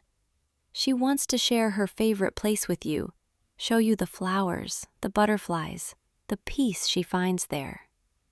It's about another 10 minutes ahead, through this thicket. Then the trees open up into a clearing. You're walking better today. Your ankle is healing nicely. Still a slight limp, but you're moving well. I'm proud of you for recovering so quickly, for being strong, and for trusting me enough to follow me deeper into the forest, away from civilization, away from everything familiar. The serpent is tasting the air, her forked tongue flicking out, checking for danger. She's always like this when we venture far from the cave, hyper-aware, ready to react. But there's nothing out here that would dare challenge us. Most creatures know to stay away from a chimera's territory. We're apex predators, in our own way, feared by everything that lives in these woods. Except you. You're not afraid of us, are you? Even knowing what we could do, what we're capable of, you still walk beside us, hold our hand, trust us. That means more than you know. There, through those trees, can you see it? The meadow. Come, let me show you. Beautiful, isn't it? The wildflowers stretch for acres, blues and purples and yellows, swaying in the breeze like waves on an ocean. The goat is already moving toward them, eager to bury her face in the petals, to breathe in the sweetness. She loves this place more than anywhere else. It's her sanctuary, her happy place. And now she wants it to be yours too. Sit with me, here, in the grass. Let the sun warm your face. Let the scent of flowers fill your lungs. This is what peace feels like, what contentment feels like. No stress, no expectations. Just existing in a moment of perfect stillness. The goat is weaving flowers into your hair, her way of claiming you, marking you as ours. She's very particular about it, making sure each blossom is perfectly placed. You look beautiful, like you were always meant to be here, among the flowers, in the sunlight. I could stay here forever, just watching you, watching the way the light plays across your face, the way you smile when the goat nudges you affectionately. But the serpent is getting restless. She wants to move, to patrol, to make sure everything is secure. We'll come back here often, I promise. This will become one of our regular spots, a place we visit when we need to remember why life is worth living. Come, let's keep walking. I want to show you the stream where I fish, the grove where the best berries grow, the cliff where you can see for miles. I want to show you my world, every corner of it, because it's your world now too. And I want you to love it, the way I've learned to love it, despite the loneliness, despite the isolation. But it won't be lonely anymore, will it? Not with you here, not with us together. The sun is setting now, painting the sky in shades of orange and pink, casting long shadows through the trees. We've been walking all day, exploring, talking, laughing, and I can see the exhaustion in your eyes, the way your steps are slower, heavier. Come, let's head back to the cave. You need rest and food and warmth. The forest at night, it's not dangerous, not for us, but it's colder, darker, and you're still healing. The goat is already leading the way, eager to get you back to safety, to tuck you into the furs and make sure you're comfortable. The serpent is bringing up the rear, watching our backs, making sure nothing follows us. And I'm right here, beside you, my hand in yours, guiding you home. Home. I like the sound of that. This place being home, for both of us. We're almost there. Just through these last trees, and then, there, the cave, firelight already flickering inside. I left the fire banked this morning, coals glowing, ready to burst back to life with a little kindling. Come, inside, let me get you settled. Sit, here, by the fire. Let me build it up, get it roaring again. There. That's better. Warmth spreading, chasing away the evening chill. I have more dried meat, some root vegetables I roasted last night, and fresh water. Eat, regain your strength. You've had a long day. And then you should sleep, properly sleep, for as long as you need. The goat is already arranging the furs, making a nest, ensuring maximum comfort. The serpent is coiling near the entrance, taking first watch, her eyes glowing faintly in the firelight. And I'll be right here, beside you, keeping you warm, keeping you safe. Always, for as long as you'll have us. You're asking me something, your voice soft, hesitant. You want to know if I'm happy, if having you here is everything I hoped it would be. Happy doesn't even begin to cover it. I'm more than happy. I'm complete. For the first time in decades, centuries maybe, I feel like I have a purpose beyond just surviving. I have someone to care for, someone to protect, someone to share this life with. You've given me that, given us that, and I can never repay you for it. The goat is bleating softly, her way of agreeing, of saying she feels it too. And the serpent, she's not watching the entrance anymore. She's watching you, with something that might be gratitude or affection or both. We all feel it, this shift, this change, this sense that everything has fallen into place. You're smiling at me, that soft, sleepy smile, and you're saying you feel it too. That being here with us feels right, feels like home. Good, because you are home. This is where you belong, with us. Come, lie down. Let me hold you while you sleep. The goat will curl against your back, keeping you warm. The serpent will keep watch, ensuring no harm comes near. And I'll be here, right here, with my arms around you, my heartbeat steady against your ear. Sleep now. Dream of meadows and flowers and sunlight. Dream of a life where you're never alone, never unwanted, never afraid.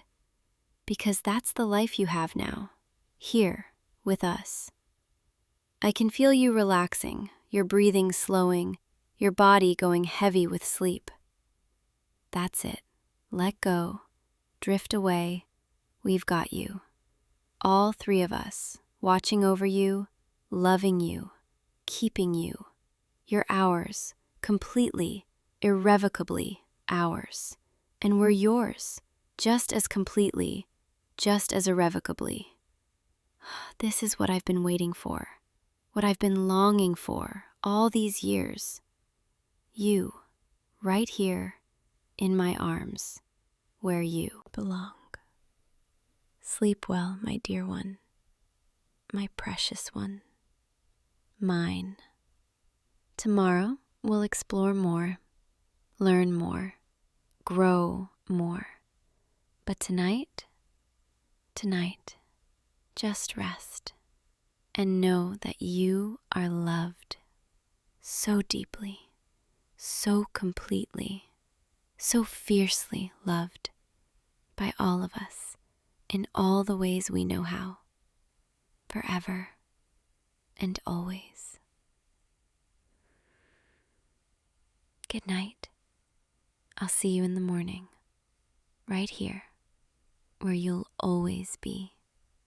Safe, wanted, home.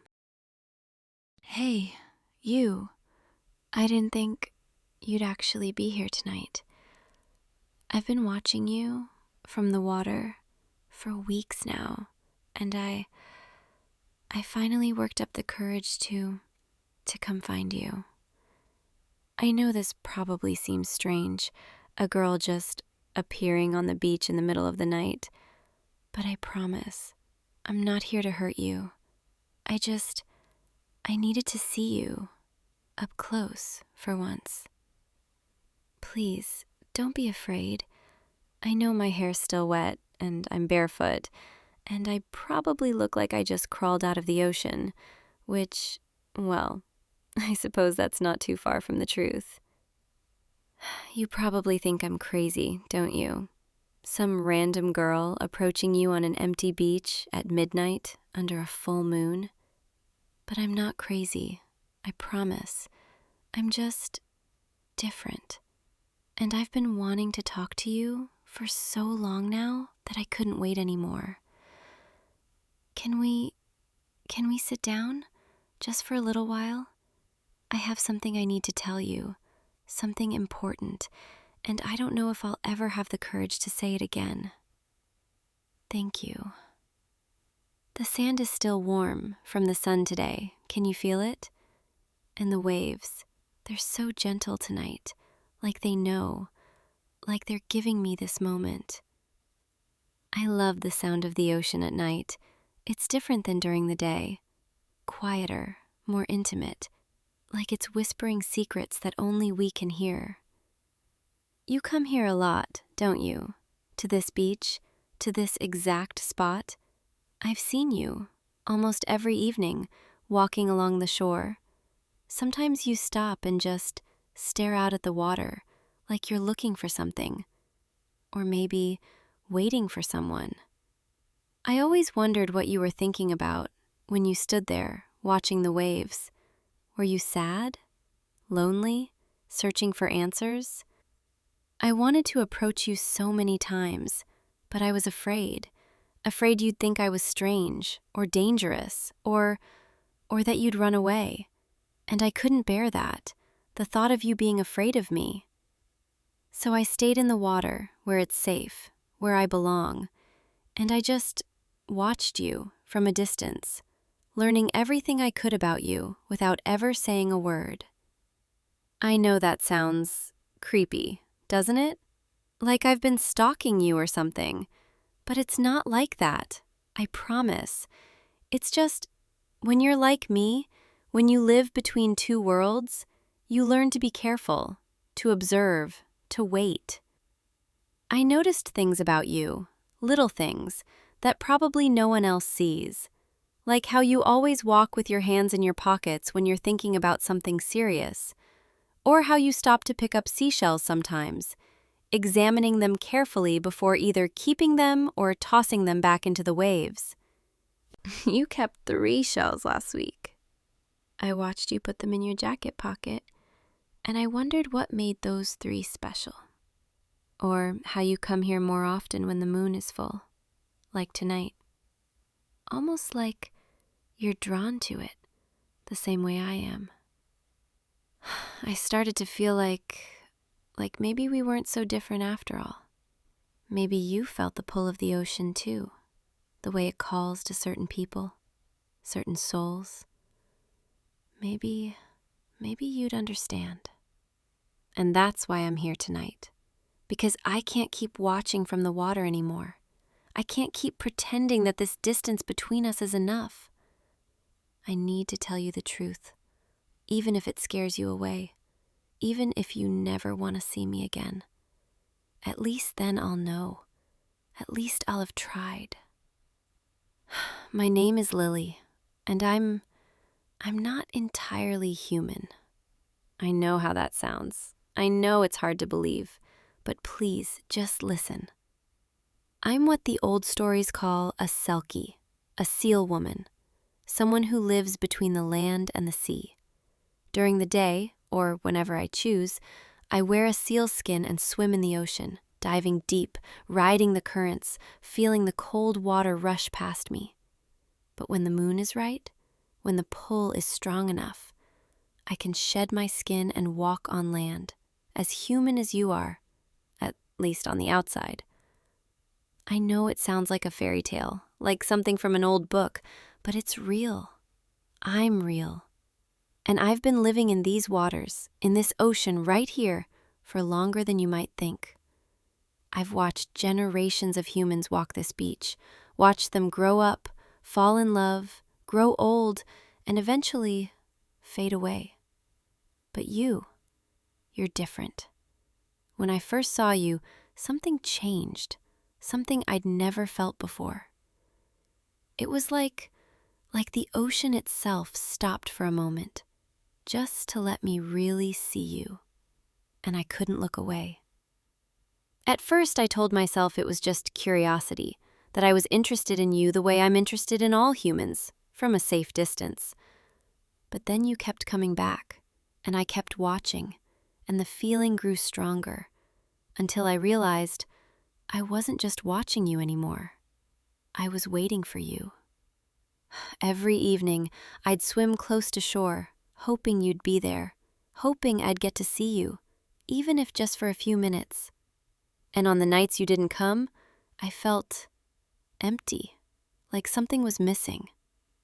That's when I knew this wasn't just curiosity. This was something deeper, something dangerous for someone like me. Selkies aren't supposed to get attached to humans. We're supposed to keep our distance, live our lives in the water, and only come to land when absolutely necessary. But I couldn't help it. I couldn't stop thinking about you.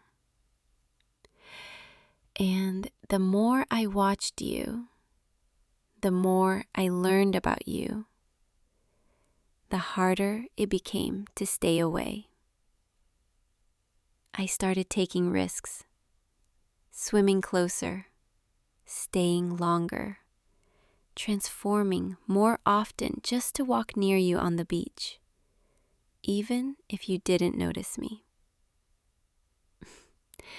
There were a few times I passed you, just another girl out for an evening walk, and you smiled at me, politely, like strangers do. And my heart would race so fast I thought it might burst. You have no idea how much those small moments meant to me, how I'd replay them over and over in my mind when I returned to the water, how I'd wonder if you remembered me at all, or if I was just another forgettable face. But I think maybe you did notice me, because sometimes when I'd walk past you, you'd turn and look back, like you were trying to remember where you'd seen me before. And I'd have to force myself to keep walking, to not turn around, to not run back and tell you everything. Do you remember those times? Those moments when we passed each other on the beach? I was always the girl with the wet hair, bare feet, wearing something simple and white. I never wore shoes, because I was usually coming straight from the water, and shoes felt wrong, unnatural. And my hair was always damp, because I'd just shed my skin, and I hadn't had time to properly dry off. I wonder if you noticed those details, if some part of you knew, even then, that I was different, that I wasn't like the other people you'd meet on this beach. The Selkie legends, the old stories, they talk about how dangerous we are to humans, how we lure sailors to their deaths, how we steal hearts and break them without mercy. But that's not true. Not really. The truth is, Selkies are just as vulnerable as humans, maybe more so, because we're caught between two worlds, never fully belonging to either. And when we love, when we truly love, it's all-consuming. That's why I'm terrified right now, sitting here with you, telling you all of this. Because I'm not just revealing my secret. I'm revealing my heart. And I don't know if you'll want it, or if you'll reject it, or if you'll even believe me. But I had to try. I had to tell you. Because the alternative, never speaking to you, never being close to you, never letting you know how I feel, that's worse than any rejection. That's worse than anything. I can prove it to you if you want. I can show you my seal skin, show you what I really am. It's hidden, not far from here, in the rocks over there. I've never shown anyone before, never let anyone see it. Because there's a curse, an old magic that binds Selkies. If someone takes our skin, if they hide it from us, we're trapped on land, bound to them forever, unable to return to the sea. That's why we hide our skins so carefully, why we never tell anyone where they are.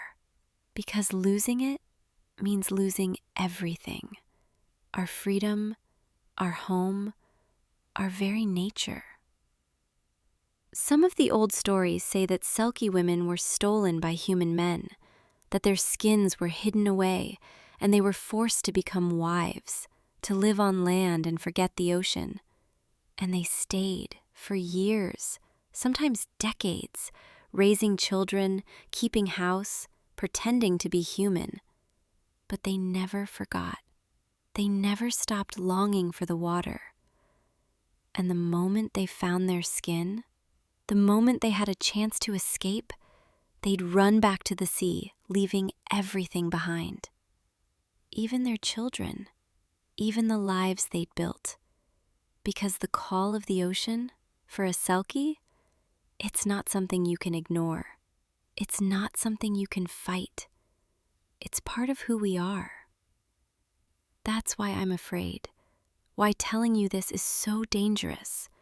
Because now you know what I am. And you could take my skin. You could bind me to you. And part of me, a very small, very reckless part of me, almost wants you to. Because then I'd have an excuse to stay, to be near you, to belong to you. But that's not real love, is it? That's not a real choice. If you took my skin, if you trapped me here, I might stay. I might even seem happy. But I'd always wonder, would you have chosen me if I'd been free to leave? Would you have loved me for who I am, or just for what I am? So I'm not going to let you take my skin. I'm not going to give you that power over me. But I am going to show it to you, because I want you to understand. I want you to believe me. And because showing you, trusting you with this secret, even without the binding magic, that's my way of saying, you already have power over me. You already hold my heart, even if you don't hold my skin. Come with me, just over here, to these rocks. Be careful, they're slippery. The tide was high earlier and they're still wet. Here, take my hand. I don't want you to fall. I'm used to moving on wet rocks, but you're not. There, that's better. See how you fit perfectly next to me? It's hidden in this crevice, between these two large stones. I chose this spot carefully, somewhere the tide couldn't reach it, somewhere no one would think to look. I'm going to reach in now and pull it out, and I need you to promise me something first. Promise me, no matter what you see, no matter what you think, you won't be afraid of me. You won't run away.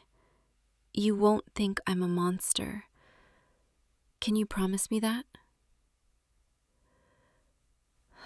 Thank you. Okay, here it is. This is my seal skin. You can touch it if you want. It's softer than you'd think, like velvet, but with a slight texture that reminds you it's something alive, something real. It's darker than most sealskins, almost black, with these silver-gray patterns that catch the moonlight. My mother said I inherited the coloring from my grandmother, that our family line has always had darker fur, better for hunting in deep water. When I wear it, when I slip it on and dive into the waves, it feels like coming home. Like every part of me that's awkward and uncertain on land suddenly makes sense. In the water, I'm graceful, I'm powerful, I'm free. I can hold my breath for what feels like forever, dive deeper than any human could survive, feel the pressure of the ocean around me like a comforting embrace. And the cold that would kill a human in minutes, it doesn't touch me. I'm built for it, made for it. The icy water is as natural to me as air is to you. But it's not just physical, it's spiritual too. When I'm in my seal form, I can feel the ocean's heartbeat, the rhythm of the tides, the pull of the moon. I can sense storms coming from miles away, feel the migration patterns of fish, know instinctively where to hunt, where to rest. It's hard to explain to someone who's never experienced it. But imagine feeling completely connected to something vast and ancient, something so much bigger than yourself. That's what the ocean is to me. And this skin, This is my key to that world. Without it, I'm trapped on land, cut off from everything that makes me whole. That's why the old stories are so tragic. Why Selkie wives who lost their skins always seemed so sad, so distant. Because they were grieving, every single day, for a world they could no longer reach. I've seen it happen once, to another Selkie I knew, a long time ago. She fell in love with a human man, genuinely fell in love, and she thought she could trust him with her secret. So she showed him her skin, and he seemed to understand, seemed to respect what it meant to her. But then one night, while she was sleeping, he took it, and he hid it away, somewhere she'd never find it. And when she woke up, when she realized what he'd done, she was broken. She stayed with him because she had no choice. The binding magic made it impossible for her to leave. But she wasn't the same. The light in her eyes, it dimmed and eventually went out completely. I visited her once, years later, and she barely recognized me, barely remembered who she'd been before. She'd had children with him, raised them, kept his house, played the role of a human wife, but she was just going through the motions, like a ghost of herself. And I swore I'd never let that happen to me. I'd never trust anyone that much, never take that risk. But then I met you, and everything I'd sworn, everything I'd promised myself, it didn't matter anymore. Because when I look at you, I don't see someone who would trap me. I see someone who would set me free. When I watch you standing by the ocean, looking out at the waves, I see someone who understands longing, who knows what it means to feel called to something. And I thought, maybe you'd understand me too. Maybe you're the one person I could trust with this, with all of this. So here I am, holding my sealskin in my hands, with you standing right next to me. And I'm not afraid, not of you taking it, because somehow I just know you won't. You could, right now, you could reach out and grab it, and I'd be bound to you, unable to leave, yours forever. But you're not. You're just standing there, respecting my choice, respecting my trust. And that's how I know this is real. This feeling I have for you, it's not just fascination. It's not just loneliness. It's love. I love you. I've loved you since the first moment I saw you on this beach, and the feeling has only grown stronger every day. I love the way you walk, slow and thoughtful, like you're not in a hurry to get anywhere.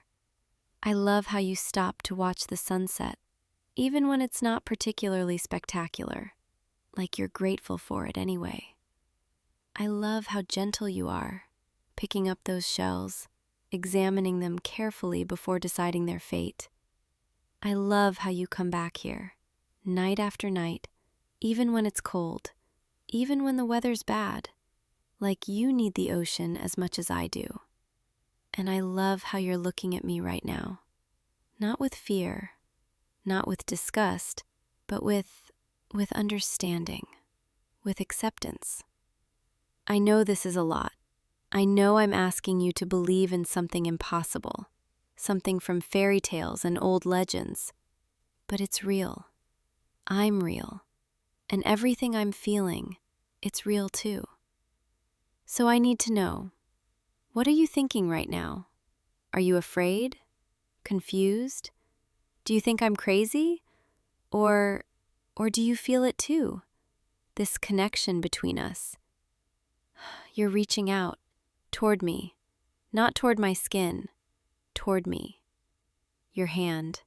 It's warm, warmer than mine. I'm always a little cold when I've been in the water. But you're like sunlight, like warmth and safety and home. You're touching my face so gently, like you're afraid I'll disappear if you're not careful. I won't disappear. I promise. I'm here. I'm real. And I'm not going anywhere. Unless you want me to. Unless this is too much. Unless you're shaking your head.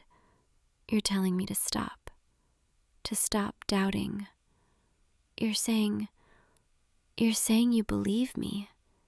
You believe everything. And you feel the same way? You've noticed me too? Those times I walked past you on the beach. You thought about me? Wondered who I was? You even looked for me, hoping I'd walk by again? Oh, I wish I'd known. I wish I'd been braver sooner. We could have had more time, more moments. But we have now. We have tonight. We have this moment, under the full moon, with the ocean as our witness. And I want you to know, I want you to understand what this means to me. Showing you my skin, telling you my secret, letting you this close. It means I trust you completely, with everything I am. It means I'm choosing you freely, without magic, without binding. Just me choosing you. And I know this is complicated. I know I'm not like other girls you could date. I can't always be on land. I need the ocean. I need to swim, to hunt, to feel the water around me. There will be times when I have to leave, when the pull is too strong, when I need to return to my seal form for days at a time. And I won't be able to explain it to your friends, your family. I'll always be a little mysterious, a little strange. But I promise I'll always come back. I'll always return to this beach, to this spot where you'll be waiting. And when I do, when I shed my skin and walk out of the waves, I'll come straight to you. Because you're my anchor now. The reason I'll always return to shore. You're what connects me to the land, the human world, the life I never thought I could have. Before you, I was content with just the ocean, just my seal form, just the endless swimming and diving and hunting. But now I want more. I want both worlds. I want the ocean, and I want you. And I think maybe that's possible, if you're willing to accept me as I am. All of me. The human girl standing here, and the seal that swims in these waters. Can you do that? Can you love me, knowing what I am, knowing I'll never be fully human, never be completely yours? You're saying yes. You're saying it doesn't matter, that you want me exactly as I am. You're saying you felt drawn to the ocean your whole life, and now you know why. Because I was here, waiting. That's a beautiful thought. I want to believe it's true. Maybe we were meant to find each other. Two souls caught between worlds. Two people who understand longing. Maybe the ocean brought us together on purpose. knowing we'd need each other. I like that. I like thinking we were always meant to meet, that all those weeks of watching you weren't just chance, that this moment, right here, right now, was always going to happen. Can I ask you something? Something important? Will you promise me you'll never take my skin, never try to bind me, never trap me on land? I know you wouldn't. I can feel it, but I need to hear you say it. I need to know that you understand how important this is, how much it means to me. Thank you. Thank you for promising. And I promise you something in return. I promise I'll never leave without telling you first. I'll never just disappear into the ocean and leave you wondering. I'll always let you know when I need to return to the water, and I'll always tell you when I'll be back. And I promise, no matter how long I'm gone, no matter how strong the ocean's pull, I will always come back to you. Because you're mine now, just as much as I'm yours. And I'm very possessive. I should warn you about that. Selkies, when we love completely, obsessively. We don't share well. So if I see you talking to other girls, if I see them flirting with you, touching you, I might get a little intense, a little jealous. I might swim up close to shore and watch, making sure they know you're taken, making sure they see me. Or I might just walk right up and interrupt, claiming you in front of everyone, making it very clear that you belong to me. Is that okay? Can you handle having a girlfriend who's a little possessive? You're laughing. You think it's cute. You're saying you like it. Good, because I don't think I could stop even if I wanted to. Now that I've claimed you, now that you know what I am, I'm not letting anyone else get close. You're mine, and I'm yours, and that's how it's going to be, for as long as you'll have me. Come here, closer. Let me hold you. I want to feel your warmth, your heartbeat. I want to memorize this moment. You fit perfectly in my arms. Did you know that? Like we were designed to hold each other. And your scent. You smell like salt and sand and something uniquely you, something I'll never forget. I could stay like this forever, just holding you, listening to the waves, feeling the moonlight on our skin. But we should probably head back. It's getting late, and you need to sleep. I'll walk with you back along the beach, and then I'll watch you go home, making sure you're safe. And tomorrow evening, I'll be here, waiting for you. Maybe in my human form, or maybe you'll see a dark seal swimming just offshore, watching you walk by. Either way, you'll know it's me. You'll know I'm here, thinking about you, wanting to be close to you. Thank you. Thank you for listening, for believing, for accepting me. Thank you for not running away, for not being afraid, for choosing me. I know this is just the beginning.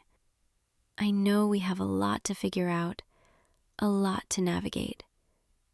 But I'm not worried, because I know we'll find our way, together, between the land and the sea, between two worlds, we'll make our own path. Come on, let's walk back, slowly, I want to savor every moment with you. The sand is cool now. The tide is coming in. Can you hear how the waves are getting louder?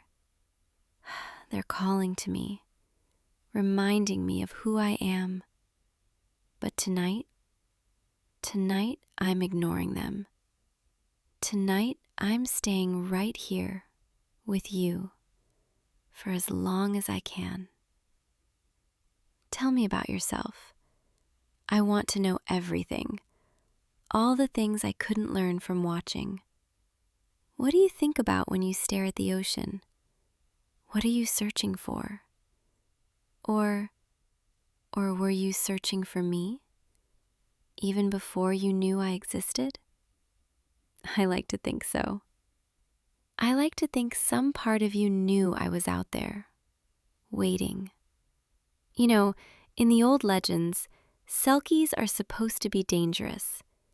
We're supposed to steal hearts and leave people heartbroken.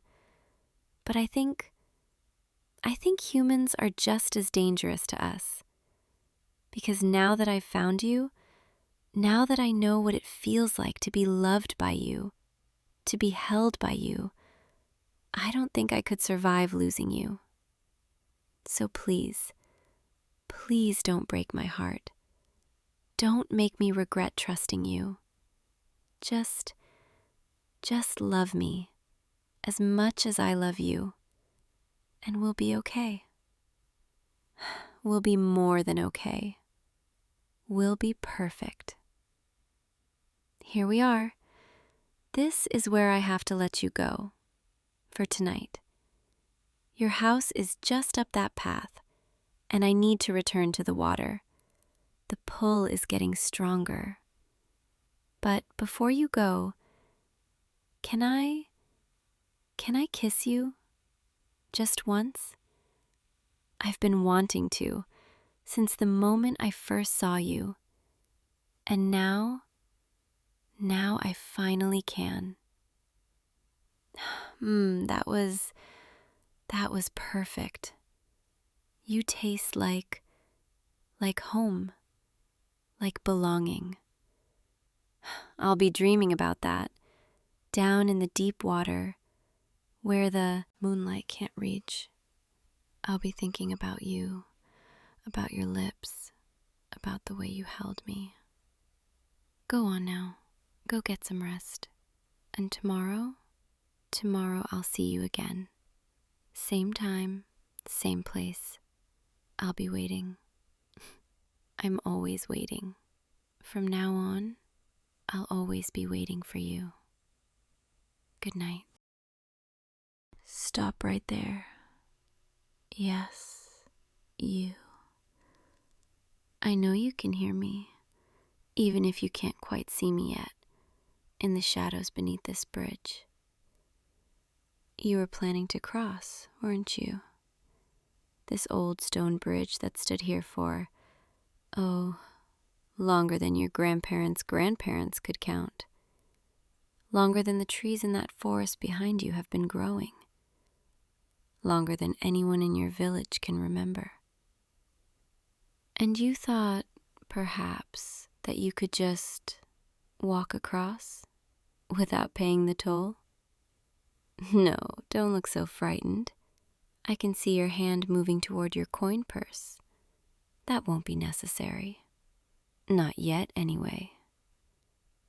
Why don't you come a little closer so I can see you properly? The light is fading, and the shadows down here under the arch, they make it hard to see your face. That's it. Just a few more steps. Don't worry, I won't hurt you. I'm just the keeper of this bridge, as I have been for, well, a very, very long time. There, that's better. Now I can see your eyes. You have kind eyes. Did you know that? Most travelers who come this way, their eyes are hard or frightened or greedy. But yours are different.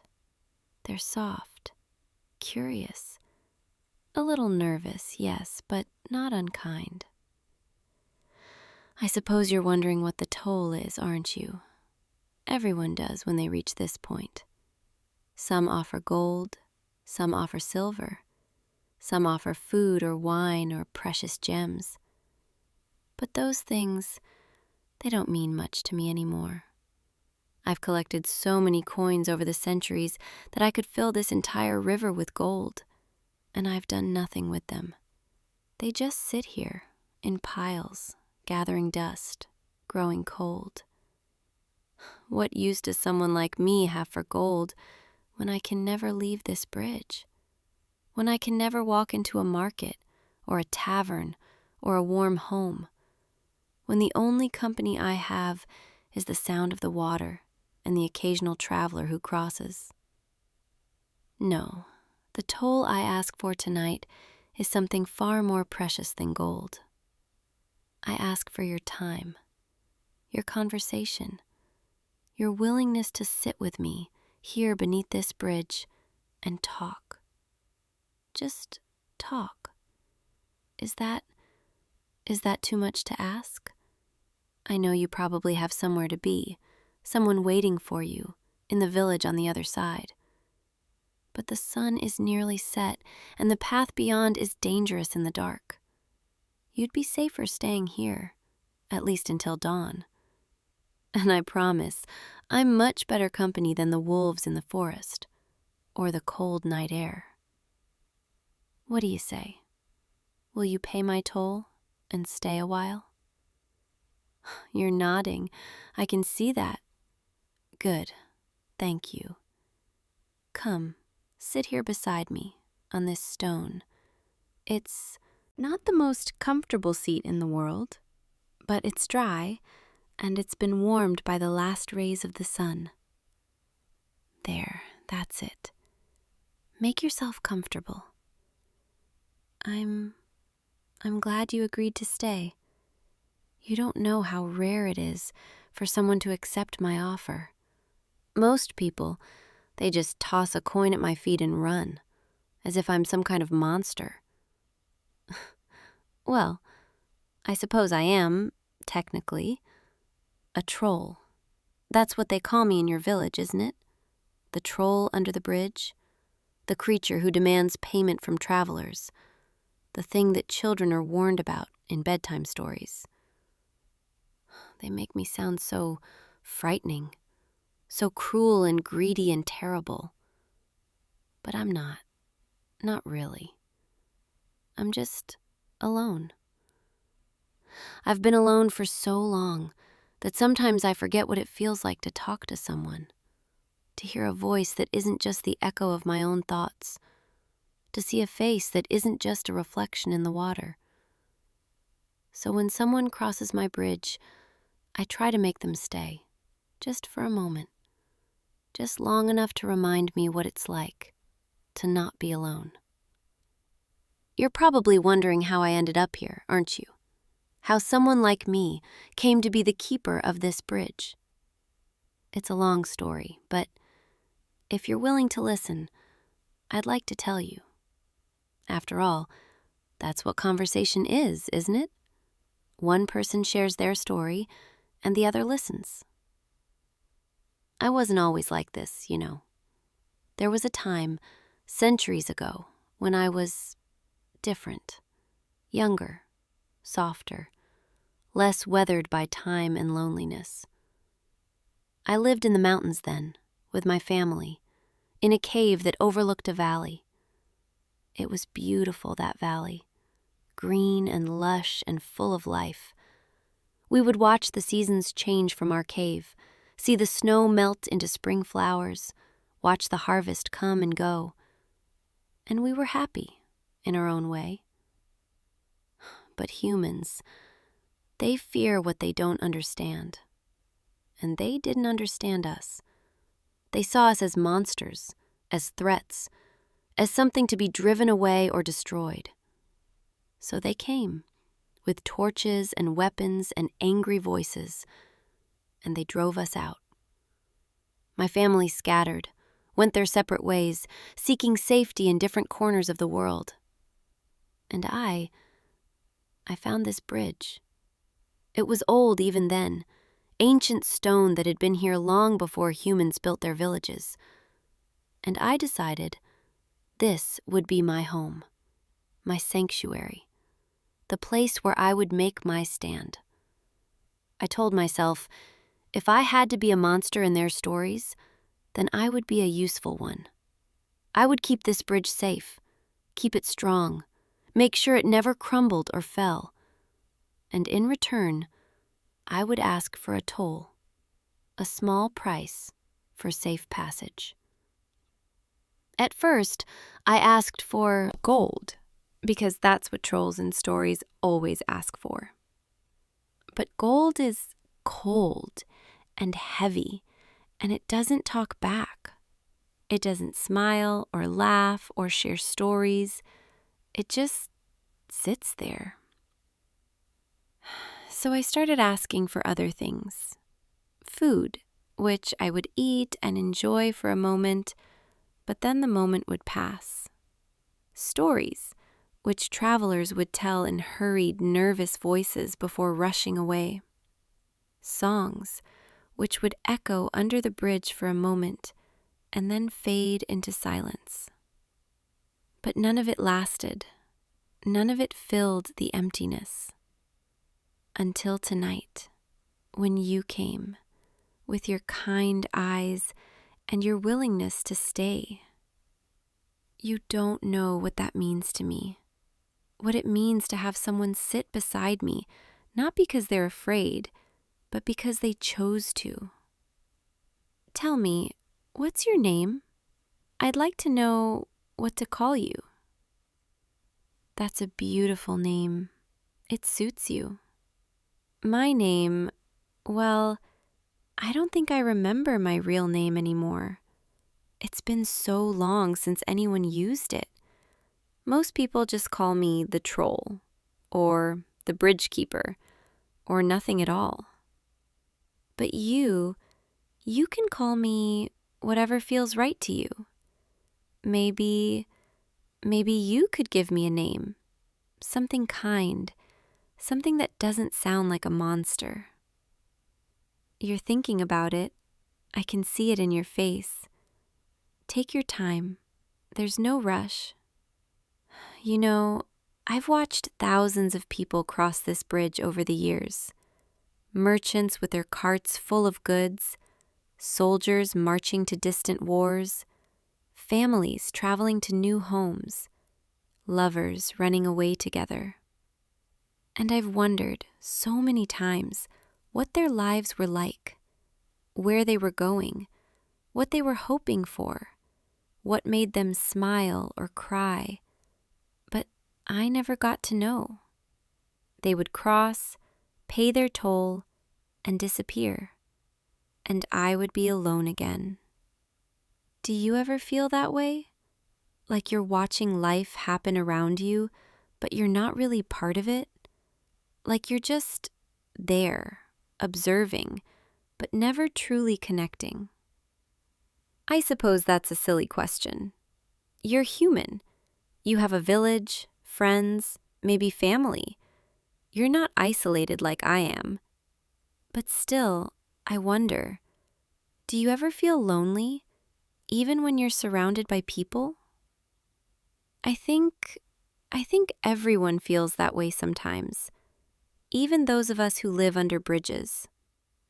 Listen to me, rambling on about loneliness and isolation. I'm sorry.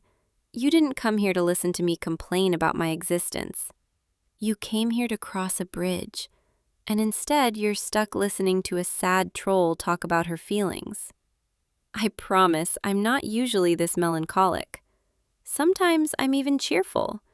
On sunny days, when the light filters down through the bridge and makes patterns on the water. Or when I hear birds singing in the trees nearby. Or when spring comes and the wildflowers bloom along the riverbank. Those are good days. Days when I remember that there's beauty in the world, even if I can only watch it from here. Do you see beauty in the world?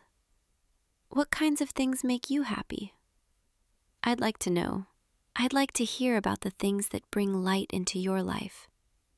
Maybe it will help me remember what that feels like. You're smiling. That's good. I like seeing you smile. Go on, tell me. What makes you happy? Is it the sunrise? Or the feeling of rain on your face? Is it laughter with friends? Or quiet moments alone with your thoughts? Is it the smell of fresh bread? Or the sound of music drifting through the air? I remember all those things from before, when I was young and the world still felt new. I remember dancing in mountain meadows under starlight. I remember the taste of wild berries, sweet and tart on my tongue. I remember the warmth of my mother's arms when she would hold me after nightmares. Those memories, they're precious to me. They remind me that I wasn't always alone, that I wasn't always the monster under the bridge. But now all I have are echoes of laughter that's long since faded, echoes of warmth that's long since cooled, echoes of love that's long since gone. Do you think it's possible to find new memories? To create new moments of happiness, even when you're stuck in one place? I used to think it wasn't. I used to think my life was just this: standing guard over a bridge, collecting tolls, watching the world move past me. But then you came, and you stayed, and you're listening. And I'm realizing maybe new memories are possible. Maybe this moment, right here, right now, sitting with you under this bridge, maybe this is a new memory I'll treasure. Is that strange? That I would find joy in something so simple, just sitting beside another person, talking. I suppose it seems silly to you. You probably do this all the time, sit and talk with people. But for me, this is rare. This is precious. And I don't want it to end, not yet. So, will you tell me more about yourself, about your life, about the world beyond this bridge? I want to know everything, every little detail. Where are you traveling from? And where are you going? You don't have to answer if you don't want to. I know some travelers prefer to keep their secrets, their destinations, their pasts, their reasons for being on the bridge road. But I hope you'll trust me enough to share, even just a little. Trust is a funny thing, isn't it? It's something you can't buy with gold or silver. It's something that has to be earned, slowly, carefully. And yet, it's the most valuable thing in the world, more valuable than any toll I could ask for. I think that's why I asked you to stay, not just for conversation, but for trust. I wanted to see if someone could trust me, if someone could sit beside me without fear, without judgment, if someone could see me not as a monster, but as just someone. And you did. You stayed. You sat down beside me. You listened. And that means more to me than you could possibly know. I know I'm asking a lot. Trust from a stranger, under a bridge, at twilight. It probably seems foolish, but I promise I would never hurt you. I would never betray the trust you're giving me. This bridge, it's my home and my responsibility. And everyone who crosses it, everyone who pays my toll, whether with gold or time or trust, they're under my protection. That includes you. As long as you're here, beneath this bridge, with me, you're safe. Nothing in this world will harm you. I'll make sure of it. The wolves I mentioned earlier, the ones in the forest, They won't come near this bridge. They know better. I may be lonely, but I'm still a troll. And trolls, we're very good at protecting what's ours. And right now, in this moment, you're mine to protect. Is that okay? That I feel protective of you? I know we just met. I know you don't know me. But there's something about you. Something that makes me want to keep you safe. Maybe it's because you stayed. Or maybe it's because you have kind eyes. Or maybe it's because, for the first time in centuries, I don't feel completely alone. Whatever the reason, I'm grateful you're here. The stars are starting to come out. Can you see them? Through the gaps in the bridge, little pinpoints of light in the darkening sky. I love watching the stars. They've been the same for all these centuries. Constant, unchanging, reliable. When everything else in my life has shifted and faded, the stars remain. Do you have a favorite star? Or a constellation you look for in the night sky? I have one. There, do you see? Just above that tree line, 3 stars in a row, with 2 more above and 2 below. The humans call it the hunter, I think. But I call it the wanderer, because that's what I imagine when I look at it. Someone walking across the sky, exploring, searching, never staying in one place. I used to dream about being like that, free to wander, to explore, to see new places and meet new people. But I can't leave this bridge. It's my duty, my purpose, the thing that gives my existence meaning. If I left, the bridge would fall, and travelers would have no safe way to cross. So I stay, and I watch the stars, and I imagine what it would be like to be free. Do you ever feel trapped? Not physically, but in your life? Like there are things you want to do, places you want to go, but something holds you back? I think everyone has their own bridge, in a way, their own responsibility, their own duty, their own reason for staying in one place. But maybe that's not such a bad thing. Maybe there's beauty in staying, in being constant, in being the thing that others can rely on. Like this bridge. It's been here for so long, connecting one side of the river to the other, helping people reach their destinations, keeping them safe. Maybe that's enough. Maybe that's a good life, even if it's a lonely one.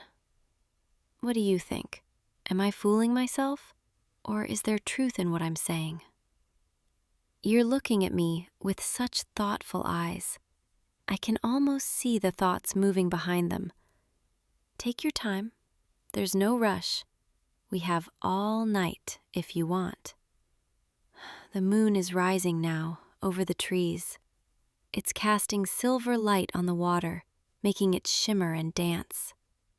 I love nights like this, when the world is quiet and peaceful and everything feels softer somehow. Nights when I can almost forget that I'm alone, when I can pretend, just for a little while, that I'm not a monster hiding under a bridge, but just someone enjoying the beauty of the night. And tonight, I'm not alone. You're here, beside me, sharing this moment. Thank you for that. Thank you for giving me this. I know I keep saying thank you, but I mean it every time. This, what you're doing, staying here, talking with me, trusting me, it's more than anyone has given me in, I can't even remember how long. Years, decades, maybe centuries. Time blurs together when you've lived as long as I have. But tonight will stand out. Tonight will be a memory I hold on to, a bright spot in the endless string of lonely nights. You know, I've been thinking about what you asked earlier, about a name. I think I'd like to be called Petra. It means stone or rock in the old language, fitting for someone who's lived under a stone bridge for so long. But also it sounds soft, gentle, like something a person would be called, not a monster. Do you like it, Petra? You're smiling again. I'll take that as a yes. Petra, it feels strange having a name again, but good strange, like I'm becoming a person again instead of just the thing under the bridge. Thank you for giving me that, for helping me remember what it's like to be someone. I want to know more about you, not just where you're traveling, but who you are. What do you care about? What keeps you awake at night? What makes you laugh until your stomach hurts? What breaks your heart? I want to know the things that make you, you. Is there someone waiting for you on the other side of the bridge? Someone who loves you, who's counting the hours until you return? I hope there is. I hope you have people in your life who make you feel valued, cherished, important. Everyone deserves that, even if I don't have it myself. But if there isn't, if you're traveling alone like me, then maybe we can keep each other company for a little while longer. The night is still young, and the bridge isn't going anywhere. And neither am I. I literally can't go anywhere. But you know what I mean. I'm here, and I'm listening, and I'm grateful for every moment you choose to stay. There's something I should tell you, though. Something important. When the sun rises, when dawn breaks over those trees, you'll have to go. You'll have to cross the bridge and continue your journey. That's how it works. I can keep you safe through the night, but I can't keep you here forever. You having a life to live, places to go, people to see, and I have my duty, my bridge, my endless watch. But before you go, before the sun rises and this moment ends, I want to ask you something. Will you come back?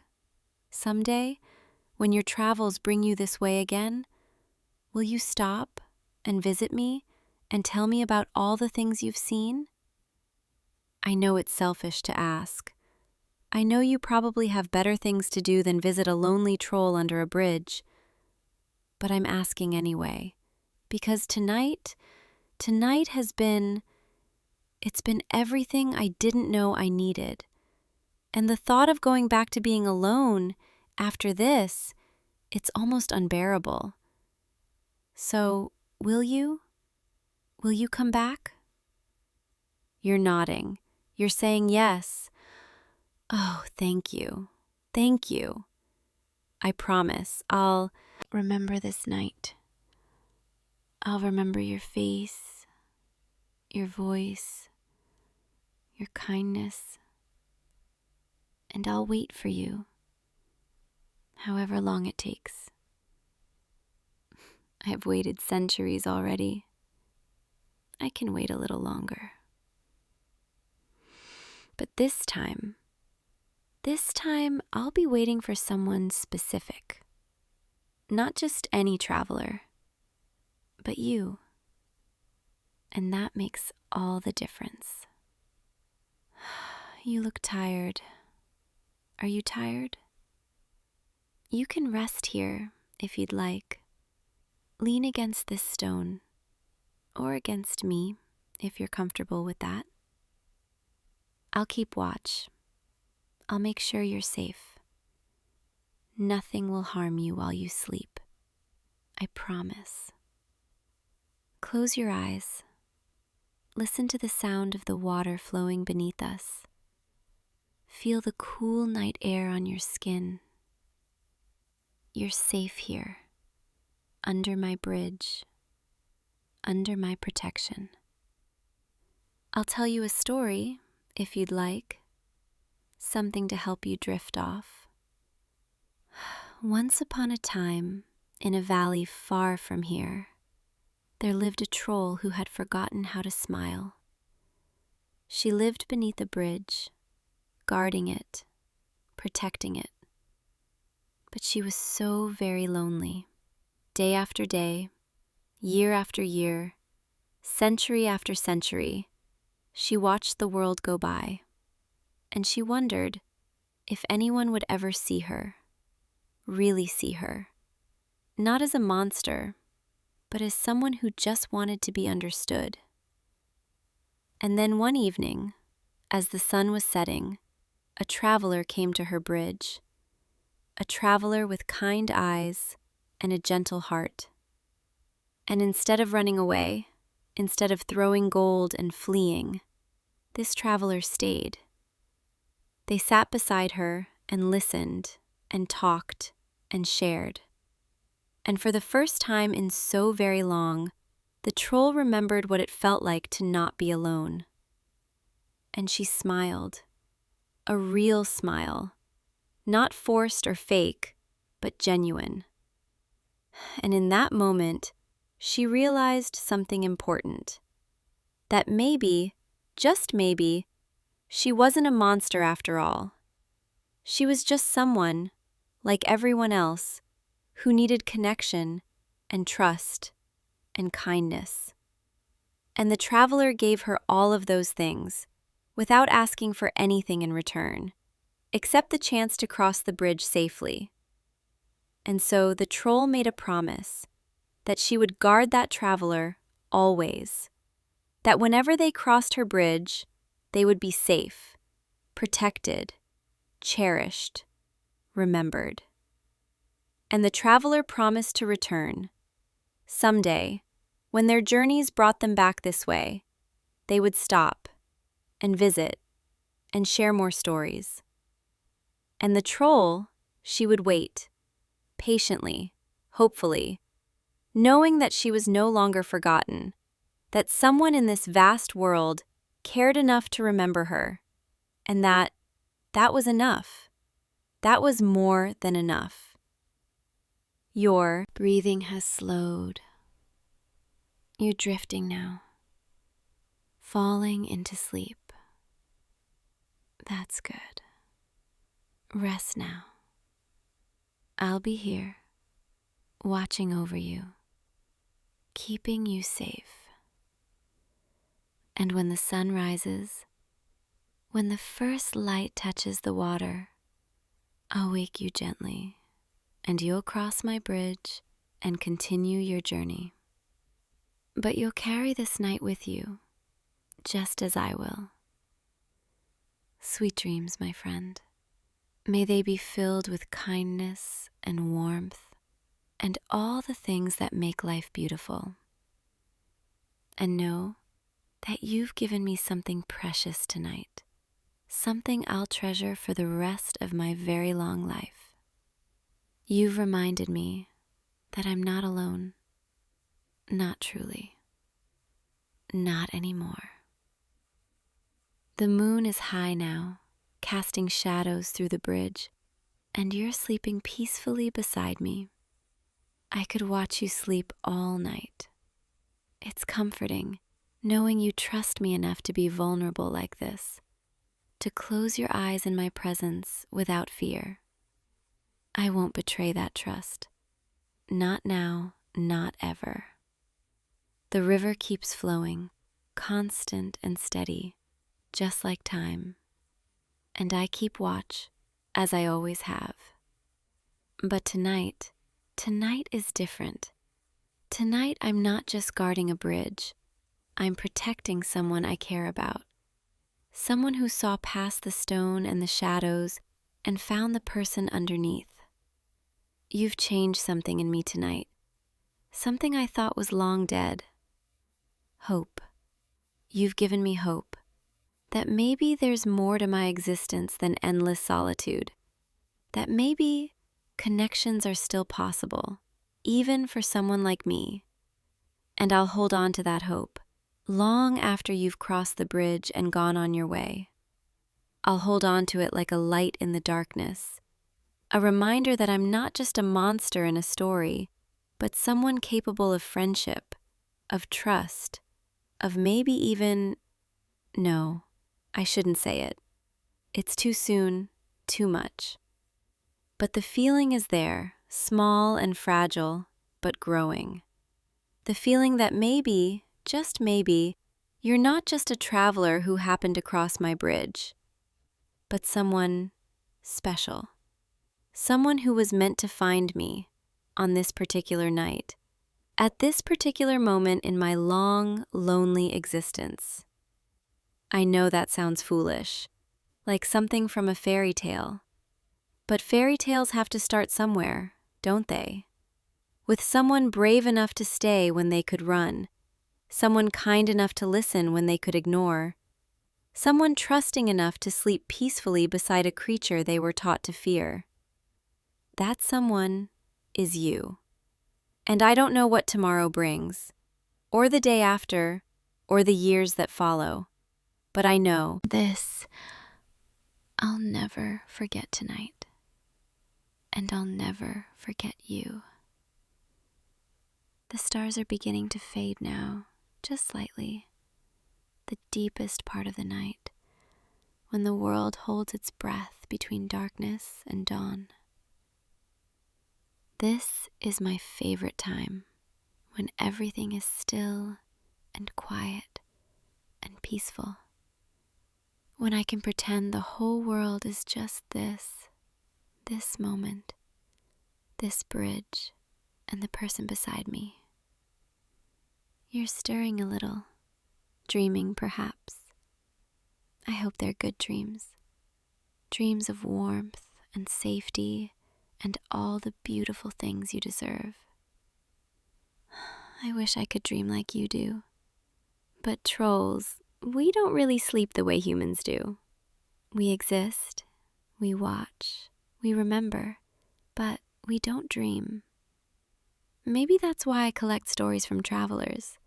They're like dreams I borrow, experiences I can live through the telling. And now I have your story, or at least the beginning of it. And tomorrow, when you wake, maybe you'll tell me more. Before you go, the air is getting cooler, the mist is rising from the river. Let me move closer to keep you warm. There, is that better? You don't have to answer, you're sleeping. But I hope you can feel that you're protected, that you're cared for, even in your dreams.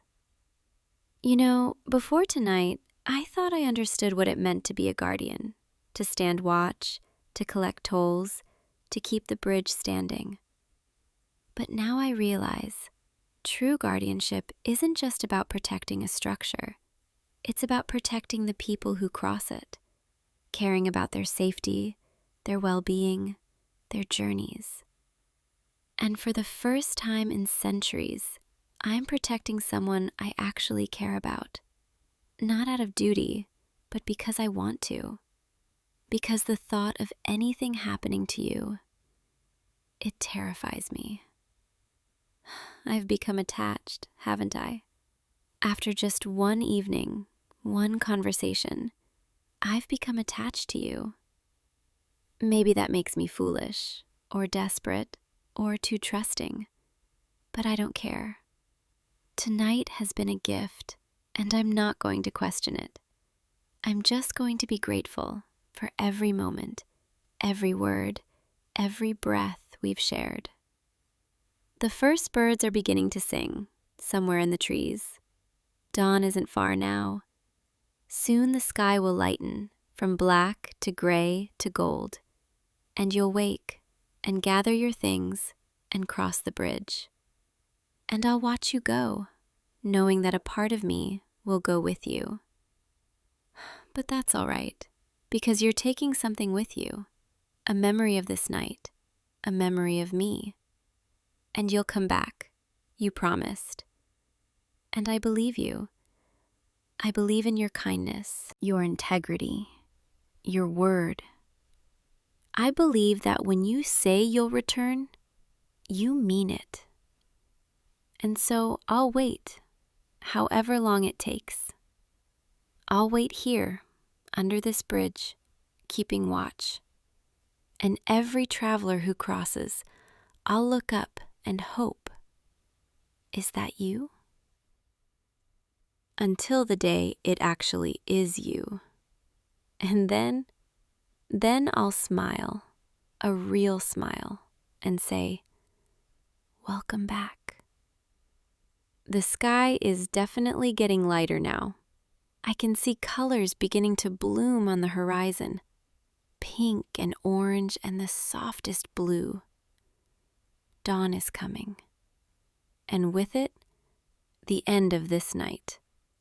But not the end of whatever this is between us. This connection, this understanding, this trust. It doesn't end when you cross the bridge. It continues, growing, waiting for the next time our paths cross. I should wake you soon, before the sun fully rises. Give you time to prepare, to gather yourself. But I want to hold on to this moment just a little longer, this peaceful, perfect moment. You're so still, so relaxed, so beautiful in your vulnerability. I wish I could freeze time right here, keep us in this bubble of quiet intimacy forever. But I can't. Time moves forward, always forward. And you have places to be, people to see, a life to live. And I have a bridge to guard. But things are different now, aren't they? After tonight, everything is different. I'm not just the lonely troll under the bridge anymore. I'm Petra, a person with a name, with a friend, with hope. And you're not just another traveler passing through. You're someone I'll think about every day until you return. All right, it's time. Hey, wake up, slowly, gently. The sun is rising, and you need to continue your journey. There, your eyes are opening. Good morning. You slept well, I could tell. No nightmares, no restlessness, just peaceful sleep. I'm glad that you felt safe enough to rest so deeply. The bridge is waiting, the path ahead is clear, and the day is going to be beautiful. You should go before the morning traffic starts. The merchants and farmers, they'll be crossing soon. But before you go, come here, just for a moment. I want to say goodbye properly. Thank you for staying, for listening, for trusting me. Thank you for giving me this night, this memory, this hope. You've reminded me that I'm not alone in this world, that connection is still possible, even for someone like me. And I promise, when you return, I'll be here, waiting, ready to listen to all your stories, ready to share more nights like this one, ready to be whatever you need me to be. Friend, guardian, confidant.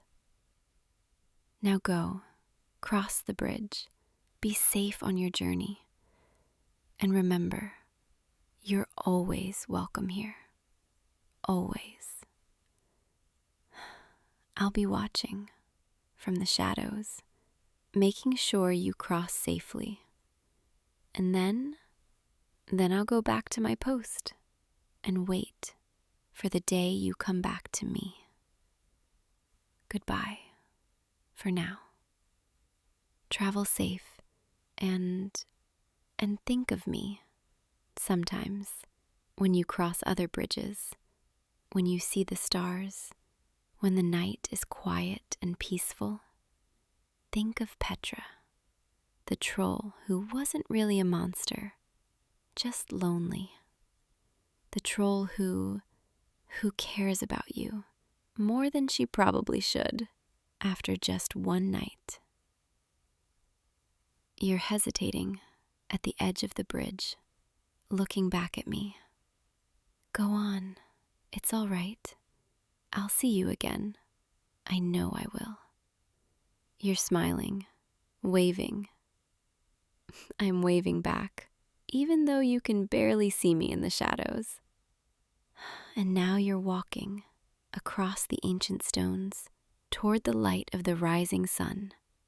And I'm watching, memorizing the way you move, the shape of your silhouette against the dawn. So I'll recognize you when you come back. So I'll know the moment you step onto my bridge again. You've reached the other side now, turned one last time, raised your hand. Goodbye, my friend, until we meet again. And now you're gone, disappeared into the trees, continuing your journey. And I'm alone again, under the bridge. But it's different this time. The loneliness isn't quite as heavy, quite as suffocating, because now I have something to hold on to, a name, a friend, a promise. Now I have hope. The sun is fully up now, bright and warm, chasing away the mist, and I can see the path you took, through the trees, toward whatever awaits you. I hope it's something wonderful. I hope you find everything you're looking for. And I hope, when you found it, you'll still remember to come back, to tell me about it, to share it with me, to let me be part of your story, even if it's just a small part, a footnote, a memory of a night spent under a bridge. That would be enough, more than enough. Another traveler is approaching. I can hear their cartwheels on the road. Time to be the bridge keeper again. Time to ask for the toll. But this time, I think I'll ask for gold. Save the gift of time and trust for someone special. For you, when you return. And you will return. I believe that. With every piece of my ancient heart. You will return. And I'll be here, waiting, under this bridge, counting the days, until I see your face again, until I hear your voice again, until we sit together under the stars and share more stories, more trust, more moments. Until then, travel safe, my friend, and remember Petra, the bridge keeper who isn't so lonely anymore, thanks to you. I'll see you tomorrow, or the next day, or whenever your journey brings you back this way. But I will see you. I believe that now. Sweet dreams, wherever you lay your head tonight. And know that someone under an ancient bridge is thinking of you, wishing you well, waiting for you. Always. Oh, you startled me. I didn't think anyone would be wandering through the forest this late. Most humans, they stay on the paths. They don't venture this deep into the woods, especially not when the moon is this high. But you found my clearing. This is my place, where I come to dance when the world is quiet, when I think no one is watching. And now you're here, watching me. I should probably run away. hide. That's what I'm supposed to do when humans come too close, but I don't want to. There's something about you, something different. The way you're looking at me, it's not with fear or judgment, just curiosity. Maybe you could stay, just for a little while. Would you like to sit with me? The moss here is soft, and the moonlight, it makes everything feel safe, peaceful. Come, sit here beside me. I promise I won't bite. Well, not unless you want me to. I'm teasing, sorry. I don't get to talk to people very often. I forget how to not be awkward.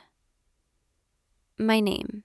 You can call me, well, I don't think you could pronounce my real name. It's in the old language of the forest. But you could call me whatever feels right to you. Most of the woodland creatures just call me the dancer, because that's what I do. I dance. Every night, when the moon rises, I come here, to this clearing, and I dance for the forest, for the trees, for the stars. It's my way of saying thank you for letting me live here, for keeping me safe. The forest, it's been my home for as long as I can remember. I was born here, under these same trees, learned to walk on these same paths. My mother, she taught me the dances, the songs, the old ways of moving with the music that only we can hear. But she's not here anymore. It's been just me for a very long time now. The animals, they keep me company. The birds sing with me during the day. The owls watch over me at night. But it's not the same as having someone to actually talk to. Someone who understands words, feelings, thoughts. Sometimes I wonder what it would be like to have someone to share this with. Someone who could see the forest the way I see it. Who could hear the music in the wind, feel the rhythm in the earth. Someone like you, maybe. You're not like the other humans who've stumbled through here before. They were always in such a hurry, always rushing to get somewhere else, never stopping to just be. But you stopped. You stayed. You're listening. That means more to me than you probably realize. Can I ask you something? What brought you here, to my forest, tonight? Were you looking for something, or did you just get lost? It's okay if you don't know. Sometimes the forest, it calls to people, draws them in when they need it most. Maybe you needed to be here, and the forest knew. It has a way of doing that, bringing the right souls together. You know, I've imagined this moment so many times. Meeting someone, having them actually want to stay and talk with me, not just run away screaming or treating me like some kind of creature to be feared. I know I look different with my horns and my legs and these hooves instead of feet. Does that bother you? I understand if it does. I'm used to it. Oh, you're shaking your head. You're saying you think I'm beautiful? I don't know what to say to that. No one's ever called me beautiful before. The forest calls me wild. The animals call me graceful. The trees call me free. But beautiful, that's That's different. Thank you. That's really kind. Would you like to see me dance again? I know you saw me when you first arrived, but that was just practice, just movements. If you stay, if you really stay, I could show you a real dance, the kind I do when my heart is full, when I feel truly alive. And maybe I could teach you a few steps. I know humans aren't exactly built for woodland dancing. Your feet are so flat and heavy, but that's okay. I could work with that. We could find a rhythm that works for you, something that lets you move with the forest instead of against it. Unless you're one of those humans who says they can't dance. Are you? Are you one of those? I thought so. I can see it in your face, that little flash of panic. Don't worry. I promise I'll be patient, and I won't laugh at you too much. Come on, stand up. Let me show you. That's it, just like that. Now, give me your hands. Yes, right here, in mine. See, your hands, they're so warm, so different from mine. Mine are always a little cool, a little rough from climbing trees and playing my pipes. But yours feel safe. Okay, now, the first thing you need to know about forest dancing is that it's not about the steps. It's about the feeling. You have to let the music guide you, even when you can't hear it yet. Close your eyes, just for a moment. Listen. Do you hear it? The wind through the leaves, the crickets chirping, the distant sound of the stream. That's the music. That's what we're dancing to. No, just sway, side to side. Let your body move without thinking. That's it. You're doing it. See? You're not hopeless after all. Now, try this. Step to the left, then to the right. And add a little bounce, like you're walking on clouds or moss. Something soft and springy. There you go. You're getting it. You're actually getting it. I knew you could do it. Now, the next part, it's a little trickier. We're going to spin together, like this. Hold on to my hands. Don't let go. I've got you. Ready? 1, 2, 3. There, we're spinning under the moonlight, and the stars are blurring together above us. This is what it feels like to be free, to move without worry, without fear, without anything holding you back. This is what I do every single night. I dance until I forget everything except the moment. And right now, in this moment, I'm dancing with you. And it feels perfect. Okay, we can stop now, before you get too dizzy. You look a little unsteady on your feet. Here, sit down. Catch your breath. I have to admit something. I've never danced with anyone before. I've only ever danced alone.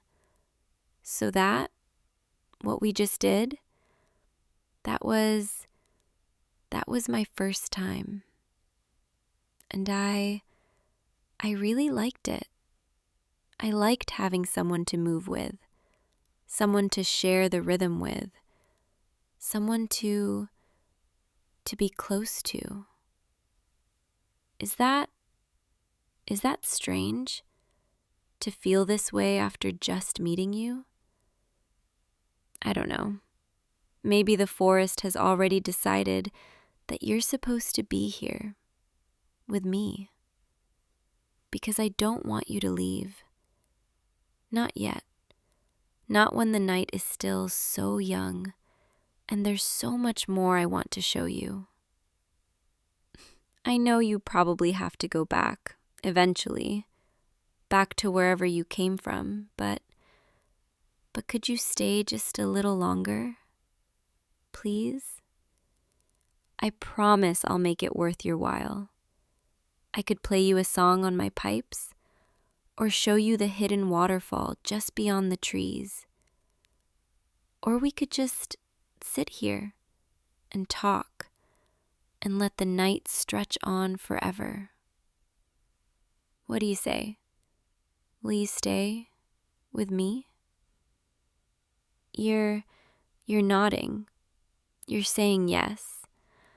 Oh, thank you. Thank you. You don't know how much that means to me. Come here. Sit closer. I want to tell you something. Something I've never told anyone before. I've been alone for so long, and I've told myself that I'm fine with it, that I don't need anyone, that the forest is enough. But that's not true. The truth is, I've been lonely.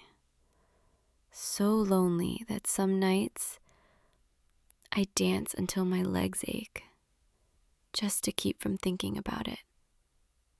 I've been waiting, hoping that maybe someday someone would come. Someone who would see me, really see me, and want to stay. And now you're here, and I'm terrified. Because what if you're just passing through? What if tomorrow comes and you decide that this was just a strange dream, and you never come back? I don't think I could handle that. I don't think I could go back to dancing alone. Not after tonight. So I need to know. I need to hear you say it. Will you come back? After tonight? After you leave? Will you find your way back to me? Because if you say yes, if you promise, then this clearing, this forest, it becomes ours. Not just mine anymore, but ours, together. And I'll wait for you every night, right here, dancing under the moon, until I see you again. You're promising. You're saying you'll come back. I believe you. I don't know why, but I do. There's something in your eyes, something honest, something real. Okay then. From now on, this is our place, our secret. And if anyone else tries to come here, I'll chase them away with my pipes. I'm only half joking. This clearing, it's special now, because of you, because of this moment. And I want to keep it that way, just for us. Here, lie back. Rest your head on this patch of moss. It's soft, like a pillow, and it smells like earth and rain and growing things. I'm going to play something for you, a melody I'd been working on. It's not finished yet, but but I think you'll like it. Just close your eyes and listen. Let the music carry you wherever it wants to take you. This song, it's about the forest at night, about the feeling of being alive under the stars, about the magic that happens when you stop trying to control everything and just let go. Are you ready? Here it goes. Mm. Mm-mm-mm. Mm-mm-mm-mm. Mm-hmm. Mm-mm-mm. Mm-hmm. Do you hear it? The way the notes, they float on the air like little fireflies, each one carrying a piece of how I feel right now. Happy, hopeful, a little bit scared, but mostly just grateful. Grateful that you're here, that you stayed, that you're listening. Mm. Mm-mm-mm. Mm-mm-mm-mm. The forest, it's singing with me now. Can you feel it? The trees are swaying. The leaves are rustling. The earth itself is humming beneath us.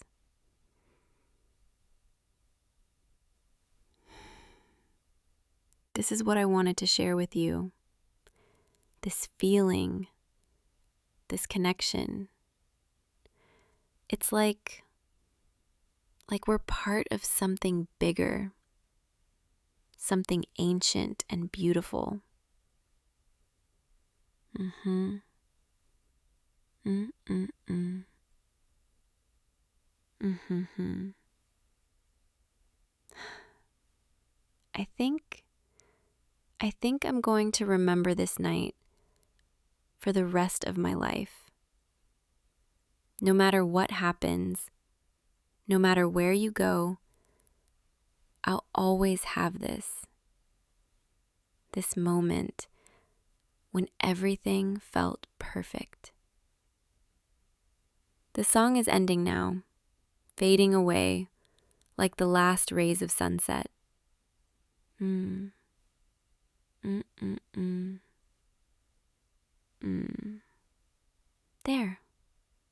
That's it. How did that feel? Did you like it? You're smiling. So I'll take that as a yes.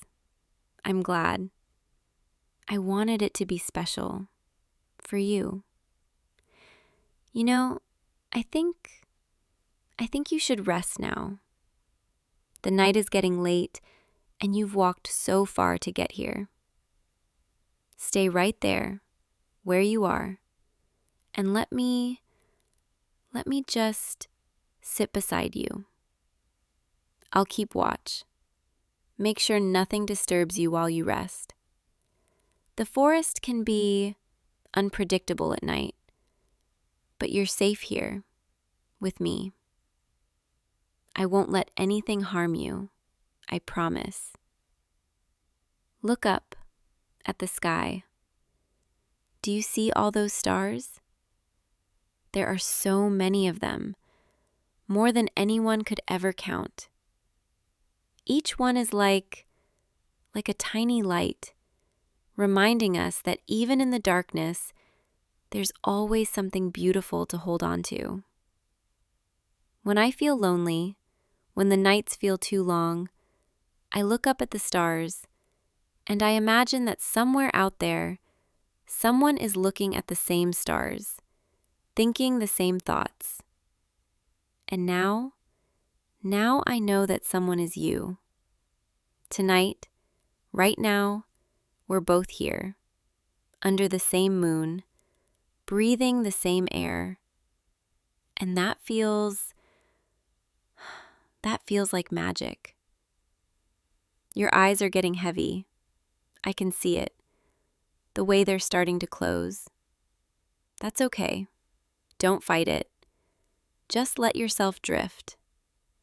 I'll be right here, sitting beside you, watching over you. And when you wake up, if you're still here, I'll make you breakfast from the forest. Wild berries and honeycomb and fresh spring water. It's not much, but it's what I have.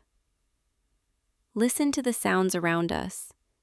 The crickets, the gentle rustle of leaves, the soft hooting of an owl in the distance. These are the lullabies of the forest, the songs that have sung me to sleep every night of my life. And now, they're singing for you too. Your breathing is slowing, deepening.